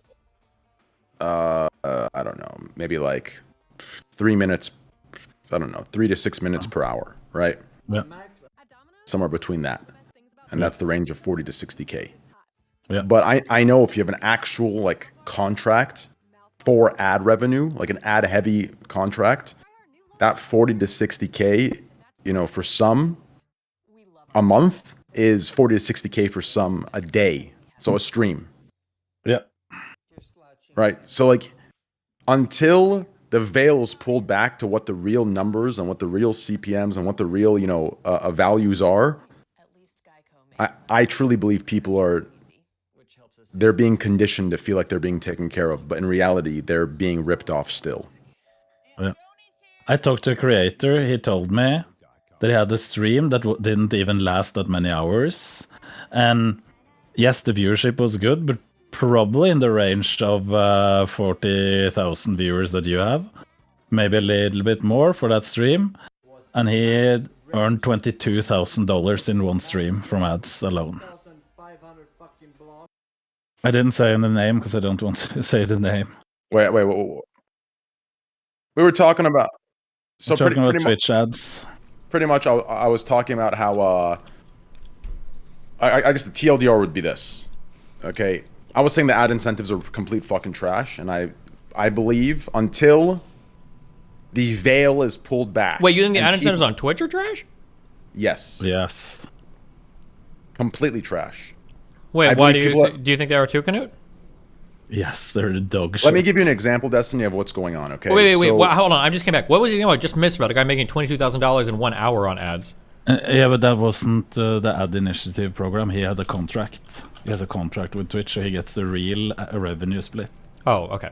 Yeah, the real. So that's my point, right? So my point is this: every Twitch streamer has been conditioned by Twitch to these low numbers, so anything increased from them is considered like massive and amazing. But in reality, both numbers are still ripoffs, right? So if I were to, let's say I were to offer 20% of subs, right? It's the example I gave earlier, 20% of subs, and then 2 years from like, you know what, guys, I'll give you 40%. Both are ripoffs, but I've conditioned you to accept the 20% because I'm a powerhouse platform that's massive and has all the popularity, right? So when I increase the 40%, you see it as some just amazing, generous thing, but in reality, both are still fucking just disgusting. That's what's going on with ads, right? Until we can get an actual, indication of what the real numbers are, I think only then will people begin to see the truth. And I see that in the back end for real contracts that get actual premium ad rates. And when I say premium, what I mean is what they should be getting, not premium. Like the fact that it's even called premium is ridiculous. People are making getting the real split. That's what it is. Yeah, the real split. Like for example, like even for me, I was capped at a certain. Like even though it said premium, I was capped, right? So even though my shit was, the premium for subs and ads, it was still capped at a certain CPM. The real 50, so Twitch says that everyone gets 50-50, right, on ads if you're partnered, right? It's not the case. It's capped at a certain amount. So it's 50-50 of a certain amount, right? Mm-hmm. The real 50-50 is something so crazy that when I've seen it, like it took me a while to even be able to like accept those numbers because they seemed so surreal to me. It just seemed fake. But they added up like 3 different streamers' contracts and 3 different streamers' numbers. Like for example, for me, I was making maybe like anywhere from on a month I was running 3 to 6 minutes of ads. I was making anywhere from 40K to 60K a month, right? But my shit was capped. Someone that was my same size during those times, they were making 40 to 60K a stream. From the real ads, right? The real ad split of 50-50. So like that's until that veil is pulled back and people get to see what the real numbers that Twitch is making from them playing ads. Only then will people see the truth of what's actually going on. But to be fair, I do think ads are the way a platform pays for itself. So. I do think it should be more transparent, at least, maybe not more transparent, but at least more fair. I do think people should be getting paid a little bit more for running that level of ads. But I think people are really underestimating what Twitch is making from ads when people play them. Yeah, but they're still not profitable, right? Yeah, because people aren't playing them. I think that's the issue. But I think what Twitch doesn't understand is they're not playing them because the rates aren't fair.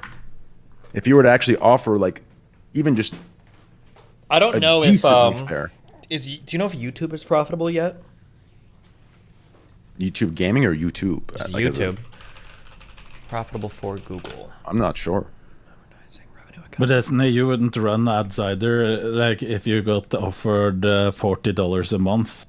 $40 a month? No, but I ran ads anyway. I did run ads when I was on the platform. I thought our revenue was okay. It's not as good. It's nowhere near as good as it on YouTube, but it was okay. I run ads as well, but I wasn't talking about my numbers. But let's say, imagine how many creators there is that has 50 to 100 viewers. It's not even worth it for them to run an ad. Well, I don't know. It depends because they're probably not making much in sub money either, right? Yeah, that's the problem. See, that's the completion of my argument, right? If you're going to be stingy for the ads, that's fine. Right? Because you need to pay for server costs and find a way to be profitable or at least first break even. The problem is when you're taking from areas while being stingy in the ad percentages and ad splits. So if you're going to be stingy in that avenue, I think you should give and increase sub splits. Especially since I know now from behind the scenes, sub revenue is not a primary revenue. It's not even close to revenue driver. No, yeah, I have I don't understand from a business POV how they ever like touched sub money. It shouldn't be the main revenue driver for Twitch. It doesn't make any sense at all. I don't know. Yeah.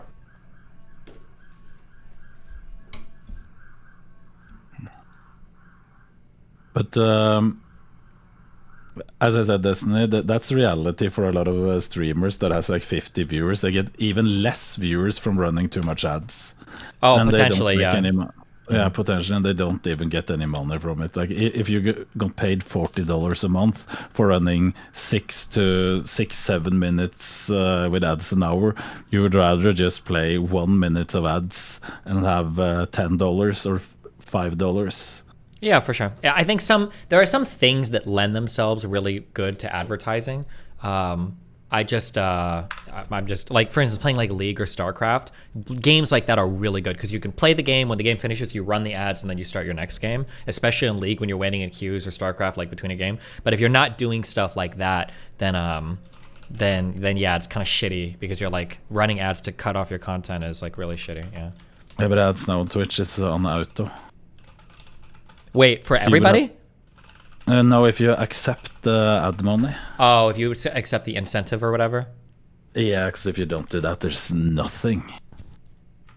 Oh, well, yeah. That was always the direction they were heading, I think. I remember I used to talk with big partner managers a long time ago. I think I was like the only streamer in the top X or whatever streamers. There were like 2 other streamers that ran even close to as many ads as me. And I only ran 3 minutes an hour. But nobody else, like everybody, they said that basically every large streamer, like Soda Pop and Asmongold, these guys aren't running ads. They don't give a fuck because it's such a small thing for them to give a fuck about. And they don't get any, they already make enough in sub and everything else. So they're like, yeah, fuck it. So this was back years ago. They were talking about how they were going to start rolling out. That's why a lot of these new major contracts that people sign, they aren't forced to sign it, by the way. People like Hassan, they choose to sign these to make way more fucking money. They choose to sign these contracts that have these minimum ad runs that require them to run a certain amount of ads to make more money for it. But that was to just get people in the habit of more running advertisements in order to get Twitch to pay for itself. Yeah. Have you seen those contracts? I have. For one friend, yeah, not Hassan's, but I've seen them. They're listen. If those ever were to hit public eye, everything would change. You mean in terms of like the CPMs and the ad splits and everything? And No. In terms of people actually beginning to realize what they're worth and realizing that they shouldn't be even giving up any other sub-split revenue. Like, well, my understanding is, if you're talking about, like, my understanding is over the past couple years, 1 to 2 years, the new Twitch contracts are pretty stingy when it comes to like cash up front or whatever, like lump sums instead or incentives. Yeah, I don't know if they're paying much at all anymore. Yeah. It's almost none. Mm-hmm. It's almost none. That's right. It's almost none, if not none.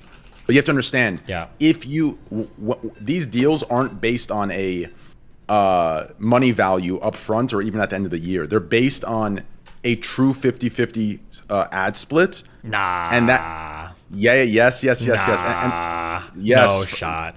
Yes.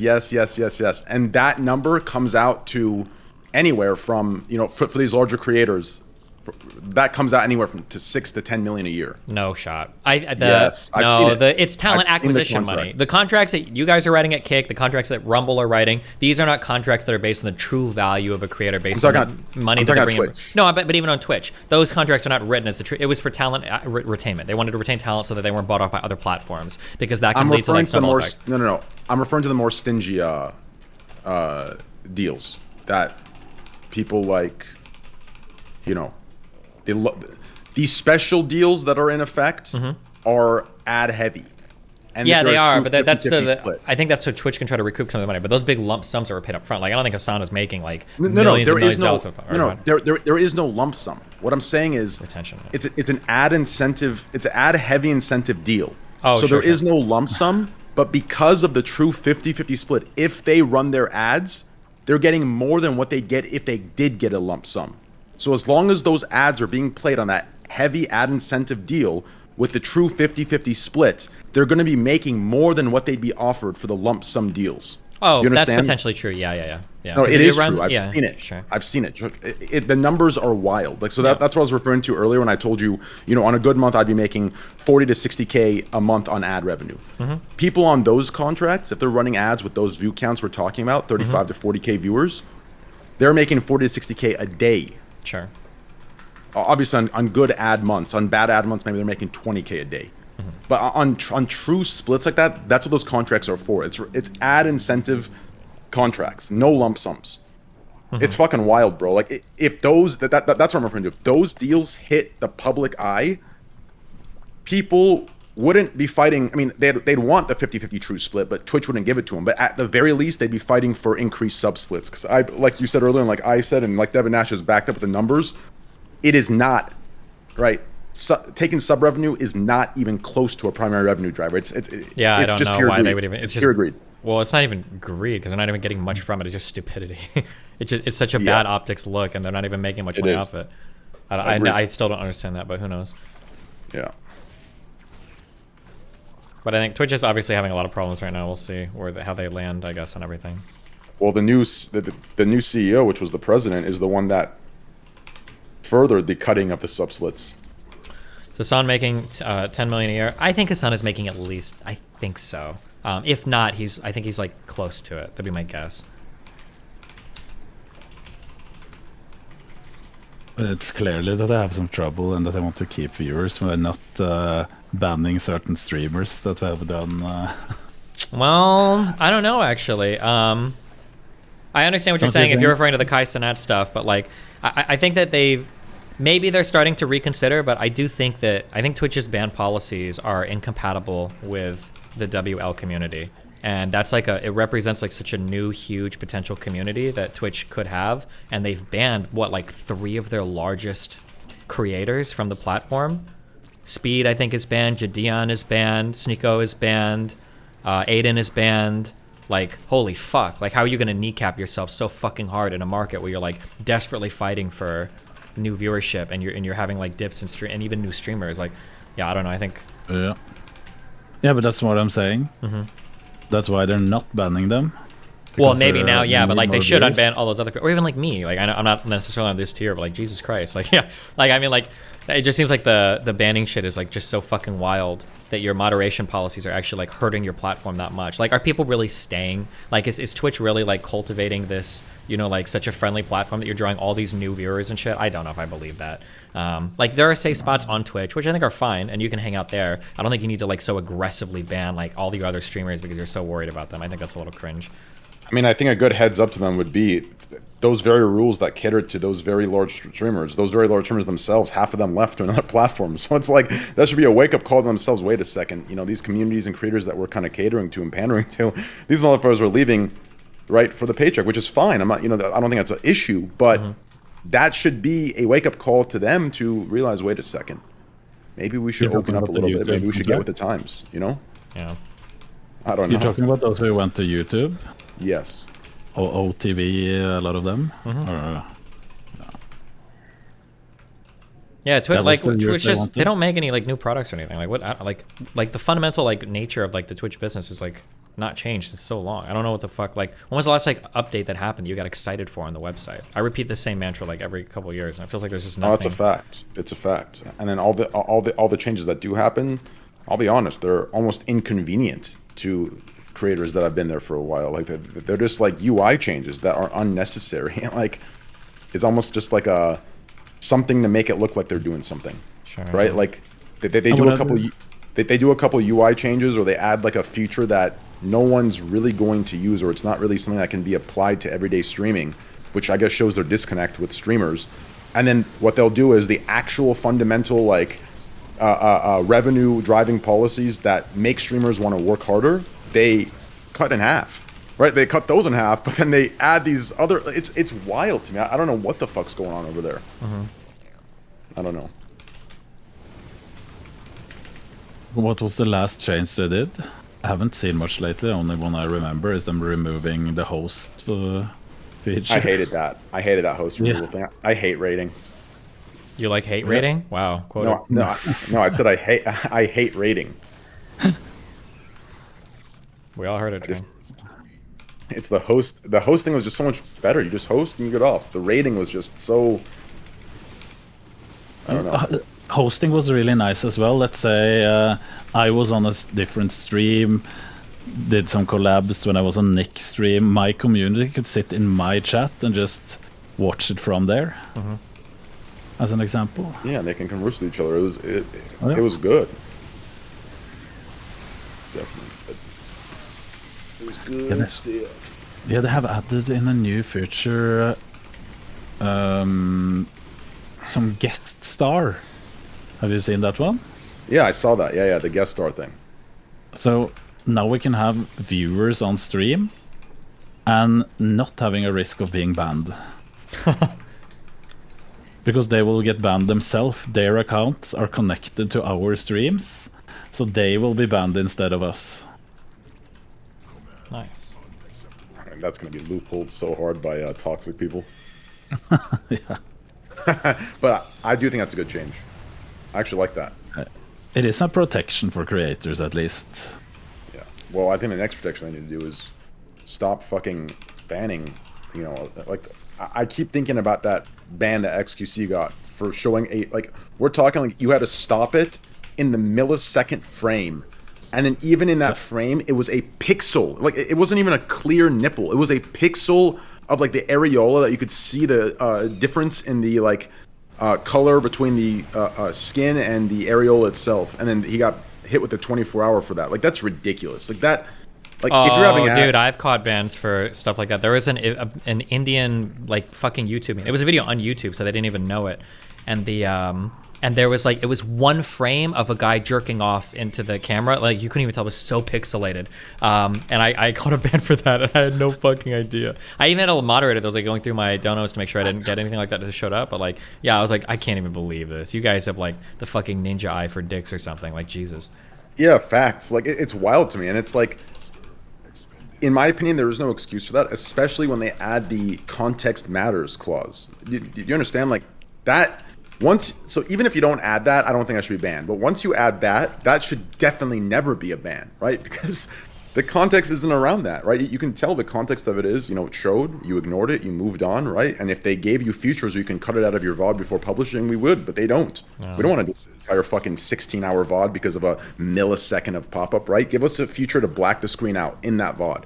That's not that difficult, in my opinion, if they just, you know, put someone to code that for a week, which I know Amazon, I mean, I know Twitch isn't the largest, but yet, as far as workers go, but you know, seeing what we're working with, in the 4 months, it's definitely something that they could do. I don't know why they don't. Yeah, I've had that issue a few times as well.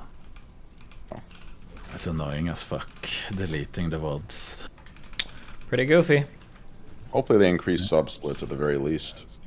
Nah. That was kind of my goal They with... won't. That's a mistake, then. I feel like, or rather... This is their plan. Oh my god, I just saw into the future. They will increase sub splits, but they're going to do it when they get rid of Twitch Prime. Yeah, because I can pair it with a good thing and a bad thing. They're like, we're going to have to go to Twitch Prime. We're increasing sub splits, but unfortunately, Twitch Prime is going to come to an end or whatever. Do you think they will get rid of Prime? I think that's what I was telling you. Eventually, yeah. No, they have to. So, like, right now, let me tell you from what I know. Obviously, take this, you know, with a grain of salt, because I can't show you what I know. Okay. But from what I know, okay, so before Kick was made, right? Mm-hmm. The trajectory of Twitch Prime being removed, or like on their current trajectory, the process of removing Twitch Prime was like 5 years away. From what I know, on their current trajectory, if they don't find a way to get into a break-even situation and then into green for Amazon, they're going to get squeezed to the point where I believe, and others believe, that you know, that are credible, that Twitch Prime leaves in 1 to 2 years. So it's even sooner, in less than half the time that people think. 1 to 2 years, I believe Twitch Prime is going to go, if they don't flip their trajectory around as far as a model that at least breaks them even, and then slowly, you know, from that break-even point, in the next 2 to 3 years, they get to a profit green area. If that doesn't happen, then 1 to 2 years, we'll see an announcement, which is going to be a massive blow. So hopefully, you know, I guess we'll see. Maybe that's why they, you know. Yeah, the scary thing is just that, like, if Twitch Prime goes, like, I think Twitch loses a huge competitive edge, because how many people are on Twitch just because, like, nobody can compete with that Twitch Prime revenue, you know? Yep. The thing is, I've tried to look at the numbers a little bit, and I think that is a bigger issue for creators living in America compared to those who have European audience, because the Twitch Prime, it isn't that many people that has Prime in Europe compared to America. I have Because I talked to some guys at YouTube a few months ago, and they were like, "Yeah, we have some creators they don't want to go over because of Prime." And I had to look it up because my Prime revenue is really low. Well, keep in mind that for Europe now, I think for a lot of stuff, they don't have. I'm sorry, Jesus. This fucking guy. A lot of your revenues in Europe got axed because of the regional pricing. Yeah. Melina is telling me that like That is Turkish subs are worth like 85 cents or something. It's like some unbelievably fucking disgustingly low figure. And these people like gift subs and shit to chat or whatever, and you're just like, it's like a total fucking waste of, no offense, Turkish people. Yeah, I saw a lot of pictures when I posted updates for Kick on my Twitter. People, were getting like, I don't know, like 20 gifted subs, and they got like a payout of like, $3. Yeah, it's like some unbelievably cucked rate, yeah. Yeah. Like 20 gifted should be around $50 if they just had like a... I mean, I understand. I mean, I've heard the arguments from both sides. Some people want to support the creators and want that, relative or that proportional, or I guess you'd call it that currency, no, because that wouldn't even be... I mean, I think they should just keep it at the normal currency exchange rate, right? But instead they just make, right? So instead of making it, like... for a sub it's $5 in America, and then in Canada it would be let's say $6.50 or some shit. Instead of doing that, they make it $5 Canadian. So then if you're an American streamer getting USD, you're getting way less. You're getting like $1.60 for the sub. I've heard arguments for both sides, but I think that leads to a lot more problems. Like in my opinion, like let's say you're from a country where $5 is a fuckload of money, right? Like in my opinion, then you should just donate through PayPal if you want to support your creator. This idea that subs should be brought down, I mean, you could argue that, the creators are making less, but I mean, when you do that, we get into these situations where when you get gifted 50 subs, you're getting, $4. Yeah, and those gifted subs could theoretically be like sub blockers, right? Where people like aren't subbing now because they've already got a sub, and it's like, holy shit. Yeah, so I think that 50 gifted should just, they should just donate it through PayPal instead. Maybe find another solution. I don't know. But why do you think they changed sub prices? Don't you think they have calculated that, let's say a person in Turkey... They changed it to be more inclusive. That's why I know that. They changed it to be more inclusive in their minds, right? Like, there were communities, it was more, I think it was more so the Latin American communities that were complaining that they can't sub to their favorite streamers and because it was too expensive and they wanted to.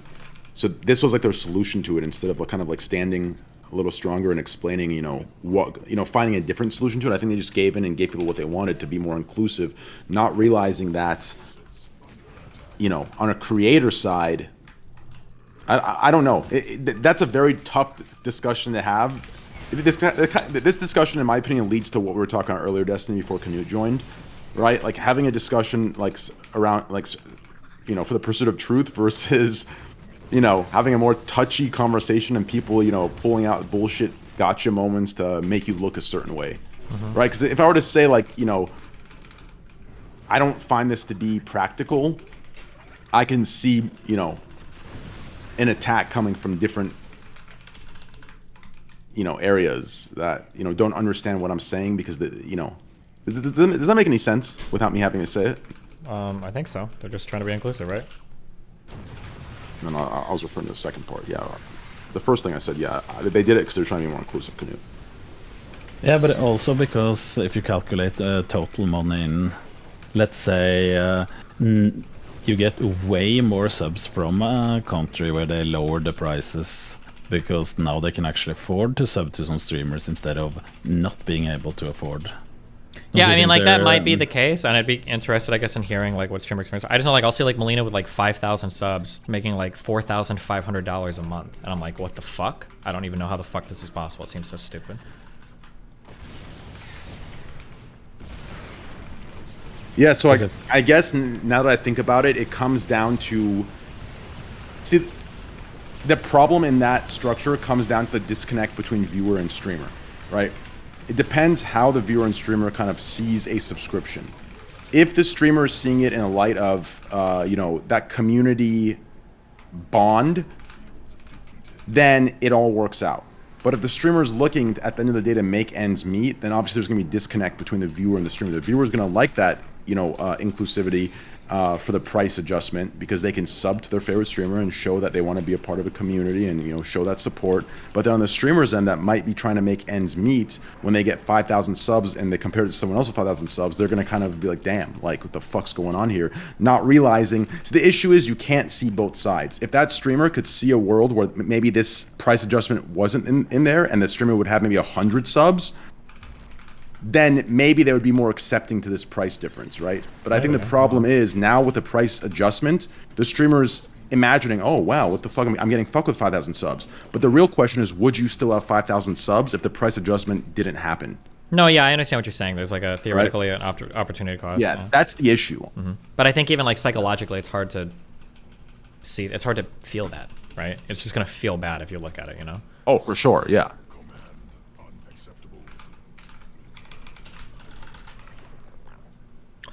For Federal Reserve rates, I think in the United States, the way that we control our currency, one of the reasons why it's important to have a little bit of inflation is that sometimes the best choice for a company can be to give all of their employees like small pay cuts. That'd be like the best way to keep a lot of employees. But you realistically, you can't do that because people won't work for pay cuts. You destroy your foundation of like your employee morale. So what ends up happening is you just have to lay people off. Even if the better choice for the company might be to cut pay, I don't think you can do that in today's like economy. Like people just won't accept it. So like that's like it's a weird like psychology thing that kind of plays into business decisions and shit. How much is the inflation in United States these days? Has the prices gone up a lot on the normal stuff that everyone needs to buy? No, I think actually right now, in general, I think we're okay again. You're okay again? Oh my god. Yeah, I think most stuff is like back to normal. Fuck that! It's horrible over here. They just increased every prices. Oh really? All prices. Yeah. Energy is the worst for us Norwegians because Norway signed a deal selling out energy to Europe. So for us, when it's cold in Europe and not that much wind, they stop producing energy here because we have hydropower, so you can choose when to produce. So we get so then we import from Europe, which means we get an even higher price than them. And then when that's when they stop producing. When they can produce more in Europe, it's the opposite way, of course. And then when it's cold, we start producing because there's less solar energy, wind and energy from wind, and they start selling out to Europe, and the prices are high, so we pay high prices then as well. Sure. So that's why it is insane. The prices have gone up with probably around maybe 500%. Damn.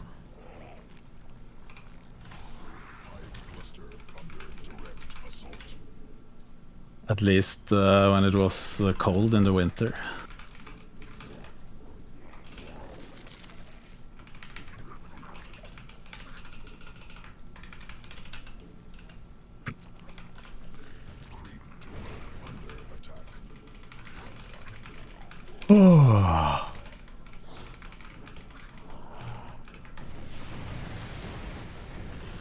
What time is it? 1 AM?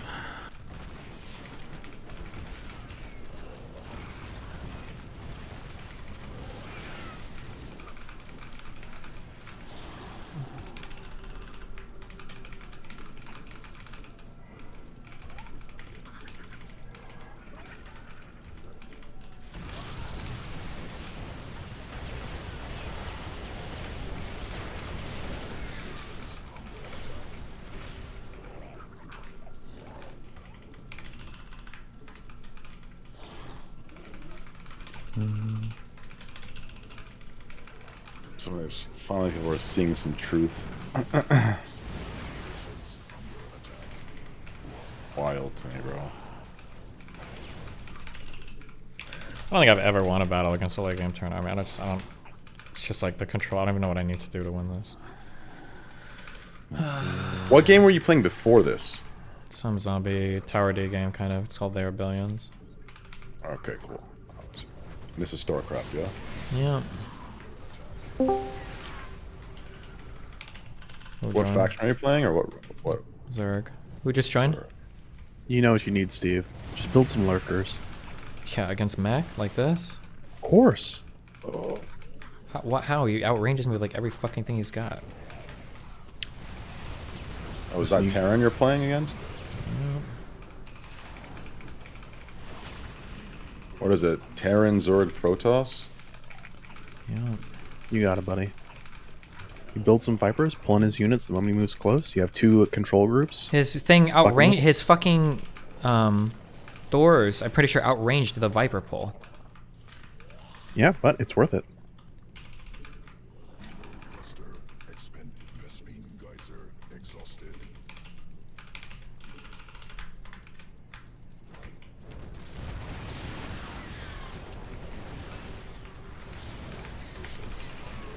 Canute, I have a question. Yeah. Wasn't it this winter particularly warm in Europe? That's what I've heard. I don't know if it's true or not. I don't know how it has been in all of Europe, but where I am, it's pretty normal. Okay. And but I haven't been looking at temperatures. They're saying in south, it has probably been a bit warmer. I heard Spain had up to like 30 degrees Celsius this week. That has been read now. And that's pretty warm for March. That's pretty weird. Yeah. But other than that, Norway has been pretty normal. We don't get And he can any perma-scan like all my armies. I can't even like do anything. So fun.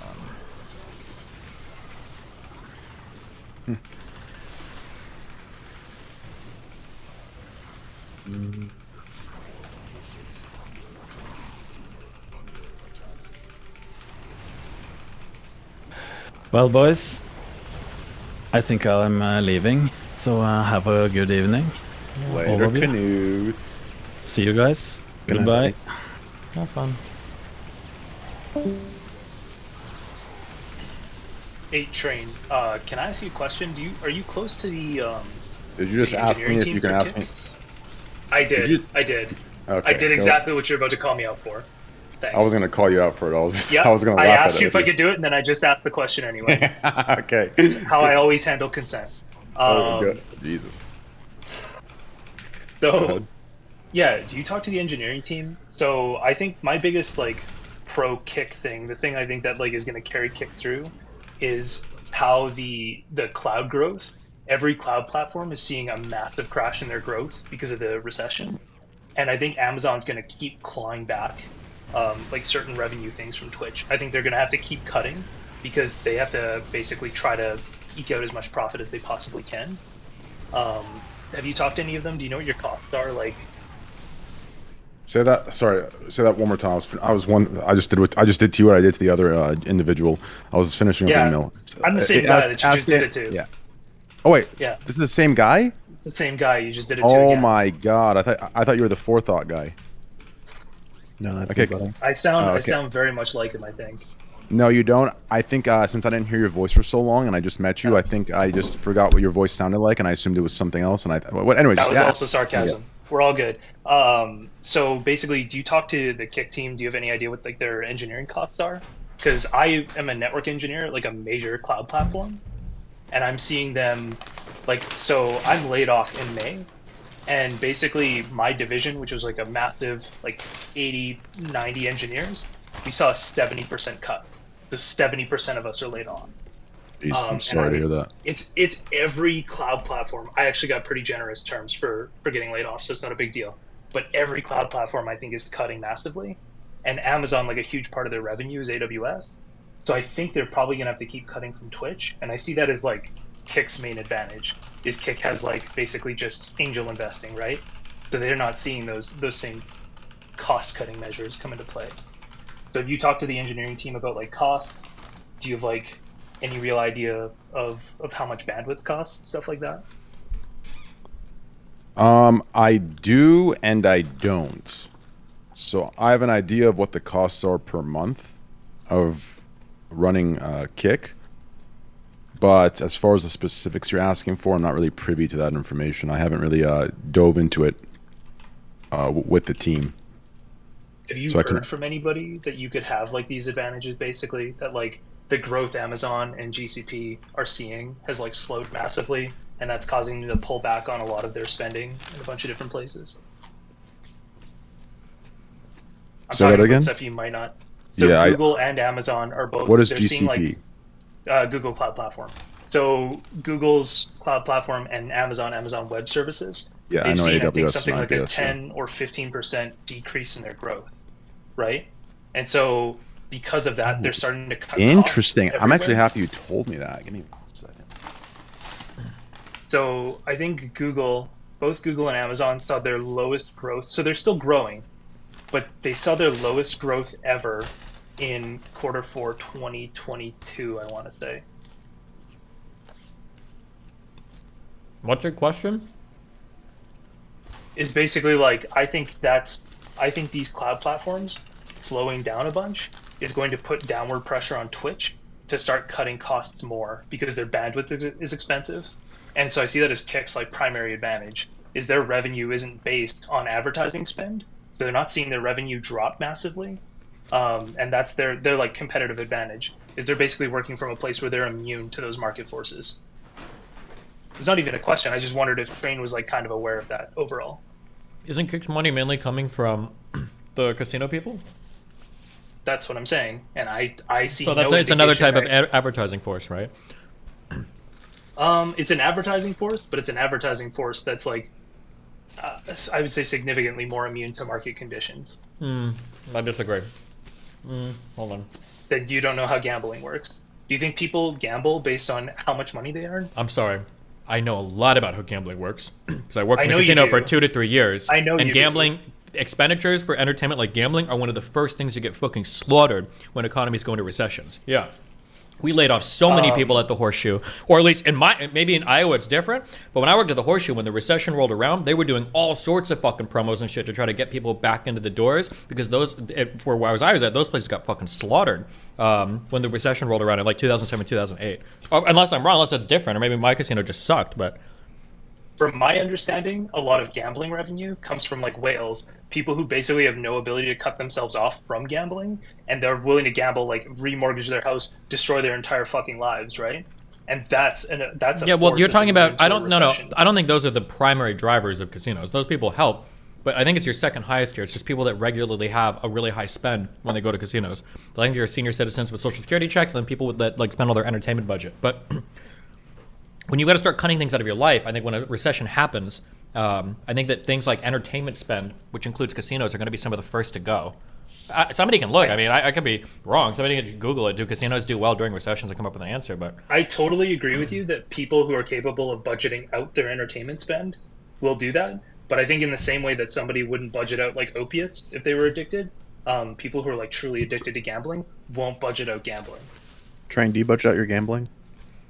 What does that mean? Don't you gamble? Yes. Do you budget it? I'm trying to, but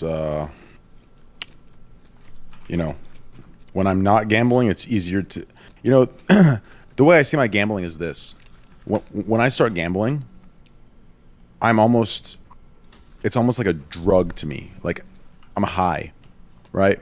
I'm not really thinking clearly. So in that moment, my more sober budgeting ideals don't follow when I'm actually gambling in that moment. Does that make sense?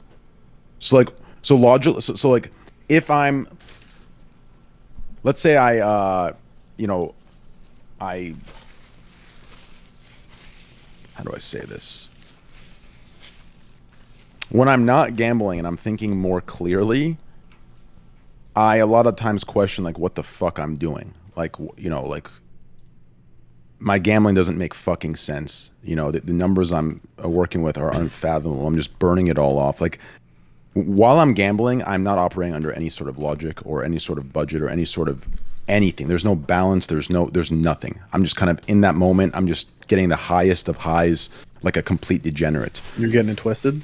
Yeah, but when I step back from it, right, if there comes a time where I kind of just put it aside for like a day or two, I'm like, damn, what the fuck? Like, who was that? Like, you know what I mean? Like, who was that version of me, right? When I step back and look at it like that, yeah, I'm like, okay, I need to start budgeting. I need to start looking at this and that. And, I need to, cut myself off at a certain point. The problem is I can never actually do it when I'm in that moment. But I think I'm getting to see, the problem is taking responsibility. Like, I need to take my own advice and take responsibility and not make excuses like, oh, I'm just having fun in that moment, right? I need to be like, okay, you know what? I need to cut off. I need to stop here. Like, I need to ignore that urge, because I generally love gambling. I gamble in every video game that I can. It's something that I like to do. So as long as, so no, to answer your question, I don't know why I went to that rant. No, I don't. I don't budget my gambling, but I know I should. Well, Train is also rich, so it's different, right?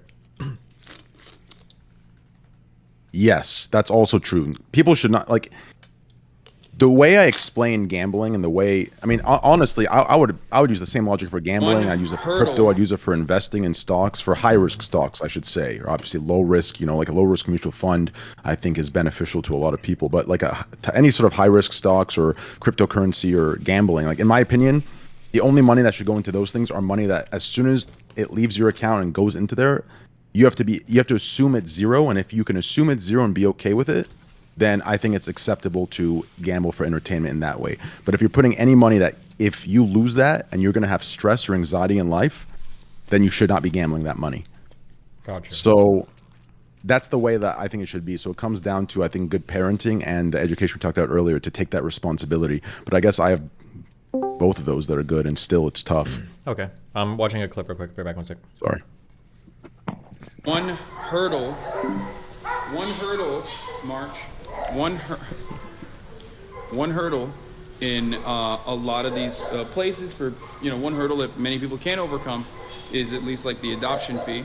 So while I can't adopt all of these puppies, I wanted to at the very least pay the adoption fee of every single puppy in this facility, and I'm gonna do that in all of the other places that we go to as well, hopefully, if they let us. So I talked to them ahead of time. Yeah, I talked to them ahead of time when when the camera was inside, and we're gonna go do that. If you can't afford an adoption fee, I'm not trying to shut on somebody doing something nice. It's a nice thing, I guess. But if you can't afford an adoption fee, you can't afford an animal. I'm sorry. Jesus. Okay, I'm back. What's up?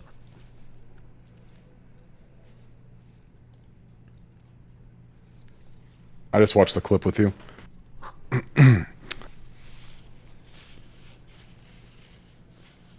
Oh, yeah, I damn near forgot. I just came in here to say, ladies and gentlemen, gambling is financial cuckoldry. Please do not give away your money to fat strangers.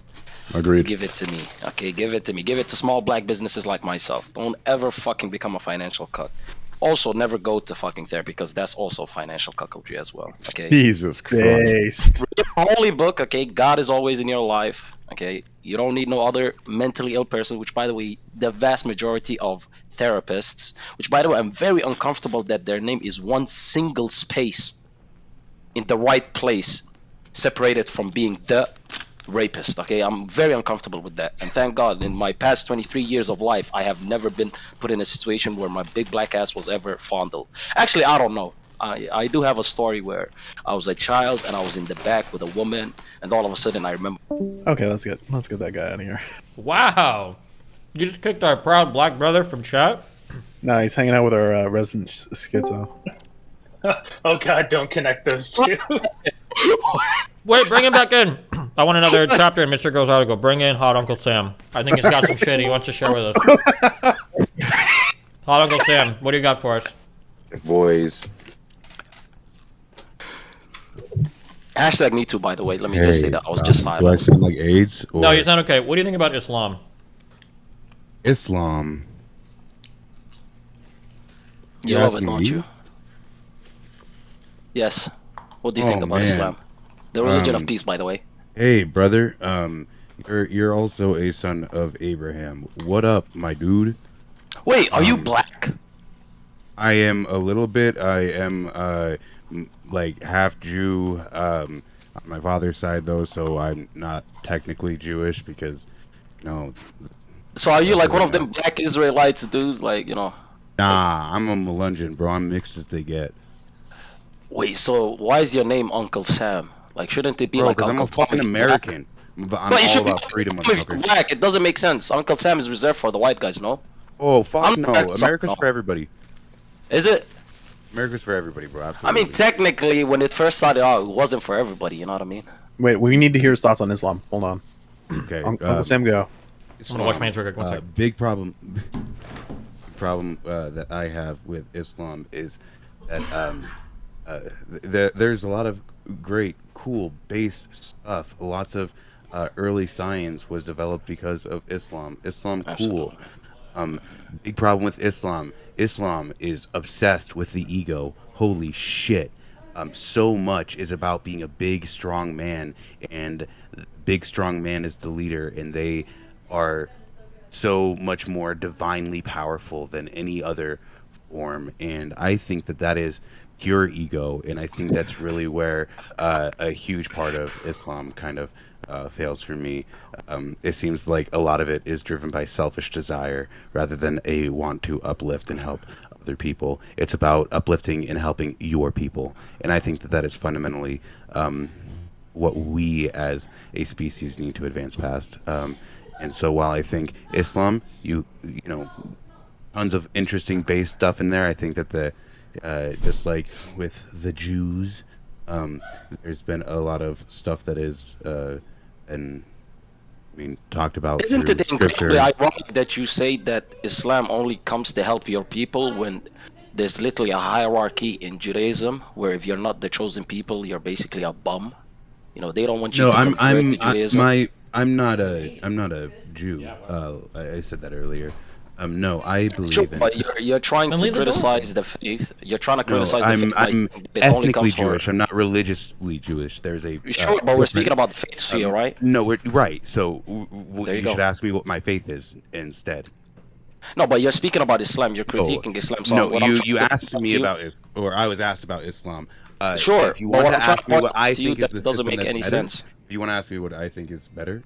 Not yet. Let me just make yeah. this statement before I ask you what's better, right? You do understand the fact that Islam didn't come only for the people of Arabia, but I don't specifically understand when you say your people, because you spoke about how Islam favors men over women when that's categorically false. You also spoke about the fact that there's a lot of ego placed in Islam when the Prophet Muhammad, peace be upon him, which by the way Destiny apparently hates when I keep saying that, but I don't the hate it. Prophet It's Muhammad, funny. peace It's be upon funny. I mean, I have to say it once technically, but I like to repeat it around, you know.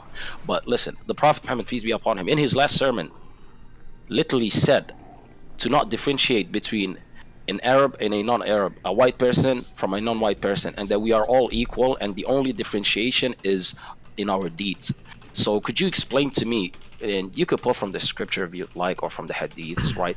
Where in Islam does it say that men are the alpha, men are the greatest? Sure. And, So, you know, women are my whole philosophy nothing. is that any sort of scripture is going to be prone to misinterpretation. It is how we are confused by the forces of darkness, forces of evil, so to speak. And I think that what we need to do is realize that the more important thing is not what the scripture says, but it's rather a very, very simple concept, but it's infinitely complex in its practice, and that is what would Jesus do? You know, it's appealing to. Are you a Christian? I'm actually a Christian socialist. Get the fuck out of here! Oh. Wait one second. Wait, what kind of Christian are you? Are you Hold the on, top can I Christian turn on my camera? I just got a new webcam, and I want to see if it Sure, works. go ahead. Well, go ahead. Okay. Let me see your beautiful not gonna- Jesus-like face. Hey. By the way, what do you think? You know, God made you in His image, but you're not a white guy with long, luscious hair. Are you like a defect or something? What do you think about that? Or do you not believe in that? Do you not believe in Jesus? The like- ultimate form of human being is probably going to look something like me. darker skin, Nice. and beautiful that hazel eyes. You got that right. Yeah, You got that right. I do agree with you. Right. Okay. Anyways, I'm Yeah, with but you, my you Semitic did- brother. the- My the- Semitic didn't- brother in Christ. We both are both Abba's children. Okay. You're So I want you disgusting. to- First of all, he's Ethiopian. I'm Somali, so don't you dare put that filth on me. Get it right, Whoa. okay? No, Do no, not no, no. compare I'm me to saying Ethiopian. we are all Abba's children. But let me tell you this. Let me ask you this. First of all, are you like, do you know your history? Is what I'm trying to ask you. Are you like the descendant of slaves or something? A bit. I know a bit of my family's history, but a lot of it is lost to time. My family I'm like a third generation immigrant to the U.S. My family, my father's side comes from Israel. His father lived in Germany for a while, and then obviously World War Whoa. II started brewing. Whoa. So homie got Are you the fuck mixed? out of there. Came over Are you here. mixed? Yeah, my mom is a Melungeon. Okay, I take it back. No mixed person is ever the final form of anything, unless it's Whoa, disappointment. Get it right. Race Mixed- mixing is degenerate, ladies and gentlemen. Do not do it. Okay, stick with your own people. Stick my with your own God, people. bro. I've had a classmate who was mixed. Wait, Corantos, what are your thoughts on incest? I mean, if it's between your cousins, pretty cool. I don't have a problem with it. I don't care if you. Although I did have a classmate that was a product of cousins marrying, and he did have a ginormous head, and I did tell him, maybe you shouldn't have, shouldn't have Big come was out of his your cock. mama. But I don't have a problem with, like, I think actually, if you were to look it up, the chances of you coming out deformed or with some sort of problems is comparable to you actually just marrying somebody who's not related to you in any way. So when it comes to marriage between cousins, it's really not that big of a deal at all. Hey, It's only let me- terrible when it's your brother or your Corantos, sister. I'd love to ask you a quick question. Which that is haram. What's up? Ask me. Do you believe that scripture, not any particular scripture, but just scripture in general, can be and has been used to justify some pretty horrible atrocities against humanity and beyond? Of course, all scriptures have been used to justify all sorts of heinous shit. Okay. Do you believe that if you appeal to a higher moral justification, like a concept as simple as what would Jesus do, we could justify some horrible, awful behavior, and people would believe it by saying that that is something that Jesus would do? I mean, if people did as Jesus did, then I'm pretty sure everything would be, all well and dandy and beautiful. You know what I'm trying to say? It's the Well, fact that's that what my people try to argument- apply their logic. That's what my People try to argument is. apply People their think that logic it's onto things. unattainable to be Christ-like, and I mean, it technically is, right? You can't be God-like. Are it's you God? Not right. So I think that. Hey, I think everybody's God. I think we're all Oh part my of one. God! What the one fucking we're all scuffed part of Christian one. people? We are part of one big, beautiful, interdimensional being that is growing, and someday Yeah, no, might would fucking be. believe you. They would look at you as a fucking satanic being right now. Are you are you a psyop or something? You're not Christian. Dog. Well, I say Christian socialism. My definition of Christian is probably different than your definition of What Christian. the fuck is Ask you what Christian my definition is. socialism? Christian socialism is an idea that if we decide to work from a foundation of looking at the world from the perspective of if we existed in a universe where we could not pick our place in that universe, what kind of universe would we want to live in? We would want to do unto others what we would want to have done unto ourselves, right? And so the whole idea is to appeal to that higher nature, to do our best to shape ourselves and the communities around us in a way that plays from the strengths of those with to the weaknesses of those without. I believe that the Good Samaritan story, the story of Christ, is just a socio-political retelling of the Good Samaritan story from, the Israel region. Christ was probably multiple people, not just one guy. I don't believe that Christ is Christ is a theory of consciousness, not a person. It is the Wait, idea did you do of shrooms and then being come up willing with to. this solution, or when did you become this enlightened? You're the first Christian that retells the story of Well, Christ. in I this manner. considered myself a agnostic atheist up until literally about probably 3 months ago. I've gone through a pretty wild journey. Over the last So you've few only been years. in this for 3 months. Okay, that makes sense. Well, no, Hold on. like this. What happened so, 3 months ago? I gotta know what's going on with you 3 months ago. It was a slow process. I will give you a TLDR. My mom said there was one day when I was probably like 5 or 6 years old, when I became different. I started asking a lot more questions that were a little fucking weird for her Catholic upbringing and Southern Baptist, dogmatic belief system. I started to just be able to have a pretty expansive way of retaining information and analyzing information. Wait, just in a curious, how way old are that- you? I'm 26. Okay. Oh wow. Yeah. So I spent a long time, especially because I grew up. My childhood. I always say my childhood was the worst thing that ever happened to me. But I am now. So it's all uphill from there. I was very isolated and alone because my mom was a single mother of like 6 kids. Could not deal with my fucking insanity at such an early age, and so I was just left to my own.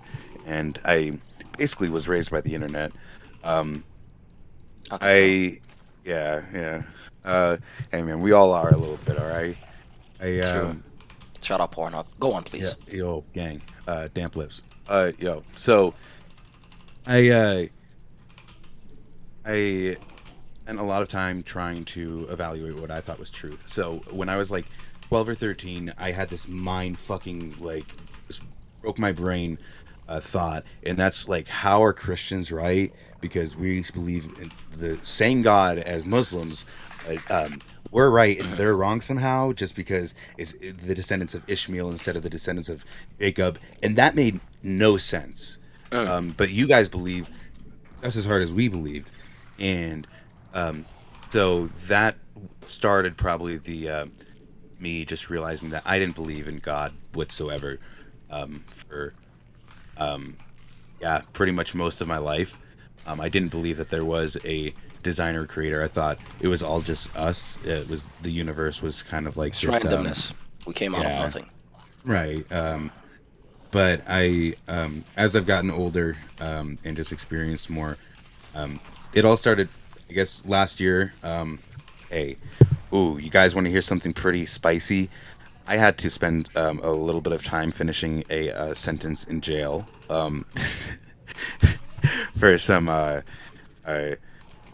pretty shitty things that happened a few years back. Long time ago now. Obviously coming from where I came from, I was a very depressed person into alcohol and drugs as a form of escape, and I'm on the other side now. Alhamdulillah. Yeah, I believe that I'm in a pretty good forward moving state. I finally learned how to care about myself. When I was in jail, I was coming off of a drug that I had been experimenting with, because I'd experimented with psychedelics and some amphetamine, very light amphetamines, but I ended up trying a dissociative for the first time, and I was coming off of a pretty heavy dissociative binge, and that was when I was spending my time in jail, and I realized that the life that I had lived, my whole journey up to that point, I believed that my goal in life was to try and I guess be as authentic as possible. Just try and help other people realize that it's okay to be you, and you should try and figure out who you are and what you want to do and what your strengths are and what you can bring to the world. And I was doing an okay job of that, but there was this conflict, this cognitive dissonance that I was experiencing for so long, because I wasn't actually, there was a part of me that I wasn't living authentically. There's a truth How long that I was ago denying to myself. did you try these dissociative drugs? Dissociatives? So it's dextromethorphan, it's the active ingredient in Robitussin, but you can get I'm not going to tell you how you can get it, never mind. There's different forms of the drug, but the free base form is just it's very potent. It's a lot like ketamine. I still Did you have experiment any with. long-term effects, by the way? You're talking no. to a dude. So something about Fuck off, don't be a dextromethorphan. dick. Dextromethorphan with hydrobromide is dangerous because hydrobromide tends to have a way too long of a half-life, and bromism can use to account for like 5% of 5 to 10% of psychiatric institutionalizations. Wait, I have a question for you. Bromism is a One second, I have a byproduct question of for you. bromide building up in the I have a brain. question for you. Would you say that you're like the psychedelic version of like Derek from More Place More Dates? Because you seem to know a lot about drugs. whole bunch of Anything that I do or participate in, I try and know a lot about. Do you experiment on yourself till this day, by the way? Yes, so that's what I I think Forethought nice. was asking, Nice. and that's what I think everybody wants to know is Why do I not still create your actively religion, use by the way? drugs? Why are Huh? you trying to jack Christianity? Like, why are you trying to change Christianity? Why not just make your own thing? Be a I god am, that, but like, I think get them to Christianity drink the was Kool-Aid. jacked from Christ. Jesus was like literally saying, "Hey, maybe we should stop with this religion bullshit and like work towards our higher purpose." And they've But you're telling me Christ killed him didn't and come made to a religion off of him. God? Like holy shit, that is some like painfully ironic shit. Wait, how do you know that though? I thought the whole idea of Christ that he came Jesus to get was very people closer to anti-religion. God. The Pharisees, the Jewish hierarchy, is who looked to get him killed because he was. Yeah, the Jewish hierarchy. I know a lot about disrupting- those. The 300, right? Yeah. He was disrupting the. Shout out Yadolf. What basically what their Jesus. idiots were. He was disrupting what they said their law was, and he was saying, "Hey, you don't actually need to murder people for like eating fucking pork." That's stupid. And he would hang out with the people that society forgot about. The whole point was that he would give what he was able to give, and that was companionship and showing that he cared. And I believe that he created a network of something very, very positive that we can still glean off of today. That's why I consider myself a Christian, because it's like trying to represent the message of Christ. I do not associate myself with the current religious institution of Christianity for anything other than name and some obviously like the theological background. But for me, it doesn't start and end with Christianity. It's something that exists way before Christianity and hopefully exists way beyond it. Why were people trying to get you to disrespect Islam? Do you have any choice words for Islam? Islam? Oh, cool fucking gaming news, Oh, my man. Yo, John. Jonathan, you looking good these days. What the fuck? Is it the LA Coke? I thought what the fuck is that? What are you guys talking about? People are ragging on your teeth, but I'm like trying to get my money up to get my teeth fixed too. All right. Worth it. Yeah. Yeah. Don't go to Colombia for the love of God. Don't get the go-go gadget fucking teeth. Don't do that. Hey, I think you look Don't do fresh. that. Your teeth look amazing. Listen, your teeth look great. I'd say be careful with those people who go to Turkey to get them for like 2,000-3,000. They all have to get them redone. That shit's a scam. Speaking of Turkey, why don't you go there for like a hair transplant? Because it's clear you're not taking. Yeah, the finesse right. I actually want to. I just don't have. Wait, did I interrupt something? Nope. No. This is No, exactly. This conversation was built for you. Yeah. Wait, Grandos, have you shown some your of them- face? Or... If I haven't shown my face to you, you think I'd show it to It's Steven? because you're Bro, ugly he's as fuck. been sending me booty pics. I'm not gonna lie. He's been sending me booty pics. Listen, I don't know if this is like the typical experience with Mr. Bonnell, but It is. guys, You're not special, dude. Don't worry about it. I said I am deeply closeted. That doesn't mean you guys have the right to send me booty pics. Stop. But yeah, I haven't shown my face. Not because I'm ugly, but because, I don't think Yo, people... Train is here. What is Train doing here? He's just hanging out doing emails. He's gambling right now. Were you guys talking about Christianity, right? Yeah, Uncle Sam said that Jesus wasn't real. He's just a bunch of people. So Jesus believe is that? a concept and probably more than one person. It's about it's process that happens when we reach a certain kind of consciousness or enlightenment. It's So, the idea of being able to sacrifice from yourself to give to another person without any sort of guarantee of a return on that. The whole point is just to try and uplift another person so that they can maybe Yeah, you uplift said with their that's strengths. agnostic, bro. That's like an agnostic position. I was saying earlier, I've considered myself an agnostic atheist for most of my adult life. Here, consider but- this. Consider this. more than Bill Gates, trillions and trillions and zillions of dollars all circulate the Vatican, and you're telling me the book has no truth in it? Are you fucking retarded? Wait, I'm not. I didn't say the book has no truth. I just said that the book I'm is saying, susceptible to corruption. But is it truth, like divine truth? So up until last month, even I would probably say, no, I don't believe that the Bible was divinely inspired. But now I do believe that a lot of the shit. Your whole the moral Abrahamic system religions were somewhat divinely inspired. I believe that there was a point which our Creator did try and communicate with us more, but I believe that our Creator is now gone, dead. And it's in Islam. Somewhere. Whoa. In Islam. You are correct. Christianity has been corrupted. God You are has correct. left us. But let me get this straight. Every time you write the date and the year, you think that's just tradition? No, that's Western fucking propaganda because they follow, before Christ, after Christ, that type of fucking shit. I'll tell you right now, you are absolutely correct. No, you are absolutely yeah, because we're conditioned. You write a Muslim date? Yes, I actually had a debate in the fifth. No, I actually had a debate in the 5th grade with my South African racist apartheid teacher, where he was like, "Some Muslims believe it's still the 1400s." I was like, "It's better than believing it's 2010, you dipshit." But check this out: you are 100% correct when you say that Christianity has been corrupted. It has been corrupted. It used to be the word of God. Now it's the word of fucking Mark, Jacob, Peter, all the strangers, all the kings, all the popes. Right? You cannot find a singular. And so is any. That is 100% false. And let me prove it to you right now. If you were to look up Birmingham Museum, you would see that there is a few pages from the Quran that have remained unchanged till this day because they coincide with the same scripture that is available to billions of Muslims. If you were to ask anybody on planet Earth, what is the religion that has been most memorized by people across the world? That is Islam. There's over 200 million people that have memorized the Quran front to back. You cannot find that for any single book, including Christianity. Jonathan, you have nothing to say. Convert to Islam now. Wait, let me get this straight. Francis, let me get this straight. You believe Jesus was just a man? I believe Jesus was a prophet of God. Jesus is a but you believe he was just you believe he was human though. As great as Jesus was, he's human. He's only human. 100%. Okay, so you're saying the largest name for God on earth is just a human? The largest name for Christians is.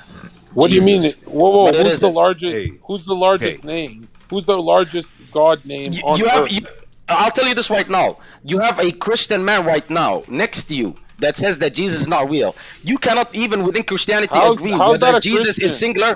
How's he a Christian? What are you talking about? It's not about the man, it's about the message. There you go. That's your Christian brother. Get your house in order. Get your house in order. Message. Excuse me. Again, I don't consider myself. Let me ask you something. Okay, since you're saying, it's just a message, it's not real. I gotta ask you. No. Is real. You have to. Do you know what position you're adopting? You're coming at this from a materialist position, meaning the love you have for your mom is just chemicals in your brain. Do you believe that? To some degree, yes, but also. What do you mean to some degree? No. Uncle Sam, don't engage with that. Don't engage with that. Jonathan, you yourself said, because you tried to pin me as an extremist Muslim, right? You asked me that hypothetical, right? That played off of the Prophet Abraham. Shut the fuck up. You've been sucking my dick for the past week. I've seen the clips. But check this out, right? You did say. Aiden said the Jewish God is Abraham. Okay, listen. Shout out Aiden. Shout out Aiden Ross. I did see that. But let me say this real quick. Didn't you say that even if God came down, hypothetically, if God came down and God told you, Jonathan, kill your mother, and if you kill her, I will send her to heaven and you will live with her forever in heaven. And if you don't, she's gonna go to hell. You said you wouldn't kill your mother, yes or no? Well, no. You changed it. The question was if God. I asked Tarantos if God asked you to murder. Is just the father. Hang on, bro. Okay, you'll have your turn. Abraham is the father of the Jews, so technically speaking, if we were to try and hey, all right. So in a way, because the whole idea is that there is okay. Let me try and just see if I can break the. Bro, we know your dumb liberal position, bro. It's boring. No, you're a Christian. This fellow Christian is trying to take your faith from you. You're a Christian. Yes, it's pragmatic, right? That's what you're gonna say. Oh, the Bible's pragmatic. Like, it's not real, but it definitely builds the best civilization. It's a dumb gay position. Nobody gives a John, no, fuck you about don't know you. who you're agnostic. talking to. You know a lot about gayness, John. Haven't you been to quite a few gay clubs in the past? Wait, By the way, you wait, looking wait. mad sexy right now. But you said you love your mother so much that you're gonna send her to How is yes or no? Everybody's a pedophile. You guys need to get over Whoa, it. what the fuck? Right. I'm not Everybody's Destiny. gay? Relax. You literally applied everything that is not me, other than the gay part. My whole philosophy is that we need to agree on a common Are you like- foundation so that we can agree upon a common goal to work towards. So, you guys believe that we exist in a four-dimensional box, so to speak, in which all of the energy that exists in the universe exists within this box in various forms up until the point of which we are no longer able to recreate our thermodynamic energy. Uncle Sam, that's a great question. Ask Jonathan how many infinities there are. Ask him. You'll find out how this guy is a fucking PhD level fucking master I don't. degree I'm holder. not Ask a him. retard. I don't believe in infinity in the material world. He believes that we live in an infinite plane, by the way. Infinite motionless plane. There's no space. But he doesn't believe in infinity. Karantos, you were the first Muslim. You were the first Muslim to ascribe the attribute of God, infinity, to space, matter, and time. You're a fucking phony. You're a retard. God does not. God You're is saying not God's not constricted to infinite? our time What, and is space. space infinite? God is not constricted to our time and our space. You're trying to apply human attributes to God, just like you act like Jesus is God. So do you believe that the space is infinite? Yes, space is infinite. Yes. It's not what about God? technically What about infinite. God? It's almost infinite, but it's not actually God, infinite. listen, God is the only beyond thing that is infinity. technically And that's a infinite concept is- that you can't grasp. But if you Bro, need me you're to explain saying- it to you, I will. I'm a nice guy. You're saying the material world is Also, perfect. well, kind of. Fucking retard. Infinity doesn't mean perfect. That's your problem. No, You think no. infinity means perfect. I'm using it as an example that you can't take an attribute of God and give it to the material world. Would you say that God exists? Yes or no? Nah, fuck your fucking stupid retard. No. You fucking bitch ass pussy. Answer Go my talk- question, talk you to- hoe. talk to the- talk Does to it the not guy exist? Does God not exist? Do you not exist? So is that me trying to apply something that's in the material world to God? Stop acting like just because I said that the world or that the universe is infinite, that all of a sudden I'm saying that the universe is It God. doesn't even Destiny matter. believes that the universe is God. Look, it doesn't even First of all, matter. you love your mother so much that you're gonna kill her. I want the chat Right, to know. you I said told you if God you comes said down, if don't tell me God- what you told me. I'll tell you You what said- it was. you said if you that heard- if God comes down hypothetically and says, John, you kill your mother, Stop she goes to heaven, you reframing live with it. her forever. If you don't kill her, she's gonna go to hell. You said You I said love my you'd mother so murder much, I'll your send her mom. to hell. You said you you'd sent your mom murder- to hell. You said you'd murder You know your what- you know mom what? for God. Your mother deserves a better son. I And would it never was- send my it mother was to hell. live too. We clipped you. No, you literally You said you'd plunge a knife, bro. Okay, didn't you say that you will not kill your mother? Yes or no? Why are you scared? Guys, Why are you scared? I haven't changed my position. Hey. You fucking You haven't changed your position. If God said you kill her, she goes to heaven. You don't kill her, she goes to Hey, hell. hey, You still wouldn't kill her, hey. correct? Yeah, Say yes or no. Broncos, I think Yeah, that pussy. you try and talk louder than other people just because you're scared of people talking over you, and I think that's not a good way to try and have a conversation. Okay? Tell me how Jesus is a cloud and Jesus is in everything, please, Uncle Sam. Please educate me. Is Jesus in Jonathan's Let me teeth pose right a now? question, Steven. Could I pose a question to you? I'm just here observing, okay? But the whole point is to be a helpful observer. Can I get a little help? Okay, sure thing. Do you believe that we agree that we exist some form inside of a four-dimensional Oh my God! Get to the existence? point, you fucking retard. Be specific Still with my on the words. fourth Words are dimension, important. bro. We Take your time, finished take your Interstellar, time. bro. You speak. You're on Just Molly, like not coke. Take your time. You're looping, bro. Steven, do you believe that we live in a Oh universe my that is, fucking God. matter moving across space and time? Yep. Okay. You believe that there exists an outside of this existence? I don't know. I'm not sure. I wouldn't make a statement. Yeah. He believes in mysticism, by the way. He believes that we Yeah, came from I a told point you he's a Gnostic. smaller He's than a an Christian atom. Gnostic. He said that You're a the universe serpent came from a worshiper. point You're gonna smaller burn than in an hell, atom. you You serpent believe worshiper. that we as a species, and Jonathan, you someday, worship pussy. Shut the fuck up. if we decide to work towards it, we can observe if there is an outside of the known universe,